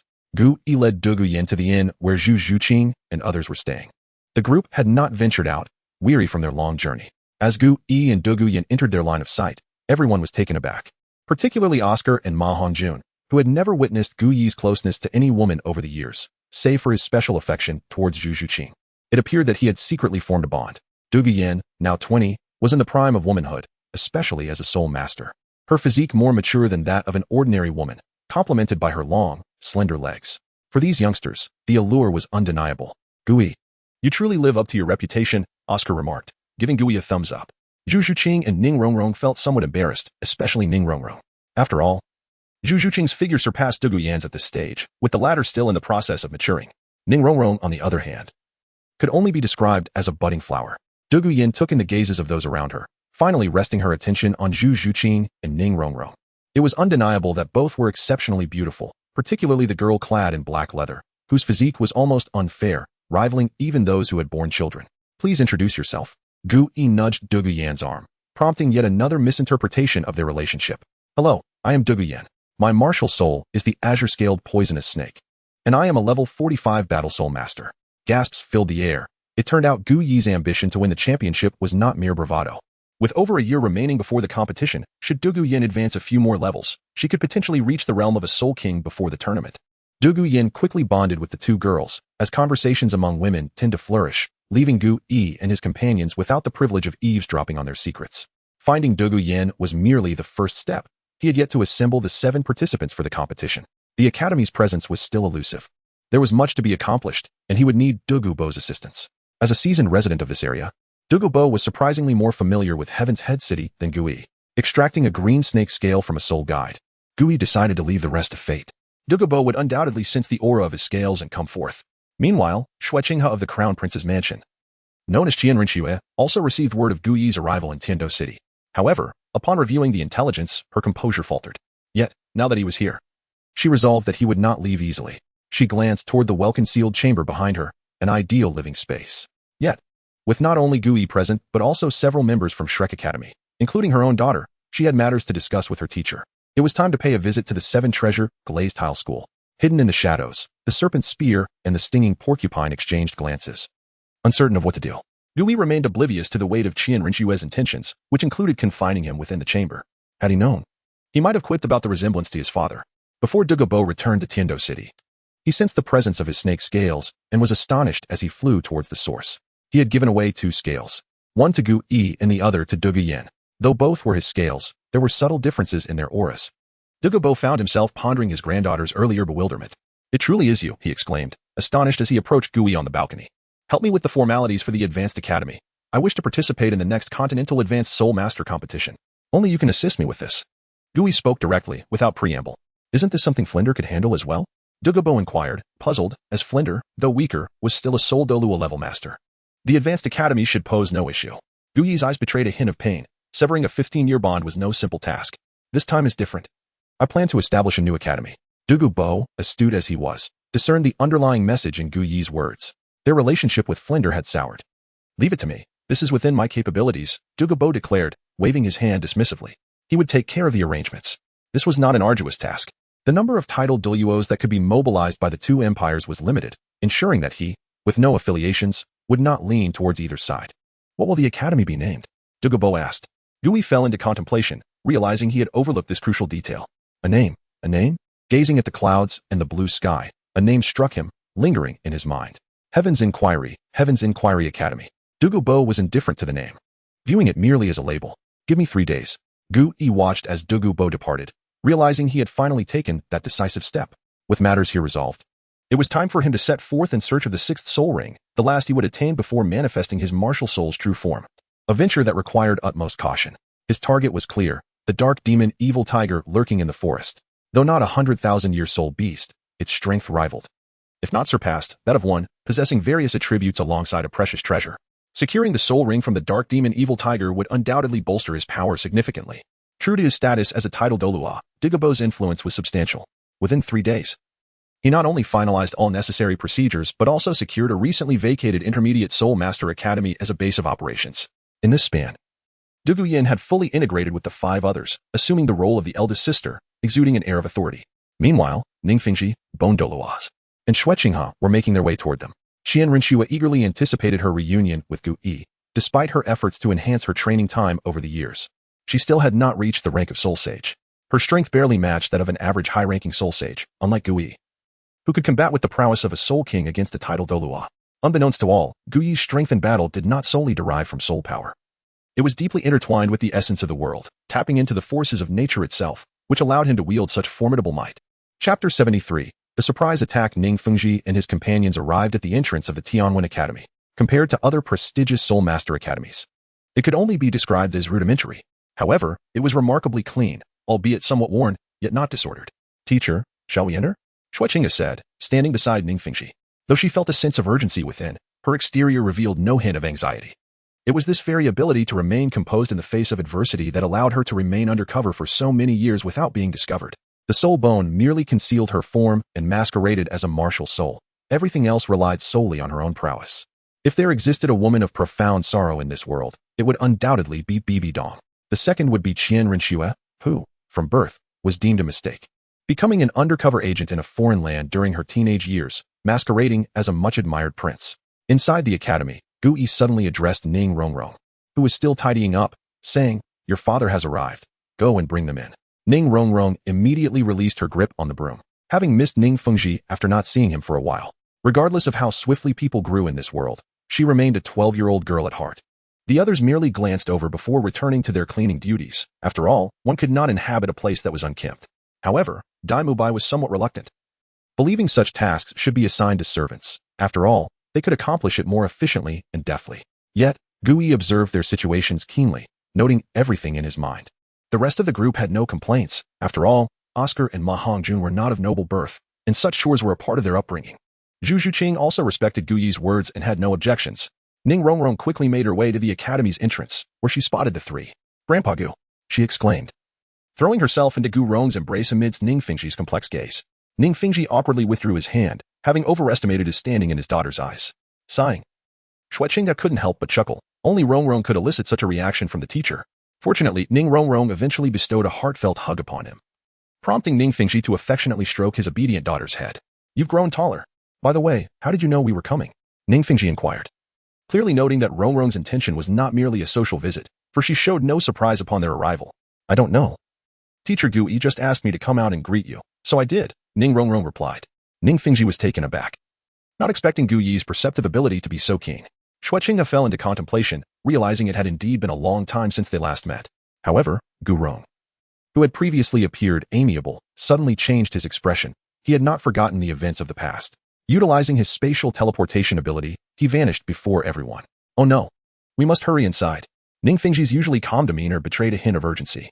He had not anticipated Gu Rong would still be concerned about that incident. After carefully analyzing the intelligence relayed by their scouts, he knew Rongrong had suffered no substantial harm, as she had been under the protection of powerful individuals. His initial thought was that a bit of hardship was essential for her growth. After all, how could Ning Rongrong mature and eventually bear the weight of the seven-treasure glazed tile school without experiencing some worldly challenges? Strength is an eternal passport, yet one also requires a certain depth of character.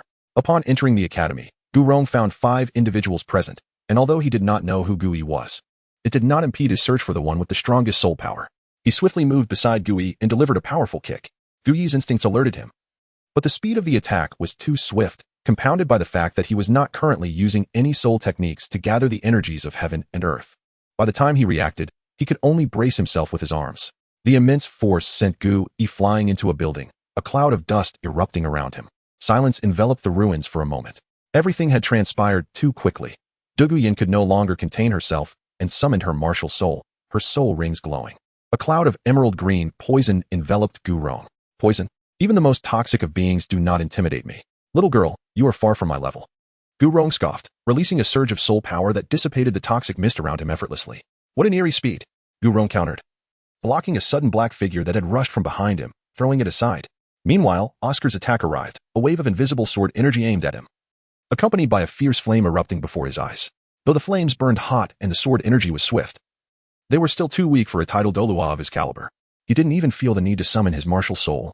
He flashed to Ma Hongjuan's side, knocking him down, and then proceeded to Oscar, doing the same. Yet, it seemed he had no intention of killing. He merely sought to teach them a lesson, knowing they would recover in half a month. In an instant, all of them were defeated. The dignity of a title Douluo must not be tarnished. Gu Rong found himself growing bored. Wasn't he Gu Yi supposed to be formidable? Was this truly all he could muster? He began to doubt whether Chen Xin had indeed been practicing swordsmanship to the point of folly. Suddenly, Gu Rong felt a powerful surge of energy emanating from the ruins, intensifying continuously as if boundless. In the next moment, he vanished. He needed to interrupt this force before it surpassed him. With his spatial abilities, speed was not his only advantage. "Oh no, we must hurry." The group sensed the escalating aura and immediately realized that something was amiss. However, Shueqingha felt a sense of anticipation. She had only gathered intelligence on Gu Yi's capabilities and progress until now. Finally, she had the chance to witness it firsthand. Qian Renshua could not fathom how Gu Yi's strength had surged so rapidly. It was simply incomprehensible. Qian Renshua, was a prodigy with innate soul power of level 20 and could not match Gu Yi's training speed. It was absurd, utterly outrageous. On the other side of the academy, Gu Rong had summoned his martial soul, emerging unscathed from the ruins, though his expression was grave. He finally understood that what Chen Xin had said was true. Gu Yi's strength was not inferior to that of a title Douluo. Good, very good. Gu Yi observed the fallen figures before him, his fury reaching its zenith. In an instant, he vanished, and his attack was upon them. So fast. Gu Rong, a soul master adept in both defense and agility, realized that without utilizing his spatial abilities, his speed was merely average. However, he wanted to gauge Gu Yi's true strength, and thus chose to confront him head-on rather than evade. His martial soul was a bone dragon, renowned for its unparalleled defense. To breach his defenses, Gu Yi had much ground to cover. Bang! Their fists collided with a resounding thud. Despite the tremendous impact, Gu Rong barely staggered back a few steps. The struck bone remained intact. The strength of his defense was evident. Yet, Gu Yi did not relent, unleashing a barrage of increasingly powerful punches. Chapter 74. The eruption of hidden energy, the aftermath of the battle, caused the surrounding structures to tremble precariously, as though they might collapse into ruins at any moment. At that moment, Ning Fengji and his companions finally arrived. Uncle Bone, cease. Although Gu Rong longed to continue the fight, he heeded Ning Fengji's command, employing his spatial abilities to evade Gu Yi's ferocious punch. A glance at the slight fissures in his bones confirmed that this young adversary indeed possessed some skill. Yet, Gu Yi did not relent simply because Gu Rong had halted his assault. This was not a place where one could simply strike and then walk away unscathed. Gu Yi sought out Gu Rong once more, determined to finish what had begun. This time, the confrontation escalated, drawing all his strength into a single point. Gu Yi combined the essence of the heavens and earth with his soul power, unleashing a devastating blow. The sound of shattering bones echoed through the air. Ning Fengji appeared incredulous. Uncle Bone's defense has been breached? How could this be?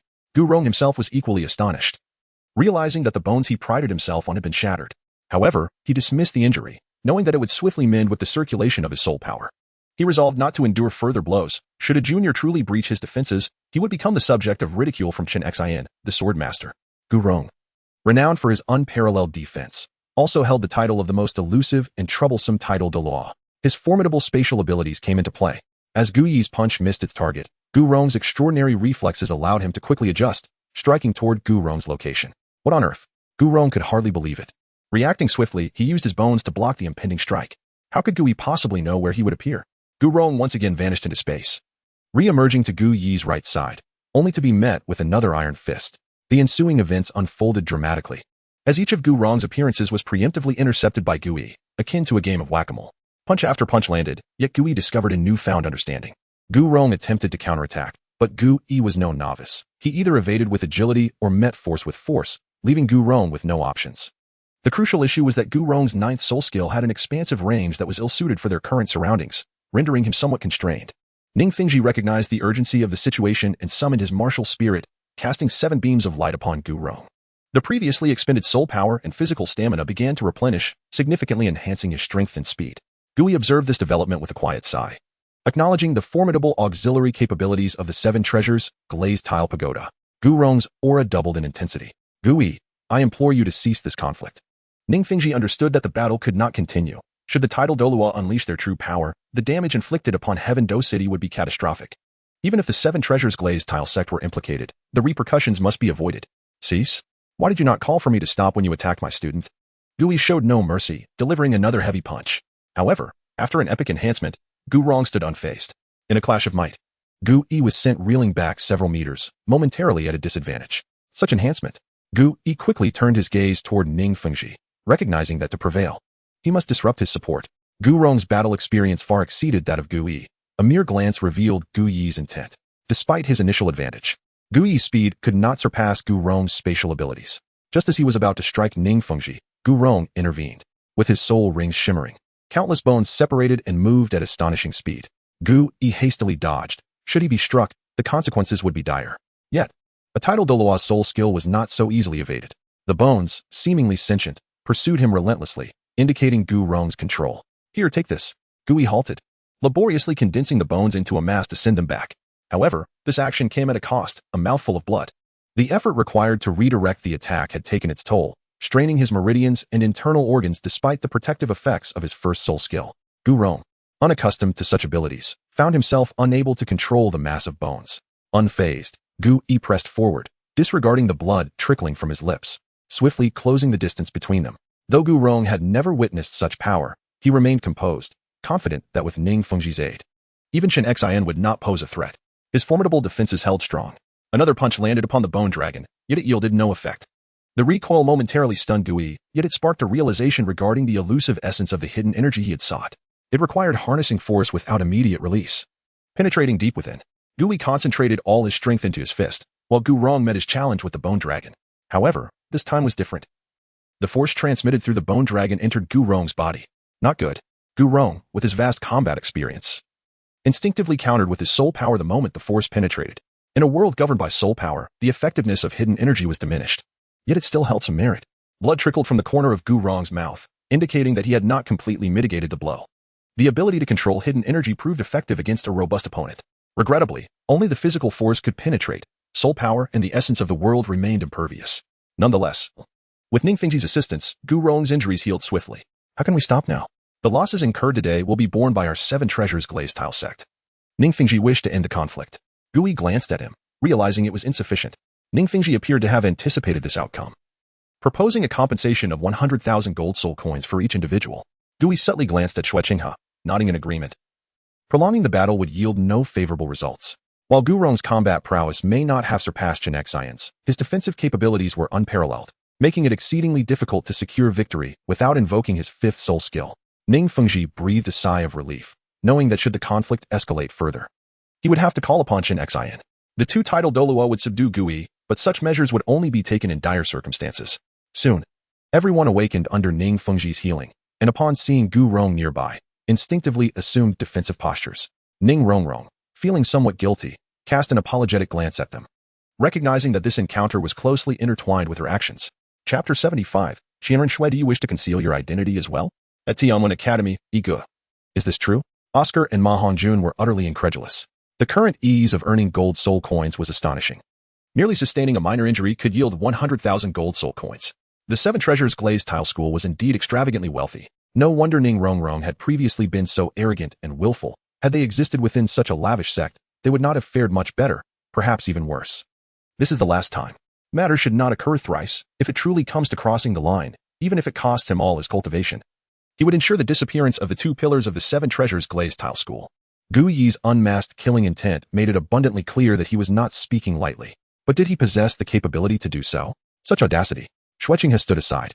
Secretly admiring Gu Yi's bravery, it was unlikely that even the Emperor Shui Yi would dare to utter such words in front of Ningfengji. Ningfengji appeared unperturbed, as if he had not just been threatened.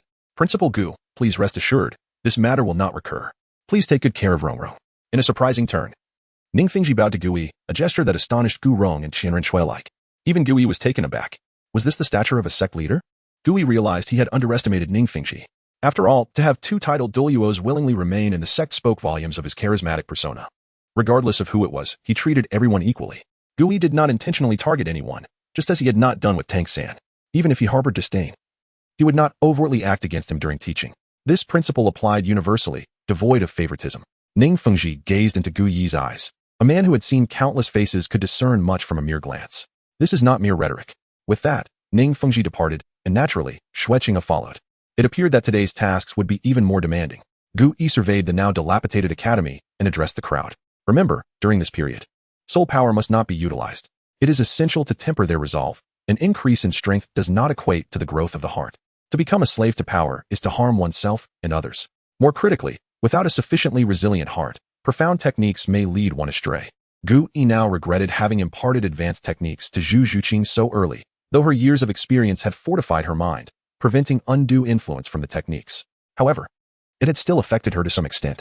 Gu Yi had not spent much time in the academy, as he had not seen his old friends in years and needed to reconnect.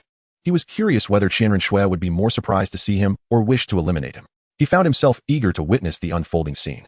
Given his current strength, infiltrating the prince's residence would be remarkably effortless. Presently, Shi Jiao and Si Tun accompanied Qianren Shui, and he faced no hindrances in reaching Xue Qinghe's office. Seated in the chair, he idly perused the reports on the desk. After skimming through a few, he found them tedious, filled with trivial complaints and lacking any substantial content. Xue Qinghe did not return to the Seven Treasures Glazed Tile School with Ningfengji. After bidding farewell to him, she returned to the prince's residence. Be cautious, young master. There are others inside. Shi Jiao concealed himself nearby, communicating with Qianren Shui. She paused momentarily before continuing her natural stride. As the prince of the Tiando Empire and its future heir, she had dealt with countless assassins and spies over the years, and she never anticipated yet another arrival today. Upon entering, she was momentarily stunned. She had not expected it to be Gu Yi, nor did she expect him to visit her. Principal Gu, entering unannounced, is unbecoming of a gentleman. As she spoke, Qianren Shui stepped forward and closed the door behind her. If you truly are Xue Qinghe, you are indeed at fault. But are you? Gu Yi sat in what should have been Xue Qinghe's seat, smiling at the unflappable Xue Qinghe. What does Principal Gu mean by this? If I am not Xue Qinghe, then who else could I be? The concealed Si Tun and Shi Jiao had long been prepared, ready to subdue Gu Yi at any moment. Is that so, Qianren Shui? The mere utterance of her name turned the atmosphere tense, the hidden Si Tun and Shi Jiao revealing themselves. Do you truly intend to act? Gu Yi remained unperturbed. Unless you can assure me of an instant kill, your master's identity will remain protected. Gu Yi was calm. To truly grasp someone, one must find their Achilles heel and strike decisively. Undoubtedly, Qianren Shui's vulnerability lay in her identity as Xue Qinghe. Having remained undercover for so many years, The significance of this identity was evident. Stand down, Xueqing had commanded her two companions. Although she was uncertain how Gui had discovered her secret, his current demeanor suggested he did not intend to expose her. Otherwise, her identity would have been compromised long ago. Revert to your original form. This guise does not suit you. Gui frowned at her masculine appearance, feeling an innate discomfort. Qianrenshui hesitated for a moment, then stepped forward, transforming before Gui's eyes, revealing a stunning golden-haired beauty. Much more pleasing to the eye. You've become even more beautiful than a few years ago. Gui nodded in satisfaction. Where exactly did I slip up? Qianrenshui, ignoring Gui's compliment, seemed puzzled. Logically, no one should have been able to see through her disguise. Nothing escapes my discerning eyes. Qianrenshui was at a loss for words. There was little distinction between what he had said and silence.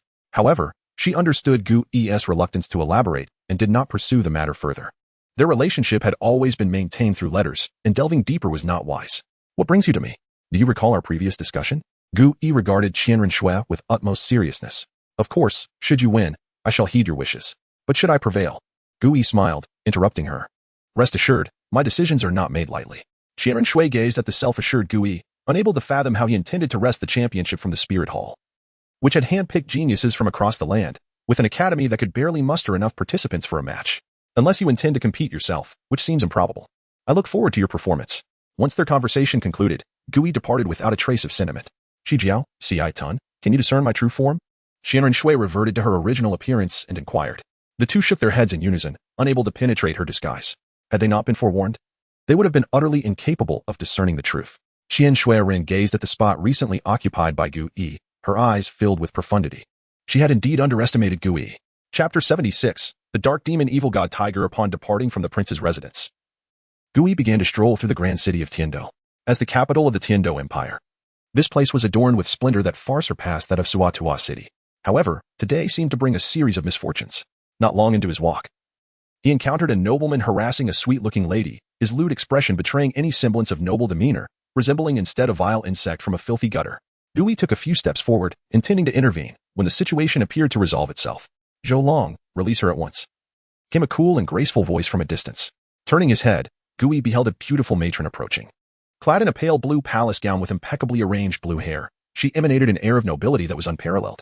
Undoubtedly, this woman possessed the finest grace Gui had ever encountered. Even amidst throngs of people, he believed he would recognize her instantly. Her distinguished aura matched her exquisite beauty. The nobleman, who had been pestering the woman, trembled upon hearing the familiar voice and stiffly turned to face her. Xian, master.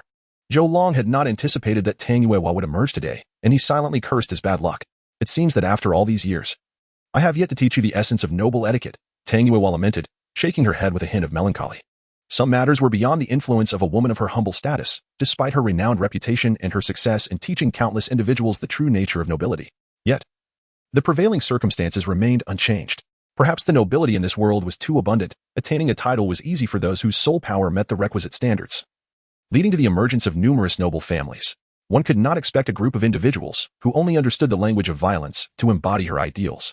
They revered strength above all, and to escape their humble origins, sent their descendants to learn the ways of the aristocracy, all while harboring an innate disdain for common folk. Zhou Long was certainly one of them. As Tang Yuehua approached the lady who had been harassed, a unique aura began to emanate from her. Elegant and natural. All the world's sorrows seemed to dissipate in that moment, and the previously fearful woman transformed into a figure of tranquility. Even from a distance, Gui could sense this gentle aura and finally recognized the person before him. Tang Yuehua, possessing a 9th-level soul power and a mutated aristocratic spirit, was destined to never surpass the 10th level. Naturally endowed with a domain, her noble domain, she had the ability to soothe all. Gui did not attribute this to the nature of Tang Yuehua's spirit but rather to her own essence. Spirits that naturally possess domains were exceedingly rare. Gui speculated that Tang Yuehua's awakening might not have been complete. A second awakening could potentially rival any spirit, much like Yu Xiaojiang's Rose Sanpao, which had evolved into its current form due to incomplete mutation. Otherwise, it would have been as formidable as a golden sacred dragon spirit. Nevertheless, these musings held little relevance to him. From this incident alone, it was evident that the Tiando Empire was rotten to its core. Gui held no qualms about unity. Only a grand unification could foster a more peaceful world. However, the figure to accomplish this should not be a deranged Bibi Dong. After a brief tour, Gui, having lost interest, returned to the academy. Ning Fingji moved swiftly. A substantial number of construction workers had already arrived. With the Continental Advanced Soul Master Tournament just over a year away, Tiando Academy had yet to secure enough participants. The competition required 7 official team members along with several substitutes. Fortunately, They had already recruited 6, and Gu Yi had long since identified a candidate for the final spot. In the coming days, Gu Yi planned to acquire his 6th soul ring to enhance his strength. The recent attack by Gu Rong had made him acutely aware of the difficulties in defending against a speed-type titled Douluo. After all, his formidable power currently relied on absorbing the essence of the world to bolster his abilities. He could not spend all day devouring the world's energy to strengthen himself. During other times, his power would not reach the level of a titled Douluo. Thus, acquiring the 6th soul skill could not be delayed. Old Poison. I truly require your assistance this time, he declared. The dark demon evil god tiger was no ordinary foe. Its strength rivaled that of a 100,000-year soul beast. And the residual energy from this battle would undoubtedly have far-reaching repercussions, even if he managed to conquer the dark demon evil god tiger. Absorbing its essence safely would prove challenging. Having Douluo as a safeguard would undoubtedly offer greater security. Let us proceed, Douluo replied decisively.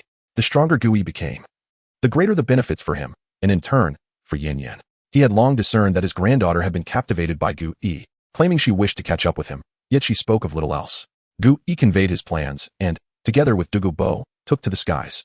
Their destination was the Douluo Great Forest. Under ordinary circumstances, the journey would take at least 10 days, but for soul masters with flight capabilities like them, the distance could be covered in less than a day. Where shall we find the soul beast you mentioned? Douluo inquired. The vast expanse of the Douluo Great Forest made the search for a soul beast akin to searching for a needle in a haystack. Allow me a moment to sense, Gu Yi replied, standing midair.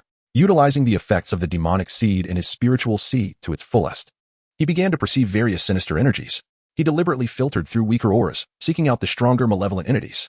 The dark demon evil god tiger was said to be even more bloodthirsty and terrifying than the man-faced demon spider. After a moment of focused perception, Gu Yi finally detected an overwhelmingly potent evil presence to the southwest, surpassing all others. It seemed to consist solely of malice, devoid of any impurities. This way, Gu Yi pointed, and the two soared in that direction. With their current strength, they could easily handle even a 100,000-year soul beast, emboldening their audacity. Not long after, Gu Yi and Douluo spotted a colossal black tiger, its hue not merely black, but an utterly pure shade that seemed to consume all light around it. Its presence exuded an astonishing aura of malice. As they drew near, they discovered the dark demon evil god tiger was devouring its own kin, confirming its nature as an evil soul beast. However, from this day forth, this giant tiger would serve as his soul ring. Old Poison, provide me with support. Gu Yi called out, charging towards the dark demon evil god tiger. Chapter 77, the power of complete liberation. In his grasp lay a blood-red longsword, nurtured over the years by a lingering aura of murderous intent. This weapon, known as the killing sword, had undergone a profound transformation. Even an ordinary person, upon approaching it, would be affected by the malice it radiated. Yet, for Gu Yi, this sword was the most formidable of weapons, amplifying his 3rd soul skill while enhancing his lethality. The crimson sword energy erupted from the killing sword, and the dark demon evil god tiger, currently devouring a soul beast, sensed its presence. It abandoned its nearby prey and instinctively retreated. The carcasses of the soul beast remaining in place were obliterated by the sword energy, reduced to mere fragments. Witnessing the destruction of its hard-earned meal, the dark demon evil god tiger's malevolent aura surged, particularly the king symbol on its forehead, which darkened further. A chilling evil force emanated from the dark demon evil god tiger, gradually enveloping it. Gu Yi couldn't help but shiver. When he regained his senses, he found that the dark demon evil god tiger had vanished. The past year had significantly strengthened his mental prowess, allowing him to swiftly locate the creature's whereabouts. He darted to the left, instinctively swinging the killing sword. The murderous aura was potent, yet the dark demon evil god tiger was no mindless beast. It was exceptionally intelligent, particularly attuned to the nuances of battle, perhaps even more so than Gu Yi. The apex predator of the forest was not to be underestimated. From a distance, Douluo also observed the unfolding situation. Frankly, he could not match such speed. Despite having gradually refined the toxins for his use over the years, his foundation remained relatively weak. Nevertheless, he was not without power. His 8th soul skill was his most effective means of control. Realizing this, Douluo wasted no time. He soared to a nearby vantage point, summoned his martial soul, and activated his 8th soul ring. Time froze. In an instant, it felt as though the entire world had come to a standstill. Even Gu Yi and the dark demon evil god tiger were immobilized. Such formidable strength. Douluo strained to maintain his 8th soul skill while simultaneously activating his unique 10,000-year head soul bone, the gaze of Medusa. This was his true trump card. A beam of white light coalesced and shot toward the dark demon evil god tiger with astonishing speed. In the blink of an eye, it was nearly upon the creature. But Douluo soon realized his soul power was rapidly depleting. The 8th soul skill had been shattered. The dark demon evil god tiger was not sluggish. It deftly evaded the white light, which struck the ground and petrified the blue-silver grass it touched. What manner of soul beast is this? Douluo had never anticipated that his soul skill would be so easily thwarted, especially since this beast had not yet reached the 100,000-year mark. Gui aimed to attach such a soul beast to his sixth soul ring, even after the recent events. The dark demon evil god tiger did not regard Douluo as its primary target. It sensed the immense power within the man before it. Power that could elevate it further. Douluo's presence was met with a foul odor, extinguishing any semblance of appetite. In a flash, the dark demon evil god tiger charged with unimaginable speed, its malevolent force corroding everything in its path. Gui barely had time to react before being sent flying. Pain. Exquisite agony. Gui felt more than half of his ribs break, and his internal organs sustained significant damage. Yet, this was not the gravest concern. The evil power infiltrating his body posed a far greater threat, sapping his vitality and making it difficult to control the natural energies around him. The dark demon evil god tiger showed no mercy, swiftly closing in on the fallen Gui, gritting his teeth against the pain. Gui managed to evade the creature's attack at the last moment. He had severely underestimated the dark demon evil god tiger's prowess. He diverted a portion of his strength to combat the malevolent force within while remaining vigilant against the approaching beast. The dark demon evil god tiger appeared cautious, moving with deliberation. In that moment, Gui found himself in grave peril.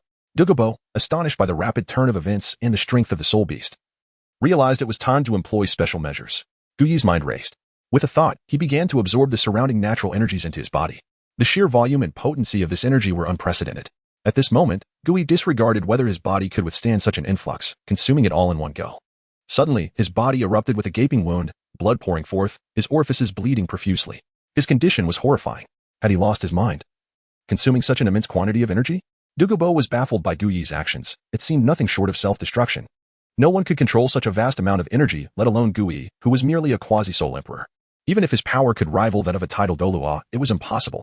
Energy from the surrounding hundreds of miles converged here. The dark demon evil god tiger, initially poised to relish its prey, felt its fur stand on end, fear evident in its eyes. Without a moment's hesitation, it turned and fled. This energy was far too potent. Yet Gui remained unfazed, calmly raising the killing sword. The astonishing sword energy coalesced into a blood-red energy sword. Douluo's eyes widened in disbelief at the sight of the sword, which stretched dozens of meters long, rendering him speechless. He had no doubt that this strike could obliterate him. Gui had indeed managed to harness this overwhelming energy, wielding such formidable power. Douluo began to understand the source of Gui's confidence.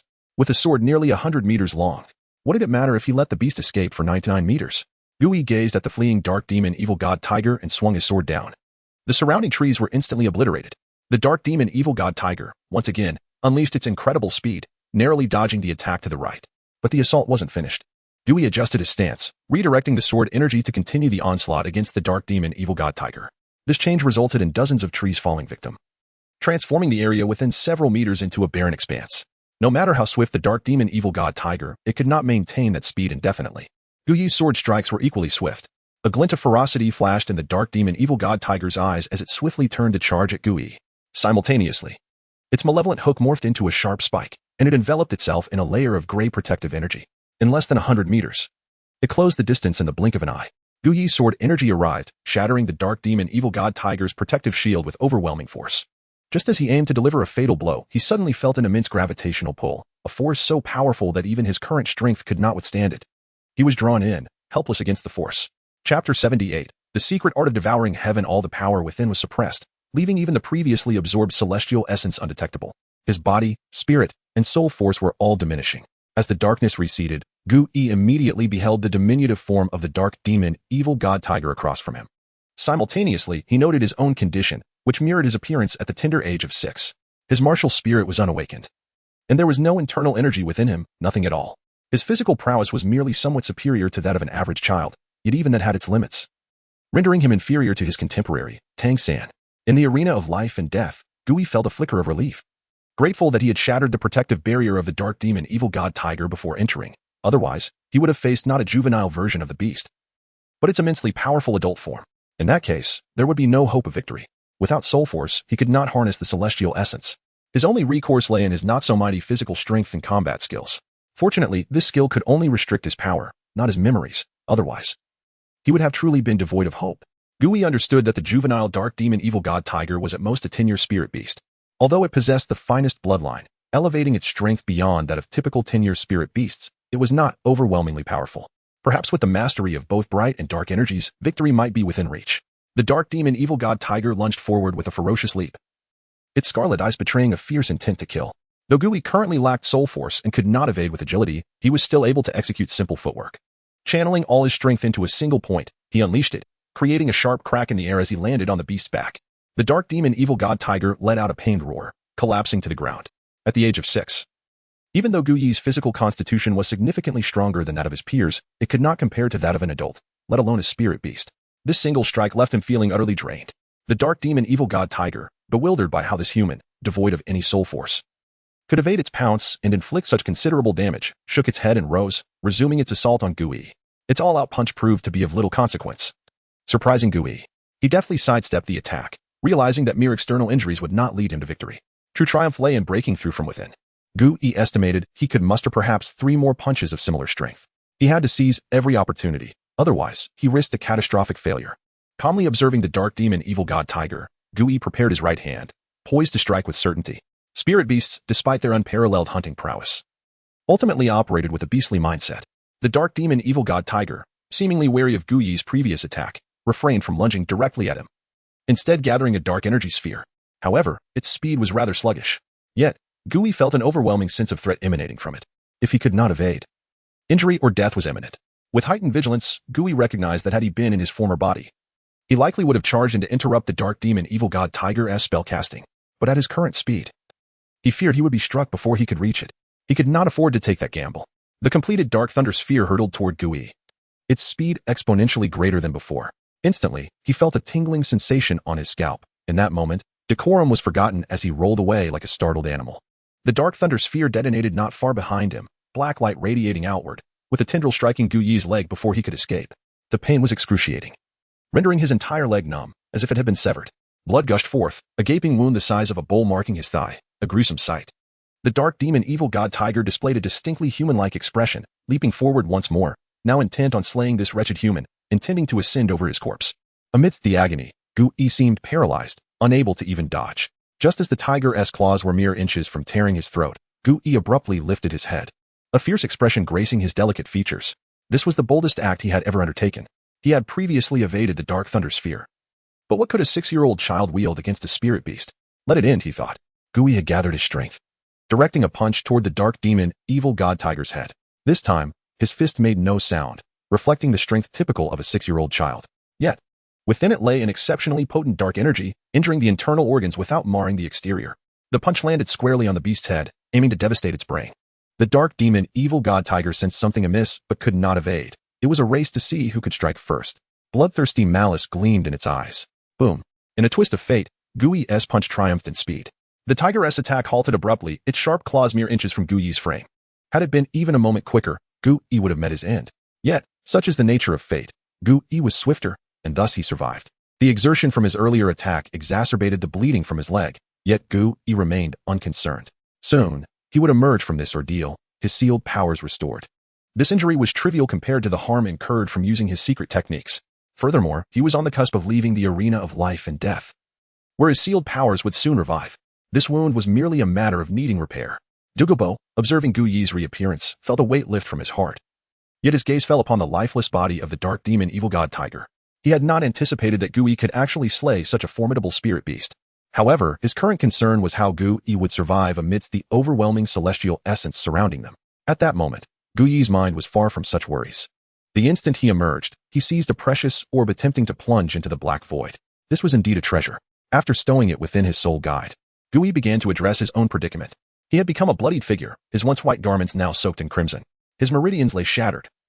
And had it not been for years of fortification, he might have been reduced to mere pulp beneath the overwhelming celestial essence. At present, he could not even call upon his soul force. Yet, Gui remained unperturbed. He had anticipated this scenario long ago. It could even be said that the secret art of devouring heaven was conceived due to his 5th soul skill. Without the 5th soul skill and the external soul bone, the secret art of devouring heaven would not have been accessible at this moment. Gui connected with the soul force stored within his external soul bone, summoning his soul rings as the 5th soul skill illuminated before him. Chapter 79. Domain skill flames erupted from within, consuming the essence of heaven and earth within him. While Gui sensed that his martial soul, or meridians, were being reshaped, his physical injuries began to heal, and even the blood in his body evaporated. His clothing, hair, and eyebrows were incinerated, yet his body returned to its previous state, perhaps even surpassing it. However, a breeze blew by, causing a chill to envelop him. Gu Yi had long anticipated this and swiftly donned a garment, though his bald head could not be restored in such haste. The essence of the matter was not the hair, but the soul ring. Gu Yi gazed at the already formed black soul ring. Realizing that he had accomplished half of his task, the remainder involved absorption. Douluo flew over, acknowledging that the soul beast's strength was formidable, rivaling that of 100,000-year soul beast. He had discerned that Gu Yi's reversal of fortune hinged entirely on that powerful soul skill. Otherwise, victory would have been nearly impossible. Absorbing such a soul ring was perilous. "Fear not, I am confident," Gu Yi replied, his gaze steady upon Douluo. With his current capacity, he could indeed absorb this level of energy. Otherwise, he would not withstand the might of a tidal Douluo. As for soul disturbance, it was unnecessary to mention. His spiritual power was likely even greater than Douluo's at this point. Moreover, he suspected that the malevolent energy contained within the dark demon evil god tiger could interact in some transformative manner with the demon seed. He had sensed a hint of this during the battle. "Be cautious, I shall guard you," Douluo warned as Gu Yi settled before the carcass of the dark demon evil god tiger, beginning to guide the soul ring into his body. As the energy surged within, Gu Yi let out a low groan, clearly taken aback by the overwhelming force. Yet, it had not surpassed his limits. The Zhou Tian Lu Hejing circulated wildly within him, incessantly converting this energy into his own soul power. The barrier at the 60th level was quietly shattered. In the sea of his consciousness, malevolent energy insidiously encroached. It spread throughout his mental realm, yet upon contact with the demon seed at its core, the malevolent energy seemed drawn to it, abandoning its intent to erode Gu Yi's consciousness and instead coalescing around the seed. The absorption of this malevolent force caused the demon seed to swell rapidly, but it also meant that Gu Yi would be affected. Should the seed become too powerful, it would undoubtedly influence its host. Nevertheless, this did not impede Gu Yi's absorption of the soul ring. Throughout the process, he encountered no soul disturbances from the dark demon evil god tiger, indicating that its soul was concealed within that obsidian orb. The entire endeavor lasted nearly 3 hours, underscoring the immense energy contained within the dark demon evil god tiger. Not only that, but all aspects of his physical attributes experienced a qualitative leap, particularly his strength, which saw a significant enhancement. Should he further condense the essence of heaven and earth, his power would surely ascend to new heights, instilling him with even greater confidence. However, he was not so fortunate this time. The dark demon evil god tiger did not yield even a fragment of a soul bone. Gu Yi did not rise immediately. The encroachment of the demon seed upon his consciousness intensified, various emotions assailing his mind. Should he falter, he risked succumbing entirely, potentially becoming another person. He might even transform into an evil soul master, perhaps becoming as extreme as Bibi Dong. If he did not suppress it soon, the consequences could be dire. While Gu Yi struggled to contain these sinister thoughts, a figure in the distant divine realm observed him. "I did not expect an intriguing individual to emerge on Douluo Continent," mused the evil god king, a smirk gracing his lips. His gaze, which seemed capable of penetrating all veils, fixed upon Gu Yi from afar. "Evil, could it be that you have discovered a promising candidate?" The good god king approached, having not witnessed such a countenance from the evil god king in ages. "This merely marks the first step. The greater challenges lie ahead. Whether success is attainable depends solely on his fortune," the evil god king replied.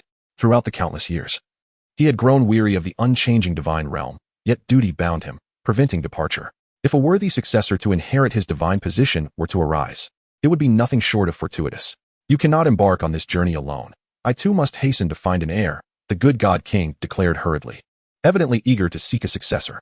Meanwhile, Yu Shaojiang, having practiced demonic techniques, succumbed to powerful malevolent thoughts, transforming his demeanor entirely, the elegance of his scholarly persona fading.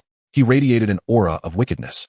However, similarly, Yu Shaojiang felt a qualitative leap in his spiritual power, far surpassing his former capabilities.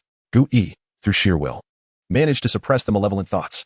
Yet, he developed a new perspective on the task that lay ahead.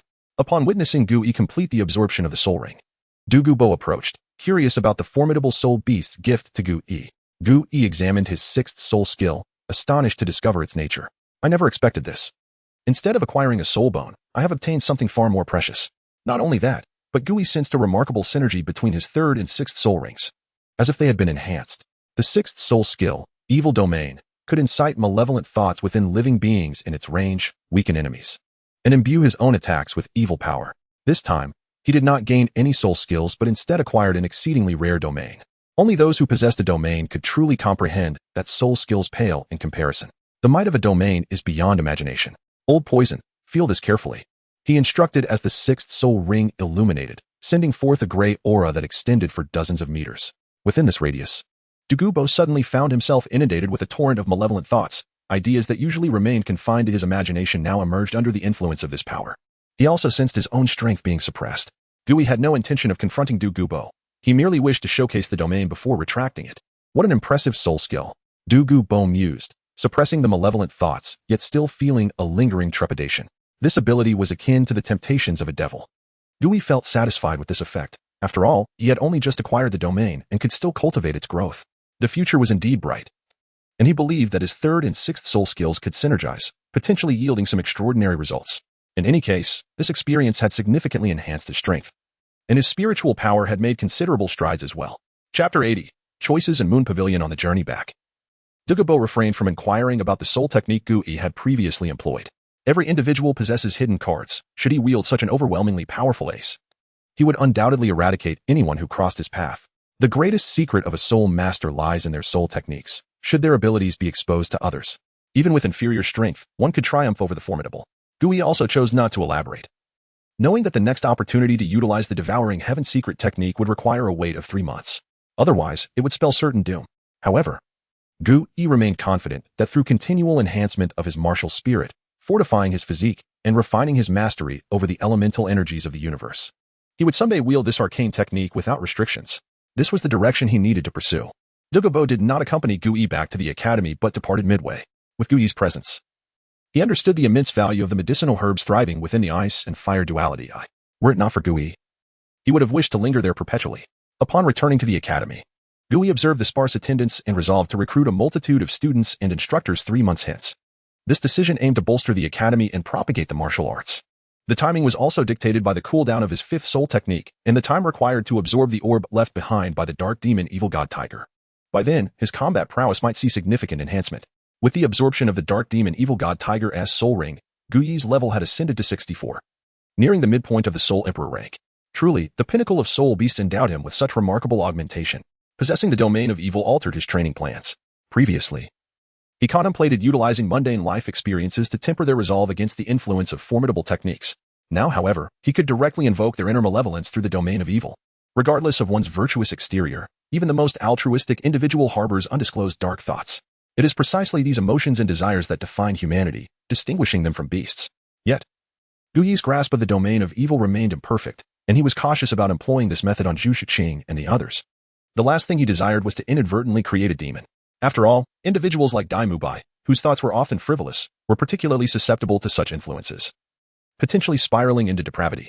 Ma Hongjun was similarly vulnerable, especially as he had yet to fully master his evil fire. Provoking his dark thoughts could easily lead to a loss of rationality. Thus, Gui resolved to wait until he had a comprehensive command of the domain of evil before applying it to them.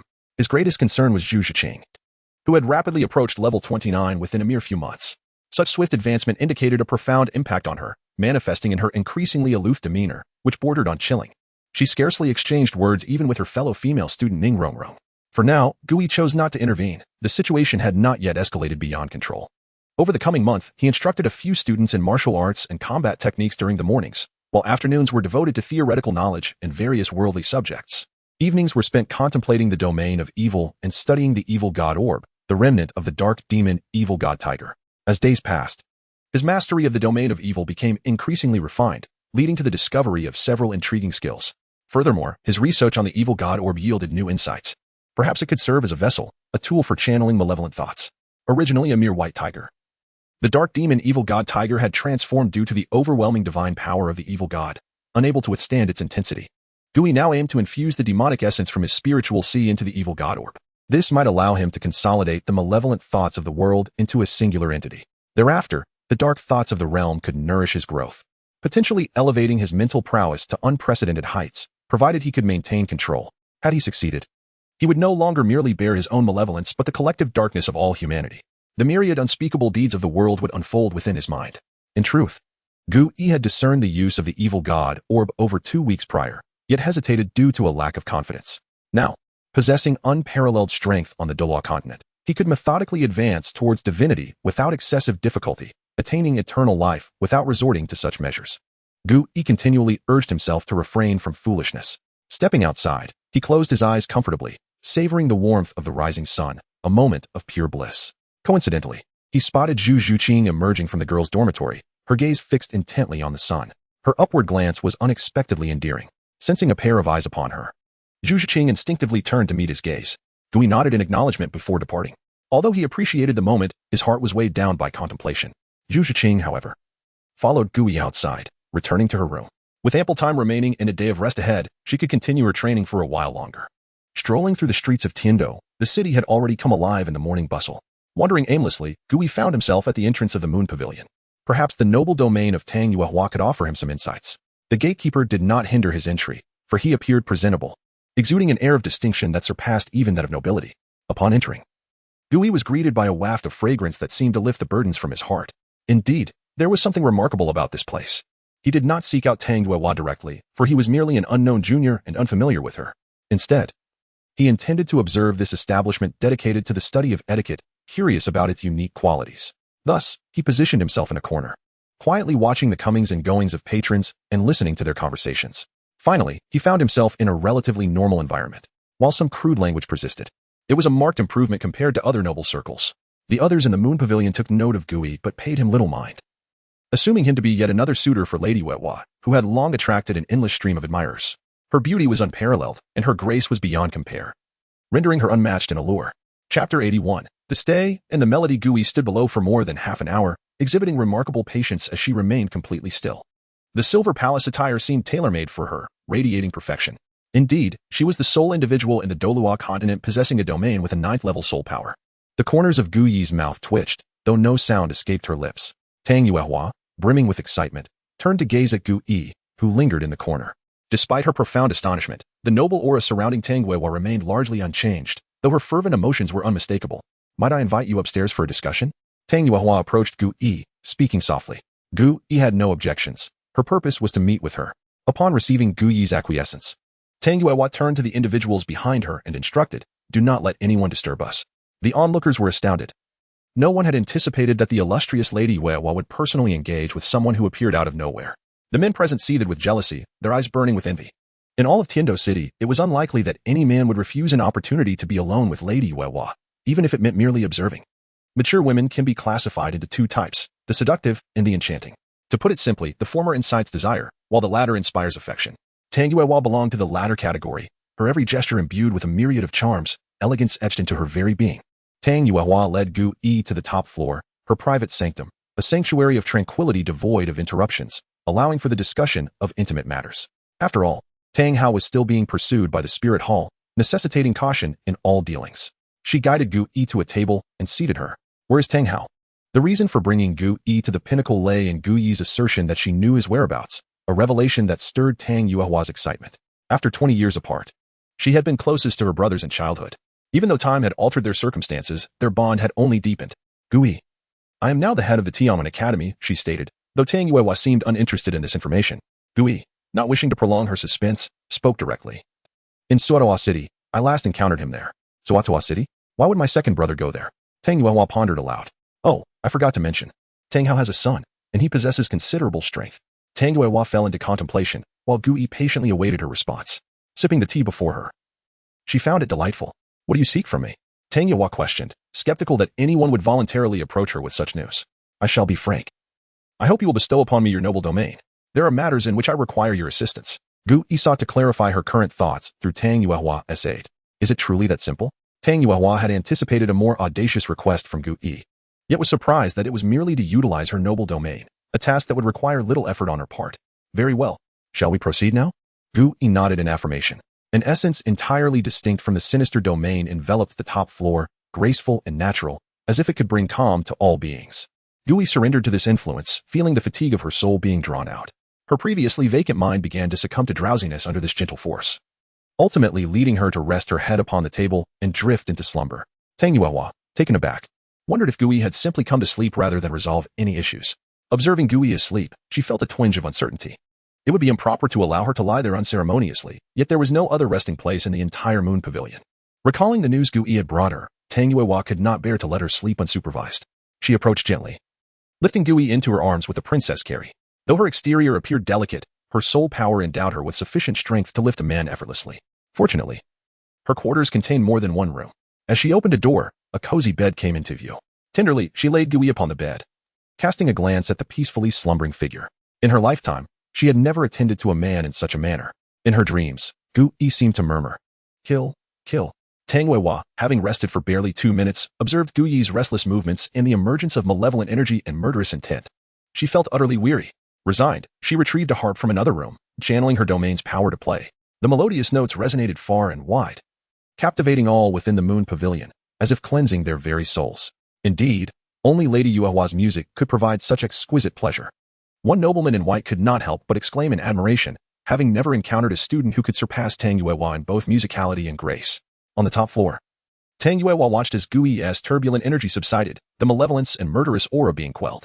It was not until the following morning that Gu Yi slowly awoke, feeling refreshed, having not enjoyed such a restful sleep in ages. As fragrant scents wafted around her, Gu Yi surveyed her unfamiliar surroundings, bewildered. "Where am I? You finally awakened.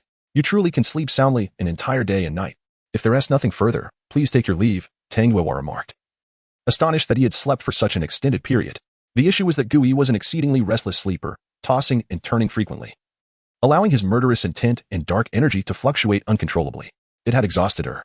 Had anyone else possessed a less forgiving temperament, they would have roused Gu Yi long ago. Yet, her kind heart allowed her to endure his presence, secretly hoping for more news about Tang Hao and his son. Without strength, she was merely a noblewoman in Tiando City. However, outside its borders, survival would be a formidable challenge.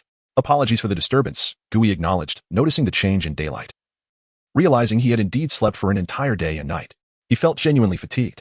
With that, Gu Yi refrained from further impinging upon Tang Yuehua and departed the top floor. As he descended, countless astonished gazes followed him. Lady Yuehua had never retained a man for such an extraordinary length of time, causing quite a stir. Under the scrutiny of hostile glances, Gu Yi exited the moon pavilion. Chapter 82. The assistance of Tang Yuehua in merging with the evil god Pearl in the following days, Gu Yi visited Tang Yuehua every few days. For reasons unknown, Tang Yuehua did not refuse him, allowing Gu Yi to ascend to the top floor each time. Here, Gu Yi finally found some semblance of peace, his heart gradually calming. Although he had previously suppressed the evil power within him, it still bore traces of divinity, and no matter how well contained, side effects were inevitable. Emotions were unavoidably affected. Much like Tang San, who had just departed from the city of slaughter, struggling to control his murderous aura, Gu Yi too was not at a level to be underestimated. Gu Yi believed that Tang Yuehua, blessed with a noble domain, was the most suitable for cultivation. She could easily attain a state of unity between heaven and man. Such an innate advantage was unmatched by even the mightiest of martial souls. Furthermore, Gu Yi speculated that Tang Yuehua's martial soul might be akin to that of Yu Xiaojiang, still in the process of complete mutation, potentially a super martial soul, even more powerful than the Haotian hammer. Few martial souls possessed the innate ability of a domain. One day, Gu Yi arrived at the moon pavilion once again. "I say, do you truly consider this place a haven for rest?" Tang Yuehua remarked, her beautiful brows furrowing as she looked at Gu Yi, who had become too familiar. "How could I?" Gu Yi replied naturally, taking a sip of the tea on the table. Tang Yuehua rolled her eyes at him. Over the past half-month, their interactions had been relatively amicable. "By the way, I recall that your soul power is at level 9. Am I correct?" Gu Yi inquired. "What do you mean by that?" Tang Yuehua responded, puzzled. Although her inability to break through to level 10 was not widely known, it was hardly a secret. Why would Gu Yi bring this up? Was it an attempt to humiliate her? Through their interactions, Gu Yi had come to understand her strength. Despite being under 16, she possessed the cultivation level of a soul emperor. Even her extraordinarily gifted second brother could not achieve such formidable prowess at her age. A genius, an unparalleled genius. Yet, Tang Yuehua found it puzzling why Gu Yi appeared so leisurely, lacking the diligence typical of a prodigy. When Tang Hao was her age, he was tirelessly cultivating the Haotian 9 absolutes. "Would you like to experience the sensation of being a soul master?" Gu Yi said earnestly, gazing into Tang Yuehua's clear eyes. Tang Yuehua longed to become a soul master, but the constraints of her level loomed over her like an insurmountable chasm, hindering her progress. Despite her continuous efforts over the years, it had proved futile. A failed mutation of a martial soul ultimately rendered her incapable of cultivation. Even the once renowned master of the soul master world had faced insurmountable challenges regarding his own martial soul. Fortunately, she had come to terms with her situation over the years. The absence of cultivation no longer held such significance for her. "What exactly are you trying to say?" Tang Yuehua wanted to engage Gu Yi in a riddle. "I can help you break through," Gu Yi proclaimed, locking eyes with her. He had assessed her cultivation. Perhaps the consequences brought about by the evil god Pearl required Tang Yuehua's assistance in smoothing them out. However, it was clear that she was still too weak. Even if he helped her mitigate the repercussions of absorbing the evil power, it would take considerable time. Once merged with the evil god Pearl, malevolent thoughts would continuously arise. At that point, her existing noble domain would be insufficient to suppress them. Thus, he contemplated aiding Tang Yuehua in enhancing her strength. The reason he had not suggested this earlier was that he had not initially conceived of a way to assist her. Although inner power could enable those without awakened soul power to cultivate, it could not help a practitioner transcend the barriers imposed by their level. For instance, the 7 treasure glazed tile pagoda martial soul could only cultivate to level 79, incapable of accommodating an 8th soul ring. Such limitations were exceedingly difficult to overcome. Even with inner power, Tang Yuehua's martial soul, however, was not analogous to the 7 treasure glazed tile pagoda. Though both faced level restrictions, their fundamental natures differed significantly. Therefore, Gui intended to utilize his own inner power to assist Tang Yuehua in unblocking her meridians, forcibly elevating her soul power. As long as she could break through level 10, further advancement would become possible, and that potential was precisely what he sought. Before proceeding, however, he had a crucial matter to attend to. This just is no laughing matter. I know you are a genius, but there is no need for such humiliation. Tang Yuehua retorted, feeling a flicker of anger. Despite having dulled the sting over the years, the world remained one that revered strength. She appeared well-liked and respected. Yet she understood that should a crisis arise, that respect would evaporate. Strength was everything. She was not one to indulge in jest. And this particular joke was far from amusing. Have you ever seen me joke around? Gui countered. Hearing Gu Yi's unwavering tone, Tang Yuehua found it hard to believe. Countless individuals throughout history had been unable to break through due to their martial souls. Gu Yi was merely a teenager. What could he possibly do? If you truly can help me break through my level, I will gladly welcome you whenever you come, she replied. Tang Yuehua's success in a city dominated by nobility like Tiando indicated her intelligence. Moreover, the occasional aura of killing intent and malevolence emanating from Gu Yi made her realize that he needed her noble domain to suppress those dark energies. Remember your words. No matter when I come to seek you, you must not refuse, Tang Yuehua nodded, finding this arrangement simple enough. However, she would soon come to understand how naive her thoughts were at that moment. She was not merely giving her time but her entire self away. Very well. Gu Yi led Tang Yuehua to his usual resting place, instructing her to sit cross-legged on the bed while he settled behind her. Focus and feel carefully. Gu Yi pressed his palms against Tang Yuehua's back, channeling his soul power through the meridians into her body. The disparity between their meridian systems was vast. One being celestial while the other was terrestrial, there was no comparison. Even the flow of soul power became meticulous, as he feared using excessive force that might inadvertently rupture her frail meridians. No one in this world possessed a better understanding of meridians than he did. However, assisting someone in unblocking their 8 extraordinary meridians was no simple task. It could potentially deplete his own cultivation, akin to a master passing down their skills. Nevertheless, Gu Yi was unconcerned, as enhancing his own cultivation was not particularly challenging at present. Tang Yuehua could distinctly sense the calm and righteous soul power emanating from behind her, quite unlike the murderous and tyrannical force she had imagined. Yet, the killing intent and malevolence that occasionally surfaced from Gu Yi were unmistakably real. This young lad was indeed a bundle of contradictions. Indeed, in her eyes, Gu Yi was still merely a child. Chapter 83. Soaked in recent days. Gu Yi has gained considerable insight into Tang Yuehua's soul power. Although he cannot replicate it with complete accuracy, achieving 80 to 90% is certainly feasible. Otherwise, assisting Tang Yuehua in unblocking her meridians would be an impossible task. The techniques Gu Yi employs are not overly profound, and currently, Tang Yuehua is incapable of mastering advanced methods. The pure Yuan technique is just right, perfectly suited for laying her foundation. Tang Yuehua has begun to experience a method of cultivation that starkly contrasts with meditation.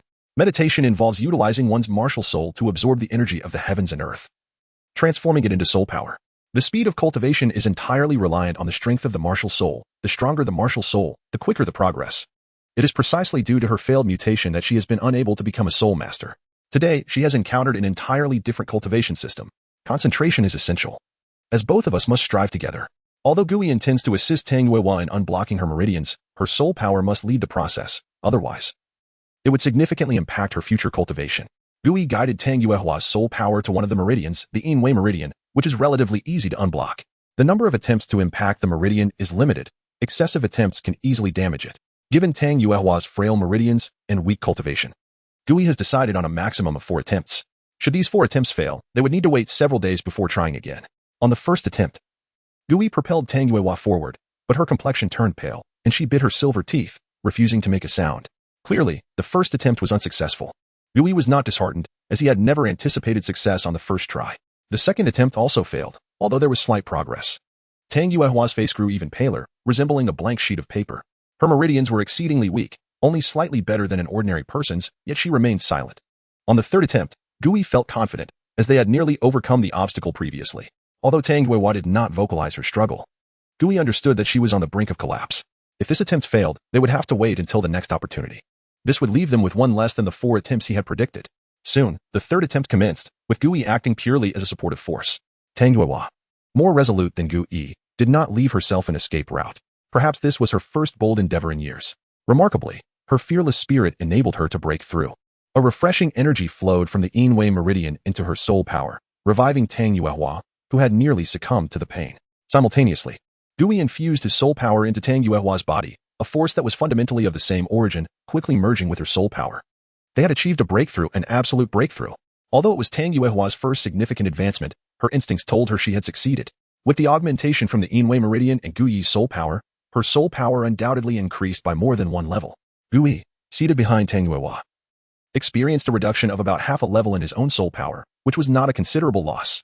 What he truly wished to ascertain was whether Tang Yuehua's domain could be elevated. This was of utmost importance. After expending such effort, if her noble domain did not strengthen, it would all be in vain. While the likelihood of this was minimal, it was not impossible. Gui refrained from urging her, allowing Tang Yuehua to cultivate according to his prior guidance, integrating the soul power entirely into her dantian. Exhaling deeply, she opened her eyes. I did not deceive you. Did I? Gui smiled at the damp Tang Yuehua, a few strands of hair clinging to her face, her clothes molded to her form, accentuating her exquisite figure. Coupled with her pale, somewhat haggard appearance, it presented a unique allure. Thank you. Despite her adept interpersonal skills, Tang Yuehua found herself at a loss for words. Offering only a simple gratitude. In a world where strength reigns supreme, the greatest assistance one can offer is to bestow power upon another. Before we proceed, I have a small suggestion. Gui gazed at the striking Tang Yuehua, a hint of desire in his voice. Just say it, she replied. Your attire. Gui stated succinctly, continuing to admire the captivating scenery. Upon glancing down, Tang Yuehua immediately grabbed the quilt on the bed, enveloping herself within it. She did not scream. However, the flush of her earlobes revealed her inner turmoil. You should hurry and step outside, she scolded Gui, who remained in place. This is utterly embarrassing. Gui chuckled, finding Tang Yuehua's figure enticing, and he was astonished that she was even more extraordinary beneath her garments. He exited the room. And only when Gui closed the door did Tang Yuehua cautiously emerge from the quilt, gazing at the peaks visible through her palace attire. She felt fortunate that she still wore an undergarment. Otherwise, she would have been at a loss on how to face Gui. She hastily retrieved a casual outfit from her soul guide device. Before changing, she glanced nervously at the door, acutely aware that this was her first time changing clothes in the presence of a man. If Gui were to walk in, all would be laid bare. 15 minutes later, Tang Yuehua stepped out of her room, composed, and approached Gui. Let's go. I will take you to hunt for soul rings. In the Douluo Continent. Regardless of the cultivation method one practiced, or how formidable one's martial soul may be, one cannot transcend the constraints of levels. Even possessing immense soul power is insufficient. Such rules are beyond the grasp of mere mortals, and they cannot be resisted. Not even a titled Douluo could achieve this. Can you wait for a few days? I have some matters to arrange. Unlike Gui, who had a flexible sense of time, Tang Yuehua, the renowned owner of Weixin and Heavendo City, knew that even a day's absence would create a significant stir. Work needed to be handed over. After all, the nobility in Heavendo City were not easy to deal with. That is acceptable. However, my time is also quite precious, Gui remarked, his thoughts drifting back to her dazzling eyes. All right, let me make a few arrangements, and then we shall depart. Aware that she was currently dependent on Gui, Tang Yuehua knew she must adjust her schedule to accommodate him. What I meant to say is not merely this, as an equivalent exchange. I require your assistance with a matter. In recent days, Gui's research into the realm of evil had deepened, and he intended to utilize this to fortify the will and character of his students. However, such an endeavor was inherently risky, and with Tang Yuehua's noble domain to aid him, it would ensure absolute success. Chapter 84. Invasion of Malevolent Thoughts. The following day, Zhu Zhuqing and her companions beheld Gui entering the academy, accompanied by an enchanting beauty. Lady Yuehua, Ning Rongrong exclaimed with delight, rushing to stand beside Tang Yuehua, her face aglow with joy. De Guyen recognized Tang Yuehua as well, yet she was perplexed as to why Tang Yuehua had come here. The rest of the group marveled at Tang Yuehua's beauty, but were unfamiliar with her. Dai Mubai and Zhu Zhuqing, being natives of the Star Luo Empire, had never encountered Tang Yuehua before. Oscar and Ma Hongjun, both from ordinary backgrounds, were visiting Tiando City for the first time and were equally ignorant of her identity. Zhu Zhuqing, unable to see her own toes, nodded in satisfaction, harboring absolute confidence in this aspect. However, in other respects, Tang Yuehua was beyond Zhu Zhuqing's comparison. Tang Yuehua was far too familiar with her surroundings and was ready to be appreciated. Attention, we will soon embark on a somewhat perilous lesson. And this esteemed individual beside me is the doctor I have engaged to protect you, Tang Yuehua stated, exuding confidence as she dismissed the situation as trivial. It is a pleasure to meet you all. You are indeed a group of promising youths. My name is Tang Yuehua, and during this time, I shall serve as your psychological safety physician. Tang Yuehua's eloquence reached a pinnacle, even when addressing these young men. Psychological safety? Even Oscar, who knew Gui the best, found himself bewildered regarding the potential dangers to their minds. You have all practiced the pure Yuan technique, perceiving it merely as another method to cultivate soul power. However, it is, in fact, the most rudimentary form of cultivation, Tang Yuehua explained. Zhu Zhiqing could attest to this, as her cultivation speed had increased 2 to 3-fold since adopting the pure Yuan technique.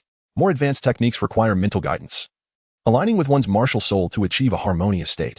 Yet, prior to this, you must undergo specialized training. Advanced techniques necessitate more than simply channeling soul power. They require the guidance of one's own spirit to succeed. Those with wavering will may easily become slaves to the techniques. Thus, prepare yourselves. With that, Gui activated his 6th soul ring, releasing a gray wave that spread in all directions. In that moment, Gui's demeanor shifted from scholarly and amiable to one of malevolence, causing the others to tremble. Tang Yuehua finally comprehended the source of Gui's formidable malevolence, derived from his 6th soul ring. She could hardly fathom what type of spirit beast could yield a soul ring imbued with such potent evil.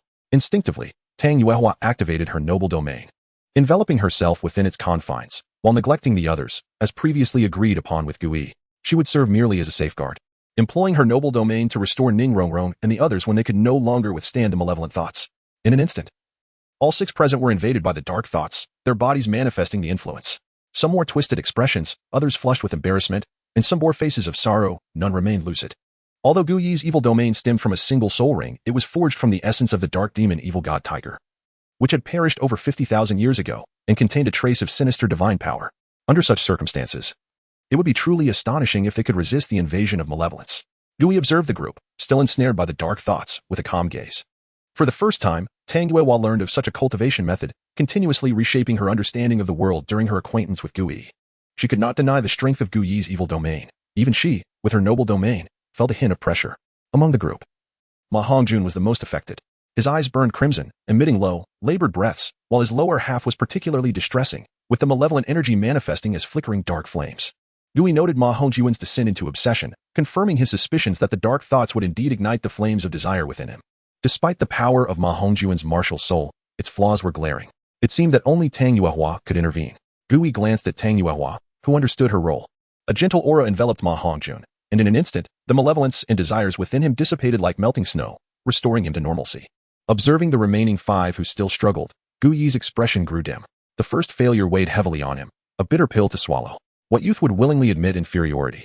He retreated silently, yearning to fully grasp the dark flames and become the true phoenix of fire, rather than be ridiculed as a mere fire chicken. Gui observed this silently, refraining from offering comfort. This was a journey Ma Hongjun had to undertake alone. Kill? I will kill you all.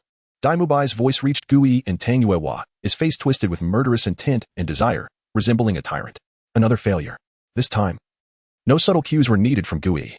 With the assistance of the noble domain, Dai Mubai also regained composure. Reflecting on the scene he had just escaped, both longing and wary, Gui was taken aback, aside from Ma Hongjun, who fell victim to the dark flames.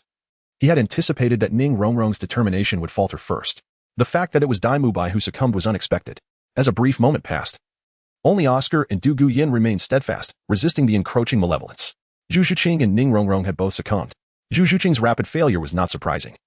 She had already been influenced by the technique, magnifying certain traits. Ultimately, Oscar alone held out the longest, enduring for a substantial half-incense stick before yielding.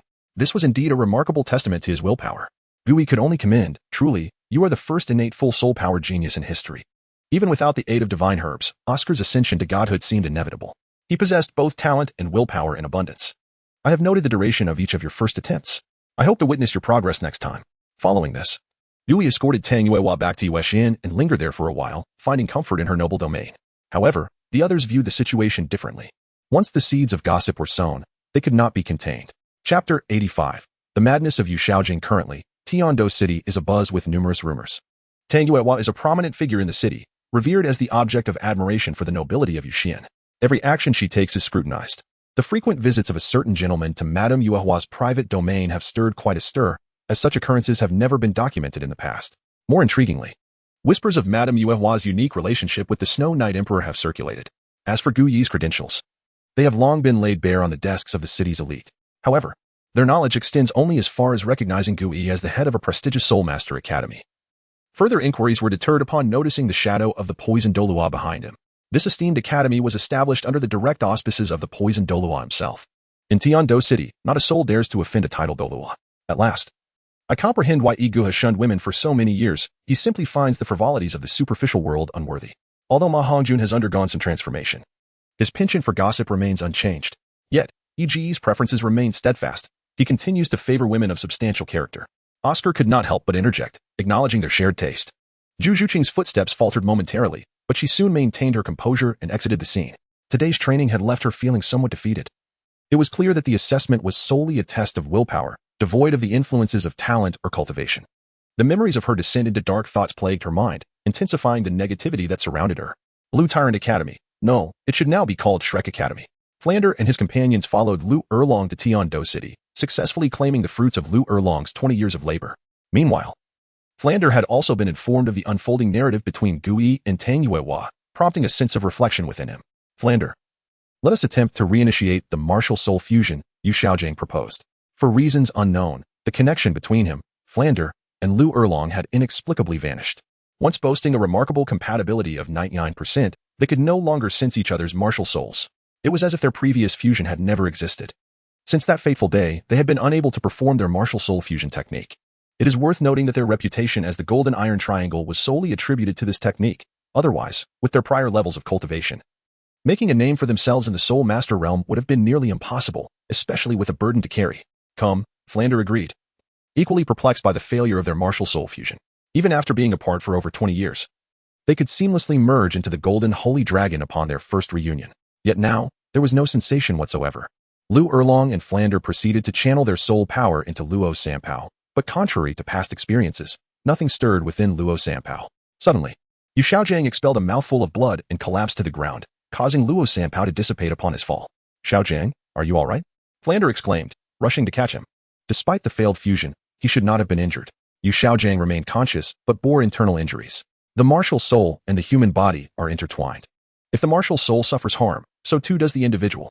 Luo Sanpao was merely a failed variant of a martial soul. And if it could still fuse and evolve into the Golden Holy Dragon, it would have been acceptable. However, unable to perform the martial soul fusion, it could not withstand such potent soul power and thus suffered backlash. Why? Yu Xiaojing shouted towards the heavens. It was only during the fusion that he could experience the sensation of strength. Although he had forgotten certain aspects of his demonic cultivation, the traces of his training lingered on. He had reverted to his former self, a mere waste. Flander, is it you? Do you refuse to cooperate? Yu Xiaojing questioned, lying in Flander's embrace. The martial soul fusion demands unity among the three. No matter how much he desired to fuse, it was impossible without mutual intent.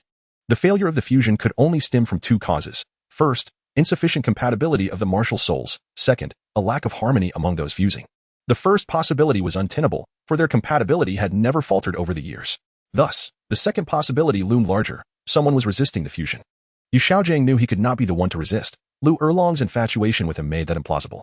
The only conceivable source of resistance lay with Flander, especially given his desire to study techniques, which had led to Gu Yi's departure and the severance of their mentor-student bond. Flander was taken aback by Yu Xiaojing's accusation. Momentarily speechless, he had never anticipated that, even in his efforts to protect Yu Xiaojing, he would be met with such distrust. He had willingly forsaken his connection with Gu Yi and withdrawn from pursuing Lu Erlong, concealing his deep affections within. The response he received was a mere accusation of disbelief, causing his expression to harden and his concern to dissipate. Lu Erlong noticed Flander's shift in demeanor, bewildered by Yu Xiaojing's words. After so many years of friendship and brotherhood, such remarks were indeed disheartening. Even Lu Erlong found herself struggling to comprehend Yu Xiaojing's state of mind. Nevertheless, her worry for Yu Xiaojing remained unshaken. Erlong, do not fret. Xiaojing has merely sustained some internal injuries. A candy will remedy his condition, Flander reassured as he helped Yu Xiaojing to his feet, retracting his support and turning away without addressing the accusations. His retreating figure appeared desolate and sorrowful, the taste of mistrust lingering painfully. Yu Xiaojing, however, was spiraling into madness. It is him. Flander certainly harbors resentment towards me for sending away his disciple. He has chosen to resist the martial soul fusion, causing me this severe injury. Lu Erlong observed the nearly frenzied state of Yu Xiaojing and attempted to console him. Flander is not that kind of person. Perhaps the issue lies elsewhere. Take your time. There is no need to rush. Xiaojing, I believe that with your intelligence, you will undoubtedly uncover the root of the problem. Her voice was gentle, a far cry from the fierce reputation she held. Regrettably, Yu Xiaojing was beyond listening. He had been researching for over 10 days without uncovering even a single clue. Had Flander been present, he would surely have remarked that 10 days were but a fleeting moment, for Gui had spent far longer developing her unique soul techniques. Chapter 86. Warnings and discrepancies in the city of Tiando. Today, the Moon Pavilion welcomed an unexpected visitor. A figure, shrouded in a dark cloak, concealed their ample frame, clearly wishing to keep their true identity hidden from prying eyes. After a long day, Tang Yuehua ascended to the top floor of the pavilion, intending to indulge in a leisurely bath. Yet she keenly noticed that the arrangement of the chairs in the room had been altered. In this cannibalistic city, those who lacked caution had long since perished. Tang Yuehua's survival thus far spoke volumes about her vigilance. With a composed demeanor, she descended the stairs. Regardless of whether someone was present or not, she refused to take any risks. Even though she had recently attained the 10th rank, she still felt inadequate. Aware that her increase in power had brought her little in the way of true strength, merely a degree of ease in her daily life. Yuehua. Though Tang Hao was uncertain where he had exposed himself, allowing Yuehua to descend unchecked could lead to unnecessary complications. Her footsteps faltered upon hearing his voice. It was unmistakable. Whirling around, she beheld the figure emerging from the shadows, her heart racing as she called out, "How, is that you?" "Yes, it's me." Tang Hao lifted the dark hood from his head, revealing his aged visage. For a moment, Tang Yuehua struggled to recognize him. Could this truly be her spirited, exceptionally gifted second brother? Where have you been all these years? Why haven't you returned to the sect or come to see me? Tang Yuehua was overwhelmed with excitement, her noble demeanor slipping away in the wake of familial joy. "Yuehua, I have come to ask you something." With Tang San and Xiao Wu in Tiando City, his duty was to ensure their safety, particularly that of Xiao Wu. Unlike the timid Ain of old, Xiao Wu had the audacity to venture into the heart of the Tiando Empire, seemingly oblivious to the peril of encountering a titled Douluo. Tang Yuehua shot Tang Hao an exasperated glance. Realizing he had not come to inquire about the sect or her well-being, but rather to interrogate her about her connection with Gu Yi. Although she was aware of the rumors surrounding her and Gu Yi's relationship, she understood that it was merely a bond of mutual need and camaraderie, far from the insinuations of impropriety that circulated outside. Yet, reflecting on a particular incident, she felt a flicker of shyness, recalling how she had almost bared herself before him. Before she could respond, Tang Hao continued, "Regardless of your relationship, you must sever ties with him. He is not one of us." His voice bore an authoritative tone, a warning laced with urgency. Since the fallout with Gu Yi, Tang Hao had only secured a temporary peace by trading his position as the Blue-Silver King. He was not the sort to swallow his pride easily. Were it not for his injuries, he would have already taken decisive action against such a junior daring to act with impunity before him. Tang Yuehua's initial excitement dissipated. She had discreetly sought information about Tang Hao's whereabouts over the years, finding nothing. Now, upon their reunion, he commanded her without the slightest preamble, "Who wouldn't be displeased? I have no ties with him, and you have no authority over whom I choose to associate with." Frustration welled within her, angered by Tang Hao's indifference. The atmosphere grew tense, the first meeting between these long-separated kin marred by discontent. "Just remember my words. Gu Yi and we are not aligned." With that, Tang Hao departed the Moon Pavilion. A tear slipped down Tang Yuehua's cheek as she watched him vanish into the night. His words had been spoken in anger, yet she would still weigh them carefully. The following day, Gu Yi ascended to the top of the Moon Pavilion as usual. Having frequented the place, he was no longer impeded by the staff, who now regarded him with a measure of respect, perhaps considering him the male host. Seated in the guest room, Gu Yi awaited Tang Yuehua's return, engrossed in further study of the evil god Pearl. Although he had yet to decide on merging with it, the malevolent power it contained was undeniably worthy of exploration, greatly aiding his quest to perfect the demon seed technique. This technique was a mental cultivation method he had developed based on the principle of cultivating demonic intent, yet it currently encompassed only the transformation into a demon, lacking the opposing aspect of the Tao. As one reaches the pinnacle of a concept, the antithesis inevitably emerges. This principle awaited Gu Yi's discovery and application. Yet understanding the theory was one thing, bringing it to fruition was another. Perhaps, once he unraveled these mysteries, he would ascend to godhood. This journey promised to be long and unending. Before Gu Yi could delve deeply into his studies, Tang Yuehua returned upstairs. Without preamble, she inquired, "What is your relationship with Tang Hao?" Tang Yuehua was confident in her ability to discern truthfulness in others. She could easily detect a lie. Moreover, Gu Yi, with his remarkable talent, would likely disdain deceit. "To put it simply, we are not friends, nor are we enemies," he replied candidly. Sensing no need to conceal this from her, he held a certain admiration for Tang Yuehua, recognizing her as integral to his plans involving the evil god Pearl. "You lied to me." Tang Yuehua had always assumed Gu Yi and Tang Hao were friends, believing she was merely informing her brother of pertinent news. The revelation that they were not only not friends but adversaries was a shock. "I never claimed we were friends, and everything I previously shared with you was truthful." As she reflected on their earlier conversations, she realized Gu Yi had indeed never stated they were allies. It had all been her own assumption. If that is the case, why assist me in enhancing my cultivation? Are you not fearful that I might refuse to assist you upon discovering the truth? If you were to retract your support, I would have no trouble ensuring you assist me willingly. Yet, she continued, "But I know you. You are not that kind of person." Gu Yi remained relaxed, appearing unperturbed as if he required no effort in this space, both mentally and physically at ease.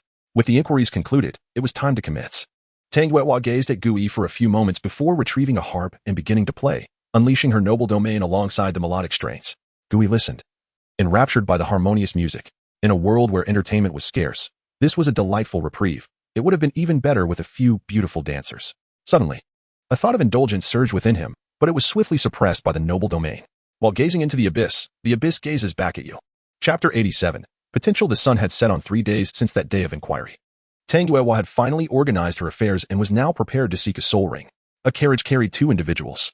Within, Gui was elucidating the circumstances they would encounter upon reaching the sunset forest, having already devised a strategy for the soul rings to be hunted. Based on my speculation, your martial soul likely faltered during its awakening, which does not imply weakness, but rather a heightened form of mutation. Tang Yuehua appeared perplexed. Under normal circumstances, a direct descendant of the Haotian sect would awaken the Haotian hammer, renowned for its unparalleled offensive power. What other martial soul in this world could possibly surpass the Haotian hammer? Noticing her confusion, Gui clarified that this was not mere conjecture, but grounded in factual evidence. Firstly, your martial soul possesses an innate domain, a characteristic unmatched by the Haotian hammer. Secondly, your inability to surpass a certain level of soul power indicates that your martial soul is incomplete. Of course, all of this remains speculative. Only after you obtain your first soul ring shall we ascertain whether your martial soul undergoes a transformation, thereby confirming or refuting my hypothesis. Gui refrained from guaranteeing that Tang Yuehua's martial soul would indeed surpass the Haotian hammer. Yuxiagang, for instance, was able to deduce with remarkable certainty that Tang San possessed twin martial souls based on a mere proof of martial soul, a conclusion that was partly fortunate. The vastness of Douluo Continent is filled with peculiarities, and information is ever-changing. We must await the acquisition of the soul ring to unveil the truth. What type of soul beast should I choose this time? Tang Yuehua inquired, nodding in agreement. This was her inaugural experience in obtaining a soul ring, and she relied heavily on Gui's guidance. Crystal beasts, he replied. These soul beasts are entirely composed of gemstones, which are remarkably resilient. However, this is not the sole reason for selecting it as your first soul ring. The primary feature of the crystal beast lies not in its hard exterior, but in its mental prowess. Your martial soul, the Rui ring, is characterized by a noble domain that calms and soothes the mind. This, too, is a manifestation of mental power. Tang Yuehua was aware of the concept of mental power but was astonished by Gui's profound understanding of her martial soul, indicating he had invested considerable effort in his knowledge. In the blink of an eye, they arrived at the sunset forest. The remainder of the journey necessitated their descent from the carriage to locate the soul beasts. Tang Yuehua, accustomed to a life of luxury, had seldom ventured into the soul master realm due to her martial soul's limitations, primarily occupying herself with teaching in the city of Tiando. She had long familiarized herself with the living habits of soul beasts in the forest, knowing that crystal beast resided in the eastern part. After spending half a day, Gui led Tang Yuehua to the eastern edge of the sunset forest. Tang Yuehua was intrigued by the soul beasts, as this was her first close encounter with them. Unlike her, whose first soul ring would be from a beast of merely 300 to 400 years of age, easily found, Gui quickly spotted a suitably aged crystal beast. He swiftly subdued it, bringing the injured creature before Tang Yuehua. Kill it, he instructed. Tang Yuehua harbored no hesitation. She drew a petite dagger and plunged it into the creature's skull. This dagger was no ordinary weapon but a rare soul-guiding artifact, sharp enough to cleave through gold and jade, serving as her means of self-defense, despite having never previously wielded it. The crystal beast struggled and let out a few cries before it succumbed to its injuries, a yellow soul ring materializing from its lifeless body. Absorb it. I shall guard you, Gui urged. Tang Yuehua nodded, disregarding the dirt beneath her as she sat cross-legged, guiding the soul ring into her being. Gui remained vigilant, aware that even with his strength, vigilance was prudent during the soul ring absorption process. As events unfolded smoothly, within less than an hour, Tang Yuehua successfully absorbed the soul ring. Now, holding the Rui ring, she was adorned with a floating yellow soul ring, her appearance more radiant than ever, exuding an ethereal quality. Previously, while she was undeniably beautiful, her skin could not rival that of a woman in her 20s. However, the transformation brought about by the soul ring rejuvenated her, endowing her with youthful vitality. Her complexion now appeared more luminous. At this moment, if one were to claim she was a young woman in her early 20s, no one would contest it. Though the soul ring system often faced criticism, it undeniably serves as a shortcut for human cultivation. By reaching critical thresholds in cultivation, one could harness the lifetime of a soul beast experience to break through their own limitations. How does it feel? Gui inquired, his tone serious. Wonderful, Tang Yuehua responded, as the yellow soul ring pulsated, sending waves of energy that invigorated Gui as if he were infused with boundless strength. The first soul skill, mental encouragement, when successfully unleashed, emanates a wave of mental energy that significantly boosts the morale and vigor of those affected, enhancing their power and speed by 50%. Gui nodded. Despite being merely an auxiliary skill, its impact was undeniably formidable, especially in large-scale warfare where morale is paramount. Furthermore, Tang Yuehua's skill was not limited to a single target. Anyone touched by its mental influence would experience the same enhancement, rendering it a devastating weapon on the battlefield. Now, let us test the noble domain, Gui suggested. Regardless of how impressive Tang Yuehua's soul skill might be, its true value lay in its ability to bolster his noble domain, suppressing any malevolent thoughts. Tang Yuehua understood that her role in assisting Gui was to amplify the noble domain, thereby quelling any sinister intentions. Reflecting on this, a captivating smile graced her lips. Having possessed the noble domain for many years, she was well aware of its efficacy, and she could distinctly sense its newfound strength. At that moment, Gui too recognized the change. He felt an immediate sense of tranquility wash over him, banishing any malicious thoughts, the effect now significantly more potent than before. Previously constrained by Tang Yuehua's level, the noble domain could not exhibit its true power. Now, it revealed its full potential. Gui was further convinced that the Rui ring was undoubtedly an incomplete super martial soul, possibly even a divine-level martial soul. With the effects of the noble domain resonating within him, he had made a decisive resolution. Fuse the Evil God Pearl. Chapter 88. Turmoil at present. They find themselves within the Sunset Forest. The immense and formidable evil power of the Evil God Pearl cannot be merged within the confines of Heaven Do City, as it poses a risk to innocent lives and could easily label one as a fallen soul master. Thus, merging the Evil God Pearl within the forest appears to be the most prudent choice, with Tang Yuehua present. The enhancement of the noble domain also comes as a pleasant surprise. If not now, then when? Gui did not divulge all the details to Tang Yuehua. He merely indicated the necessity of her noble domain to counterbalance the malevolent force. It is best that she remains unaware of the specifics regarding the Evil God Pearl. Naturally, Tang Yuehua would not decline. The prospect of breaking through to the 10th level was a significant boon, and to refuse now would be to betray her own interests. Gui was uncertain about the consequences of merging with the Evil God Pearl and understood the need to find a sufficiently secure location. He could have ventured to the Eye of Ice and Fire. Yet he harbored concerns that the overwhelming evil aura might contaminate the celestial herbs or even taint the eye itself. Thus, he opted for a secluded cave instead. Upon retrieving the Evil God Pearl, a powerful wave of malevolence surged forth, prompting Tang Yuehua to swiftly activate her noble domain. Although the energy emanating from the Evil God Pearl was formidable, it was ultimately insubstantial and was quickly subdued by the noble domain. What is this? Such a potent evil aura. Tang Yuehua gazed at Gui in astonishment. Gui chose not to answer her inquiry, directing his full attention to the Evil God Pearl before him. The energy contained within the pearl was not pure. It was a manifestation of the dark demon Evil God Tiger's formidable power, encompassing attributes such as evil, lightning, wind, and strength. His immediate task was to absorb the other attributes from the Evil God Pearl, leaving only the essence of evil. However, these attributes were interconnected, making absorption a complex endeavor. This was why he had hesitated. The very act of engaging would expose him to the taint of sinister thoughts, and without Tang Yuehua's presence, any complications would be difficult to resolve. It was her strengthened domain that gave him the resolve to proceed. Perhaps he could seize this opportunity to augment his own power. Gui decided to first extract the wind attribute, the gentlest of the lot. This was not an insurmountable task for him. His self-created Shou Tian Li He Jing was designed to encompass all powers of the universe, allowing him to attain true omniscience and omnipotence. Absorbing a few attributes would be inconsequential, yet he needed to remain cautious of the accompanying evil energy during this process. While the Shou Tian Li He Jing could accommodate all forms of power, it required his mastery to prevent the erosion of the malevolent force. Thus, he called upon Tang Yuehua's assistance. Gripping the Evil God Pearl tightly, he began to draw in its power. Despite his control over soul power reaching a level of ease, he could not entirely avoid the influx of evil energy. Gradually, wisps of black mist emerged from him, accompanied by dark patterns that began to weave across his body. Tang Yuehua finally comprehended why Gui placed such importance on her. It was due to this very circumstance. As her noble domain enveloped them, the malevolent aura surrounding Gui began to dissipate, and the dark patterns gradually faded. With Tang Yuehua's support, Gui successfully absorbed the remaining powers from the Evil God Pearl, resulting in a level increase to 65. This rate of ascension was astonishingly rapid. Yet Gui felt no sense of wrongdoing. Every step was taken with careful deliberation. At this moment, the Evil God Pearl no longer bore any other hue, remaining purely black and devoid of any impurities. Were this pearl to be auctioned, it would undoubtedly incite a frenzy. Essentially, the Evil God Pearl was a solidified form of concentrated energy, which is why Gui contemplated merging the demon seed into it. Otherwise, the Evil God Pearl would lack the capacity to enter the sea of consciousness, rendering fusion impossible. Gui opened his eyes and cast a glance at Tang Yuehua before closing them once more. He then focused his mental energy, drawing the Evil God Pearl toward his brow. Come forth. With a determined pull, the Evil God Pearl transformed into a mass of energy and entered his sea of consciousness. Previously, the evil energy had only influenced Gui through his body. Now, it directly assailed his mind, resulting in a more pronounced effect. Memories of his past life surged forth, igniting all the unsavory thoughts buried within.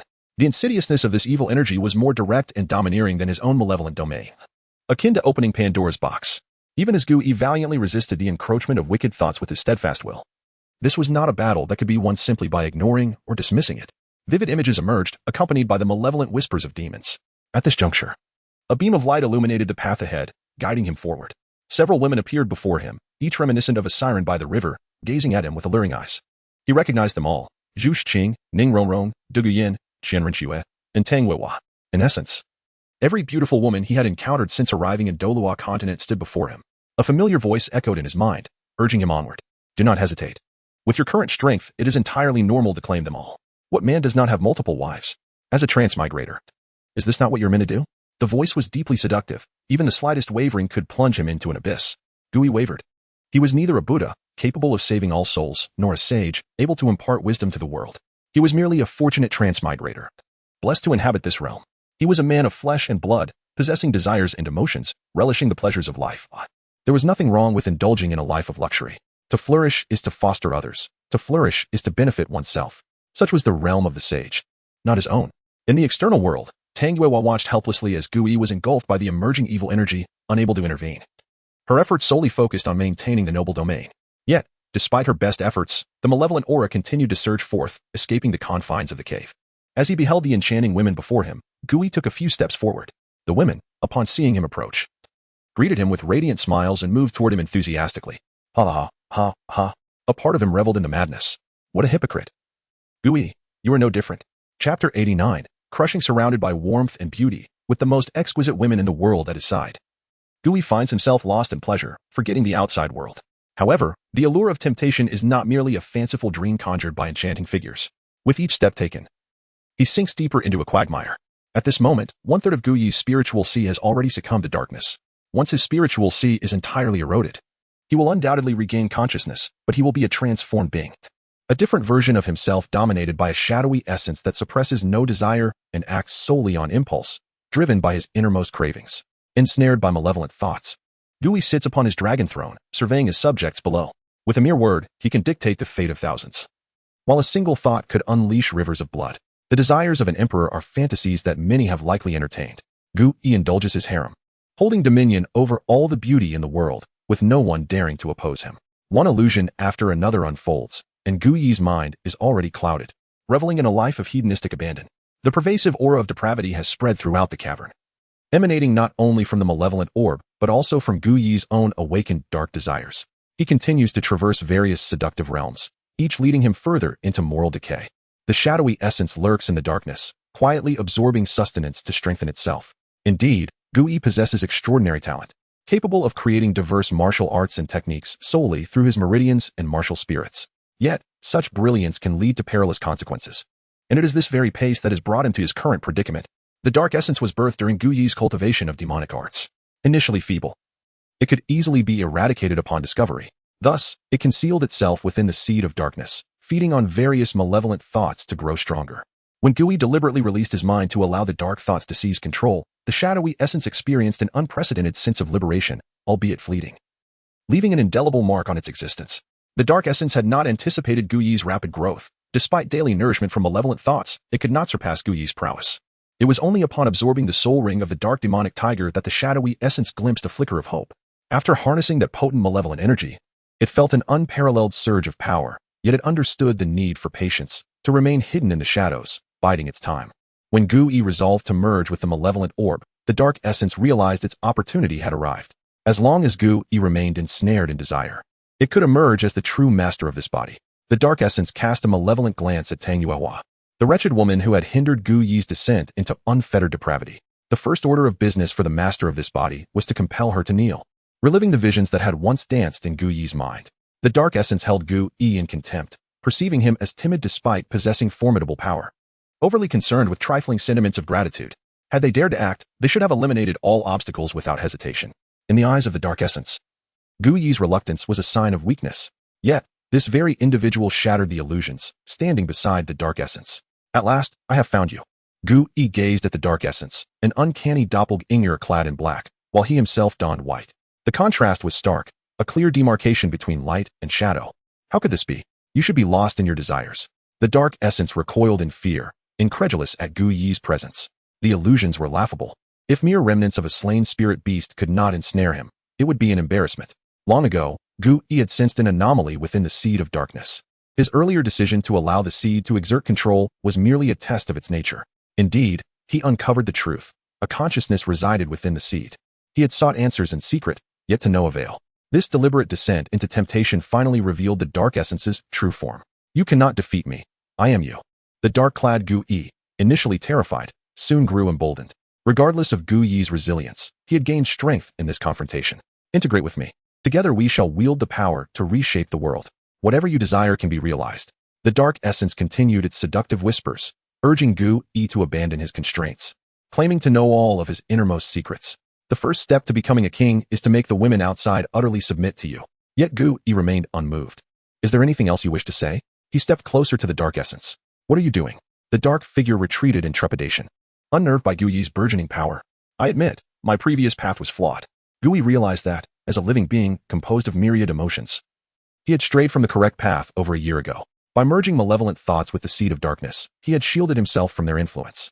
His cultivation had indeed progressed by leaps and bounds, with an abundance of techniques and martial arts emerging, yet he had forsaken the essence of humanity, desire. As he honed his demonic arts, he found it increasingly difficult to evoke desire or malevolence from simple matters. Return to me. Gu Yi gazed at his dark doppelganger, finally achieving clarity. The path of cultivation was meant to foster one's humanity, not to defy the heavens. You cast me aside, allowing me to bear the burden of malevolence alone. Now, only one of us can exist. The dark essence seethed with rage at this perceived insult. One cannot simply discard another when convenient, only to reclaim them later. Such fortune does not exist in this world. Today, the master of this body shall be me. The dark figure brandished a concealed dagger, enveloped in malevolence, radiating terror. Gu Yi sighed, realizing that mere words would not suffice. Rhetoric was not his forte. Without further ado, he produced a dagger of his own. Unlike the dark essence's weapon, his pulsated with righteous intent, devoid of any malevolence. One represented light, the other darkness. The daggers flew through the air, their sharp tips clashing. Ultimately, the dark essence's existence was too fleeting, its power insufficient to contend with Gu Yi. The malevolent dagger was sent spiraling away, and a gaping wound appeared in the dark essence's chest. How can you be this strong? The dark figure looked down in disbelief at the wound. You are simply too weak. Gu Yi approached, placing a hand upon the dark essence. Return to me. Chapter 90. Coma in a state of terror, the figure clad in black, Gu Yi, realized that his essence was dissipating, merging inexorably with that of Gu Yi's body. No. I refuse.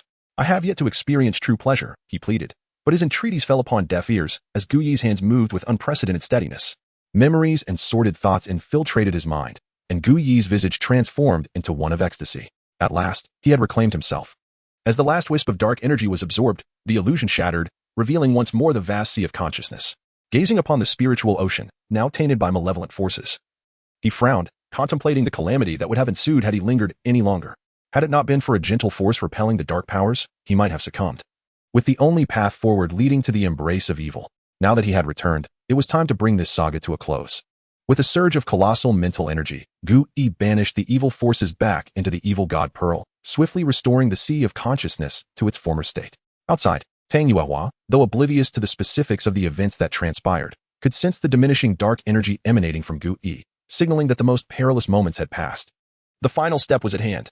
Gu Yi integrated the demonic seed into the evil god Pearl, and perhaps due to their intrinsic compatibility, there were no signs of rejection, which greatly assuaged Gu Yi's concerns.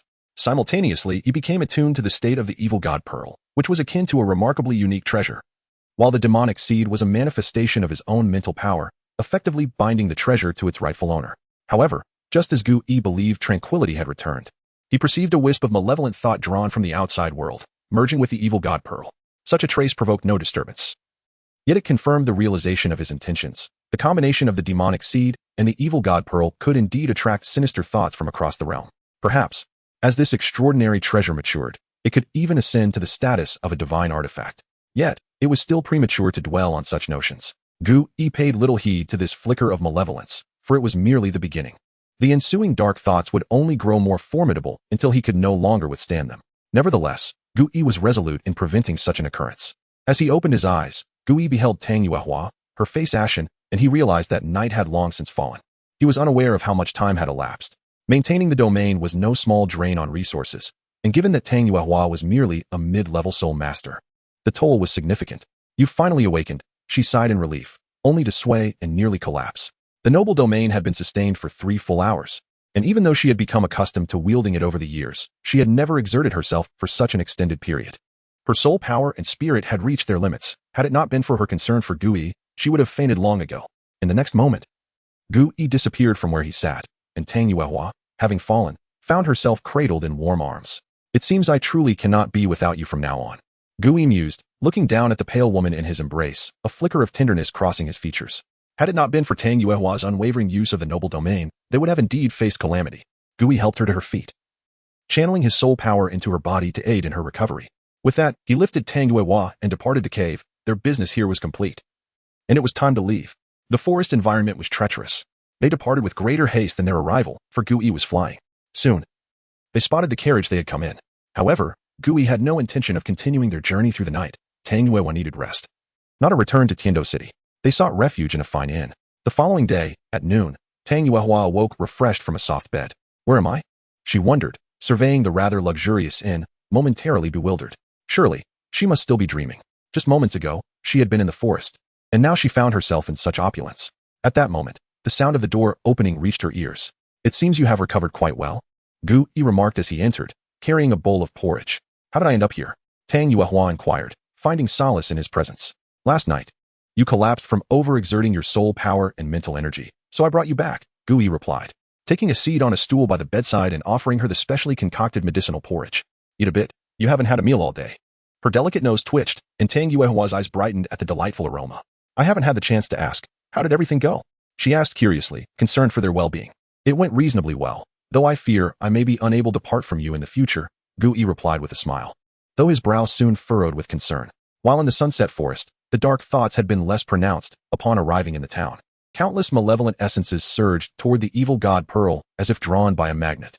More critically, Gui discovered he could glean memories or images from these dark thoughts, making him akin to a machine for searching and absorbing malevolence, with the evil god Pearl serving as its vessel. Thankfully, with the evil god Pearl, the dark thoughts would not be unleashed all at once, yet they remained a source of annoyance. The images that occasionally surfaced in his mind were particularly disconcerting, as lust was also a form of malevolence and quite prevalent. This led to some scenes playing out as if on live broadcast. Nevertheless, this ordeal proved beneficial for honing his martial will, as his mental strength grew rapidly. Eat quickly. Once you have rested, we shall return to Tiando City, Gui urged. Tang Yuehua nodded, lowering her head to savor the medicinal porridge. Its flavor was indeed delightful, and a warm current flowed through her, invigorating her soul power slightly. This porridge? Tang Yuehua exclaimed in astonishment, gazing at Gui. It contains nourishing herbs beneficial for your body. If it weren't for your collapse, due to my influence, I would be reluctant to part with it, Gui admitted, for such herbs that could enhance soul power were scarce. And he would have to procure more from Douluo. Tang Yuehua, clearly astonished, silently consumed the precious porridge. Her soul power had lagged for decades, and now that she had the opportunity to advance, she was determined to seize every chance for improvement. Gui was correct. Her martial soul was not weak, at least not in terms of rank compared to the Haotian hammer. Chapter 91. Memories of Bibidong slowed down. There's more in the pot. This was the first time Gui witnessed Tang Yuehua devouring her meal with such fervor. Upon hearing this, Tang Yuehua quickly finished the medicinal porridge in her bowl. Another bowl, please, Gui observed as she chewed her food, her lips adorned with remnants of rice, imparting an inexplicable charm. Indeed, Tang Yuehua seemed increasingly oblivious to her image. Glutton, why not lick your lips? Taking the bowl from her, Gui turned to leave. Instinctively, Tang Yuehua licked her lips, consuming the rice that had inadvertently settled there, suddenly realizing how overly familiar she had become with Gui, or perhaps, how unguarded she was around him. However, Gui didn't ponder too deeply on these matters. He simply felt that things were progressing naturally. By evening, both Gui and Tang Yuehua returned to Tiando City. As they stepped into the city, Gui paused for a moment before resuming his stride. What a splendid and opulent city it was. Observing the orderly streets of Tiando City, he remarked pointedly. After escorting Tang Yuehua back to Yuexian, Gui returned to Tianwen Academy. Once in his room, Gui resisted the overwhelming influx of mental power and memories emanating from the evil god Pearl. Alongside this, he was inundated with an abundance of malevolent energy, decadence, desire, and slaughter. Gui's expression shifted repeatedly, reflecting bloodlust, greed, and lust, yet kindness was notably absent. Throughout the night, he did not rest, consumed in the process of digesting the malevolent energy from the evil god Pearl. Fortunately, the Pearl stored this dark power, otherwise, enduring it would have been impossible. His task was to prevent the corrupting memories from saturating the Pearl, necessitating regular cleansing. Amidst these memories, he discovered two women, Lu Erlong and Bibidong. Upon recognizing them, Gui understood the source of these memories, Yi Xiaojiang. The reason he had not accessed them earlier was entirely due to his darker side absorbing them indiscriminately, rendering him unaware. Nevertheless, Bi Bidong was quite striking. Even in her incomplete maturity, she possessed a beauty that could topple kingdoms. The days then returned to his semblance of tranquility. Gui shifted his focus to teaching Zhu Zhuqing and others. He was particularly attentive to Zhu Zhuqing, a girl driven by an unyielding spirit. Since she had been tainted by dark thoughts, her sole desire was to surpass her limits. Not only was she diligent during classes, but she also sought Gui's guidance in private, hoping he would employ the domain of evil to strengthen her will. Yet, with the knot in her heart unresolved, no amount of willpower training would yield genuine liberation. Gui had conveyed this to her, but Zhu Zhuqing only grew more resolute, embodying the spirit of a relentless warrior. This rigorous training pushed her cultivation rapidly, and within 3 months, she reached the 30th level. Of course, the nutritious meals Gui provided played a significant role. He often infused their food with ingredients that enhanced soul power. Consequently, Zhu Zhuqing made remarkable progress, while Ning Rongrong also advanced significantly, nearing the 29th level, albeit at a slightly slower pace. With Zhu Zhuqing at the 30th level, it was time for her to seek her third spirit ring. And he also needed to attend to a young girl in Linjia village. Over 2 months had passed, and Lin Qing must have reached the 20th level. Thus it was time to take her to the appropriate place. As the Blue-Silver King, a soul beast closely resembling the Blue-Silver Emperor, was far more precious to the owner of the Blue-Silver Grass Spirit than a 100,000-year spirit ring. Moreover, the 7th member of their team would be Lin Qing. Gui took Zhu Zhuqing to the Sunset Forest. After so much time studying spirit theory, he wondered whether she had contemplated her choice for the third spirit ring or if she intended to follow her family's legacy. Gui aimed to cultivate Zhu Zhuqing's independent thinking. No, this time I intend to find the spirit beast myself, without following my family's lead. Zhu Zhuqing stated after a moment of contemplation, her gaze resolute. What do you have in mind? Gui was eager to hear her choice. The shadow leopard. Zhu Zhuqing declared, having deliberated on this spirit beast for quite some time, a conclusion she reached after careful consideration. She looked at Gui with anticipation, believing that no one, not even the masters, surpassed the knowledge of the man before her. Indeed, a fine choice. Gui swiftly recalled the information about the shadow leopard. It was a spirit beast known for its remarkable speed and corrosive abilities. He had encountered such a beast in the Stardow Forest, initially considering it for his own third spirit ring, but ultimately opted for a different path due to various circumstances. Receiving praise, Zhu Zhuqing smiled shyly, her heart warmed. Perhaps she wouldn't have cared for accolades from others, but Gui's commendation held significant meaning for her. All her life, she had lived in the shadow of her sister, masking her insecurities with an icy demeanor. Let us go, I wish to see where the shadow leopard resides. Gui extended his mental power outward, absorbing the dark thoughts along the journey, utilizing the fragmented memories to locate the desired spirit beast. Moments later, he identified a suitable spirit beast, nearly 3,000 years old, surpassing Yu Shaojiang's theoretical limits. Yet, such constraints were irrelevant. Each individual had different thresholds, and the essence of martial spirits varied considerably. How could one apply a singular theory to encompass everything? Furthermore, with Gui's presence, Zhu Zhuqing was assured of safety. Let us move, Gui called out. Rushing towards the location of the spirit beast. Cats are inherently agile creatures, and in this forest environment, Zhu Zhuqing thrived, exhibiting remarkable sensitivity. Since discovering the spirit beast, Gui had relentlessly pursued it, swiftly locating the formidable shadow leopard. Go on, let me witness your progress during this time, Gui urged Zhu Zhuqing. Despite recognizing the beast's strength, Zhu Zhuqing charged forward without hesitation, her form as elusive as a wraith, embodying the very essence of a phantom. As she activated her abilities, the dark aura enveloped her. Clad in black leather, she appeared as a specter summoned from the depths of hell. The elegant Lingbo Weibu was transformed into a shadowy stride. Yet it was evident that Zhu Zhuqing had devoted considerable effort to her training. Although not yet perfected, she had become quite adept. Chapter 92. The release of emotions. Zhu Zhuqing and the shadow leopard relied primarily on agility and speed, engaging in a battle that involved no direct contact, merely tentative strikes. Despite being a soul beast, the shadow leopard had survived among the myriad soul beasts in the Sunset Forest, its innate predatory instincts granting it a natural prowess in hunting.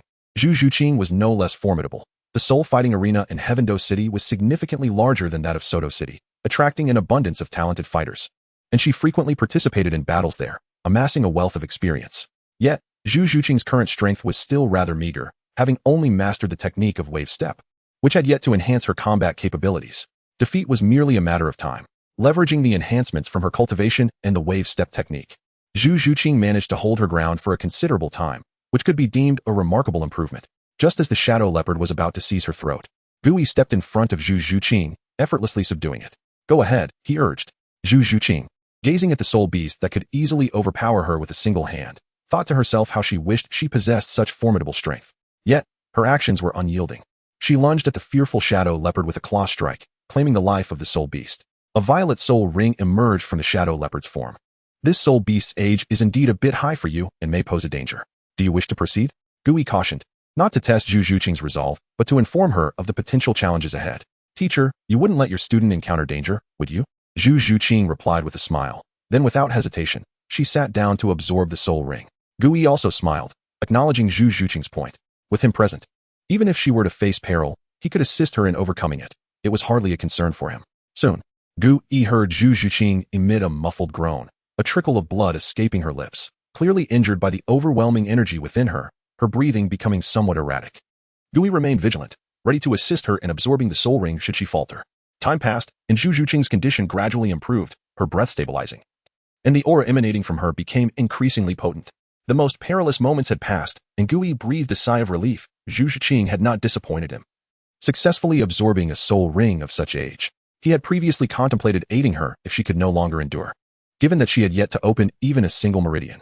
Upon completing the absorption of the soul ring, Zhu Zhuqing did not rise immediately. Instead, she continued to meditate, fully assimilating the energy within her before standing up, her expression brimming with excitement. She had truly embarked on a path distinct from that of the Zhu family. By your demeanor, it seems the effects of the soul ring are quite favorable, Gui remarked. Zhu Zhuqing nodded enthusiastically. My third soul skill, Netherworld Possession, enhances my speed by 100% and my strength by 80% while bestowing the power of the Netherworld, which inflicts an erosion status on my foes. As she spoke, Zhu Zhuqing summoned her martial spirit and activated her third soul ring. With the technique's activation, her aura surged, more than doubling in intensity, and her sharp claws were enveloped in a dark mist akin to flames. Use the power of the Netherworld against me. Gui expressed his curiosity about the true strength of this ability. Oh, no. Zhu Zhuqing instinctively refused. The power of the Netherworld was formidable. She feared it might inadvertently harm Gui. Gui chuckled. What? Do you think with your soul master level you could injure me? Go ahead. Zhu Zhuqing realized how naive her concern was. Believing she could pose a threat to Gui was truly fanciful. Teacher, be careful, she warned, no longer hesitating as she unleashed her claws. Gui did not evade, merely countering with his soul power. Zhu Zhuqing felt as though her claws had struck a wall. Unable to penetrate even an inch, nor could she draw near him. As Gui sensed the soul power, he was taken aback. Was this the power of the Netherworld? It felt as if his own soul power was being eroded, gradually diminished. Although the rate was insignificant enough that it would not harm him even over a lifetime, it did not diminish the capability of this ability. Should it be wielded by a soul master of equal rank, it would be a devastating weapon. A single strike could dissipate soul power, inflicting genuine harm. Excellent results. You have indeed charted a unique path for yourself. Do not be mired in stubbornness. The family will no longer be your constraint. Your future shines brightly, far beyond the decay of your family and empire. Upon hearing Gui's words, Zhu Zhuqing could no longer contain her emotions. The softest corners of her heart had been touched, and tears streamed from her eyes. A day later, at Lin family village, Gui returned with Zhu Zhuqing. To Zhu Zhuqing's surprise, she observed that the villagers held Gui in such high reverence that they would likely comply without hesitation, even if he commanded them to perish. What other secrets does he harbor? During her time at Shrek, no one had ever mentioned this place, indicating its profound secrecy. Under Gui's guidance, Zhu Zhuqing met the final member of their team, Lin Qing. Master, you have finally arrived. Lin Qing, who had been training, suddenly sensed Gui's presence and leapt up in excitement, bounding into his embrace before Zhu Zhuqing's astonished eyes. Enough, Qinger, how brazen. Gui affectionately ruffled the young girl's hair. Lin Qing then noticed Zhu Zhuqing standing beside Gui, but instead of feeling shy, she stepped out of Gui's embrace and scrutinized Zhu Zhuqing. Teacher's wife? Lin Qing called out uncertainly. Even Zhu Zhuqing, usually composed, felt her ears flush with embarrassment at Lin Qing's bold statement, instinctively glancing at Gui. Thankfully, he had not been drinking. Otherwise, he might have spluttered. Is my disciple out of her mind? He teased, playfully tapping Lin Qing on the head. What nonsense. Zhu Zhuqing is also one of my students. At Gui's clarification, Zhu Zhuqing lowered her head, feeling an inexplicable sense of loss. Despite being lightly chastised, Lin Qing beamed with joy. I'm sorry, Zhuqing's senior sister. Master has never brought anyone else to the village. I thought you were. It's fine. Lin Qing rambled on. But Zhu Zhuqing's attention was captured by the mention of never and first time. What progress have you made in your cultivation? After the laughter, Gui inquired about Lin Qing's advancements. I have reached the 20th level, eagerly awaiting Master S' arrival, Lin Qing confidently declared, having not slackened off during this time. Chapter 93. Transformation. Lin Qing is the student he trusts the most, even more than Zhu Zhuqing. She embodies his philosophy and lacks the aristocratic tendencies of the current generation. Even after becoming a soul master, her character remains unchanged. Excellent. Master does not deceive you. I have come here for your martial spirit. The matter of the Blue-Silver King should be resolved sooner rather than later. Furthermore, Lin Qing does not possess the Blue-Silver Emperor bloodline within her like Tang San, which would allow her to simply activate it for the supreme Blue-Silver Emperor martial spirit. However, over the years, Lin Qing has diligently trained using the herbal art passed down by Gu Yi, making her Blue-Silver Grass martial spirit far more resilient and formidable than the ordinary variant. Additionally, her first soul ring is not merely an entanglement but originates from a soul beast that enhances life and resilience. As for entanglement, isn't that something one can master after becoming proficient with their martial spirit? Wonderful, master, Lin Qing exclaimed, excitedly embracing Gu Yi once more. Zhu Shiqing, observing this scene, felt a twinge of envy, wishing she could be so at ease and carefree in front of Gu Yi. All right, let us set off. After all, the location of the Blue-Silver King is quite distant, and with these two burdens in tow, the sooner they depart, the better. Upon hearing Gu Yi's words, Zhu Shiqing instinctively moved closer to him. Hooray, master, you finally intend to take me flying. Lin Qing had longed for the skies. Yet Gu Yi had consistently refrained from taking her. Grasping one of each of their hands, Gu Yi took off from the ground. Soaring toward the destination indicated by Tang Hao, Lin Qing was evidently thrilled. This was her first experience of flight. Don't move around. If you fall, don't blame your master. Gu Yi felt somewhat exasperated with this disciple, who seemed oblivious to the situation, showing no fear for her safety. Nevertheless, his tone betrayed a hint of indulgence toward Lin Qing. Upon hearing this, she quickly clung to Gu Yi's left arm, terrified of plummeting. Seeing Lin Qing settle down, Gu Yi merely smiled and continued their flight toward the destination. 5 days later, even with flying, it took them 5 days to arrive. Yet, even before entering the forest, Gu Yi sensed the abundant vitality within. The blue-silver grass, common throughout the continent, was here in staggering numbers. Soon, he pinpointed their target. Let us proceed inside. Gu Yi ceased flying and led the two women into the forest. Master, what are we doing here? Lin Qing still did not understand. Even if they were to obtain a soul ring, this was not the place for it. Shouldn't they be in the Stardow Forest? Even though the abundance of blue-silver grass here was extraordinary, it seemed of no use for her soul ring. You two will stand behind me and not wander off. Once plant-type soul beasts reach a certain level, they become far more troublesome than others, especially the Blue-Silver King, a formidable being beneath the Blue-Silver Emperor. Tang San could gain the Blue-Silver King's assistance due to his Blue-Silver Emperor bloodline. Otherwise, the Blue-Silver King would have no qualms about eliminating them. This was the first time Zhu Shiqing had seen Gu Yi exercise such caution. What could be lurking here? Their doubts were soon dispelled as they encountered a peculiar plant. Countless vines extended from the surrounding trees, coalescing in the air into a plant that astonishingly bore a face. The aura emanating from it made them tremble. It was undoubtedly a 10,000-year soul beast. Humans, leave this place. It is not meant for you. The Blue-Silver King spoke, disregarding the two women behind Gu Yi, who posed no threat to it. However, the man before it was different. His presence was even more formidable. Nevertheless, this was its territory. And even if this human were stronger, victory was not guaranteed. Blue-Silver King, with your cultivation, you must have sensed the aura of this little girl beside me. I require you to condense a soul ring for her. If you comply, we will leave at once. Impossible. She is merely an ordinary blue-silver grass martial spirit. We will not bestow our hard-earned cultivation upon her. Do not dream. The aura of the Blue-Silver King surged, and the blue-silver grass began to converge upon Gu Yi and the others. In this environment, the Blue-Silver King could temporarily exert its authority as a Blue-Silver Emperor bloodline, commanding the blue-silver grass. Refusing a toast only to drink a penalty, Gu Yi unleashed a powerful aura, activating the evil domain. Instantly, all the blue-silver grass around them was suppressed, including the Blue-Silver King in the air. The difference between those with domains and those without was akin to a crushing defeat. Yield or perish. Gu Yi stood firm, his murderous intent palpable. The surrounding blue-silver grass quivered in fear, having never before experienced such overwhelming pressure. The Blue-Silver King had lost its earlier bravado. It is not that I am unwilling, but your companion's martial spirit is too weak to withstand the offering of the blue-silver grass. Indeed, it seemed reason must be enforced through force. Gu Yi did not retract the evil domain. These matters are not your concern. You need only fulfill my request. Had Lin Qing been merely the most basic blue-silver grass martial spirit, she would not have been able to endure it, for martial spirits have their limits. However, do not forget that Lin Qing has cultivated the herbal art. This technique is most suited for absorbing the essence of plants to enhance strength. Gu Yi intended to facilitate Lin Qing's transformation, ensuring her blue-silver grass would evolve. Though she might not reach the pinnacle of martial spirits, she would attain an advanced level. Over the years, her training had brought her blue-silver grass martial spirit to the brink of achieving intermediate status, just a step away. Since it is your request, I only hope you will spare these fragile blue-silver grass. The Blue-Silver King conceded reluctantly. Empress, I fear we may not await your return. At that moment, every blue-silver grass in the vicinity emitted a glimmering blue light. However, given that blue-silver grass was the most abundant plant in this world, the sheer volume was overwhelming. Lin Qing was instantly enveloped by this azure ocean. Qing, activate the herbal art and absorb the essence of these plants to enhance your martial spirit.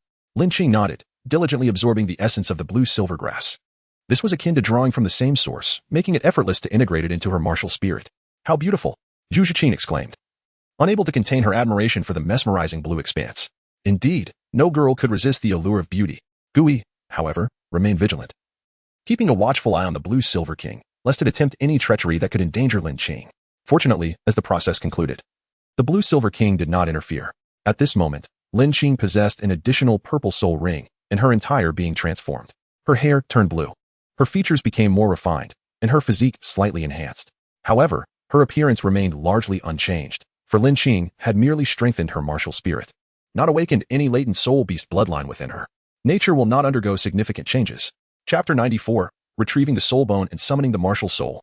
Gui gazed at Lin Qing and remarked that the enhancement of one's cultivation was trivial compared to the true essence of deepening one's foundation. Indeed, Lin Qing replied, as a sprig of blue-silver grass materialized in her hand. It's so beautiful. Both Zhu Zhiqing and Lin Qing, being young women, found themselves irresistibly drawn to such exquisite things. The blue-silver grass in Lin Qing's grasp shimmered like a sapphire, far surpassing the previous ones in beauty. My lord, this young lady's martial soul is now no weaker than mine, the blue-silver king mused, astonished that an ordinary human child could absorb the essence of countless blue-silver grasses. Yet, it too reaped some benefits, despite being merely a soul beast. Its intelligence rivaled that of humans. The fluctuations produced by Lin Qing's training greatly aided it, potentially advancing its bloodline further. Gui nodded in agreement. This was indeed the best outcome. Lin Qing, lacking the bloodline of the blue-silver emperor, could not evolve into one. But achieving the level of the blue-silver king was already a significant advancement. One last matter, follow me, Gui said, addressing the blue-silver king entwined in the air. Human, do not be overly presumptuous. I have already given you what you desire, the blue-silver king retorted, suppressing its fury. It was clear that humans were deceitful and untrustworthy, even if it meant sacrificing the entire forest of blue-silver grass. It would not let Gui off easily. At the very least, the two girls beside him had no chance of survival. I do not intend to breach any agreement. Rather, I have a far superior place for your growth, where your cultivation will multiply tenfold, 100-fold. Additionally, I can help you find the blue-silver emperor. Gui proposed.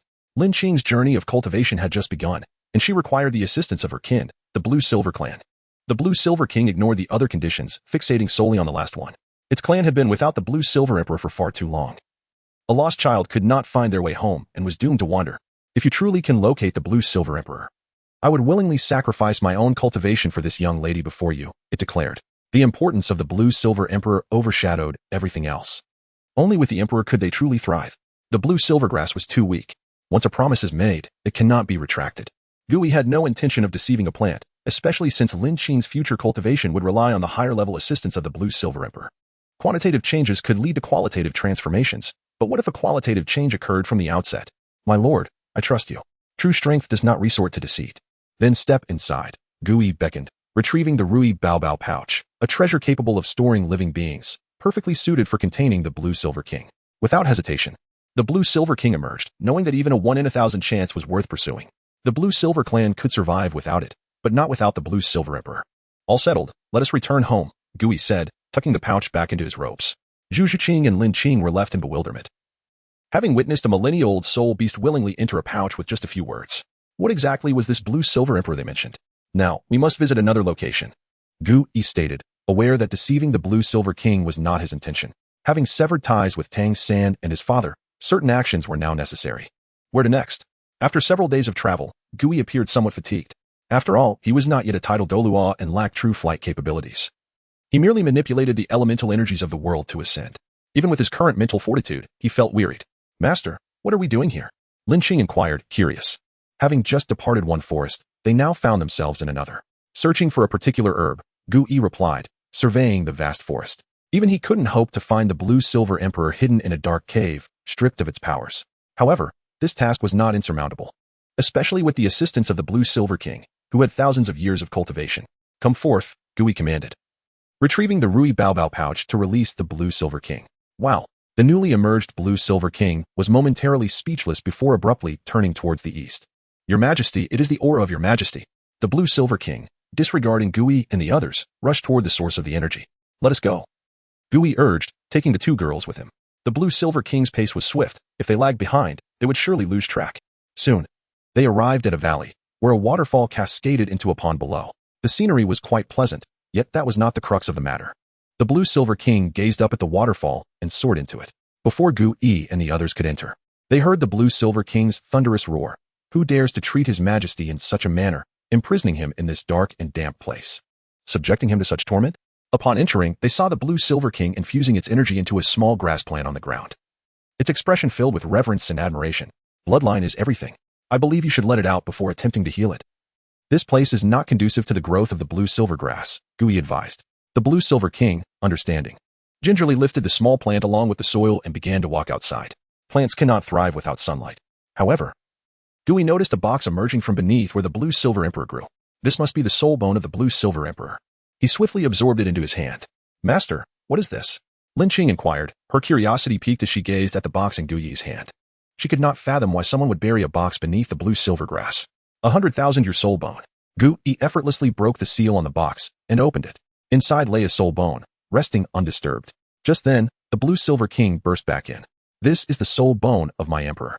The Blue Silver King was astonished to find such an item still here. Almost unbelievable. With this soul bone, His Majesty's recovery will be significantly accelerated. My lord, is it possible to? The Blue Silver King hesitated, aware that a soul bone of this magnitude would be beyond the reach of any human. Yet for His Majesty, I must try, it concluded. No, this soul bone cannot be given to you, Gu Yi declared resolutely. To him, this was a treasure of immense value, and he would never part with it. With this soul bone, the devouring heaven secret technique could be employed even more frequently. Chapter 95. A near awakening. Gu Yi's resolute demeanor left the Blue Silver King feeling somewhat helpless. If only his strength surpassed that of others, he could have forcibly reclaimed the soul bone. I merely mentioned guiding you to find the Blue Silver Emperor. Anything beyond that is not within your realm of imagination. Were it not for Lin Qing's current inability to absorb the Blue Silver King's spirit ring, he would have resolved the matter with decisive action. Bring the Blue Silver Emperor in, and I shall lead you to a place conducive to your cultivation, Gu Yi instructed, opening the Rui bag once more to allow the Blue Silver King entry. After several days, they arrived at the outskirts of the Sunset Forest, near a toxic barrier. At this moment, Gu Yi produced Douluo Bo's snake scales. After all, this was Douluo Bo's medicinal estate, and it was essential to announce their presence. Before long, a verdant figure emerged from within, its eyes lighting up upon seeing Gu Yi. What brings you here, young lad? Have you run out of medicinal herbs again? Douluo Bo's initial delight turned to displeasure upon noticing the two girls accompanying him. Old poison, I wish to plant something here, Gu Yi stated. And upon hearing that it was a serious request, Douluo Bo's frown softened. Why did you not bring Yin Yin along? Douluo Bo thought to himself, hoping for the union of the two exceptional individuals, yet understanding that Gu Yi would not be limited to a single companion. He could only wish for Douluo Yan's desires to be fulfilled. Come, follow me inside, he beckoned, leading them through the toxic barrier. The sight that greeted them was a plethora of exotic flora. Lin Qing, as a plant spirit master who had cultivated the wood spirit technique, was intimately familiar with the essence of plants. The abundance of rich plant life here was truly rare. If she were to cultivate in such an environment, her progress would be remarkable. What precisely do you intend to plant here? I must caution you, ordinary plants struggle to survive in this realm, Douluo Bo advised. Fear not. In terms of vitality, it far surpasses even you, Gu Yi reassured him, retrieving the Blue Silver King and Blue Silver Emperor from the Rui bag. Soul Beast. Douluo Bo's demeanor shifted to one of caution. The aura radiating from the Soul Beast was formidable. Had he not encountered Gu Yi beforehand, it might have been a challenge to subdue it, necessitating utmost vigilance even now. Do not be alarmed. I have merely brought it here in search of a sanctuary. Gu Yi smiled, then turned to the Blue Silver King, instructing it to find a suitable place to root itself, with a stern warning not to harm the local flora and fauna, lest both it and its emperor face dire consequences. Gu Yi merely offered a reminder, as the Blue Silver King did not possess the capacity to endanger the environment. Thank you, my lord. The Blue Silver King instinctively extended its roots, reveling in this unfamiliar terrain that allowed energy to flow into it effortlessly, significantly enhancing its cultivation. Simultaneously, it planted the Blue Silver Emperor, who joyously swayed her branches in delight at the nourishing atmosphere. Qinger, you shall cultivate here from now on. Gu Yi had long orchestrated this for Lin Qing. Recognizing the immense benefits of her proximity to the Blue Silver Emperor, Lin Qing understood this was her master's affection, having secured a sanctum for her training. Teacher, I wish to cultivate here as well, Zhu Zhuqing hesitantly voiced. The dense energy in this place promised considerable advancement. Naturally, she desired to remain in such a fertile environment. This place is unsuitable for you. I have other plans in mind, Gu Yi replied, refusing Zhu Zhuqing's request, for not all individuals thrived in such conditions. I shall remain here for a few more days. Please excuse me. Gu Yi intended to utilize this time to absorb the Blue Silver Emperor's soul bone, which would significantly augment his power. Next time you visit, if you do not bring Yin Yin along, do not bother coming at all, Douluo Bo pouted. displaying a childlike temper and offering no warmth. Gu Yi felt a sense of familiarity rather than offense. Douluo, having no intention of wasting time, returned to his chamber to continue his cultivation, seeking to reclaim the years lost to snake venom. The title of Douluo Guardian was better suited for another. Gu Yi prepared to absorb the Blue-Silver Emperor's right leg bone. Meanwhile, the Blue-Silver King, having taken root, sensed the presence of the Blue-Silver Emperor and, with a flick of its vines, noticed Gu Yi poised to absorb the leg bone. A wicked thought flickered through its mind. Perhaps an unexpected attack during Gu Yi's absorption could enable it to reclaim its emperor's soul bone, hastening her return. Yet just then, Gu Yi suddenly lifted his gaze, locking eyes with the creature. That single glance extinguished any malicious thoughts. The Blue-Silver King turned away. Those eyes seemed to penetrate the very essence of existence, revealing every hidden thought, while harboring the deepest malevolence imaginable. What experiences had this human endured to possess such profound depths in his gaze, surpassing even the ancient soul beast that had thrived for countless years in this world? As Gu Yi resumed his focus, he began the process of absorbing the complete right leg bone of the Blue-Silver Emperor. Energy from around him converged into his right leg as the soul bone melded with him. The Blue-Silver Emperor, a soul beast of remarkable vitality, imbued its soul bone with an immense and gentle life force. The blue-gold aura permeated his meridians. After years of cultivation, Gu Yi's meridians, even rivaling those of a tidal Douluo, were robust, smooth, and expansive. Yet, even so, the blue-gold energy further enhanced their breadth and resilience. Tightening his connection to the heavens and earth, Gu Yi sensed a resurgence of awakening within his martial soul. The previous awakening had been silver rank. Should this one manifest again, his martial soul might transcend to a divine level. After all, no matter how formidable a martial soul became, it had yet to birth its own domain. Just as Gu Yi believed his martial soul was on the verge of awakening once more, the blue-gold energy began to wane, proving insufficient to catalyze another awakening. Nevertheless, he continued to bask in the tranquility and comfort bestowed by the life force. Feeling the oppressive weight of the evil god pearl dissipate, akin to an unborn infant, pure and untainted. However, this sensation did not endure for long. As Gu Yi soon regained consciousness, feeling invigorated, he glanced at the Blue-Silver King, who was diligently cultivating, satisfied that it had refrained from making a move. No one could conceal their malevolent thoughts before him. Chapter 96. Enchantment and Transformation. Old poison, I am leaving. Please take care of my little disciple. And let me remind you once more, do not forget the important matter in 7 days. Gu Yi called out towards the house, knowing that upon his return, he would have to face numerous challenges. Got it, got it. If you're leaving, then go. Don't linger around and be tedious. Out of sight, out of mind. Came the voice of Douluo from within the house, showing no intention to come out and see him off. Gu Yi, however, paid no heed and departed with Zhu Zhuqing, leaving Lin Qing to continue her cultivation in the residence. The Sunset Forest was merely 100 miles from Heavendo City, and with Gu Yi's swift pace, they arrived in no time. Master, are you all right? Zhu Zhuqing asked. Concern etched on her face as she noticed the bloodshot eyes of Gu Yi. The sinister aura surrounding him felt oddly familiar to her, reminiscent of the force unleashed during the use of the evil domain, though Gu Yi was not currently employing it. Go back to the academy yourself later. I have matters to attend to and must leave ahead, Gu Yi replied, setting Zhu Zhuqing down by the roadside as he soared towards the moon pavilion. Zhu Zhuqing watched him grow distant, her heart heavy with worry, prompting her to employ her agility to pursue him. Although Gu Yi moved swiftly, she managed to catch glimpses of his trajectory until he vanished into the upper levels of the moon pavilion, after which she turned towards the Heavendo Academy. What has happened to you? Tang Weiwa, who had been instructing students in etiquette and harp playing below, felt a significant enhancement in her cultivation and mental strength. Her innate martial soul granted her a heightened sensitivity to the presence of dark forces, making her acutely aware of Gu Yi's condition. Gu Yi said nothing, simply sitting cross-legged on the bed, striving to acclimate to the encroaching evil energy. Everything had initially been well arranged. The evil god Pearl possessed a considerable tolerance for dark forces, capable of accommodating them so long as they did not exceed a certain limit. Yet, once that boundary was breached, the dark energy would erupt with greater ferocity, becoming increasingly difficult to suppress. Typically, Gu Yi allocated time each night to dispel these dark forces. But the recent frequent travels had left him little time, compounded by the temptations of the materialistic Heavendo City, nearly overwhelming him. Had it not been for his indomitable will, he might not have persevered until reaching the moon pavilion. With Tang Yuehua's noble domain assisting him, Gu Yi's condition quickly stabilized, and the dark energy gradually dissipated. After an hour, Gu Yi opened his eyes. Thank you. Tang Yuehua, however, seemed uninterested in his gratitude. Eager to know what Gu Yi had been up to during his prolonged absence, her gentle eyes scrutinized him in silence. A gaze that would typically be delightful but felt somewhat oppressive in this context. Has your cultivation gone smoothly during this time? Tang Yuehua inquired, knowing Gu Yi was reluctant to share and not pushing him further. Fairly well. I am able to continue my cultivation. Tang Yuehua had been diligently training herself, managing her students during the day and practicing her martial soul in the evenings, all while occasionally thinking about Gu Yi's situation. May I have the honor of inviting Lady Weiwa to join the Heaven Do Academy as an etiquette instructor? Gu Yi's gaze was intense, filled with anticipation. To have me as a guest instructor at your academy is quite a lofty request, Tang Yuewa replied with a smile. Bathed in moonlight, Tang Yuewa appeared even more regal and mysterious, prompting Gu Yi to instinctively employ the gestures and tones learned from his memories of dark thoughts. He swiftly approached, enveloping her delicate waist, gazing deeply into her eyes. In that moment, their gazes locked, and Gu Yi's demeanor shifted, embodying the charm of a rogue courting a virtuous woman. A typical libertine may not attract the interest of an ordinary woman, but for Tang Yuewa, who had lived a life devoid of male companionship for decades in the esteemed Moon Pavilion, the monotony of her existence was palpable, making her susceptible to a hint of excitement. At this moment, Gu Yi was that thrill. Coupled with her underlying affection for him, the impact of his advances was unmistakable. What are you doing? Tang Yuewa instinctively raised her hand to defend against Gu Yi's assertive approach, bewildered by his unexpected aggressiveness, yet undeniably captivated by his allure.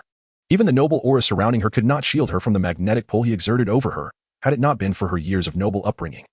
She might have found it difficult to resist. Escaping Gu Yi's embrace, Tang Yuewa turned away, shyly avoiding his gaze, her delicate earlobes flushed with a delightful pink hue. Gu Yi was equally surprised by the effectiveness of his actions. Perhaps the memories of dark thoughts were not entirely detrimental, as they had imparted knowledge of certain things previously unknown to him, with some matters necessitating the involvement of two, or even more, individuals. Awaiting your esteemed presence, my lady. Gu Yi whispered softly in her ear before vanishing from sight, leaving behind a flustered Lady Weiwa. Instead of returning to the academy immediately, Gu Yi strolled through the streets, exhilarated by his newfound experience, despite having a wealth of memories to draw from. Tang Yuewa was an extraordinary beauty, and given the circumstances, his inability to maintain composure was entirely understandable. Engaging with such a stunning woman daily would unsettle any man. In 7 days, a major recruitment event was to take place. Gu Yi needed this time to adjust his condition, ensuring he would not be adversely affected by the evil god Pearl in the days to come. Moreover, he needed to create momentum. Otherwise, even a large recruitment effort would likely yield few candidates. A fine wine fears a deep alley, the Moon Pavilion, Dugabo, Shuechengha, and the 7 Treasure Glazed Tile School, along with the Spirit Hall, could serve as significant endorsements. Gu Yi believed that with these 5 sources of publicity, the turnout would surely be substantial. As for the Academy's regulations, they had long been established. The previous Shrek Academy had merely been an uninitiated experiment. According to his earlier plans, the full implementation was supposed to follow the victory in the Soul Master competition. Yet, the current situation was favorable, as the Academy belonged entirely to him, free from the need to alter his vision for the sake of others. The next day, while instructing Zhu Zhuqing and the others, Gu Yi sensed a familiar aura, and a smile crept onto his otherwise serious face. The students below were puzzled, unaware of the source of Gu Yi's amusement. However, they soon discovered the cause. A striking figure appeared at the classroom entrance. It seems your new teacher has arrived, Gu Yi remarked, unable to suppress his smile as he gazed at Tang Yuewa by the door. Tang Yuewa did not meet his gaze but instead focused on the 6 individuals below, who would now be her students. Chapter 97, Provocation in the City of Tiando. All inhabitants were aware of an institution known as Taiwan Academy, which not only boasted the presence of a titled Douluo but also had a principal who did not discriminate against commoners, placing great emphasis on their education. More significantly, the academy was set to enroll students the following day, with no regard for cultivation levels or martial spirits. Anyone possessing soul power could apply, and those who passed the examination would become a part of the academy. The common folk of Tiando knew little more than this. Yet the city's aristocracy sensed a different atmosphere. The grand momentum of Taiwan Academy drew various factions eager to promote it. Just how much influence did Gu Yi possess? No one could ascertain. Far away in Wuhuan City, Bibi Dong in the Hall of the Pope received word of these developments. She prepared herself to witness firsthand the excellence of the academy that the Wuhuan Temple so fervently endorsed. Standing beside her, Gue Mei and Zhu Hua displayed incredulous expressions. It was quite surprising that the Pope would take an interest in the enrollment of an academy. Yet, they dared not show any negligence, for the methods of this Pope were notably ruthless. At the 7 Treasure Glazed Tile School, Ning Fengji pondered whether so many disciples were truly to be dispatched as instructors and students. Gu Rong was baffled by Ning Fengji's intentions. Those possessing the 7 Treasure Glazed Pagoda martial spirit were the backbone of the sect. Why send them away instead of nurturing them within the academy? Even if Gu Yi possessed some talents, did it warrant such attention? Gu Yi is indeed remarkable. Just his unique self-created soul techniques merit our consideration, not to mention his strength. Let us not forget, he is currently a soul king. Ning Fengji had not engaged in extensive conversation with his daughter, yet he gleaned some insights from her words. Perhaps Gu Yi was indifferent to the dissemination of his self-created techniques, which presented an opportunity for the 7 Treasure Glazed Tile School. In this vast sect, the only pillars were the aging titled Douluo, Jian and Gu, who were already facing a succession crisis. This exemplified the disadvantage of auxiliary martial spirits. Despite the immense wealth of the 7 Treasure Glazed Tile School, Lacking strong individuals rendered it akin to a child flaunting riches in public. Gu Yi's appearance provided a chance for rejuvenation. Regardless of the outcome, it would be an attempt worth making. As usual, Gu Yi engaged in the cultivation of his companion's willpower through the evil domain. Showing no signs of change despite the impending enrollment, Tang Yuehua approached, observing Gu Yi's relaxed demeanor and marveling at his calmness. You are not the least bit anxious. What is there to be anxious about? Whatever comes, comes. The losses are not mine to bear, Gu Yi replied nonchalantly. As he had stated, the absence of candidates would not be his loss. Suddenly shifting the topic, Gu Yi said to Tang Yuehua, however, your words have made me a bit anxious. You owe me compensation for that. Tang Yuehua was taken aback by Gu Yi's sudden childishness, engaging in such trivial antics. I cannot assist you with that. She deflected his playful challenge, having noted Gu Yi's escalating boldness in their interactions over the past few days. He often embraced her freely, seemingly disregarding her status as the renowned Lady Yuehua. Watching Tang Yuehua move away, Gu Yi smiled, growing increasingly adept at controlling the evil domain. Even in her absence, he could maintain the situation effectively. Nevertheless, he still needed Tang Yuehua's assistance to mitigate the backlash from the evil god Pearl. Over time, the evil god Pearl, under the influence of dark forces, had become increasingly powerful, able to harness more evil energy, thereby affording him more time to manage it. Observing the four struggling individuals, Gu Yi glanced at Dai Mubai and Ma Hongjun, who stood outside the domain, having failed long ago. Since Zhu Zhuqing's return, Dai Mubai's demeanor had been peculiar. According to her, their martial spirit connection had weakened. Gu Yi was surprised by Dai Mubai's fragile state. A mere decline in their bond had led to a corresponding decline in his willpower. He resembled Zhu Zhuqing in her earlier struggles, yet lacked her resilience in facing adversity. In contrast, Zhu Zhuqing had grown stronger through his guidance, gradually overcoming the shadows of her past. Once again, Oscar persisted until the end. Although Ning Rongrong had offered him some unexpected encouragement, enabling him to endure longer than before. After this, Dai Mubai sought Gu Yi out privately. Teacher, I wish to become stronger. He stood before Gu Yi, though his spirit appeared utterly deflated, resembling a wilted flower. To be frank, Gu Yi felt disappointment. You wish to grow stronger in your current state? Come back when you truly understand. He turned away, disregarding Dai Mubai's plea. Not far down the path, he spotted Tang Yuehua standing gracefully beneath a pillar. Is this how you teach him, considering he is a prince? She questioned, puzzled by Gu Yi's attitude toward Dai Mubai. Gu Yi approached her, explaining, in his current state, no matter how powerful a technique I offer, it will be of no use. This is a realization he must come to on his own. I cannot assist him. Besides, his previous actions were somewhat cowardly. Experiencing Zhu Zhuqing's feelings is merely a form of balance. Tang Yuehua understood his underlying message, recognizing that his concern for Zhu Zhuqing was tinged with jealousy. I am leaving. She turned toward the academy's entrance. Where do you think you are going? The evil energy has yet to be suppressed, Gu Yi stated, stepping forward to scoop her up and carry her toward his room. Before Tang Yuehua, he increasingly resembled a charming rogue. Oh, what are you doing? Put me down. I truly have matters to attend to at Weixin, she protested, struggling in his embrace, yet her strength was no match for his. Do not worry. I will personally escort you back once we are finished, Gu Yi assured her, lowering his gaze to meet hers closely. Their proximity allowing her to feel the warmth of his breath. How can you be like this? Put me down. What if others see us? Tang Yuehua fretted, as she was currently teaching Zhu Zhuqing and the others etiquette. If they were discovered in such a compromising situation, how would she face her lessons? Chapter 98. The assessment in accordance with their agreement, Gu Yi ultimately escorted Tang Yuehua back to Weixin. However, upon departure, Tang Yuehua gave him a sharp pinch. Gu Yi, feigning pain, let out a yelp. After all, having taken such significant advantage, a pinch seemed a reasonable response. Wiping the red mark from his face, he had to admit it felt rather pleasant. The next day marked the commencement of the academy's recruitment. Gu Yi arose early, having planned only a solitary assessment for this enrollment. Upon traversing the realm of evil and entering the academy grounds, one would indeed be counted as a student of Tianmen Academy. In his vision, Tianmen Academy was not merely a training ground for soul masters. It should flourish with diverse disciplines, akin to the flourishing philosophies of the Qin dynasty in his previous life. Naturally, he knew he could not compare to those ancient sages. It was merely a vision, the true outcome remaining to be seen. As he gazed at the throngs of children and adults outside, he opened the doors. To demonstrate his prowess, Gu Yi inscribed a message in the air with the essence of heaven and earth. Step through the gate, and your enrollment is assured. He then positioned himself at the entrance, revealing his sixth soul ring, the deep black hue of the ring sending a thrill through all present. Director Gu, does this mean that simply stepping into the academy guarantees enrollment? A father stammered, trembling. As a commoner, he felt fortunate that his son had awakened soul power and become a soul master, albeit with inadequate talent that no advanced soul master academy would accept. Lacking the wealth to curry favor with nobles, he had come to Tianmen Academy in search of opportunity, the chance for his son to ascend to nobility. If his son could succeed, all sacrifices would be worthwhile.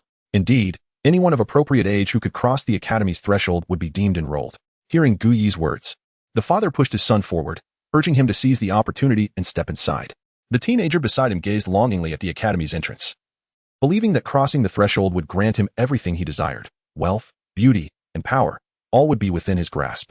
The others merely observed with cold expressions. It was not that they did not wish for their own children to enter the academy, but Gu Yi's requirements seemed rather peculiar. Other academies, no matter how modest, would typically assess applicants based on their martial souls, soul power, and soul rings. Moreover, the manifestation of Gu Yi's 10,000-year soul ring indicated that this was no ordinary endeavor. A brave youth ventured forth to test the waters, hoping to save others the trouble. Yet, after barely taking a single step, he stood frozen, his gaze vacant, as if entranced by some magnificent sight. As the master of the domain, Gu Yi, empowered by the evil god pearl, could perceive the youth's thoughts. The pursuit of power, wealth, and beauty was not inherently flawed. However, he had been influenced by former classmates, convinced that attaining these desires justified any means, even at the expense of familial ties. Minutes passed, and the youth had only managed 3 steps toward the academy's entrance, each step slower than the last. His expression twisted into a grimace, as malevolence infiltrated his spirit. In a crucial moment, Gu Yi absorbed this dark energy back, declaring, "You have failed. This place is not suited for you." His standards were not stringent, and he had not fully unleashed the evil domain, yet the outcome was still disheartening. It was evident how unstable the youth's character and resolve were. What transpired? The onlookers were bewildered, unable to comprehend the inexplicable failure. Given Gu Yi's mastery of the evil domain, as long as one was not overly powerful, they would feel no adverse effects from remaining outside. The youth's experience was merely an interlude, for soon others made their attempts. This time, one young girl effortlessly crossed the threshold. "Congratulations, you have succeeded," Gu Yi announced. The girl, somewhat dazed, could hardly believe her success had come so easily. "Is this true? My martial soul is merely a small dagger, and my innate soul power is only rank 4. Can I really be accepted?" she queried, incredulous as she looked at Gu Yi. "Indeed, as I have stated. As long as you enter, you are one of us," Gu Yi affirmed.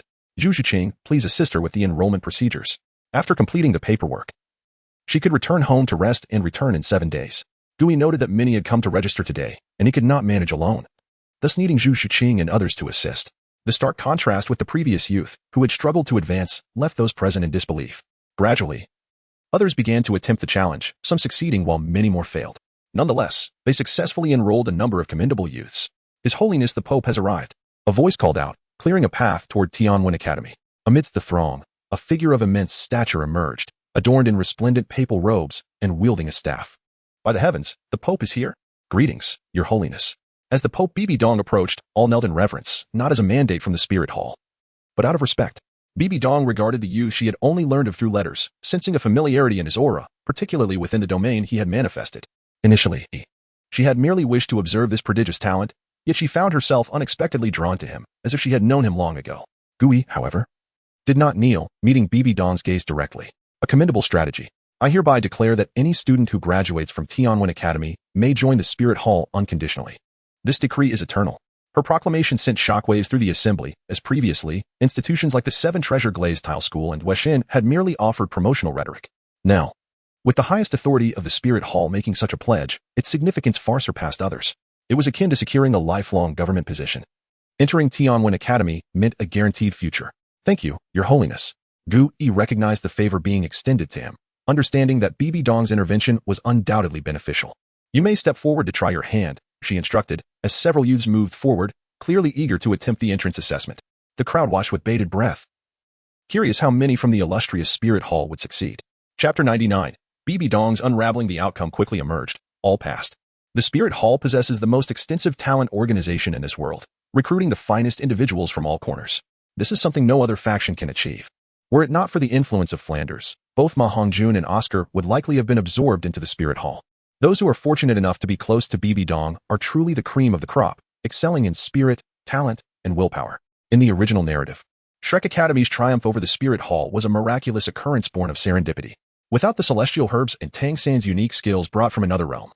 Surpassing the Spirit Hall would merely be a fanciful dream. The esteemed Pope indeed possesses a discerning eye, recognizing the brilliance of these individuals. With a compliment, Gu Yi faced the world's strongest woman, feeling a chill despite the circumstances. Even in a contest of sheer strength, he would likely find himself overmatched by the current Bibi Dong. Her level 98 prowess is no trifling matter. Had it not been for Bibi Dong's need to suppress the negative effects of the Rakshasa divine power, Tang Hao would have met a grim fate upon his appearance at the Spirit Hall in the original tale. "I will await you at the Tianqiu Spirit Hall," Bibi Dong discreetly conveyed to Gu Yi, her words intended solely for him. As she departed, another group arrived, the Seven Treasure Glazed Tile School, led by Ning Fengxi. As one of the great powers of Douluo Continent, they are among the top 3 sections, accompanied by 2 titled Douluos and a cadre of disciples and middle-aged men. Ning Fengxi approached with humility. Director Gu, it has been a while. I hope my unannounced visit is met with warmth, he said, treating Gu Yi as an equal. Observing the entourage behind him, Gu Yi grasped the purpose of Ning Fengxi's visit. However, he did not mind. He found himself in need of both students and teachers. With only himself and Tang Yuewa as instructors, he realized this was insufficient. The addition of the 7 Treasure Glazed Tile School would certainly alleviate some burdens. Of course. You are most welcome. Please, Master Ning, do come in. Rong, please ensure Master Ning is well taken care of. Subsequently, Ning Fengxi's companions began their challenges, with approximately 50 to 60% succeeding, though they did not match the quality of those from the Spirit Hall. After all, only about 30 to 40% of today's attendees had passed. For prospective teachers, a second round of evaluations awaited them upon entering the academy. The criteria for students and teachers differed significantly, yet both must navigate the realm of malevolence. It would be unacceptable for students to be of high caliber while teachers were lacking. Moreover, recruiting educators should not solely focus on combat prowess. Intellectual talent is equally essential. Take Tang Yuewa, for instance. Her strength might not surpass even the weakest, Lin Qing, yet she remains a revered teacher. The previously established written and martial examinations at Shrek Academy were not to be discarded, and now is the perfect time to utilize them. In the stillness of the night, a figure intruded upon the Spirit Hall's branch in Heaven Do City. The hall was brightly lit, yet only one woman occupied the space. Your Holiness. Gu Yi inclined his body slightly in a gesture of respect. Regardless of her future intentions, this woman currently contributes greatly to the world. His earlier demeanor in correspondence was far from this reverent tone. Bibi Dong, with an air of authority, sat with her legs crossed, revealing limbs that surpassed those of most women on Douluo Continent. Letter? Gu Yi initially appeared puzzled, then realized that the letter exchanged between him and Qian Rinxue had been intercepted by Bibi Dong, prompting her inquiry. Indeed, nothing could remain concealed from the esteemed Pope. A wry smile crossed Gu Yi's face. Qian Rinxue had indeed been rather naive. I am quite curious about your plans to deal with me, Bibi Dong remarked, her gaze fixed on the youth before her. For years, he had schemed to overthrow her reign and establish a new spirit hall.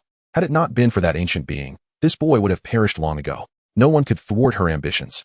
The spirit hall must vanish into the annals of history. Since the day she lost her light, her existence has been devoted solely to this singular purpose. Is it truly happening now? Gu Yi thought, overwhelmed by the sudden emergence of Bibi Dong's malevolent power. The woman he once knew seemed utterly transformed. Noble and resplendent, had given way to evil and bloodshed. Even with his mastery of the evil god Pearl and the magic seed, Gu Yi found himself uncomfortably suppressed by this dark force. Divine power was indeed a formidable force. Bibi Dong had long been affected by the Rakshasa divine power. Without her formidable cultivation and relentless thirst for vengeance, she would not have endured to this moment. Moreover, even though she had not entered his domain during the day, she was still influenced by Gu Yi's realm of malevolence. This was why she had lost control so abruptly, with malevolence dancing in her eyes. Bibi Dong lifted her gaze to Gu Yi, a mysterious smile gracing her lips, her eyes gleaming with a predatory light as she approached him with measured steps, her long legs striding forward. To Gu Yi's astonishment, he found himself immobilized, completely restrained by a superior force of soul power. No, I cannot simply wait for my demise. The evil god Pearl and the magic seed were his only thoughts. He must restore Bibi Dong or face certain death. Before divine power, all are equal, existing on the same plane. Gu Yi fervently activated the magic seed, maximizing the effects of the evil god Pearl. In an instant, a torrent of sinister thoughts surged into the evil god Pearl, including Bibi Dong's own dark energy, even drawing in a thread of Rakshasa divine power. The Rakshasa god, a first-tier deity, possessed divine power that few could challenge. Yet, it encountered the higher-ranking evil god Pearl, created by the evil god King, one of the enforcers of the divine realm, a figure at the pinnacle of the celestial hierarchy. It was only natural that a fragment of divine power could be attracted. Awaken. Gu Yi fervently absorbed the dark energies from Bibi Dong, teetering on the brink of madness. The evil god Pearl had only recently merged with the magic seed, still in its infancy. This time, he unleashed the evil god Pearl and the magic seed with all his might, pushing the evil god Pearl into overdrive. Yet the malevolent thoughts contained within were finite. Any excess would have to be absorbed by Gu Yi himself. Through Gu Yi's relentless absorption, Bibi Dong regained her autonomy, swiftly comprehending the gravity of her situation. As the first woman on Douluo Continent to conquer the challenges of dual spirits and successfully cultivate her innate talent rivaled that of her peers, she adeptly suppressed the Rakshasa divine power. However, Gu Yi's condition was far from favorable. In fact, it was quite dire. As his entire mental ocean darkened and his consciousness began to waver, at any moment, one could succumb to darkness. Chapter 100. The threat from the Pope. What divine legacy has this young man inherited? For the malevolent aura he exudes surpasses even that of the Rakshasa god? Bibian, with her astute reasoning, speculated that Gui must have inherited a divine position, as she could faintly sense a strange yet potent divine power emanating from him. Although this sensation was rather ephemeral, it flickered in and out of existence. Bibidan attributed this to Gu Yi's insufficient cultivation, which rendered him incapable of mastering such formidable divine energy. After all, even she, with her soul power nearing the pinnacle of 98, found it exceedingly challenging to fully harness the power of the Rakshasa god, constantly at risk of an explosive backlash. It was inconceivable for someone of Gu Yi's mere soul emperor rank to wield such power. Nevertheless, she glimpsed a glimmer of hope within him, a potential for swiftly mastering the Rakshasa's strength and succeeding in his trials. Moments ago, she had been on the verge of succumbing to madness, but thanks to Gui absorbing a significant portion of her malevolent thoughts and dark energy, she regained a semblance of consciousness and control. Observing Gui, whose malevolent aura was intensifying, Bibian found herself at a loss to assist him. She herself had yet to conquer the forces of evil. How could she hope to save him? She retreated to her chair, quietly watching Gui's agonized form from a distance. If he could endure this torment, she was determined to claim him as her own, but if he faltered, survival would become moot. At this moment, Gui felt his spirit under siege, enveloped by overwhelming lust. In this entertainment-deprived Douluo Continent, the nighttime brought forth countless temptations that surged into his mental ocean, relentlessly assaulting his will. The infusion of Rakshasa god power from Bibidan only compounded his struggle. Even with Tangwewa present, he would find no solace. His mental sea was steadily eroding, darkening, losing its light, and drowning in an abyss of insatiable desire. Suddenly, Gui rose, his aura transforming into that of a true dark deity. His gaze shimmered with lascivious intent as he greedily observed Bibidan seated before him, particularly captivated by her visage, now cleansed of malevolence and bathed in light. At that moment, Gui acted purely on instinct, with the last vestiges of light in his mental sea representing his final hope. Should he fail to reclaim it, he would descend into the depths of hell. Akin to the dark demon god Tiger, visions of depravity swirled in his mind, and Bibian, catching the glint of lust in his eyes, frowned. It had been ages since any man dared to reveal such a gaze towards her, a forbidden glance that spelled doom for the audacious. Summoning a concentrated force of soul power, she prepared to engage. With her formidable rank, even without her martial soul rings, or bones, she could easily contend with any soul master below the 9th ring. Approaching demigod status herself, her divine inheritance granted her extraordinary prowess. Yet, to Gui, engulfed by lust, this power was inconsequential, though he may have lost conscious control. His combat experience had sharpened, and his senses heightened, a tenfold enhancement. Gui did not summon his martial soul, instead, he unleashed his evil power to counter Bibidan's soul force attack. Damn it, she thought, astonished at how effectively Gui's domain countered her abilities. Had he mastered the Rakshasa god power, the evil domain would not only have posed no threat, but would have empowered her instead. She hastily contemplated summoning her companions, Gui Mei and Yuguan. However, before she could call upon them, she noticed Gui's face morphing from lustful to grotesque, then tranquil, and back again. His expression shifting almost instantaneously, faster than any master of facial transformations. Bibian hesitated, retracting her call for her allies, deciding to observe further. Unless necessary. She recoiled from the thought of eliminating Gui. After all, his current state mirrored her own past, and he represented her opportunity to ascend to divinity more swiftly. Yet, she recognized the futility of such hopes, for even she, a level 98 titled Douluo, struggled against the forces of malevolence, let alone Gui. Within the depths of his mental ocean, the evil god Pearl began to shift. More accurately, the seed of evil within it underwent a transformation. A torrent of dark thoughts and malevolent energy surged forth, causing the demon seed, which had been on the brink of breaking free, to finally emerge. It manifested as a miniature version of Gui, newly transformed and seemingly famished. Waving its tiny hands, it opened its mouth wide to absorb the abundant dark energy surrounding it, greedily consuming until the last vestige of malevolence was devoured. Sated, the diminutive Gui emitted a contented burp and promptly fell into a deep slumber. Gui opened his eyes once more and, upon catching sight of the distant Bibian, offered a faint, bitter smile. Your Excellency, the Pope, you have truly put me in a precarious situation. You are unharmed? Bibidan regarded the suddenly revitalized Gui with keen suspicion. More or less, he replied, unable to divulge that he had birthed a version of himself. It appears we can continue our discourse. Bibidan reclaimed her place in the chair, her regal demeanor intact, devoid of her earlier malevolent guise. Continue? I'm afraid that further discussion might cost me my life. Gui felt a genuine trepidation towards this unhinged woman, while he empathized with her plight. He could not sacrifice himself for her sake. Had the demon seed not altered, he would have faced a dire fate. This was no dialogue. It was a descent into madness. Lastly, from whom did you inherit your divine position? Gui, bewildered, processed her inquiry. Did she imply he possessed a divine rank? He understood he had no such inheritance, at least not at present. Yet Bibian, with her divine legacy, had evidently sensed something amiss. Otherwise, she would not have posed such a question.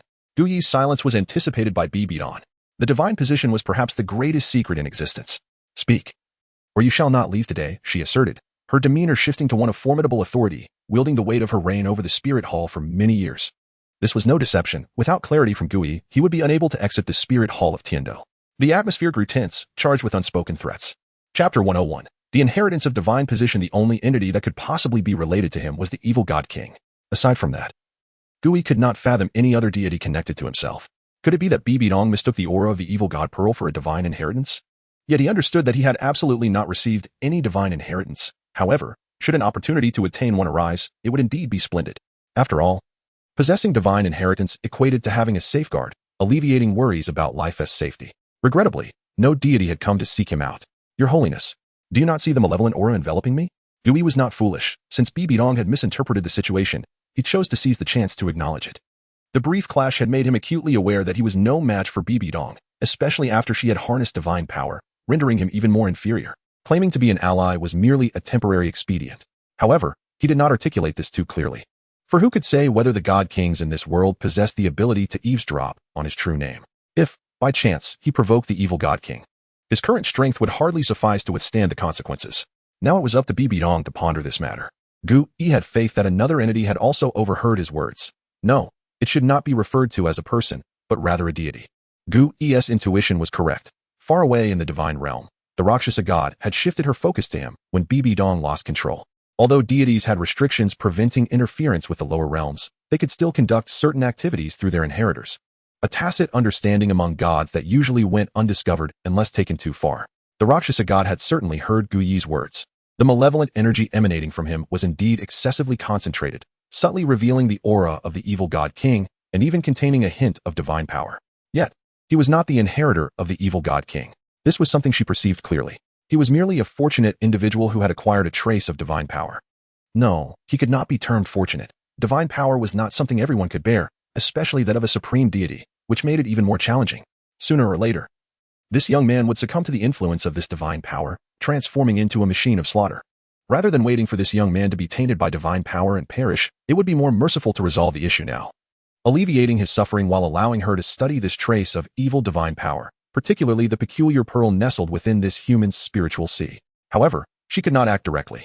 Just as she prepared to send Bibidong a message, the Rakshasa god's jaw dropped in shock. What on earth is happening? The Rakshasa god gazed in astonishment at the mark that had suddenly appeared on Gu Yi's forehead, along with the divine aura radiating from him, all of which served as undeniable proof. Gu Yi was chosen by the gods. The Rakshasa god was almost bewildered by this immense change, beginning to doubt whether she had misinterpreted what she had just witnessed. Gu Yi himself was equally dazed. Initially, he had only been fabricating a facade, but unexpectedly, his words had turned prophetic, utterly absurd. After uttering those words, Gu Yi heard a voice of immense authority arise from the depths of his spiritual sea. Gu Yi, I am the supreme god king of the divine realm, the evil god king. Today, I designate you as my inheritor. Do you accept? The benevolent god king, observing the imposing presence of the evil god king, jested, how rare it is to hear you emit such a commanding voice. Naturally, a declaration of an inheritor must be accompanied by divine authority. Gu Yi initially froze for a few seconds before responding, I accept. This was an extraordinary opportunity. Allying himself with the evil god king was tantamount to securing the most formidable backing in the Douluo world. You are indeed a disciple worth teaching. Gu Yi could even perceive a hint of relief in those 4 words. After so many years, he could finally extricate himself from the tedium of the divine realm. The evil god king felt as though the very air around him had become fragrant. Meanwhile, the benevolent god king, filled with urgency, sought to depart alongside the evil god king, yet he had yet to find a suitable inheritor. Evil 9 trials. The first trial is to fully develop the domain of evil within 1 year. As Gu Yi absorbed this information within his mind, he was taken aback by how swiftly the assessment commenced, and such a daunting task it was. The 6th soul ring of his martial soul was not an ordinary ring. It was one that could strengthen him through the absorption of evil power. Yet, even now, Gu Yi was far from mastering the domain of evil. What are your thoughts on the spirit hall? Bibidong, having received the message from the Rakshasa god, was momentarily stunned. She had not anticipated Gu Yi's fortune to be so remarkable that even the supreme god king of the divine realm had taken notice of him. This individual must become one of her own. Bibidong resolved that if Gu Yi were to become an adversary, he would undoubtedly be her greatest foe in the future. She needed to seize the initiative while her strength surpassed his. Gu Yi understood Bibidong's current line of thought. He held a favorable opinion of the spirit hall, considering it to be the most principled force in the Douluo Continent, one most aligned with his aspirations. However, if only it could be devoid of the madwoman Bibidong. Excellent. Bibi Dong inquired further, what do you think of the spirit hall under my leadership? Her authority intensified, becoming more noble and imposing, instilling a sense of conquest. Especially as Gu Yi had previously been overwhelmed by a torrent of lascivious imagery, leaving him somewhat unsettled. Bibi Dong was indeed a paragon of perfection. It is truly excellent. Gu Yi's words were not mere flattery. Thus far, all she had done had been beneficial, contributing positively to this world. Perhaps for a certain rabbit. She was a figure of deep enmity, but viewed from the perspective of the entire world, she was undoubtedly a great benefactor. Then why not join the Spirit Hall? Bibi Dong posed a crucial question.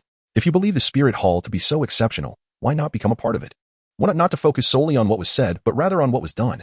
Clearly, Gu Yi's actions contrasted sharply with his words. He even had clandestine dealings with that woman. Gu Yi found himself at a loss for how to respond. No matter what he said, it would be incorrect. To have thoughts and opinions yet refuse to join was a contradiction. Was this not sheer nonsense? You may leave. I will remain in Qindo for the next few days, returning here at this time each evening to assist me in absorbing the evil power. After Gu Yi siphoned the evil power from Bibi Dong, she felt significantly unburdened. Even the previously overwhelming Rakshasa divine power became manageable, allowing her strength to be partially liberated. Of course, she was unwilling to relinquish such a valuable tool. What is this? Gu Yi could only acquiesce. What other choice did he have? Would he dare to confront Bibi Dong? Chapter 102. Tang Yuehua. The true lady. After Gu Yi departed from the Heavenly Dual Soul Division, he did not return to the academy but instead quietly made his way to the Moon Pavilion. At this hour, the night was deep and silent, the bustling streets of the day now deserted. Gu Yi ascended to the top floor of the pavilion and stealthily entered Tang Yuehua's chamber. He had presumed she would be asleep, yet to his surprise, she was still engaged in her cultivation. It was the middle of the night, and others had long since succumbed to slumber. Gu Yi tread lightly, his footsteps almost inaudible, allowing Tang Yuehua, engrossed in her practice, to remain oblivious to his presence. It was only when he approached her bedside and beheld her captivating visage that she became aware of him. You little rogue. Daring to intrude upon a lady's chamber at such an hour, what audacity! Tang Yuehua exclaimed, feigning indignation. Is it not natural for me to enter my own woman's room? Gu Yi retorted, playfully pinning Tang Yuehua, who was seated cross-legged on the bed, beneath him. The sensation of her voluptuous form stirred his heart, intensifying the thrill of the evening. Tonight had proven to be exceptionally exhilarating. Heaven knows how much improper knowledge he had amassed. What do you intend to do? Tang Yuehua inquired, taken aback by Gu Yi's fervor. She had anticipated his visit would entail her utilizing her noble domain to assist him. A look of alarm crossed her face as she felt a sense of threat, rendering her motionless. What do you mean, what? Surely, you must know my intentions, Gu Yi replied, propping himself up to gaze at the flustered Tang Yuehua, her bashfulness igniting a deeper yearning within him. Please, get off. It's late. And I ought to help you suppress the evil energy soon so I can rest. Tang Yuehua attempted to resist her impending fate, unaware of the futility of her efforts. No need for that. Tonight, I wish to employ a different approach. Rather than blocking it, releasing it yields far superior results, Gu Yi declared, a mischievous smile gracing his lips. The combination of the evil god Pearl and his demonic arts proved to be a potent synergy. Otherwise, how could a novice like him know what to do next? What method? Tang Yuehua asked, puzzled. In recent days, her only means to suppress the malevolent energy had been through her own will or her noble domain. She had not heard of any alternative methods. Leaning closer, Gu Yi whispered temptingly into her ear, of course, we shall engage in delightful endeavors to counteract it. Before she could respond, he captured her soft lips with his own. Tang Yuehua's eyes widened in astonishment, taken aback by the abruptness of his actions. Though this was not their first intimate encounter, the suddenness rendered her bashful, feeling completely led by Gu Yi, relinquishing her autonomy.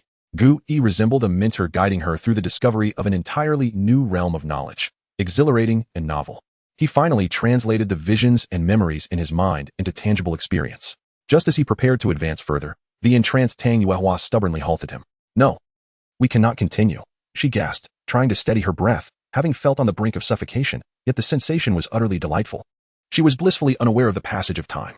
What? Gu Yi regarded Tang Yuehua perplexed. He sensed her affection for him, otherwise she would not have so readily complied with his advances. The disparity between us is too great. You are like the sun in the sky, while I am but a mere reflection of its light. The distance between us is insurmountable. Moreover, I am significantly older than you. In a decade or so, I shall be aged and withered, while you will only grow more mature and handsome. I cannot keep pace with you, and we shall inevitably part ways, Tang Yuehua lamented, sadness enveloping her. With her current level of cultivation, even with daily maintenance, she could not sustain her youth for long. Eternal youth was merely a moniker for the strong. She dreaded the prospect of becoming the forsaken one, destined to a lonely old age. You are mine, and for this lifetime, you shall remain solely mine, Gu Yi asserted with unwavering conviction, leaning in to kiss her swollen lips once more. The ensuing moments unfolded seamlessly, and a cry of both anguish and ecstasy echoed from the Moon Pavilion, signifying that Lady Yuehua had indeed become a true lady in every sense. The passion within the moon pavilion lingered throughout the night, transforming the once pristine chamber into a semblance of chaos, garments strewn haphazardly across the floor, stockings in tatters. The result of uncaring hands. A sudden sound broke the stillness. Gui awoke, having enjoyed the most restful slumber he had experienced in a long time. Upon opening his eyes, he beheld Tang Yuehua nestled within his embrace, her face weary, streaks of tears adorning her cheeks, remnants of an unbidden emotional release. Gently brushing aside the hair that obscured her forehead, Gui pressed a tender kiss upon her brow before carefully extracting his arm from beneath her. Not yet feeling the urgency to return to the academy, he stepped out of the chamber, uncertain of what to do next. Half an hour later, Tang Yuehua stirred awake. Sensing the absence of her companion left her feeling vulnerable and empty. Where has Gui gone? She pondered. Unlike ordinary women, she did not leap to suspicion at his absence. Rather, she found it curious, as she resolved to rise for a drink. The slightest movement sent waves of soreness coursing through her body, rendering her nearly immobile. Was this a characteristic of advanced soul masters? Beast. She labeled Gui, only to remember he was merely 15, and in a few years, as his power grew, she might find herself even less able to withstand him. The esteemed Lady Yuehua, known for her grace and decorum, found herself lost in thoughts she once dismissed. Suddenly, a noise at the door startled her. Despite knowing no one else could possibly enter, she instinctively pulled the sheet up to cover her exposed skin. Awake, my Lady Yuehua, Gui announced, entering with a bowl of meticulously prepared medicinal porridge. Designed not only to replenish her vitality and nourish her, but also to relax her muscles, perfect for her current state. Tang Yuehua felt her ears flush at the title Gui bestowed upon her. Despite having heard it all night, she could not suppress her embarrassment. You are not to enter through the window again, she chided, casting a glance at the nearby window, contemplating whether to seal it. All right, after such exertion. You must be famished. This porridge took me half an hour to prepare and is the finest nourishment for one newly embraced by womanhood, Gui said, settling by her bedside. It was then he noticed the sheets adorned with countless sketches, bewildered at how one could sleep so comfortably amidst such disarray. Chapter 103. A declaration of dominance. This was the first time Tang Yuehua had been fed in such a manner, akin to caring for a child. The critical factor was that she was utterly exposed, unable to let go, only daring to reveal her head.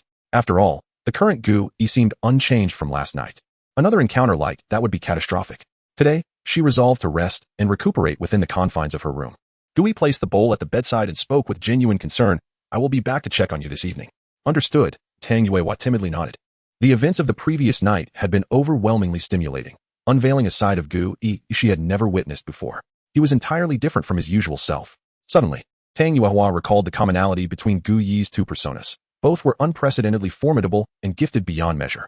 You should leave quickly. The academy's enrollment has only just commenced, and your presence as the dean is indispensable. She displayed an understanding that made it clear she recognized Gui could not remain with her today. Moreover, she was a soul master herself, though the intensity of last night's battle had left her somewhat disoriented, compounded by it being her first fight.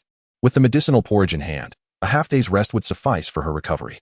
Gui smiled at Tang Yuehua, appreciating her rare perceptiveness. Gently brushing a strand of hair from her face, he declared assertively, You are my woman. Do not worry about your strength. I will handle everything. For this lifetime. You belong to me, and there is no escaping that. Even without acquiring the inheritance of the evil God King yesterday, he was confident in facilitating Tang Yuehua's growth. Now that he had obtained the God King's inheritance, it was even less of a concern. The prospect of ascending to divinity in the future could easily include Tang Yuehua by his side. In the realm of the Douluo Continent, where extraordinary power reigned, age anxiety was a matter of little concern. A disparity of decades, or even centuries, was trivial, especially when love transcended the bounds of time. Indeed, Tang Yuehua nodded, a sweet smile gracing her face. Having already taken on a shape, who else could she possibly follow but him? As Gui departed, the astronomical academy outside was already teeming with people. One statement from Bibi Dong the previous day proved more potent than any promise. To these common soul masters, the spirit hall was sanctified and inviolable. To become part of it was akin to striking gold. Initially taken aback by the sheer number of individuals, Gui mused that this was the true essence of star power. He wondered how many would succeed today. As before, Gui stood at the academy's entrance, releasing an aura of malevolence. Following yesterday's demonstration, the crowd understood that a mysterious force lurked beyond their sight, capable of influencing minds and awakening the darkest, most sordid desires. Thus, they surged forward en masse into the realm of evil. 3 days passed swiftly, and the enrollment at Tianwen Academy finally concluded. With student matters temporarily resolved, it was time to conduct a series of assessments for the instructors. While students faced a singular evaluation, Gui had prepared an additional challenge for the teachers. Ladies and gentlemen, the process for selecting instructors at Tianwen Academy may differ from other institutions. It is broadly categorized into humanities and martial sciences. The group standing in the academy's courtyard appeared perplexed, unfamiliar with the terms. Gui succinctly explained the distinctions between the two. Now, please make your choices. Soon. The battle teams were formed, with the martial science faction comprising 3/4 of the participants, while the humanities side attracted only a handful. Primarily auxiliary soul masters from the Seven Treasures Glazed Tile School. With their decisions made, the second assessment commenced. Gui distributed the pre-prepared test papers to the few in the humanities category, then addressed the martial science team. Follow me. I will comprehensively evaluate your combat abilities. At the mention of battle, the participants' spirits were ignited, as they believed that soul masters were meant for combat. Outside, no one would engage them in pleasant conversation. However, they soon regretted their enthusiasm. The youthful dean before them possessed terrifying strength, with not a single flaw to be found. Yet, this was not a major concern, as the most powerful among them was merely a soul emperor, with soul power inferior to Gu Yi's. The others hovered around level 50, rendering them incapable of overcoming Gu Yi's extraordinary prowess. Gu Yi felt a sense of disappointment regarding the world's combat methods, ultimately left with just 7 individuals who exhibited the strongest adaptability and practical capabilities. Feng Fan, Zhao Xiang, Yang Yi, and Gan Xingmao, welcome to Tianwen Academy. To the remaining few, he expressed, I am sorry, but you do not meet the Academy's requirements. You may leave. The unsuccessful candidates did not erupt in fury, not only due to the terrifying influence behind the Academy, but also because of the inscrutable strength of its dean. Should they dare to cause a disturbance, they might find themselves entering upright and exiting horizontally. Now, let us assess the performance of the successful candidates. After a lengthy battle, what could be accomplished had already been done. Further contemplation would yield no results. Nevertheless, Gui was quite satisfied with the 6 who chose the humanities path. Their performance was commendable, displaying a wealth of knowledge. Even Oscar, whom he had nurtured, could not rival their breadth of understanding. Very well, over the next 4 days, I will impart to you a brand new technique and a comprehensive theory of cultivation. All you need to do is teach it to the students as I instruct you. In the face of their astonishment, Gu Yi took on the role of their instructor, elucidating the principles of meridian theory. As for the potential for exposure, he had long been prepared. The pure Yuan Gong had already been entrusted to Bibi Dong, and it would not be long before the entirety of the Douluo Continent was aware of it. However, the version given to Bibi Dong was a diluted one, incapable of generating soul power through self-cultivation. Indeed, in this world, internal cultivation could also be practiced without the emergence of soul power. This secret was one he had not disclosed to anyone. Should there be a powerful individual with exceptional control over soul power to assist, it could enable those who had not generated soul power to manifest it, more accurately, to cultivate internal energy. For now, he had no intention of revealing this to anyone. The time was not yet ripe. Nonetheless, it was sufficient to allow soul masters with inferior martial spirits to progress more swiftly, providing an opportunity to surpass those with higher-ranking martial spirits. After all, internal cultivation methods still demanded comprehension. The greater the insight, the stronger the mastery over soul power, leading to a quicker pace of cultivation. Take Tang San, for instance, had he not possessed prior experience in cultivating the Xin Tian Gong. Achieving perfection in the first layer before the age of 6 would have been nearly impossible. Advanced techniques were inherently more challenging to master than their lower counterparts. Chapter 104. Willingness. That evening, Gui adeptly leaped into Yuxian. Ever since that night, he had not spent a single night in the academy, after all. The academy's bed lacked the comfort of pillows and the delightful delicacies he yearned to savor. Tang Yuehua found Gu Yi's penchant for climbing through windows rather perplexing, especially since she had left the door ajar for him. Yet, she was increasingly unable to detach herself from Gu Yi, having completely transformed into his reflection. Madam, you are on the verge of becoming a stone waiting for your husband, Gu Yi jested as he entered through the window, only to find Tang Yuehua gazing longingly out. Upon seeing Gu Yi's figure, joy flickered in her eyes, though she quickly suppressed it. A woman must maintain a degree of modesty. Some things cannot be given all at once, lest passion and interest fade. Yet, she was genuinely struggling to withstand the indulgence Gu Yi provided. Each day brimmed with vitality, and she showed no signs of fatigue. For a man, this was the epitome of allure, but excess often leads to counterproductive outcomes. Despite considering herself resilient, she found herself surrendering before Gu Yi. Clearly, my lady misses me dearly, Gu Yi remarked as he leapt onto the bed, wrapping his arms around her increasingly perfect waist, inhaling the scent of her azure tresses. Regardless of the time, Tang Yuehua always exuded a refreshing fragrance that was both comforting and invigorating. Stop, I am unwell today, she murmured softly, turning her back to him. Gu Yi, no longer the innocent man he once was, recognized her words as an invitation rather than a deterrent. Although he had witnessed countless instances of crossing boundaries through memories of temptation, he had no particular inclination towards such pursuits. It was only his beloved who would suffer. Instantly, he ceased his advances, his hand resting gently on her abdomen. To her surprise, Gu Yi complied with her request, a blissful smile creeping onto her face. She had often worried that his affections were solely due to her beauty, status, or martial spirit. Today, she felt reassured that his love for her was genuine. A man who can pause his desires for you, could that be possible without love? turning to face him in the moonlight. She could still feel the heat radiating from his body. Is it quite unbearable? She inquired, her voice a sultry blend of authority and tenderness. One that Gui believed no man could resist. The enchanting woman in his embrace was a temptation he could only admire from a distance. It's all right. Let us rest, Gui replied, planting a kiss on her lips and pulling her closer, shutting his eyes to ward off the encroaching fatigue. Despite having transcended the allure of wealth and power, Gui found himself ensnared by the grip of desire. Strange are the whims of humanity, one cannot sleep when tired, yet falls into slumber when least inclined. Tang Yuehua sensed a shift, her body stirring slightly. Being under constant threat was far from pleasant. However, her movement only ignited Gu Yi's passion further. Realizing she might have erred, their gazes locked, and Tang Yuehua ultimately acquiesced to Gu Yi's desires, fading from his sight. Content. He reclined, understanding that cherishing a woman would yield affection in return. Today, he truly felt its warmth. Time slipped by unnoticed until Tang Yuehua hastily leaped from the bed and dashed away, her speed so swift that even Gui, in his current state of disorientation, could scarcely follow. The essence of his being seemed to ascend to the heavens, as if he had gained profound insights into the nature of desire. Before long, Tang Yuehua returned, her cheeks flushed and her face slightly damp, clearly having washed up. She nestled back into Gu Yi's embrace, casting him a playful glance. As if to ask if he was satisfied, Gu Yi held her close in silence. The willingness of a noble and dignified woman to alleviate one's burdens is an unparalleled gift, one that speaks volumes without uttering a single word. They drifted into a peaceful slumber in each other's arms. The following morning, Gu Yi rose early to prepare a nourishing medicinal porridge to replenish her vitality.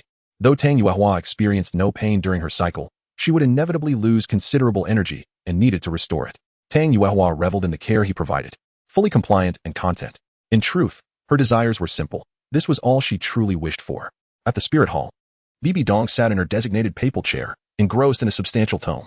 Gue Mei, she commanded, and the figure emerged respectfully, promptly taking the book for replication and distribution.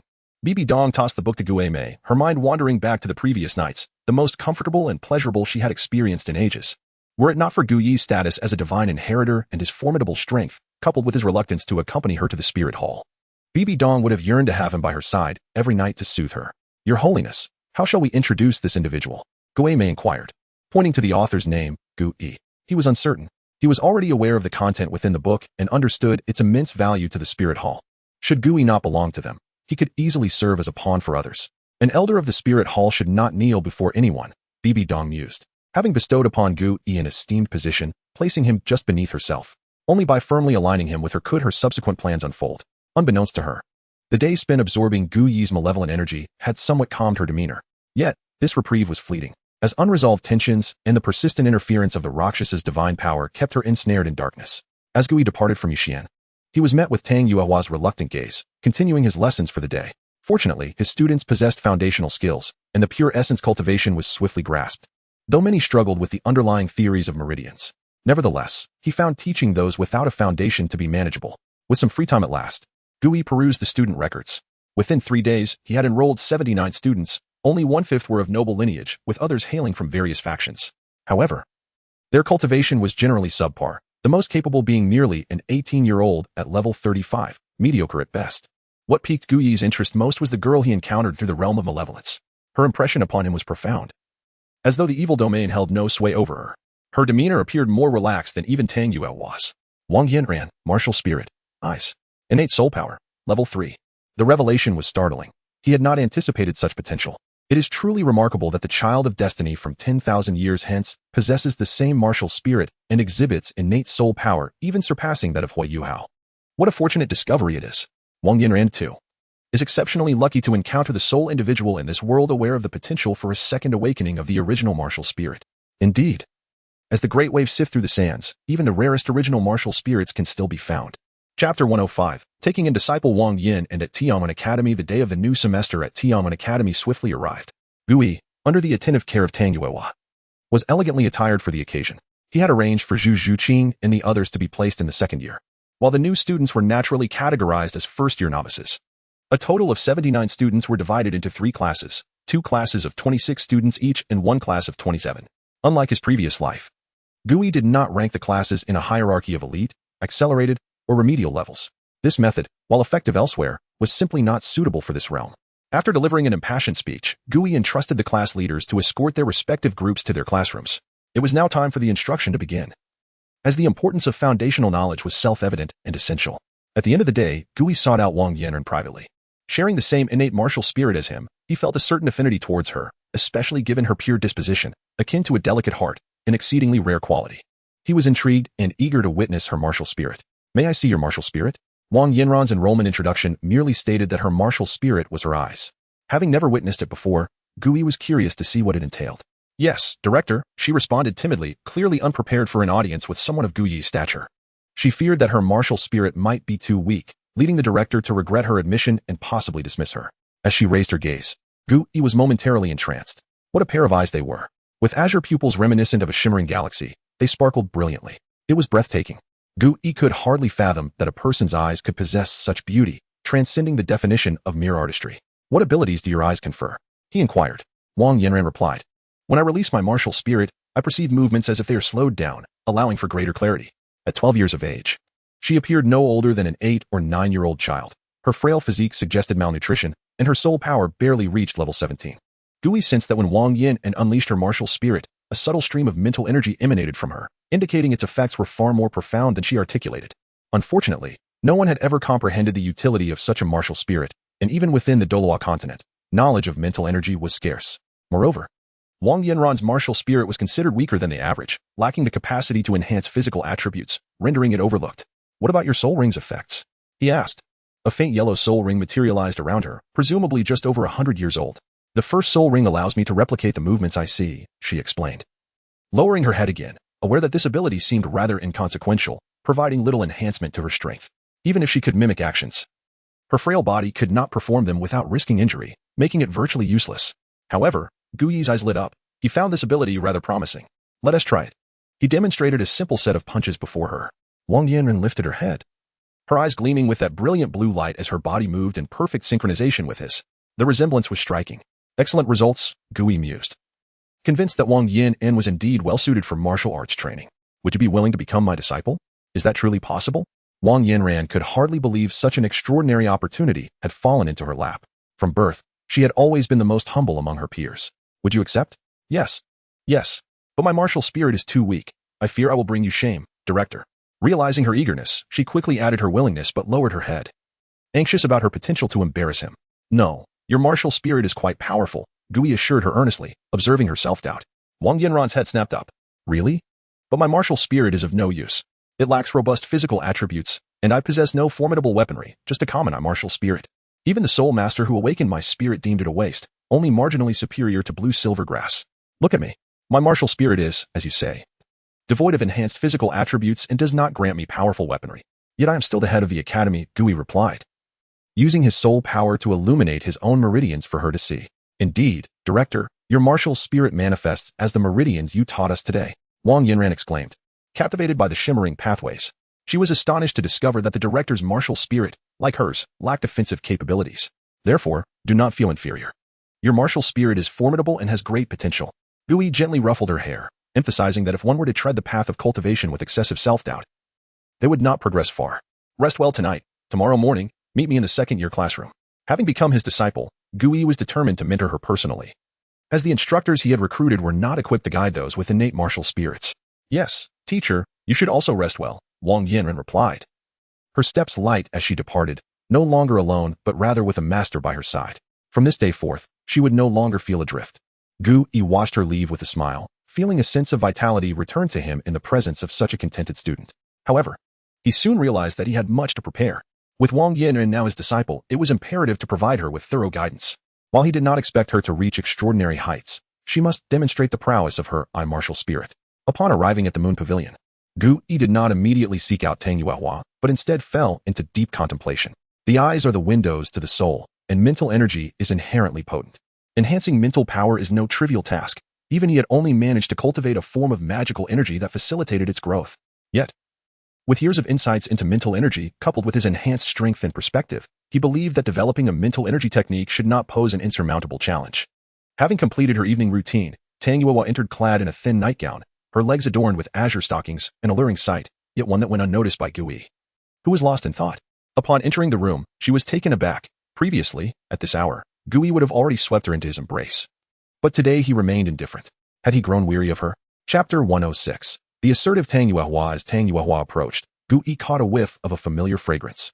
lifting his gaze to meet the enchanting figure of Tang Yuehua, who stood merely a step away. Temporarily setting aside the thoughts swirling in his mind, he extended his hand, drawing her closer. "Ah," Tang Yuehua exclaimed, feeling a force pulling her toward Gui, and instinctively cried out before tumbling into his embrace. Why is she dressed so alluringly today? Gui held the increasingly delicate Tang Yuehua, whose skin appeared so tender it seemed to glisten with moisture. Her pink lips were full and enticing, and her eyes sparkled with a hint of spring, imbued with a playful but slightly resentful allure. The soft fabric of her dress accentuated her figure. Despite her provocative attire, it seemed that Gui remained oblivious to her appeal. Tang Yuehua pouted in dissatisfaction, her charm tinged with a touch of cuteness. "Little enchantress, are you not worried that you might lose your voice tomorrow?" Gui mused, embracing the beauty in his arms. While he felt quite comfortable during this time, it was Tang Yuehua who bore the discomfort. As she lamented to herself, it felt as if her throat were ablaze. Had it not been for the protective and restorative power of her soul force, her voice would have long been silenced. "You can't blame anyone but yourself," Tang Yuehua playfully chastised, lightly tapping Gui's chest with her petite hand, her strength akin to that of a kitten, hardly qualifying as a massage. "All right, let us take a break today. I need to ponder some matters." Gui gently set Tang Yuehua down, not wishing to torment her further, considering her physical condition. Furthermore, Tang Yuehua seemed a little reluctant to part. To her surprise, Gui released her, and seeing his contemplative expression, she understood that he was indeed preoccupied with something significant. Choosing not to disturb him, she picked up the harp, her once immaculate white hands deftly playing a melody that resonated with the noble realm. This was the only way she could assist Gui. As Gui listened to the music, his previously furrowed brow began to relax. His thoughts started to flow more freely. The essence of spirit was not as elusive as it seemed. It could be traced and understood. Much like the notes emanating from Tang Yuehua's harp, which contained a hidden spiritual force. With this realization, Gui's mind expanded, and a simple method of mental cultivation gradually took shape. It was a technique that harnessed one's own spiritual energy to induce a resonance with the energies of the universe, treating the sea of consciousness as a cosmic expanse, drawing in the energies of heaven and earth to enhance one's spiritual power. Had it not been for the clarity he had gained over the years regarding spiritual energy, coupled with Tang Yuehua's presence, who effortlessly projected her spirit in the form of sound waves, he would never have conceived such an approach. Suddenly, he glanced at Tang Yuehua, who was seated beside him with the harp, realizing she was indeed his lucky star. He quickly stepped forward and embraced her. "You are simply amazing." Tang Yuehua, a bit perplexed by his sudden enthusiasm, looked at him with surprise. "You truly are my lucky star," Gui said, cradling her head and planting a deep kiss on her lips. Tang Yuehua, unable to withstand such stimulation, reciprocated wholeheartedly. In recent days, she had endured even more than Gui. After all, he had her to alleviate his stress, while she had been left in a void for several days. The exquisite sensation of body and spirit merging was simply too delightful. Yet, Gui, with great restraint, brought the moment to a halt, fearing that if they continued, Tang Yuehua would certainly lose her voice for class the following day. Tang Yuehua, perceiving Gui's thoughts, felt her affection swell. She leaned closer and whispered in his ear. As they separated, she could feel the warmth of her earlobes, which had turned crimson, and she lowered her gaze. Unable to meet Gui's eyes, Gui, filled with joy, gazed at the radiant beauty before him. Marveling at how Tang Yuehua had become so proactive since falling for him, he immediately understood her intentions and the reason behind her alluring attire. However, Tang Yuehua's experience was still rather limited. Merely donning a sheer nightgown and stockings would not suffice. She retrieved a pair of high-heeled shoes from the cabinet. Realizing that these three elements together constituted the true essence of her ensemble, Tang Yuehua was a bit puzzled about the need to wear shoes at this moment. But she obediently slipped them on. Instantly she appeared taller, her figure more statuesque. Gui, however, was no mere bystander. In this situation, he could only act with fervor, especially since the ensemble was now fully equipped. "Wait, this is the last piece," she protested. "Fear not. I shall buy you another tomorrow after traversing mountains and crossing rivers." Gui finally awoke, surveying the disarray of the room. He couldn't help but think that the journey had indeed been somewhat extravagant. Acquiring complete gear would undoubtedly demand a hefty sum. Nevertheless, all expenses were justified for the sake of passion and hobby. After all, such pursuits far outweighed monetary concerns. Interests were, indeed, a crucial aspect of human society as continuity. Tang Yuehua finally comprehended that, as a solitary individual, she could never withstand Gui's prowess. Especially after he donned his full gear, his onslaught was nothing short of overwhelming. She could only flee in despair, utterly defenseless. "Rest well. I shall return tonight to teach you a technique," Gui said, extricating himself from the tender embrace. While the comforts of intimacy were enticing, one could not remain in such bliss perpetually, nor could one endure it endlessly. Meanwhile, at Tianwen Academy, in a second-year classroom, 6 pairs of eyes were fixed on Wang Yanran, who had just entered. "Did Gui truly take you as his disciple?" Gu Yin inquired curiously. While the others regarded her with intrigue, Wang Yanran, feeling the weight of their gazes for the first time, bashfully lowered her head. However, when speaking of Gui, she lifted it proudly. Yes, I am the teacher's disciple. To have caught the attention of Ego, your martial soul must be remarkable. Yen ran. Ning Rongrong expressed her curiosity about Wang Yin and S martial soul, recalling Gu Yi's seemingly invincible reputation. My martial soul is the eye. The teacher said it is quite powerful. Wang Yinren raised her head, revealing her radiant blue eyes, reminiscent of a starlit sky, captivating everyone present. Such stunning eyes. Moreover, they were of the same intrinsic martial soul as Gu Yi. The group was undeniably intrigued by Wang Yinren's abilities, as she was one of the two individuals possessing an intrinsic martial soul. Class is starting. What are you all doing? Gu Yi's voice resonated in the room. Everyone quickly settled into their seats, and Wang Yin took a spot beside Zhu Shiqing. Wang Yin ran. I trust you are somewhat acquainted with her. She is my disciple and will henceforth train alongside you all, Gu Yi announced. Chapter 107. Cultivating Soul Power with Tang Yuehua. Gu Yi contemplated proceeding with the next phase of training, yet one individual had yet to meet his standards. Since Dai Mubai's last visit, he had appeared in a constant state of lethargy, seemingly lost in thought. In the face of the malevolent domain, even Ma Hongjun, who bore the sinister fire, fell short. It was as if he had become utterly ineffective without the martial soul fusion technique. As the familiar trial of the evil domain unfolded, all gazes were fixed in astonishment upon Wang Yinren, who navigated it with apparent ease. It was simply outrageous. Her prowess was undeniably exceptional. Dai Mubai's envy was palpable, his eyes tinged with jealousy, for he could sense that the young girl did not possess formidable soul power. Yet, the evil domain had no impact on her whatsoever. Such unwavering willpower was astonishing. Dai Mubai remained the weakest among them, now even outclassed by Ma Hongjun, who wielded the sinister fire. His spirit was utterly dejected, leaving him at a loss on how to contend with his exceptionally gifted elder brother. Without the martial soul fusion technique with Zhu Shiqing, he faced the daunting task of overcoming obstacles to seize the throne of the Star Luo Empire. Only the diligent practice of soul power remained his steadfast endeavor, in the presence of the naturally gifted Wang Yinren. Both the resolute Oscar and the independent Du Guyin seemed insignificant. In the following hours, Gu Yi instructed them on various soul techniques while assessing their progress in internal cultivation. Surprisingly, it was not Oscar, nor Zhu Shiqing, but rather the unassuming and portly Ma Hongjun who exhibited the most rapid advancement. He had successfully opened the Yangwei meridian. Though the sinister fire intrinsic to his martial soul caused him considerable suffering, it also catalyzed unexpected developments in his training. For instance, it aided him in unblocking the 8 extraordinary meridians, and with Ma Hongjun's increasingly refined mastery of the sinister fire, this pace would only accelerate. Oscar was close behind, merely a step away from opening the Yangwei meridian. Zhu Shiqing, on the other hand, struggled due to the brevity of her training time, making it impossible for her to unblock even the first meridian in such a short span. Once all was concluded, Gu Yi invited Wang Yinren into his office. Her current circumstances bore resemblance to the child of destiny from millennia hence. Both shared identical martial souls, frail physiques, and humble origins. However, unlike Hu Yuhao, Wang Yinren lacked fortuitous encounters, such as the allegiance of a million-year soul beast or the guidance of the demigod Ilex in magic. Seated cross-legged, Gu Yi intended to nurture her meridians. He could utilize medicinal baths to expand her meridians, yet achieving the desired effects would require several months, time he was neither willing nor eager to wait for.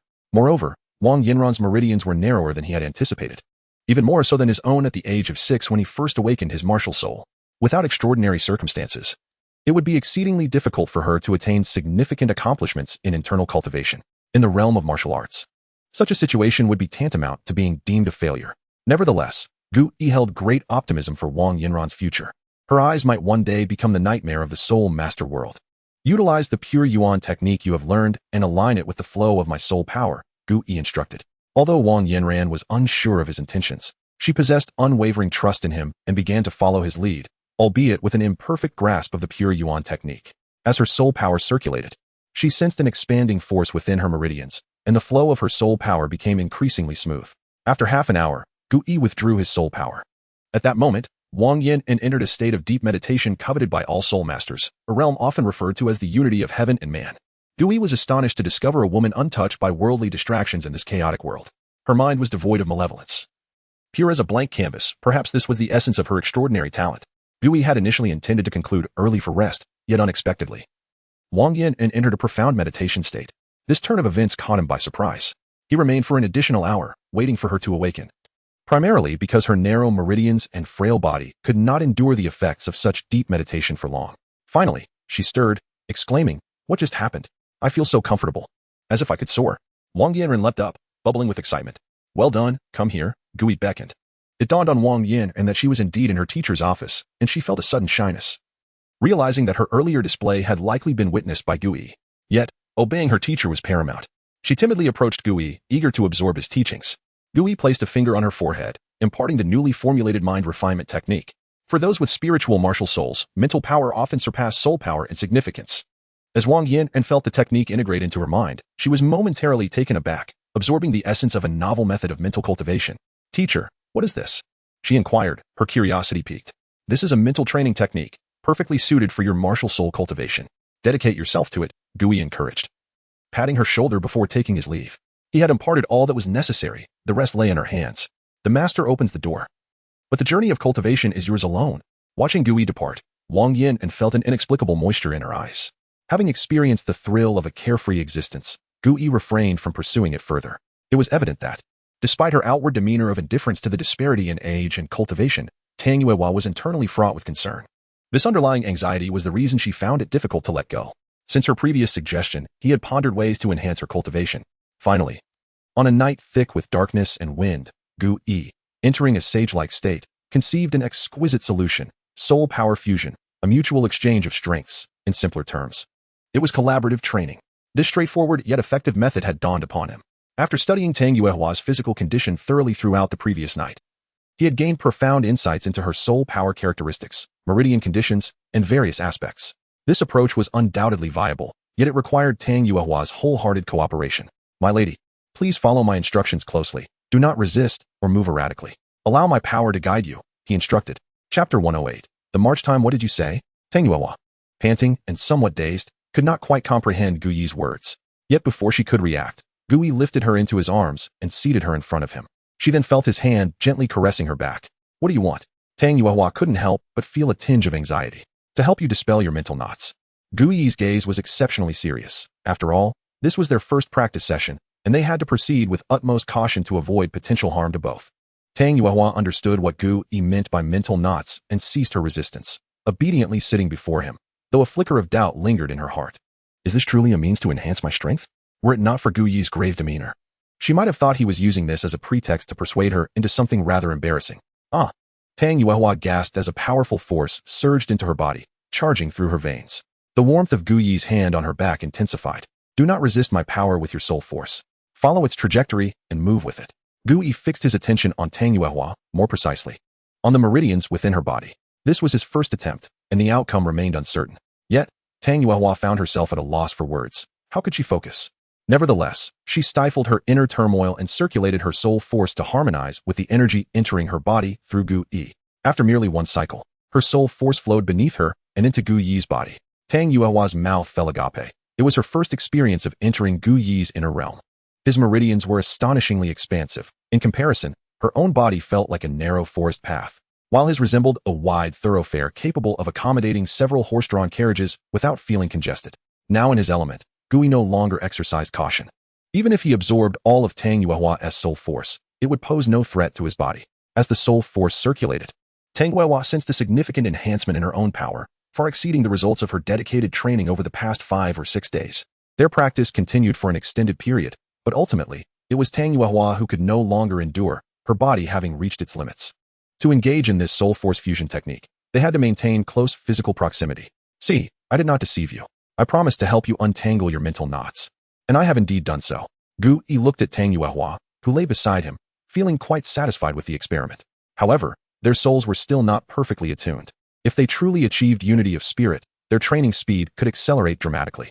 "Rascal, how could you devise such a method of training?" Though Tang Yuehua uttered these words, her heart brimmed with sweetness. Gui, recognizing her stubbornness, felt a playful urge arise within him. "So Lady Yuehua is dissatisfied? Perhaps we should revert to our previous training methods."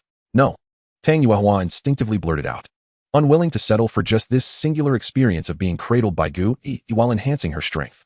But upon seeing the mischievous smirk at the corner of his mouth, she realized she had been teased and promptly bit him. "Ouch, you little rascal."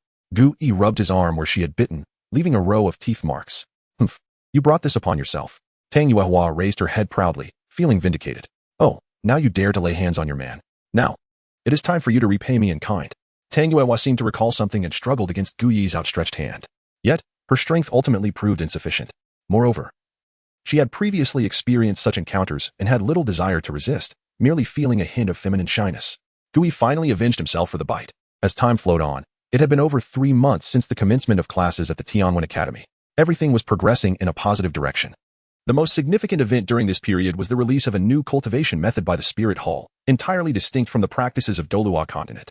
It was said to enable those with low-level martial souls to cultivate at speeds comparable to, or even surpassing, those with higher-level martial souls.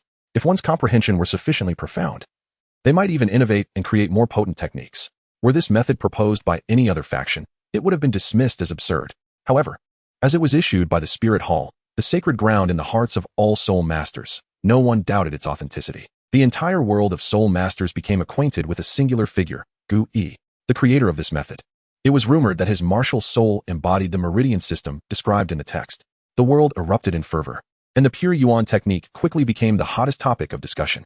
At Shrek Academy, you truly have fulfilled your ambitious aspirations, you little rascal. Flinder gazed at the pure Yuan technique, obtained from the Spirit Hall, resting on the table, feeling a wave of emotion. The rise of the dragon will not cease for any individual. Gu Yi is indeed that great dragon. His emergence has invigorated the current realm of soul masters. Tang San and Yu Xiaojing also laid eyes upon this book. How could he have done this? Tang San was utterly perplexed as to why Gu Yi would disseminate his unique technique across the world, a notion that contradicted everything he had learned in his previous life. Yet, as he read a line inscribed in the text, a surge of murderous intent directed at Gu Yi welled up within him. Gu Yi, the current elder of the Spirit Hall, second only to the Pope. That line of text cemented Gu Yi's place on Tang San's kill list. He now knew that it was individuals from the Spirit Hall who had transformed his parents into their current states. Such a vile organization should not exist in this world. Every member of the Spirit Hall deserves death. Yet, what Tang San failed to realize was that seated across from him, his mentor whom he regarded as a father figure, had once been a member of the Spirit Hall and was, in fact, an elder there. At that moment, Yu Xiaojing pondered how to salvage the reputation of the title of master he had lost. Ever since the Spirit Hall released the pure Yuan technique, Yu Xiaojing understood that his status as master was at risk. It was imperative that he research a technique surpassing the pure Yuan technique. Yu Xiaojing's face darkened as he departed. 3 months may seem brief, yet for some, it is an eternity. Take, for instance, Wang Yinran. If one were to ask who had undergone the most significant transformation at the Tianmen Academy, everyone would undoubtedly mention her name. Wang Yinran's soul power was evolving dramatically each day. She had grown taller and no longer possessed her former flat physique. After classes each day, she would team up with Zhu Xing to seek private instruction from Gu Yi. Her strength was escalating at an astonishing rate, advancing a level each month, an unbelievable pace. Gu Yi had employed every conceivable method to aid Wang Yinran, daily assisting her in stimulating her meridians with soul force, concocting medicinal baths to enhance her physique. She was undoubtedly the most diligent and devoted pupil he had ever taught. The primary reason being those azure eyes that evoked a profound sense of nostalgia within him. Their luminous blue radiance rendering him unable to resist the urge to assist her. Chapter 109. Celestial Herb. During the span of 3 months, Gu Yi diligently deepened his understanding of his nefarious domain, particularly excelling in the realm of desire. Simultaneously, he devoted himself earnestly to the study of pharmacology. Celestial herbs are indeed precious, yet consuming them indiscriminately would squander their inherent medicinal potency. No herb, even celestial ones, can fulfill one's needs in isolation. Akin to traditional Chinese medicine, where multiple ingredients are often combined to treat a single ailment, sometimes comprising a dozen or more components. The efficacy of these substances must harmoniously complement one another to achieve their true potential. It is precisely for this reason that Gu Yi refrained from utilizing the celestial herb until now. Such an unparalleled medicinal resource is invaluable. Even though he is no longer the physician he once was, he cannot help but cherish fine herbs. Squandering medicinal materials is a grave dereliction of duty for any healer. At last, he has formulated a prescription capable of perfectly harnessing the celestial herb, or rather, an alchemical method. This particular herb, the celestial Tongsong chrysanthemum, is intricately linked to his own being. This celestial herb may facilitate the further evolution of his martial soul. The third awakening of his primary martial soul would elevate it to the realm of divine-level martial souls. Thus, Gu Yi painstakingly refined the prescription, striving for perfection.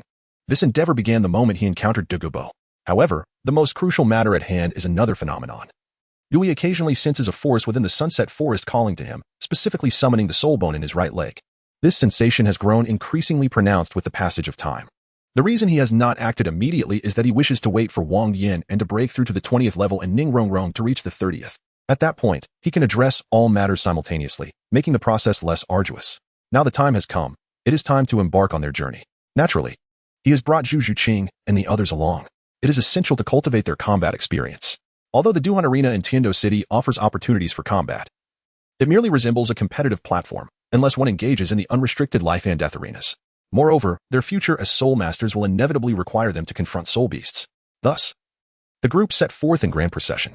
They did not employ a carriage. Given their current cultivation levels, they could run faster than any horse-drawn vehicle. Douluo Yin took the opportunity to sidle up to Gui, her eyes seemingly fixed on him at all times. The others were not surprised. They had grown accustomed to Douluo Yin's feelings for Gui over this period. Only two individuals exhibited a subtly different gaze. The journey of 100 miles swiftly came to an end, and Douluo Yin ceased her attachment to Gui, aware of the importance of moderation. The expanse of the Sunset Forest, while not as vast as the Stardow Forest, is still ample enough to house 1,000 or 2,000-year soul beasts. Upon entering the forest, Gui repressed all his aura entirely, for soul beasts possess a perceptive ability that often surpasses that of humans. Should his formidable presence cause these creatures to flee, it would hinder their training. Gui would not intervene unless they encountered life-threatening danger. Currently, the weakest member of their group is arguably Ning Rongrong. As a support soul master, she has only mastered a single lightness skill, shadowless steps, alongside some rudimentary martial techniques. It is not that he is unwilling to teach her more advanced martial arts. Rather, she simply lacks the time to absorb them. While martial arts are skills he and Tang San possess, this world is not devoid of prodigious talents capable of developing unique soul skills. The Seven Treasures Glazed Tile School boasts a powerful self-created soul skill known as Distracted Control. Only the possessor of the Seven Treasures Glazed Tower Martial Soul, who has perfected this skill, can be deemed the strongest support soul master. Ning Rongrong's father has achieved this capability, assisting 7 soul masters in battle simultaneously. Although Ning Rongrong too requires combat strength, it takes precedence over mastering distracted control. For this reason, he has not pressed her for more. After 3 months of intensive training, Wang Yinran's first soul skill has finally begun to show crucial effects, significantly accelerating her martial arts cultivation speed. Particularly with techniques, her progress has left Gui astounded. Her first soul skill, replication, has now revealed its true brilliance. However, her limited experience still confines her capabilities. She can only replicate physical movements, not soul skills or energy attacks. For instance, while Gui can unleash a blade of energy, Wang Yinran can imitate the action perfectly but cannot produce even a millimeter of energy. It is a pity that such a formidable skill is hindered by her inexperience. Now, Wang Yinran has mastered numerous close combat techniques, making her strength considerable, at least among soul masters below level 20. Compared to her peers, she does not possess a significant advantage. Even with Gui's assistance, it is impossible for her to undergo a transformative change in just 3 months. After extensive systematic study, many concepts have become second nature to them. Upon entering the forest, Douluo Yin assumed leadership of the group, a position befitting a control-type soul master. Furthermore, she is undeniably the strongest among them. Her potent toxins are utterly inescapable, even for Zhu Zhiqing, who is the fastest, or Ma Hongjun, who can fly the highest. Douluo Yin has long since surpassed simple snake venom, having integrated various peculiar toxins into her repertoire. The ordinary Shaowang liquor cannot penetrate her toxins any longer. Ning Rongrong's search for soul beast requires no further guidance from him. The path of the 7 Treasures Glazed Tile School is already well understood by them. Even Gui cannot conceive of auxiliary skills more suited than these soul skills. Regarding Wang Yinran, after thorough research and discussion, the mentor and student have determined the soul beast they should hunt, the azurite golden crystal beast. This exceedingly rare soul beast primarily harnesses spiritual power, distinguished by its striking eyes. Not only can it launch mental attacks through its gaze, but it can also discern the weaknesses of its foes to some extent. Acquiring a soul ring from the azurite golden crystal beast would be ideal, as both the first and second types of soul skills would greatly benefit Wang Yinran. This is merely the best-case scenario, for encounters with the azurite golden crystal beast have become increasingly scarce in recent years. Conversely, the range of soul beasts Ning Rongrong seeks is vast, with the greatest challenge being the age of the soul rings. Chapter 110, Reprimand the Search for the Soul Beast. Though intricate, it did not take long before a soul beast with an age exceeding 2,300 years was discovered. The soul beast was quite suitable, albeit its age posed a slight drawback. Just as the group was about to abandon their quest, a powerful aura suddenly pinned the soul beast in place, followed by Gui's voice declaring, "This is the one."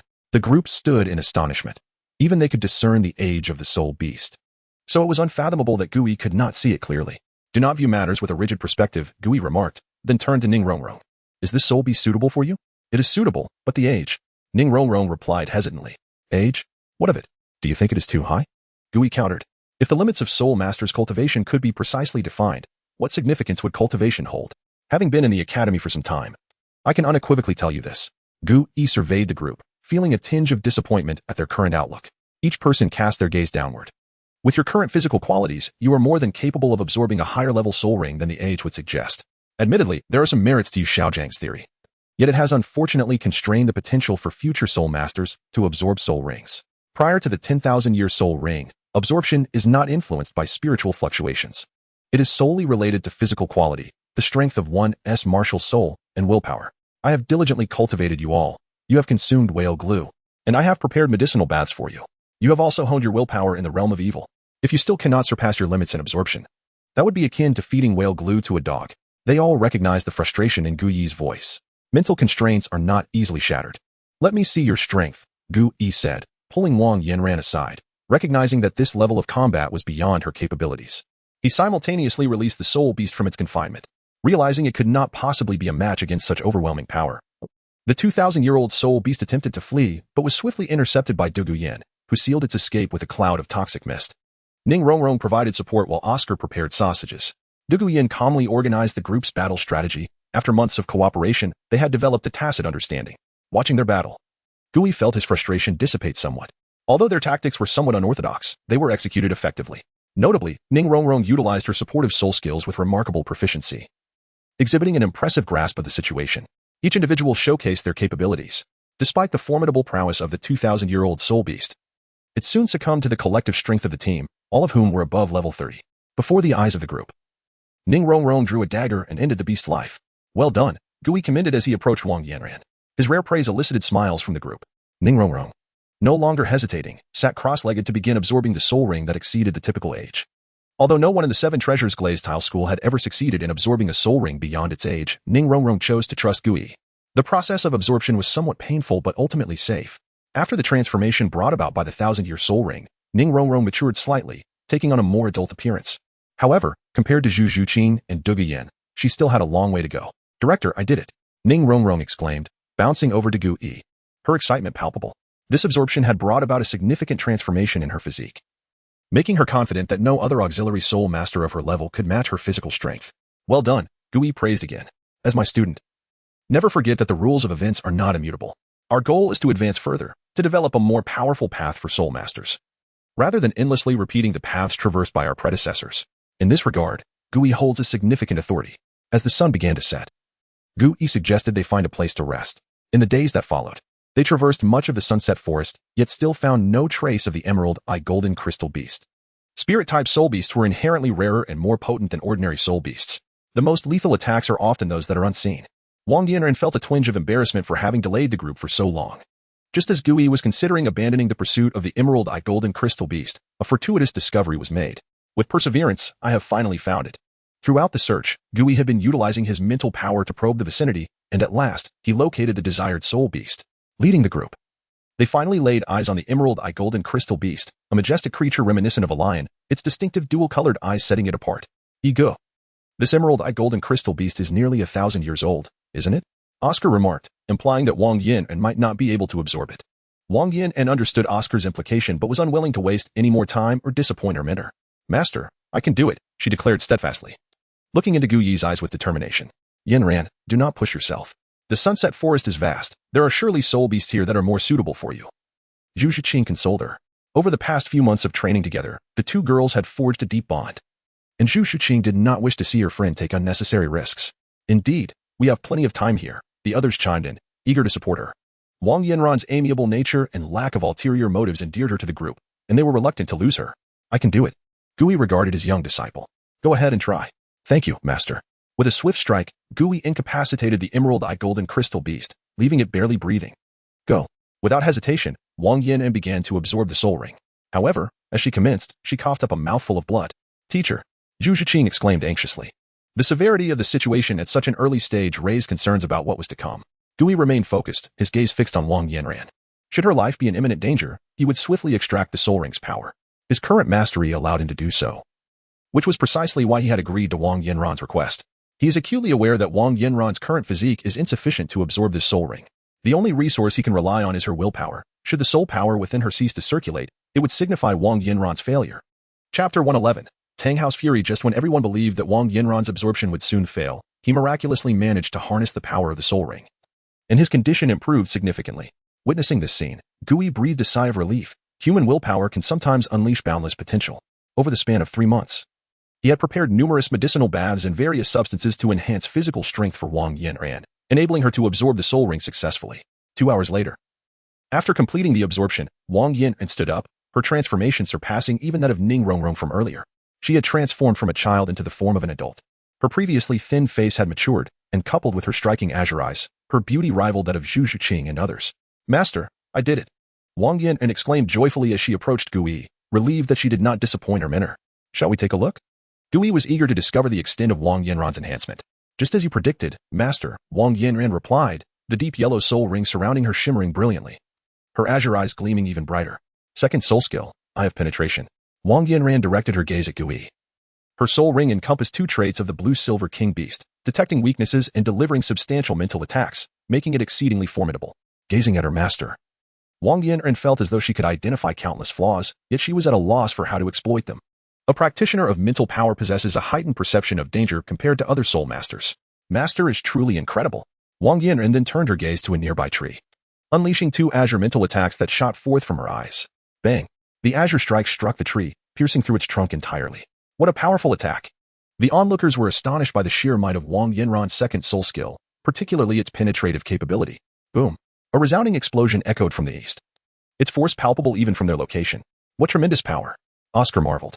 At that moment, Gui sensed something amiss and swiftly turned, murmuring a few words before addressing the others.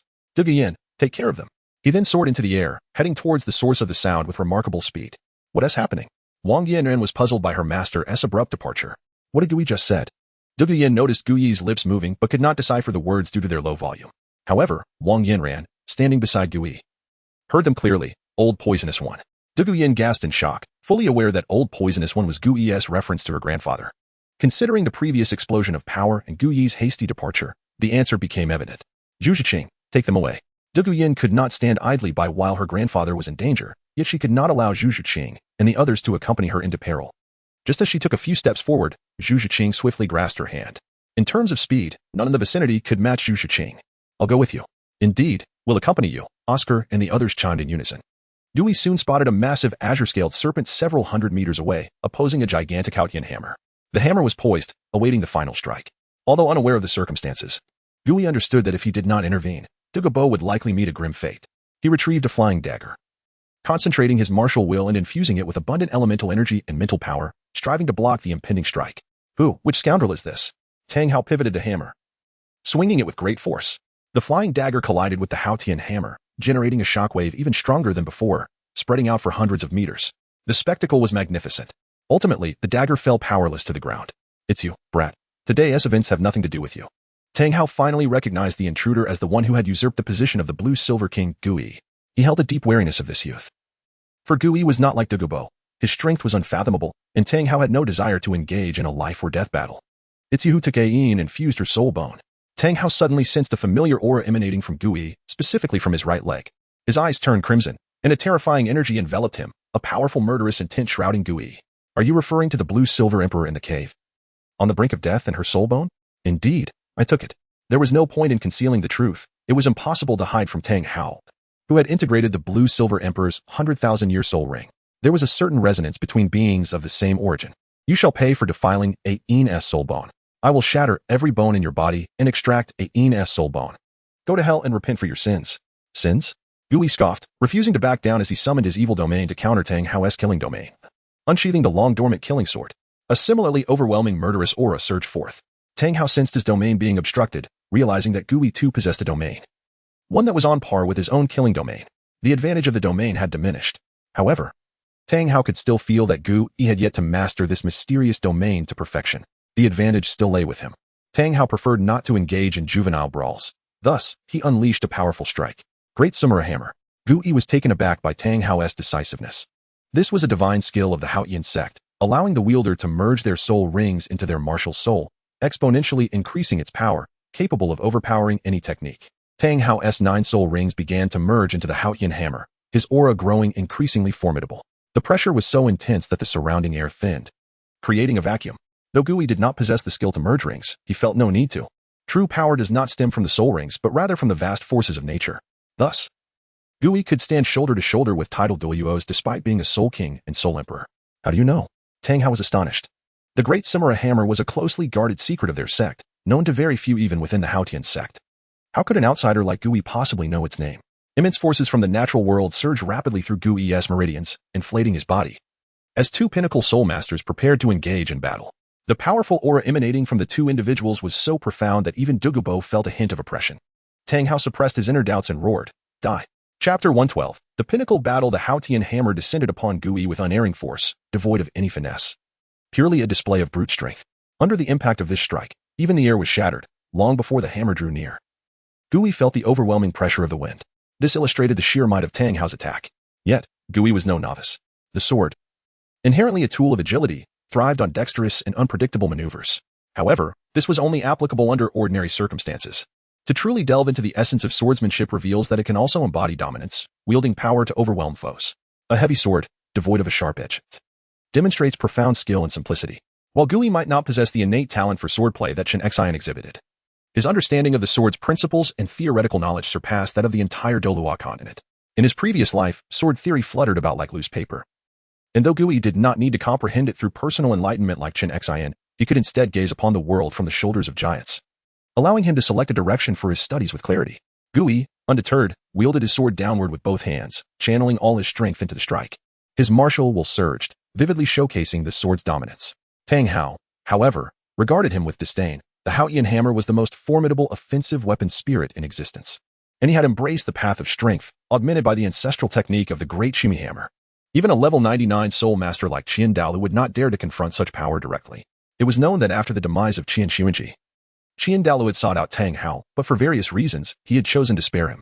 This had instilled confidence in Tang Hao, who believed that with the great Shumi hammer, he could contend even against Qian Daolu himself, let alone a younger opponent like Gui. As the sword and Haotian hammer clashed, a cataclysmic explosion erupted, unleashing a torrent of air that blasted outward in all directions. The sword's energy cleaved through branches with a precision that surpassed even the mightiest lumberjack. Gui let out a muffled grunt, clearly taken aback by the unexpected force behind Tang Hao's blow. He was propelled backward several steps, his hands numb from the impact. Tang Hao, surprised that Gui was merely sent flying, recognized that this strike possessed enough power to severely injure any soul master below level 95. Furthermore, the Gui of the past had been far weaker than the one before him now. In an instant, Tang Hao deduced that Gui's formidable enhancement stemmed from the spirit bone of Ayin, which had elevated his combat prowess. Regrettably, Tang Hao pondered. Had he eliminated this youth back at Shrek Academy, none of this would have transpired. Nevertheless, today he would rectify that mistake. The malice in Tang Hao's gaze intensified.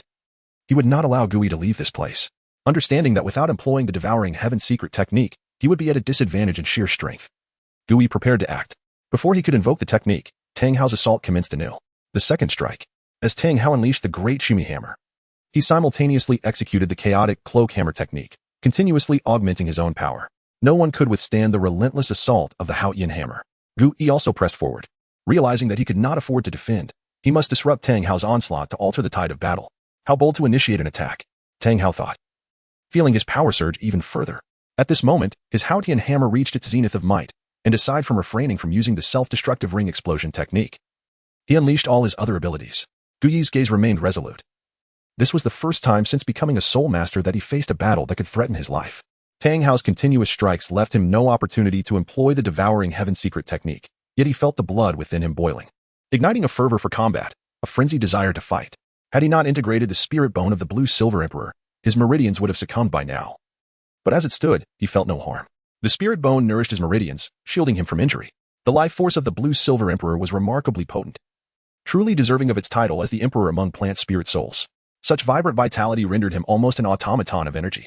As the battle raged on, both combatants grew increasingly formidable, their momentum escalating with each clash, transitioning from the heavens to the earth and back again. Their conditions were less than ideal. Gui particularly so. Each collision inflicted wounds upon him, and despite the healing properties of his spirit bone, he found blood trickling from the corner of his mouth. Tang Hao fared somewhat better, appearing relatively unscathed. In the next life, do not provoke those beyond your reach, Tang Hao mused, suspended in the air. His Haotian hammer charged and ready. Both understood the gravity of this impending strike. It was simply insurmountable. Provoking the unprovocable?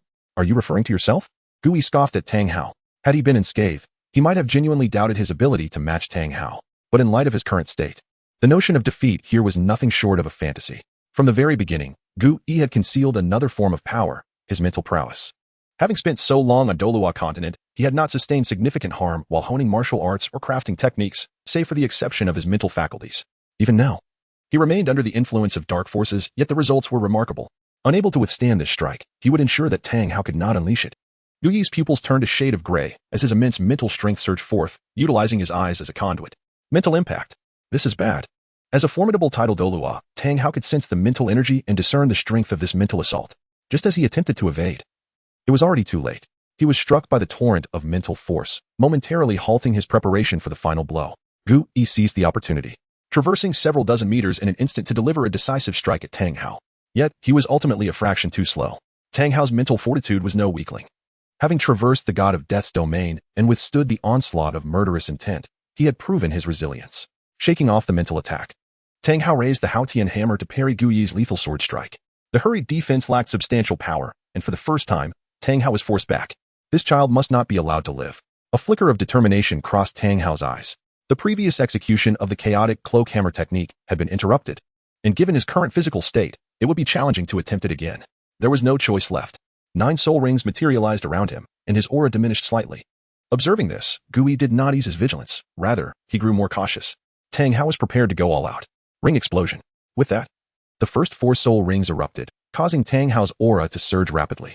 Gu Yi did not hesitate. He too invoked the devouring heaven's secret technique.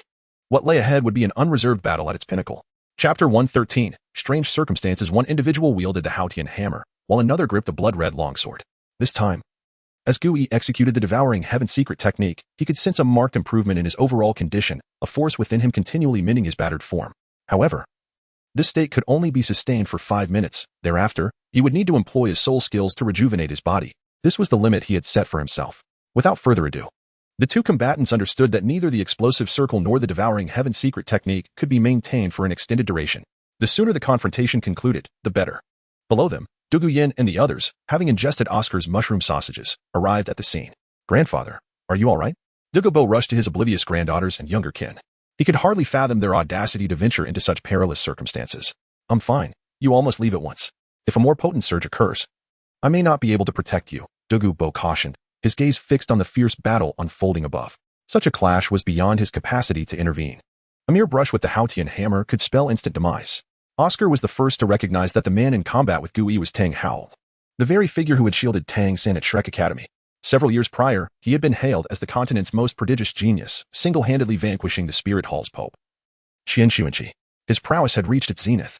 This is no affair for you youngsters to meddle in, Dugubo warned, introducing Tang Hao to emphasize the gravity of the situation. Rest assured, under the poison Douluo, Gu will not falter, Ma Hongjin replied, bolstered by unwavering faith in Gu Yi. The indomitable image of Gu Yi had long been etched in their minds, as if there were no challenge he could not surmount. Dugubo cast a glance at his treasured granddaughter, who merely shook her head, clearly unwilling to retreat. With a heavy sigh, he ceased to press them further. Should Gu Yi ultimately fall, only one desperate option would remain, to detonate the poison barrier in hopes of securing their escape. Dugubo positioned himself before the group, shielding them from the overwhelming aura and potential attacks. All eyes turned skyward to witness the escalating confrontation. The battle had reached a fever pitch, as Tang Hao unleashed 2 more soul rings. Yet, despite his efforts, he remained at a disadvantage against Gu Yi. Once more, Gu Yi cried, brandishing his sword, his expression a mask of madness. Although he had mitigated much of the malevolent energy through various means, the primal act of combat served as the ultimate catharsis. Only by unleashing his power could he find solace. The force within the killing sword intensified, devoid of any elaborate techniques. Each movement was rooted in the most fundamental forms. He primarily employed slashing attacks, wielding the sword as if it were a mere cleaver. Tang Hao was taken aback to discover an opponent capable of contesting him to such a degree. However, he resolved that this would mark the end of the encounter. The Haotian hammer in his grasp swelled once more, emanating an unparalleled, sovereign might. With a crack, the breath of all present seemed to suspend in time. The sword shattered. Under that singular strike, the killing sword was obliterated, its ordinary craftsmanship rendered impotent by the sheer dominance of the Haotian hammer's force. Gu Yi was sent crashing to the ground, the tremendous impact uprooting trees for nearly 100 meters, leaving his body drenched in blood and his skin torn asunder. Were it not for the life force still coursing through his shattered bones, he might have perished on the spot. Tang Hao cast a fleeting glance at Dugubo, choosing to disregard him. The priority now lay in eliminating Gu Yi. He had discerned during their earlier clash that Gu Yi's sword was merely a common weapon, its resilience stemming from the murderous aura it exuded, coupled with the protection of his power, allowing it to withstand the Haotian hammer for as long as it had. Thus, when he realized Gu Yi's strength was equal to his own, he set his sights on the killing sword. Indeed, with the sword's destruction, Gu Yi's vulnerabilities became apparent. To die beneath the Haotian hammer is a privilege, Tang Hao mused, gazing down at the oblivious Gu Yi, raising the Haotian hammer high, and bringing it down. It was over, all was concluded. Douluo, ever vigilant, swiftly led the seven towards the poison barrier. With Gu Yi's defeat, the dynamics of the situation had shifted dramatically. It was not that Douluo lacked loyalty. He could have engaged Tang Hao himself, even if it meant his demise. However, he could not. For Douluo Yin and the others remained to decide. He could not afford to perish, not until he had secured their safety. Not dead? Tang Hao felt the opposing force emanating from the Haotian hammer, realizing that Gu Yi still possessed the capacity to retaliate. A dark, purplish aura surged from the ground. The strength in his hand surged anew. He refused to believe anyone could withstand his might in such circumstances. What power is this? Tang Hao pondered. Sensing an evil even more potent than that of the Slaughter City, it seemed capable of tainting the very heart. Boom. The Haotian hammer was unexpectedly repelled, and Tang Hao was sent flying nearly 100 meters before regaining his footing. How could this be? He could hardly comprehend that even wielding a long sword, Gu Yi could merely match him, yet now he had been blasted away so far. When he beheld Gu Yi again, he was taken aback by the transformation. A dark, purplish aura enveloped him, and new markings etched themselves across his bloodied visage. His exposed chest was similarly consumed by the dark energy. Gu Yi no longer resembled a mere human. He appeared more akin to a demon, an evil deity, if you will. In that moment, Gu Yi's eyes sparkled with malevolence as he swayed his head, seemingly disoriented. Yet now, his speed had doubled, traversing distances of 100 meters in an instant. Nearly akin to teleportation, Tang Hao's reflexes were no less swift. He charged the Haotian hammer for a decisive blow. Yet, his attack abruptly stalled. Gu Yi pressed a hand against the hammer's head, an eerie smile gracing his features, accentuated by the inexplicable dark markings. Tang Hao's hair stood on end. No longer could he dwell on his physical condition. Realizing that he must detonate the remaining soul rings, he understood that death was imminent if he did not act. Whatever you are, perish. He bellowed, igniting all 9 rings. As Tang Hao's shout echoed, the bizarre Gu Yi could no longer maintain his grip on the Haotian hammer. Once again sent flying. However, this time, it was not as before. He was propelled several hundred meters yet retained his ability to resist, hovering defiantly in the air. A god? Tang Hao recalled the power he had sensed from Qian Douluo over a decade ago. Although the auras of Gu Yi and Qian Douluo were starkly different, representing the dichotomy of light and darkness, the intensity of their energies was strikingly comparable. Chapter 114. Life and death on the line, yet what does it matter if one is a successor to the divine? Even a deity would find it impossible to survive beneath the might of the Haotian hammer. Tang Hao possessed unwavering confidence in the explosive power of his 9 rings. Among all the soul masters he had encountered, none wielded such formidable strength, particularly with a 100,000-year soul ring at his disposal. The might of his explosive rings surpassed all imagination. He felt as though his power had transcended to an entirely new realm, a most wondrous phenomenon. At this moment, Gu Yi did not waver despite being pushed back. Rather, he closed the distance between himself and Tang Hao with astonishing speed. He unleashed a punch that echoed like thunder, daring to meet the Haotian hammer head-on. However, in the face of Tang Hao's 9 rings, his strength ultimately fell short, and he was once again repelled. With the power of the 9 rings, Tang Hao had long surpassed his previous limits. Prepare to meet your end. He bellowed, gathering strength to swing the Haotian hammer. As the hammer moved through the air, it generated ripples in space, as if even the fabric of reality could not withstand his might if he were to amplify it further. Tang Hao, whose speed and strength had reached unprecedented heights, showed no mercy. This state of power was one he could maintain only for a fleeting moment. As Gu Yi was sent flying, the malevolent energy coursing within him quickly mended his wounds. Even the elemental energies of heaven and earth that had previously been locked within him were momentarily contained, sparing him from immediate peril. His bloodshot eyes glinted with a sinister light. He threw another punch, yet this strike lacked the force of the previous one, failing to even produce an explosive sound. Nonetheless, this punch ignited a warning within Tang Hao, who remained resolute in his belief that his strength was supreme, dismissing any fanciful abilities as utterly insignificant against absolute power. During the conflict, Gu Yi even attempted a mental assault, but it bore no fruit. At this moment, Tang Hao's power was at its zenith, an aura radiating from him that was beyond what Gu Yi's mental prowess could approach. Yet, this was merely a supplementary strategy. As their fists and the hammer collided once more, Gu Yi was sent flying even farther, losing his ability to remain airborne. Tang Hao intended to pursue his advantage, but felt a powerful force surge from the Haotian hammer into his body, inflicting damage upon him. With a sudden gasp, he coughed up blood. That previous punch was not merely a display of brute strength, it contained a hidden force that targeted his internal organs. To his astonishment, Gu Yi possessed such insidious techniques that allowed him to strike through solid objects. This blood was not merely a superficial injury, but stirred the internal wounds he had sustained. Coupled with the damage from the 9 rings, he found it difficult to maintain his footing in the void, his aura plummeting swiftly, dropping below that of a soul Douluo. Damn it! Tang Hao glared at Gu Yi, who had fallen into the forest, lamenting his failure to eliminate him. In a rare moment of regret, he thought to himself that had he taken the past 12 years to properly recuperate and enhance his soul power, he would not have struggled against a mere junior. Now, he was unable even to reclaim a yin soul bone. Not daring to linger, He knew that besides himself and Gu Yi, there was also the title Douluo present. Though not particularly formidable, Douluo's mastery of poison remained a significant concern for Tang Hao in his current state. Next time, I shall surely vanquish this vile thief who stole Yin's soul bone. After Tang Hao departed, Gu Yi gradually rose from the crater, his gaze transforming into a terrifying and ferocious glare. Clearly still under the influence of the malevolent energy, his mind was besieged by chaotic dark thoughts, causing him immense suffering as he pounded the ground with his fists, producing a thunderous roar. The power of the dark god was far more ferocious and domineering than ordinary evil energy. Yet, it remained ultimately unfounded, and after such a prolonged battle with Tang Hao, much of its potency had been exhausted, leaving only remnants. When calmness returned, Douluo, enveloped in toxic miasma, addressed the group. If I do not return within the time it takes to brew a cup of tea, you must find your own means of escape. Grandfather. Douluo Yin called out to her grandfather, her heart heavy with foreboding. None could predict the perils they might face. They had witnessed Gu Yi's defeat. No one could believe anyone could survive such overwhelming power. A seed of hatred was sown in their hearts, particularly within Wang Yan, for Gu Yi represented her entire world, the one who had transformed her into her current self. As Douluo emerged from the miasma, he was taken aback by the sight that greeted him. The area within 100 meters had been utterly devastated, littered with shattered tree trunks and the remains of soul beasts caught in the aftermath.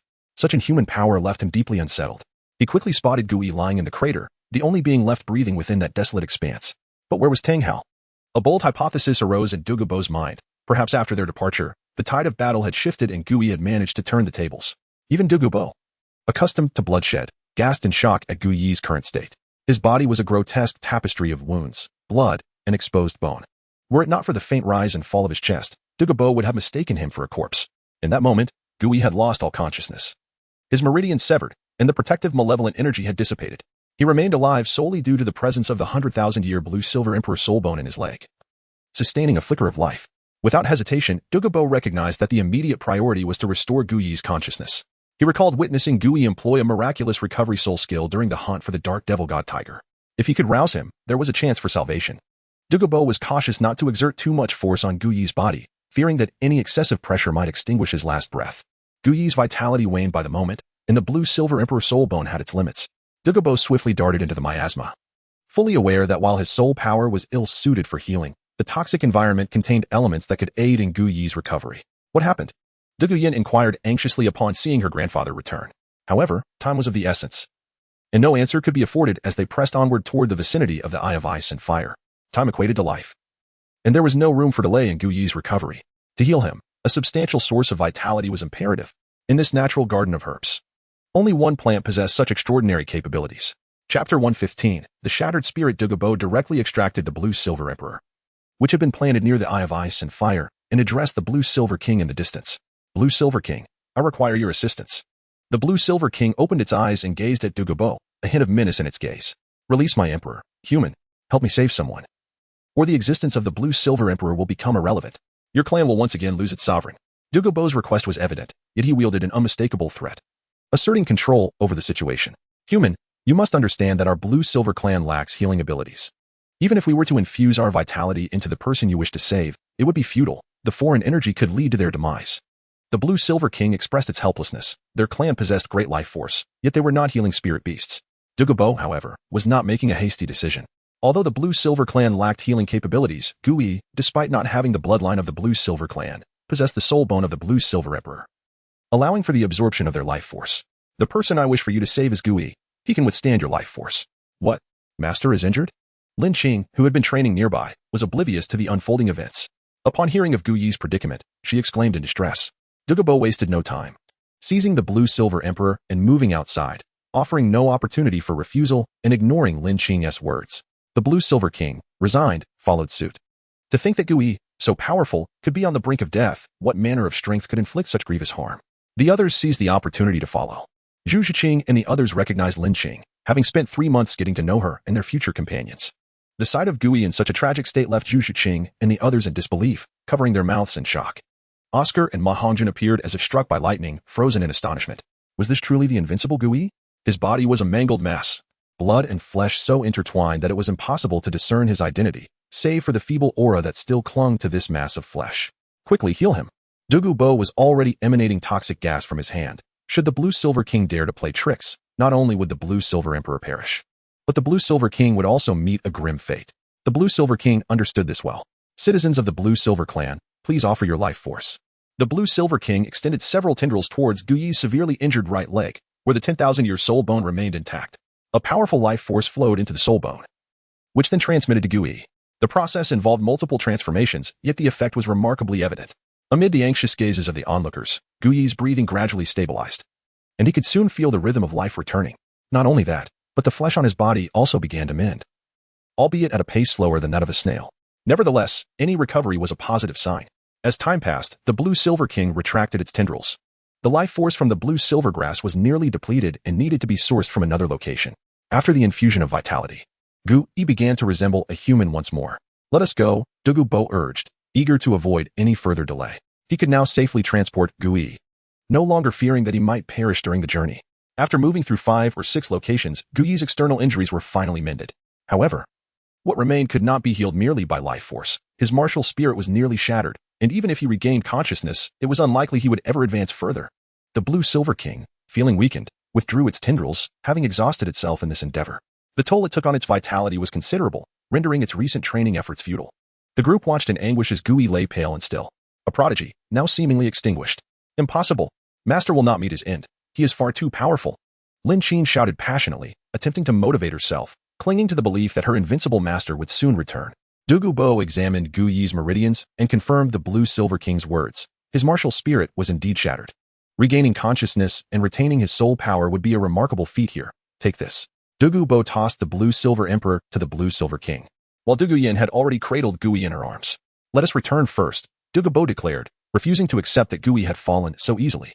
Though his outward injuries had been treated, he remained in a state of unconsciousness, with no indication of when he might awaken. The group suppressed their emotions, having never seen Guyi in such a condition.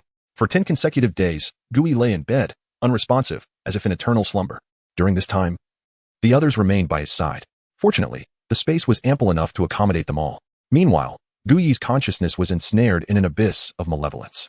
The Rakshasa god, a first-tier deity in the divine realm, held power and status just below the 5 great kings of the gods. And its divine power inherently carried the ability to corrupt consciousness. Unbeknownst to him, Guyi had unwittingly absorbed the divine power of the Rakshasa god into the evil god Pearl, and while nothing seemed amiss initially, the power of a first-tier deity was beyond what Guyi and the evil god Pearl could digest at this stage. Moreover, the evil god Pearl itself had been formed from the corrupt divine power of the evil god king, evolved over years, coupled with the strength devoured from the dark demon, evil god Tiger. As a subordinate deity of the evil god king, the Rakshasa god's power intertwined with the malevolent energy, resulting in a fusion where the evil energy consumed the divine power. In his moment of near death, Guyi had intended to use his 5th soul skill to restore his condition. However, before he could act, these divine energies escaped from the evil god Pearl, restoring his body and enhancing his strength. Yet, Guyi found himself ensnared by evil, lacking the ability to wield the divine power. Fortunately, the assistance of this divine power was crucial. Otherwise, surviving the explosive wrath of Tang Hao would have been nearly impossible. Even if he had managed to survive, he would have been left on the brink of death. His consciousness remained under the influence of the evil god's power. This ordeal could last a day, a month, or even a lifetime. Following this event, the fervor for training ignited within the group. They immersed themselves in their training, neglecting sleep and sustenance. Lin Qin, in particular, longed to remain by the side of the Blue-Silver Emperor, absorbing its essence to strengthen her martial spirit. Chapter 116. A momentous act 1 month later. Under the influence of emotions, everyone's abilities steadily progressed. Guyi remained like a sleeping prince, his breath already calm, yet he showed no signs of awakening. In the dead of night, a curvaceous figure entered, sitting by the bed and gazing at Guyi. It was the first time she had observed his face from such proximity. The distance between them seemed close, yet it felt infinitely far. Why is Guyi so kind to me? Could it truly be as Oscar and the others suggested, that he has taken a liking to me? Zhu Zhuqing dared only to ponder such questions in this moment, allowing herself to remain ignorant of any answers, free from anxiety. Regardless of his intentions, I am grateful. Perhaps even, harboring a hint of affection.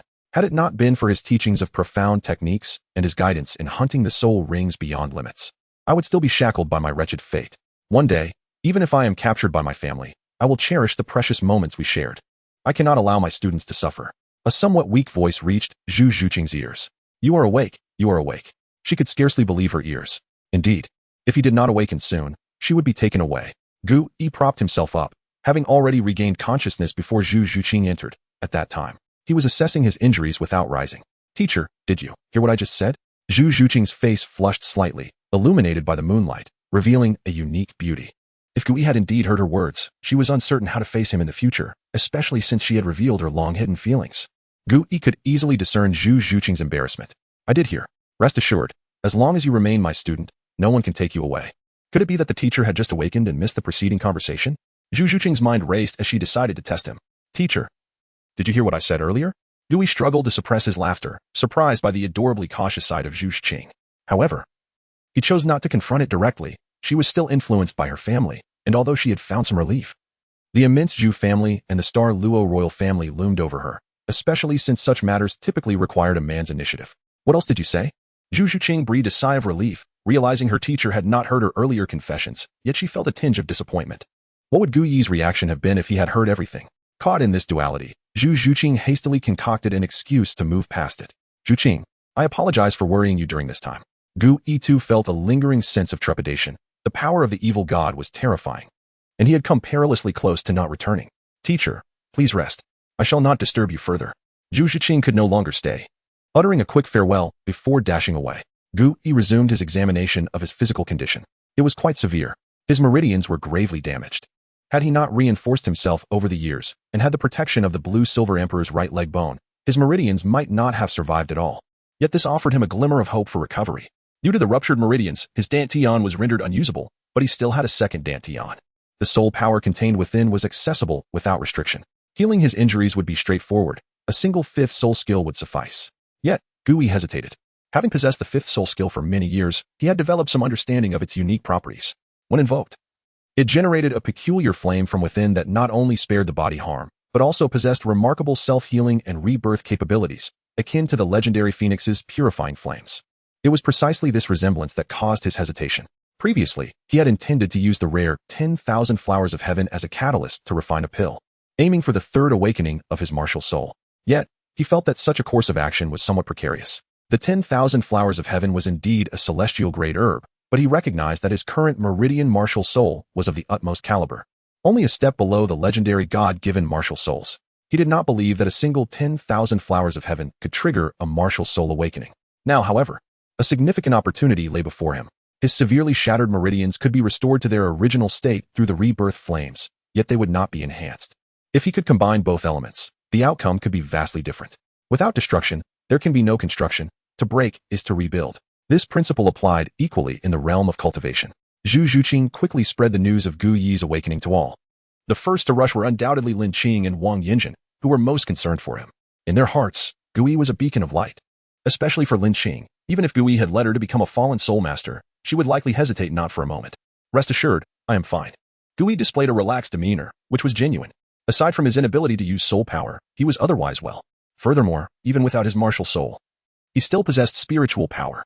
Should his martial soul never recover, his spiritual power alone would suffice to make him unrivaled in the soul master realm. Spiritual power was far more enigmatic than soul power. Not to mention, he bore the inheritance of the God King. After dispersing the students, Douluo remained behind. Do not deceive me. I can sense you have not fully recovered. Why not utilize that soul skill? Gu Yi chuckled. Your keen insight is indeed impressive. My body has yet to fully heal, and I will require a celestial herb to assist me in reaching another level. Gu Yi placed great trust in Douluo. Have you acquired the ability to refine pills using celestial herbs? Douluo was beside himself with excitement. If that were the case, his strength would indeed see a significant enhancement, allowing him to stand alongside Tang Hao in future encounters rather than merely spectate. It is nearly time. Though we must await the results of this endeavor. Gu Yi stood and stretched his limbs. Having lain idle for so long, it was time to exercise. If you need anything, I shall procure it. Gu Yi was unreserved. While he had many materials from his research, some had been depleted in the process. These would require Douluo's assistance to gather. White Ganoderma, blood-red sunflower, meridian connecting grass. Gu Yi listed the items he needed. As his current condition was not suitable for venturing outside, Douluo was efficient, quickly noting the required herbs before departing. Gu Yi then stepped out of the room, approaching the blue-silver emperor, which had drawn him in. Chapter 117. The helpless Ain. As Gu Yi drew closer to the blue-silver emperor, he became increasingly aware of an irresistible allure.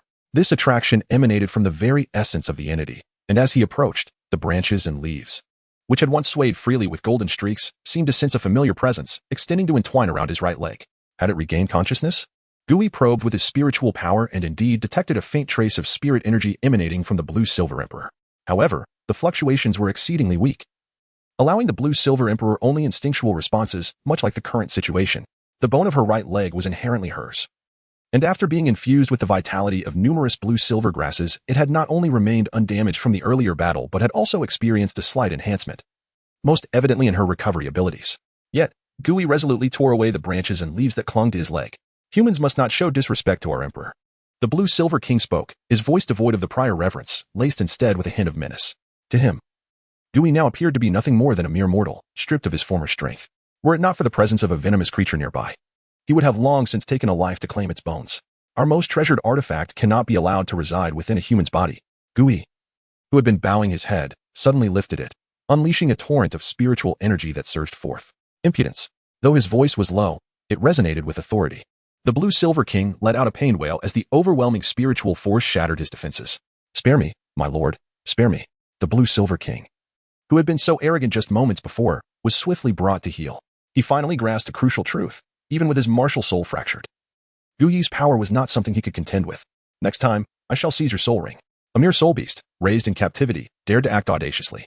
Were it not for Lin Qing's need for the essence of its flora to enhance her martial soul, it would not have been spared.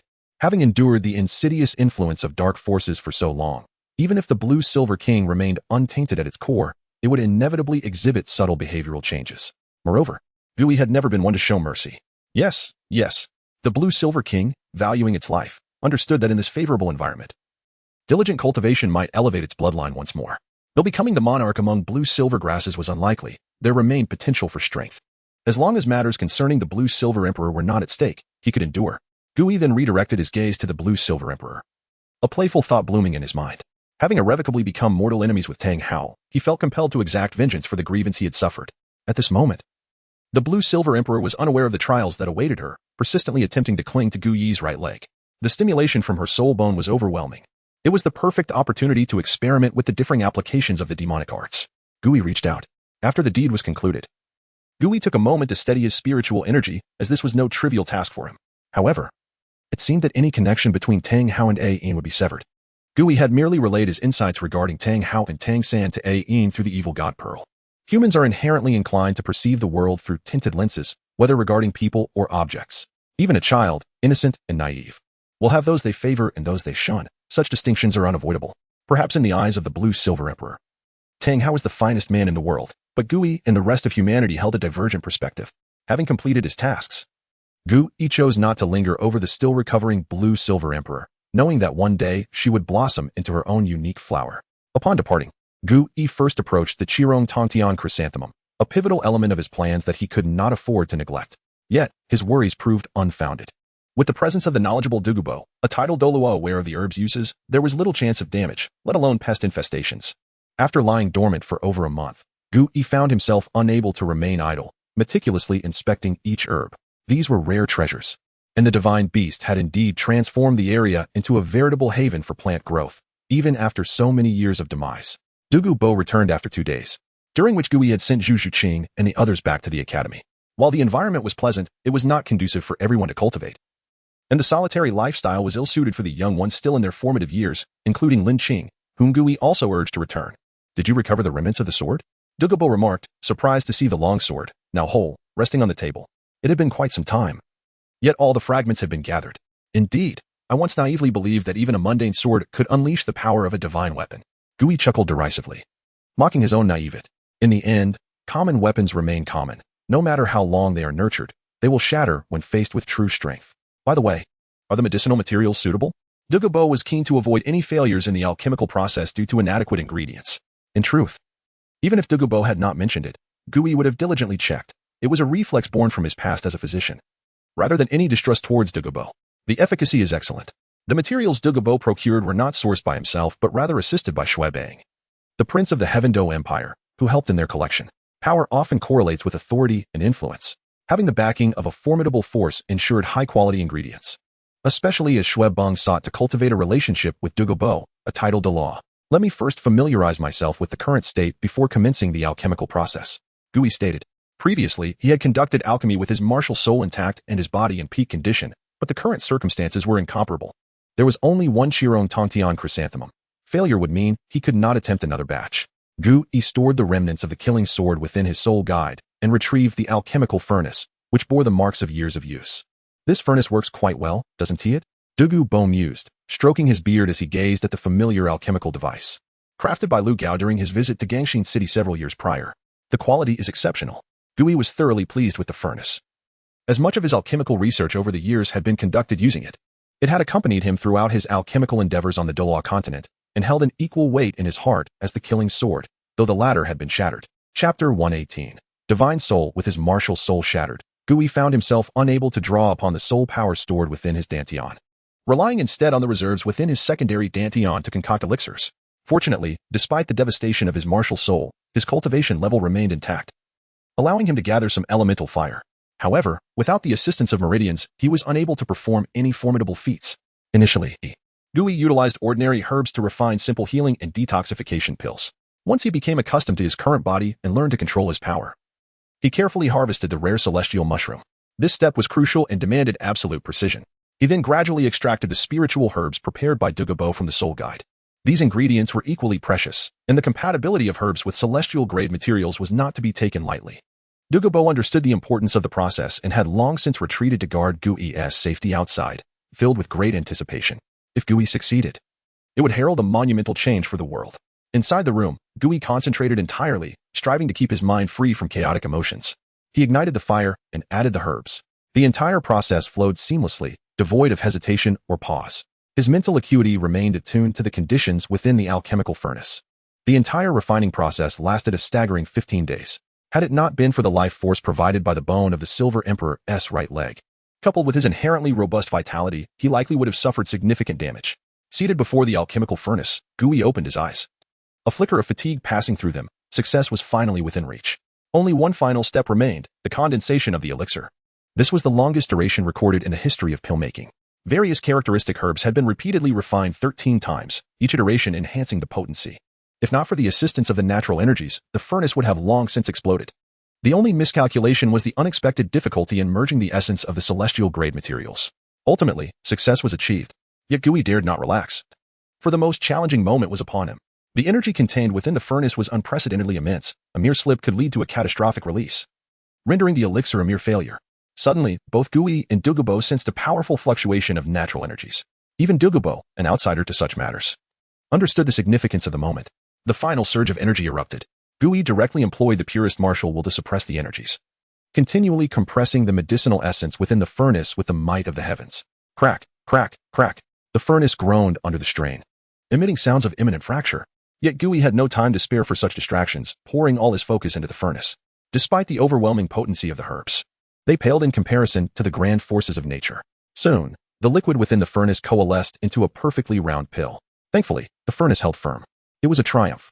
Gui exhaled in relief, only to succumb to a wave of dizziness.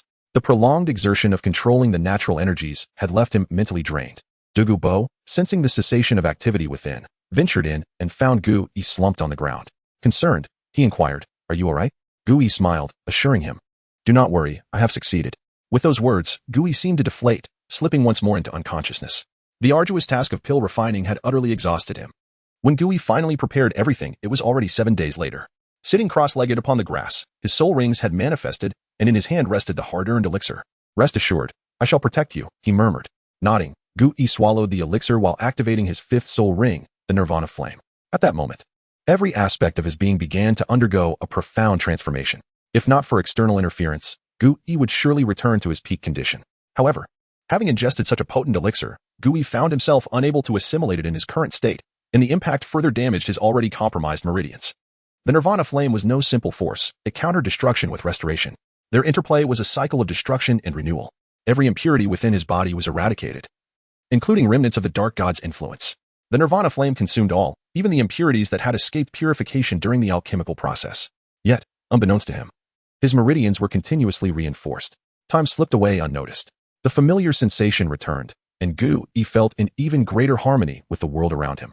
The changes in his meridians had not ceased. The nirvana flame still burned brightly. At last, his meridians could withstand the power of the elixir. The evolutionary force erupted, and the feeling of martial soul awakening surged once more. This was not merely a sensation, it was a tangible reality. As the medicinal force surged violently through his meridians, it threatened to rupture the recently healed pathways. The powerful essence coursed through his entire being, invigorating every corner of his body. The transformation persisted, and the life force from the Silver Emperor's right leg bone flowed forth, seemingly fueling the Nirvana flame, continuously repairing his meridians. Each rupture and subsequent healing fortified his pathways, rendering them stronger and more resilient, until, at last, a pivotal threshold was crossed. Awakening. The third awakening of his martial soul. A golden-level ascension, marking the final stage of evolution for his original martial soul. In the depths of his being, Gu-yi perceived the emergence of a novel ability. As the flames dissipated and the medicinal properties were wholly absorbed, tranquility enveloped his body. Rising to his feet, he silently embraced the changes within. Although his soul power had not increased, Gu-yi felt his vitality had more than doubled. Moreover, remnants of the elixir's potency lingered within, awaiting his command. He was immensely satisfied. His meridians now sprawled within him like an expansive ocean.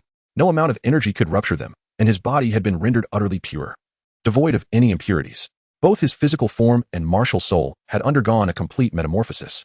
Original energy domain. As he reveled in his newfound strength, Gu-yi quietly contemplated a name. An energy rapidly spread from him, enveloping the entire eye of ice and fire. His true domain had finally awakened. His martial soul had achieved the divine level. In short order, he comprehended the domain's purpose, to command all energies within its realm and at an advanced level. Even negate elemental attacks, turning the tide of battle. The original energy domain was undoubtedly formidable. Yet Gu-yi mused that without the creation of the Zhou Tian Li He Jing, perhaps this domain would not have awakened at all. For this domain shared a profound connection with the cultivation technique he had devised. One could say the rewards of this endeavor were truly monumental. Though it had been a perilous journey, the trials had yielded bountiful blessings. Had it not been for the grievous injuries inflicted upon him by Tang Hao, he would never have contemplated such an extreme method to awaken his martial soul. Chapter 119. Overbearing deprivation within this realm.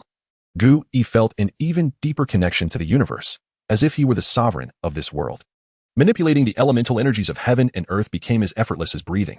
Even practicing in such an environment accelerated his progress. For a soul master of his caliber, the essence of elevating one's cultivation lay in the sensitivity to the celestial forces surrounding him. Profound meditation, in essence, is akin to the state of unity between heaven and man spoken of in his past life. Such a state is elusive, and even with his current prowess, he could not consistently achieve this harmony. Indeed, you have succeeded, Du Gubo observed with satisfaction, gazing at the spirited Gu-yi. Despite his capricious nature, he was genuinely devoted to those he acknowledged, leaving no room for ambiguity. In the original narrative, he even poisoned an entire city for Tang San's sake. Although Gu-yi disapproved of such measures, he held no resentment towards Du Gubo for it. He was not a saint and could not concern himself with every moral dilemma. Yes, success is mine. The strength of his meridians signified an all-encompassing enhancement. Every part of his being was now suffused with energy. His senses had immensely sharpened, even without having practiced the art of vision. He could effortlessly perceive the fluttering of wings from insects hundreds of meters away. It was as if he had transcended humanity to become divine. His level had risen to 67. With this experience, he anticipated that within 3 months, he could formulate a potion to evolve your martial spirit. Remembering those who had helped him, Gu-yi acknowledged that without Du Gubo's advantage of this extraordinary location, he would not have obtained the precious Tian Tong Ju, nor many rare medicinal materials provided by Du Gubo. Thus, he would not forget the sacrifices made by Du Gubo. Du Gubo found Gu-yi increasingly agreeable, wishing he could become his grandson-in-law right away. However, Gu-yi's gaze shifted toward the distant blue Silver Emperor. Curious about the potential changes that might unfold should she be summoned early, he looked forward to Tang Hao's reaction upon seeing the blue Silver Emperor, anticipating that she would soon take on her true form. With that thought, Gu-yi hesitated no longer. He uprooted the blue Silver Emperor and made his way outside. Human, should you dare to harm my emperor, I will fight you to the bitter end, even if it leads to mutual destruction, the blue Silver King declared angrily, not expecting this human to set his sights on her sovereign. Silence, or I shall extinguish her life, Gu-yi warned. I will not harm her, rather, I shall aid in her restoration. He smiled at the blue Silver Emperor in his grasp, gently caressing her leaves. Do not forget the dignity of the strong. The blue Silver King, powerless to stop him, could only remind Gu-yi of the pride that the powerful hold dear. Enough of your prattle, Gu-yi's gaze sharpened, and his energy field expanded instantaneously. Deprivation. His chilling voice sent a tremor through the blue Silver King, who struggled to comprehend the meaning of his words. Yet, it felt an alarming drain of vitality, rapidly diminishing. In less than 3 minutes, over half of its life force had ebbed away. This is the dignity of the strong. Should you dare to challenge me again, I shall seize all your cultivation. Gu-yi's cold voice echoed once more. Do not mistake my restraint for weakness, he scoffed. As the blue Silver King realized the gravity of its situation. Thank you for your mercy, great one, it stammered, acknowledging its defeat. Gu-yi, with a disdainful smile, infused the life force he had extracted back into the blue Silver Emperor, as a superior soul beast and the monarch of the blue Silver clan. Absorbing this vitality was effortless for her. The blue Silver Emperor, now devoid of autonomous consciousness, instinctively began to absorb the immense life force, her age soaring rapidly. This was half of the Blue Silver King's vitality, accumulated over tens of thousands of years, yielding an astonishing effect. Originally, Gui's strength had not reached the level to freely deprive a 10,000-year soul beast of its life force. However, possessing the right leg bone of the Blue Silver Emperor granted him an aura potent enough to render the Blue Silver King incapable of resistance. Following this enhancement, the Blue Silver Emperor was now nearly at the level of a 10,000-year soul beast. Gui sensed her spirit growing increasingly robust, and it would not be long before she regained her autonomy. However, he did not intend to leave the Blue Silver Emperor here. Lin Qing's brief stay at the Eye of Ice and Fire was acceptable, but a prolonged presence would hinder her cultivation. The Blue Silver Emperor no longer required the Eye of Ice and Fire as desperately. Taking her outside to entrust her to Lin Qing for training was a commendable decision. After exchanging a few words with Du Gubo, Gui departed. The Blue Silver King remained silent, not daring to utter a sound. Gui's methods had truly terrified it. Forcibly taking half of its life force was a feat it had never possessed. While it did not fear death, it dreaded the prospect of reliving the solitude of losing tens of thousands of years of cultivation. Moreover, Gui had not inflicted any harm upon the Blue Silver Emperor. Meanwhile, a surprising event unfolded in Tiando City, one that even Gui had not anticipated, proving to be as outrageous as it could be. At Tianwen Academy, Zhu Qing. Please return with us, the dean asserted. He has promised that everything will return to normal, and under Master S guidance, we are sure to secure victory. Xiao Wu, feigning closeness, clung to Zhu Qing's arm, earnestly persuading her. Tang San was also busy trying to convince Dai Mubai and the others, while Yu Xiaojiang and Lu Erlong stood quietly to the side, observing. Xiaogang, isn't this a bit dishonorable? Lu Erlong remarked, having served as dean for many years. This was his first time engaging in such tactics. Yu Xiaojiang displayed dissatisfaction. With his strong desire for control, he disliked hearing opposing views. What dishonor is there? Dai Mubai and the others originally emerged from Shrek Academy. I am merely inviting them back. Furthermore, Gui has been rendered powerless. Keeping such talents here would be a waste. I alone can lead them to greater heights. Lu Erlong noted the discontent in Yu Xiaojiang's tone, disregarding the notions of honor. If Dai Mubai rejoins, you will be closer to realizing your dream, Xiaogang, he acknowledged, and Yu Xiaojiang nodded in satisfaction. He was indeed a master in the eyes of soul masters. Mubai, you must understand. Gui is incapacitated and can no longer mentor you. Return with me.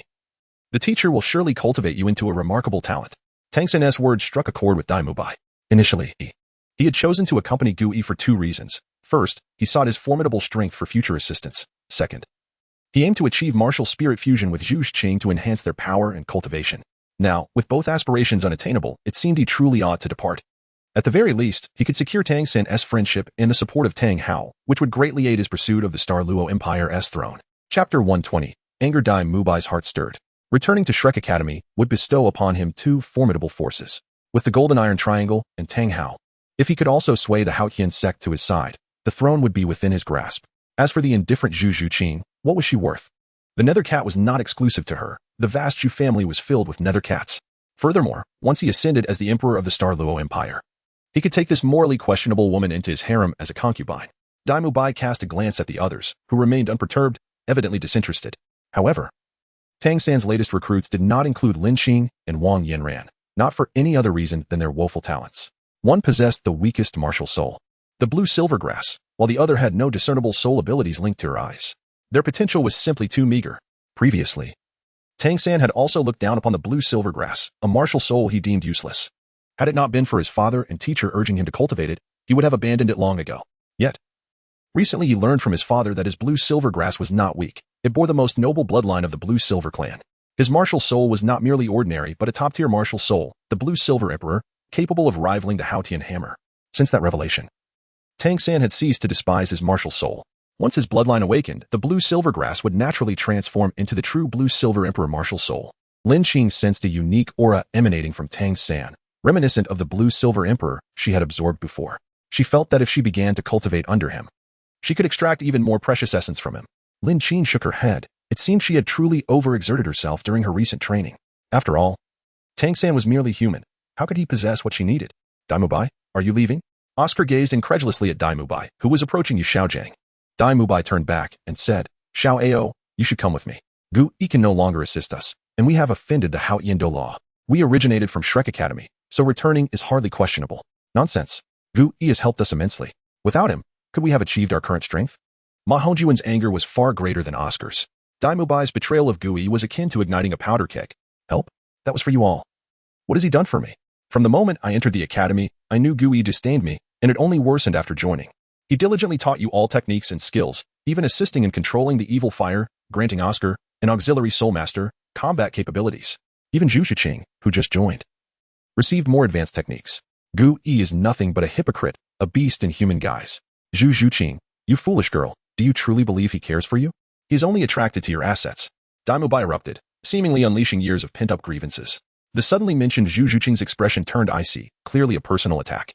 Everyone was taken aback by Dai Mubai's unexpected outburst, leaving them in shock.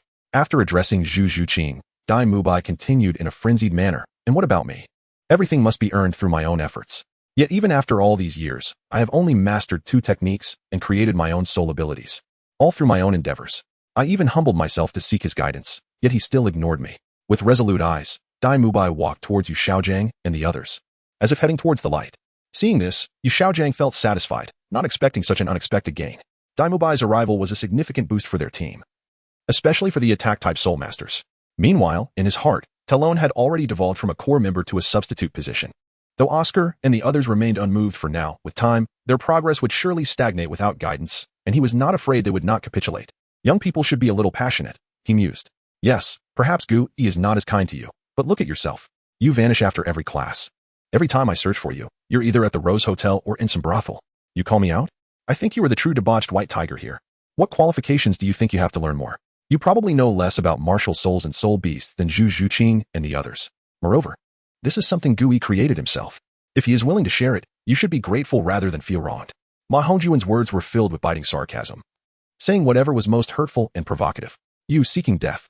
Dai Mubai glared fiercely at Ma Hongjun, his heterochromatic eyes fixed upon him. What? You want to fight? Come on. Ma Hongjun was unafraid of Dai Mubai, even though their soul power levels differed by several ranks. He had diligently trained over the years and was on the verge of mastering the evil fire. He had cultivated powerful techniques in his own soul abilities, complemented by his ability to fly. Dai Mubai was not guaranteed victory. Do you wish to bully my students in front of us? Lu Erlong seemed eager to win Yu Xiaojiang's favor, radiating a fierce aura that left everyone paralyzed. Had it not been for Lu Erlong's restraint, Oscar and the others would have been utterly incapacitated. However, no one yielded. The youngest and weakest among them, Wang Yanran, was bleeding from her bitten lip, but persisted. She knew she could not embarrass her teacher. She would rather die than allow that. An indomitable spirit spread among them, imparting immense courage. What if she was a soul saint? No one could suppress them. They would only grow stronger. Beneath the blazing sun, there was only coldness. Oscar and the others were indeed geniuses, but without growth, even geniuses are nothing. A shadow? Zhu Shiqing, in a daze, seemed to see an additional figure in the distance. Yet, she could not discern what it was, only hearing a familiar voice from the sky. How dare a mere soul saint come to my Tianwen Academy to wreak havoc and bully my students? Do you wish to die? The voice, though soft, was as terrifying as hell itself, instilling fear into Lu Erlong, especially with its overwhelming killing intent that left her breathless. She would never forget the owner of that voice. It was the same person she had faced during her first, utterly humiliating defeat. Gui. Master. Teacher. Everyone was astonished, gazing upwards at Gui. Suspended in the sky. Chapter 121. Futility and Implantation. Gui found himself astonished by the turn of events. The audacity of openly enticing students within the academy was a tactic far beneath contempt. It was nothing short of a slap in the face. Just moments ago, he had returned with the intent of observing whether anyone might be swayed. What he did not anticipate was the extent of Dai Mubai's resentment towards him. However, he took solace in the others' responses, grateful that his efforts in nurturing them were not in vain. Lu Erlong gazed in disbelief at Gui, suspended in the air, his expression one of incredulity. The Haotian Douluo had previously asserted that Gui, even if alive, was rendered ineffective. How could he now possess such formidable strength? Appearing unchanged from before, as Gui descended, he stood before the group, acknowledging their efforts and declaring that he would avenge them. It's time for battle, soldier against soldier. General against general, he proclaimed, advancing toward Lu Erlong and Yu Xiaogang. Tang San and Xiao Wu, nearby, were already overwhelmed by his imposing aura. Even though Tang San had summoned the 8 spider lances, it proved futile. What do you intend to do? I must warn you. Both Xiao Gang and I are disciples of the Blue Lightning Tyrant Dragon sect. Should you dare to lay a hand on us, even with your title Douluo strength, you would only find yourself fleeing in terror, Lu Erlong declared, fully aware that Guyi's power eclipsed his own, leaving no hope for victory. Perhaps revealing her undisclosed identity could secure her survival. The Blue Lightning Tyrant Dragon sect posed some complications, but they were merely that, complications. Though one of the upper 3 sects, it was the weakest among them. Compared to the Haotian sect, which had produced prodigies like Tang Chun, even the 7 Treasure, Glazed Tile sect, renowned for its supportive martial spirits, surpassed it. Were it not for the presence of Yu Yuanjin, a title Douluo, the sect's standing would likely be precarious. While undermining others may lack honor, it hardly constituted a significant issue. Yet to brazenly recruit his students within the academy and to intimidate them with sheer force rendered it impossible for them to leave the Tianwen Academy unscathed today. Gui advanced step by step towards Yu Xiaogang and Lu Erlong, disregarding Dai Mubai, who stood beside them, having made his choice. Dai Mubai was no longer his student. Xiaogang, you go first. I will hold him off, Lu Erlong insisted, fully aware of the gravity of the situation. Gui would not let them escape easily. With his martial spirit activated, a fierce flame erupted toward Gui, who stood resolutely. Only by remaining to delay Gui could he hope for Yu Xiaogang's escape. Yu Xiaogang cast a deep look at Lu Erlong before turning to flee. Seeking out Flandre for assistance in stopping this calamity. I shall not permit you to leave today, Gui declared, unleashing his domain. The massive fireball that had surged towards him dissipated, transforming into soul power and vanishing into the air. Yu Xiaogang, who had barely taken a few steps, found himself immobilized, trapped within Gui's domain, which countered elemental abilities. Lu Erlong unwittingly stepped into Gui's line of fire. Elemental disintegration. The cold voice sent a shiver of fear through Lu Erlong. Gui was now far stronger than before. As a soul sage, Lu Erlong had a keen awareness of his own attacks, but in that moment, no aggression had occurred. It was as if this realm forbade the existence of flames, and they simply vanished. Lu Erlong sensed his own power being suppressed, diminished significantly. The sheer, unexplainable strength left Lu Erlong puzzled as to how one could achieve such a drastic enhancement in such a short span of time. It defied all norms within the Soul Master community. This power was unlike anything he had ever encountered. Before he could contemplate further, an even greater force bore down upon him. Come here, Gui commanded, effortlessly drawing Yu Xiaogang closer. You are the mastermind, are you not? The fabled master? Gui was taken aback that Yu Xiaogang dared to provoke him again. Do not harm him. I am responsible for everything, Lu Erlong implored. Wishing to shoulder the burden alone, even if it meant never entering Yu Xiaogang's heart again. She would willingly die for him, should it come to that. Silence. Gui retorted, sealing Lu Erlong's lips, rendering her voiceless. Although he had not witnessed the entire sequence of events, he had overheard the exchange between Yu Xiaogang and Lu Erlong. Since you value the strength of soul masters so dearly, let me show you what it is to be rendered useless. Yu Xiaogang's visage turned pale, marked by resistance and fear. No, please. In his life, he had aspired to two things, to become a powerful soul master and to attain renown. Although he had been unable to break through the confines of level 29 for years, a glimmer of hope remained. However, should Gui completely incapacitate him, that hope would be extinguished. Gui would not relent due to her fear or resistance. One must pay the price for their actions. Think carefully about the cost you will bear the next time you provoke me. With no mercy, he obliterated Yu Xiaogang's soul power, reducing him to an ordinary person. Perhaps even less than that. Yu Xiaogang coughed up blood, collapsing to the ground, unconscious. And you? Gui turned his gaze to Lu Erlong, conceiving a most intriguing form of punishment. Kneel. Lu Erlong would not kneel, yet the immense pressure enveloping her compelled her to do so. Within mere seconds, she succumbed. Sweat and blood beating upon her skin in humiliation as she knelt before Gui. Enjoy the dream I shall provide, Gui said, placing his hand atop Lu Erlong's head, allowing his spiritual energy to penetrate her mental sea. Despite encountering some resistance, it was as fragile as gossamer, easily breached. Outside, Lu Erlong writhed in agony, unable to move under the weight of the oppressive force. Across the Douluo Continent, perhaps only a handful could rival his spiritual prowess. Lu Erlong, a mere soul sage, was as easy to invade as returning home, a simple and joyous endeavor. Gui left a parting gift before withdrawing from her mental realm. What have you done? Lu Erlong gasped, the pain emanating from her very soul nearly unbearable. You will soon find out, Gui replied, retracting his domain and approaching Tang San and Xiao Wu. Chapter 122. The Usurpation of Bloodlines at Tianwen Academy. Gui sensed an increasingly potent bloodline within Tang San's body. Although the awakening of the Blue-Silver Emperor's bloodline still lay ahead, he was undeniably on that path. Ultimately, had he chosen to cultivate the wood and herb technique? As the founder of this technique, Gui was acutely aware of its essence. How should I deal with you? Learning my techniques to poach my students. Gui approached Tang San and Xiao Wu, who lay prostrate on the ground. Tang San found himself at a loss for words in his previous life. Immersed in the martial arts society, such occurrences were certainly preferable to the theft of martial arts secrets. The key issue was that he had come seeking them. An undeniable slap in the face. Moreover, the enmity between his father and Gui weighed heavily on him, casting a shadow of foreboding upon this encounter. Return all that you have learned from me, Gui declared, unwilling to squander time with Tang San. He intended to recultivate the Blue-Silver Emperor. Given Tang San's utter lack of awareness, he could not be blamed for adopting a ruthless approach. Activate the origin realm, Gui commanded. He could perceive the bloodline aura within Tang San, a direct descendant of the Blue-Silver Emperor contained within his Rui Bao Bao pouch. Deprivation, he uttered. Tang San felt a precious essence slipping away from him, though he could not discern what it was. Instinctively, he cried out, "No!" Xiao Wu, tears streaming down her face, gazed at Tang San with anguish. Just moments earlier, she had pleaded with him to accompany her to buy her favorite carrots. In less than an hour, everything had changed. Extraction complete. Gui had conjured a sphere of blue golden energy in his hand, representing the power of the blue-silver emperor's bloodline hidden within Tang San. A glance at Lin Qing made him ponder whether infusing this energy into her might yield another incarnation of the blue-silver emperor. However, it ultimately belonged to another. Carelessly bestowing it upon Lin Qing could provoke unforeseen consequences. He resolved to return the energy to the blue-silver emperor, aiding her in restoring her bloodline.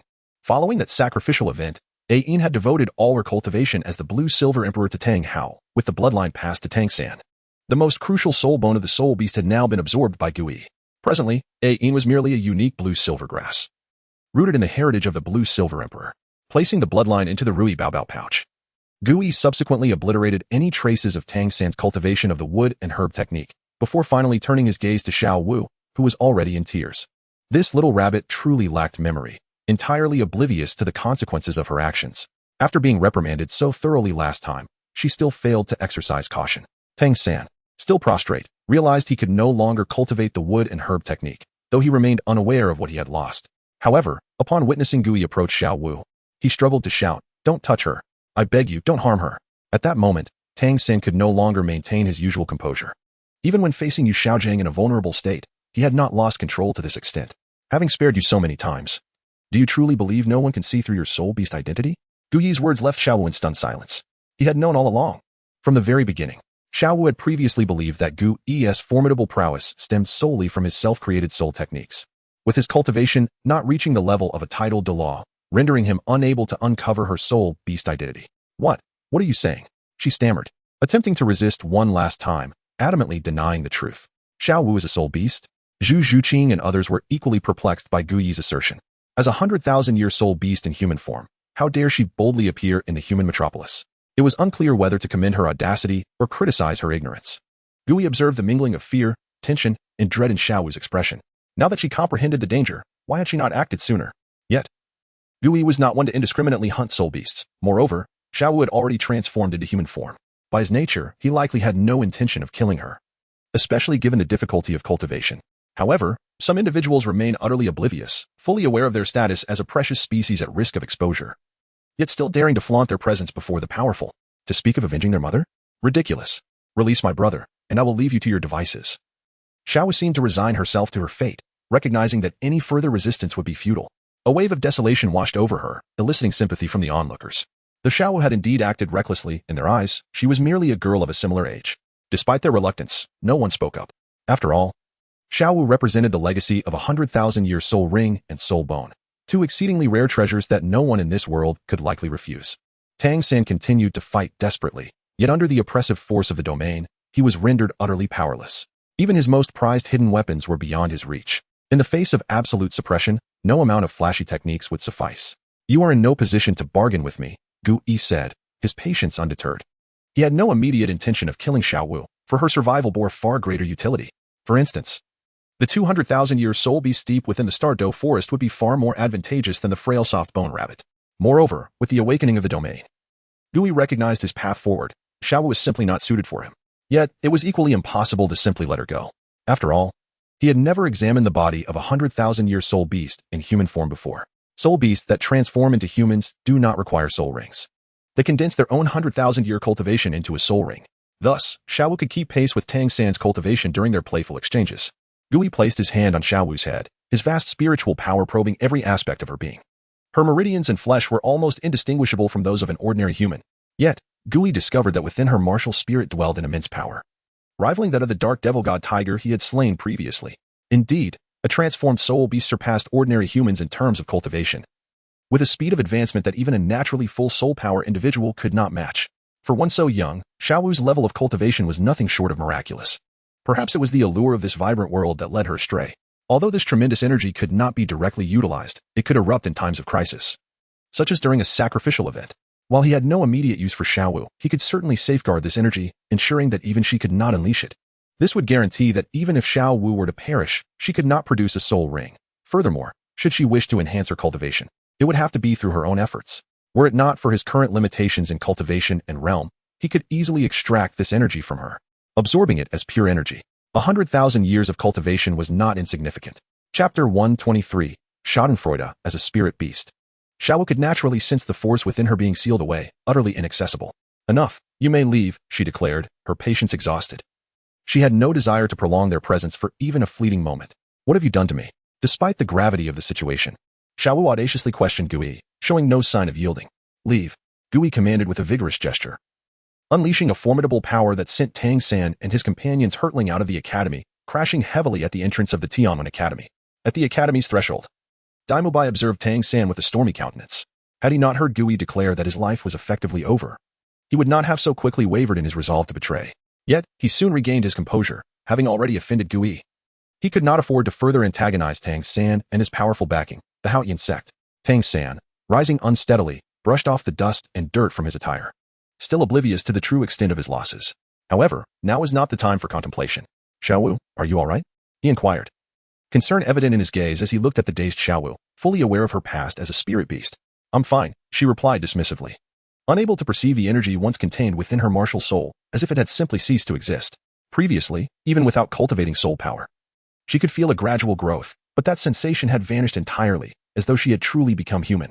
Xiaowu understood deeply that she had not yet fully completed her transformation. Tang San, after a brief inquiry, shifted his focus to his teacher, for it was evident that Yu Xiaojing bore the most severe injuries.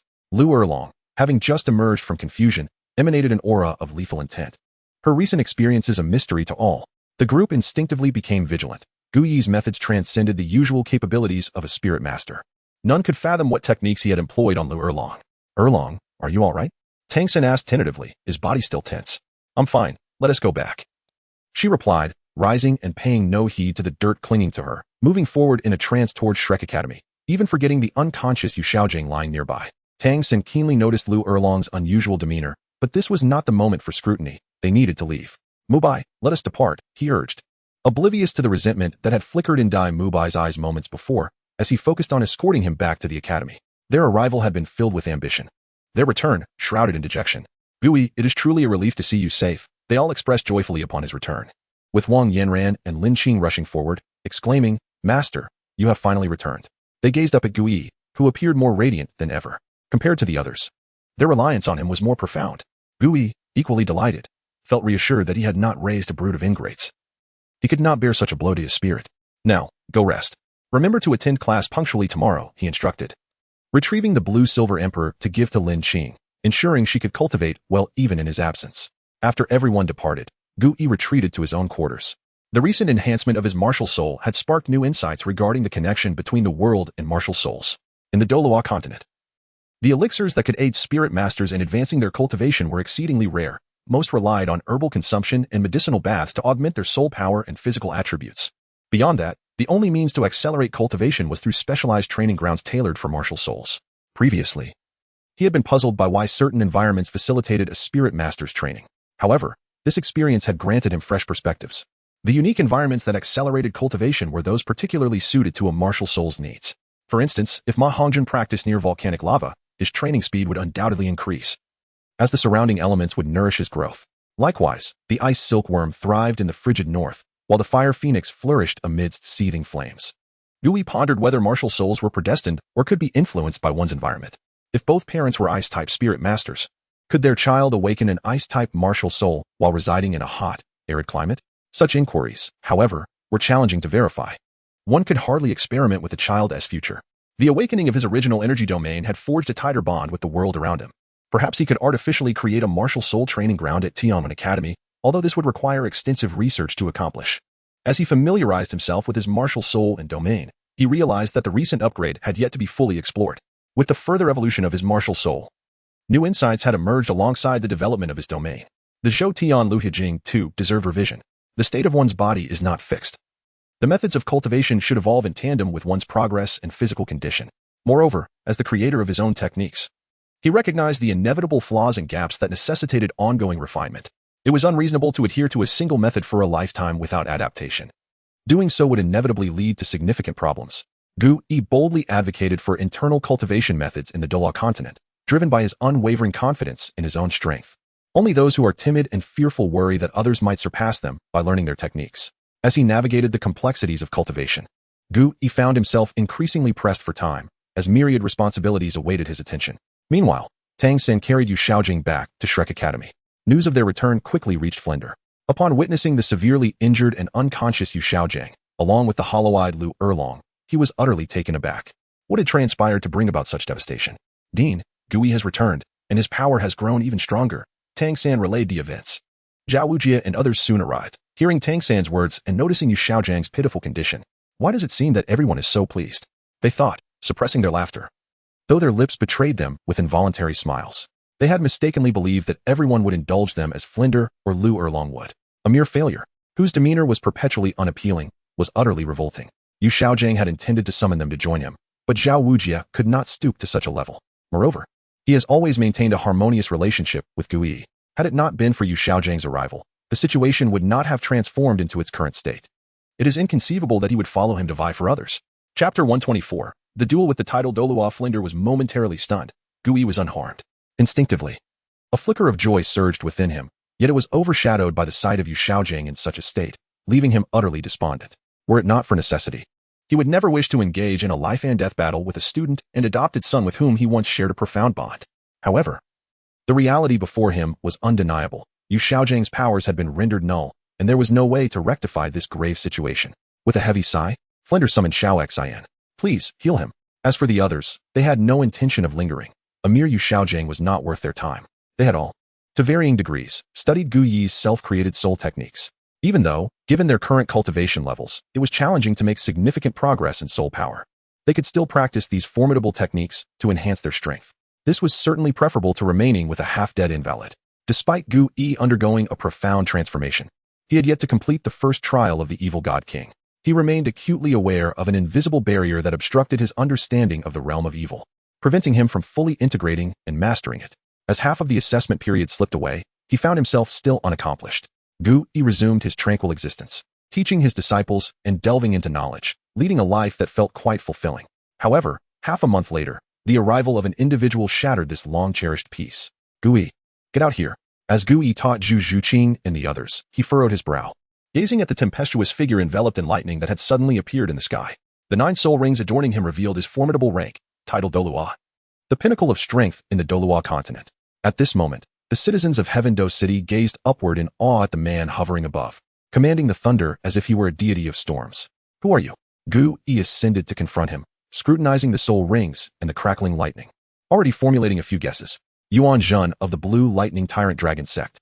Yuan Zhen, the patriarch of the Blue Lightning Tyrant Dragon Sect, was the sect's sole title Douluo, boasting an impressive rank of 95. His strength was unparalleled.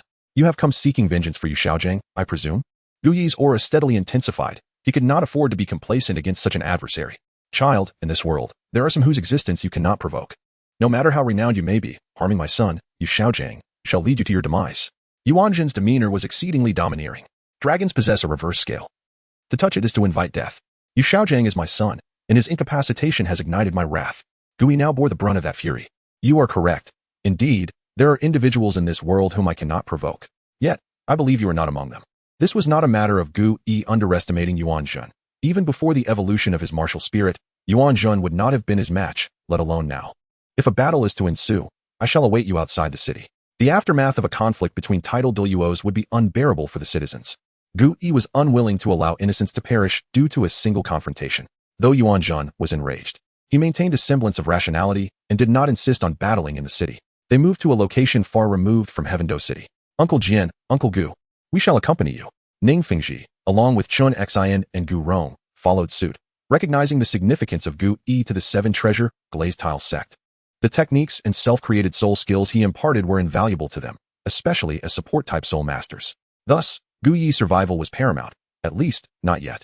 Meanwhile, within the prince's mansion, a shadow stealthily exited, heading towards the outskirts of the city. It was evident that Qian Renxue had dispatched someone. Gu Yi was a treasure to all. Had he been merely a weakling, matters would be simpler. However, his formidable prowess complicated things. Even the martial soul hall would find it challenging to capture him alive. Upon reaching a secluded area outside the city, Gu Yi halted.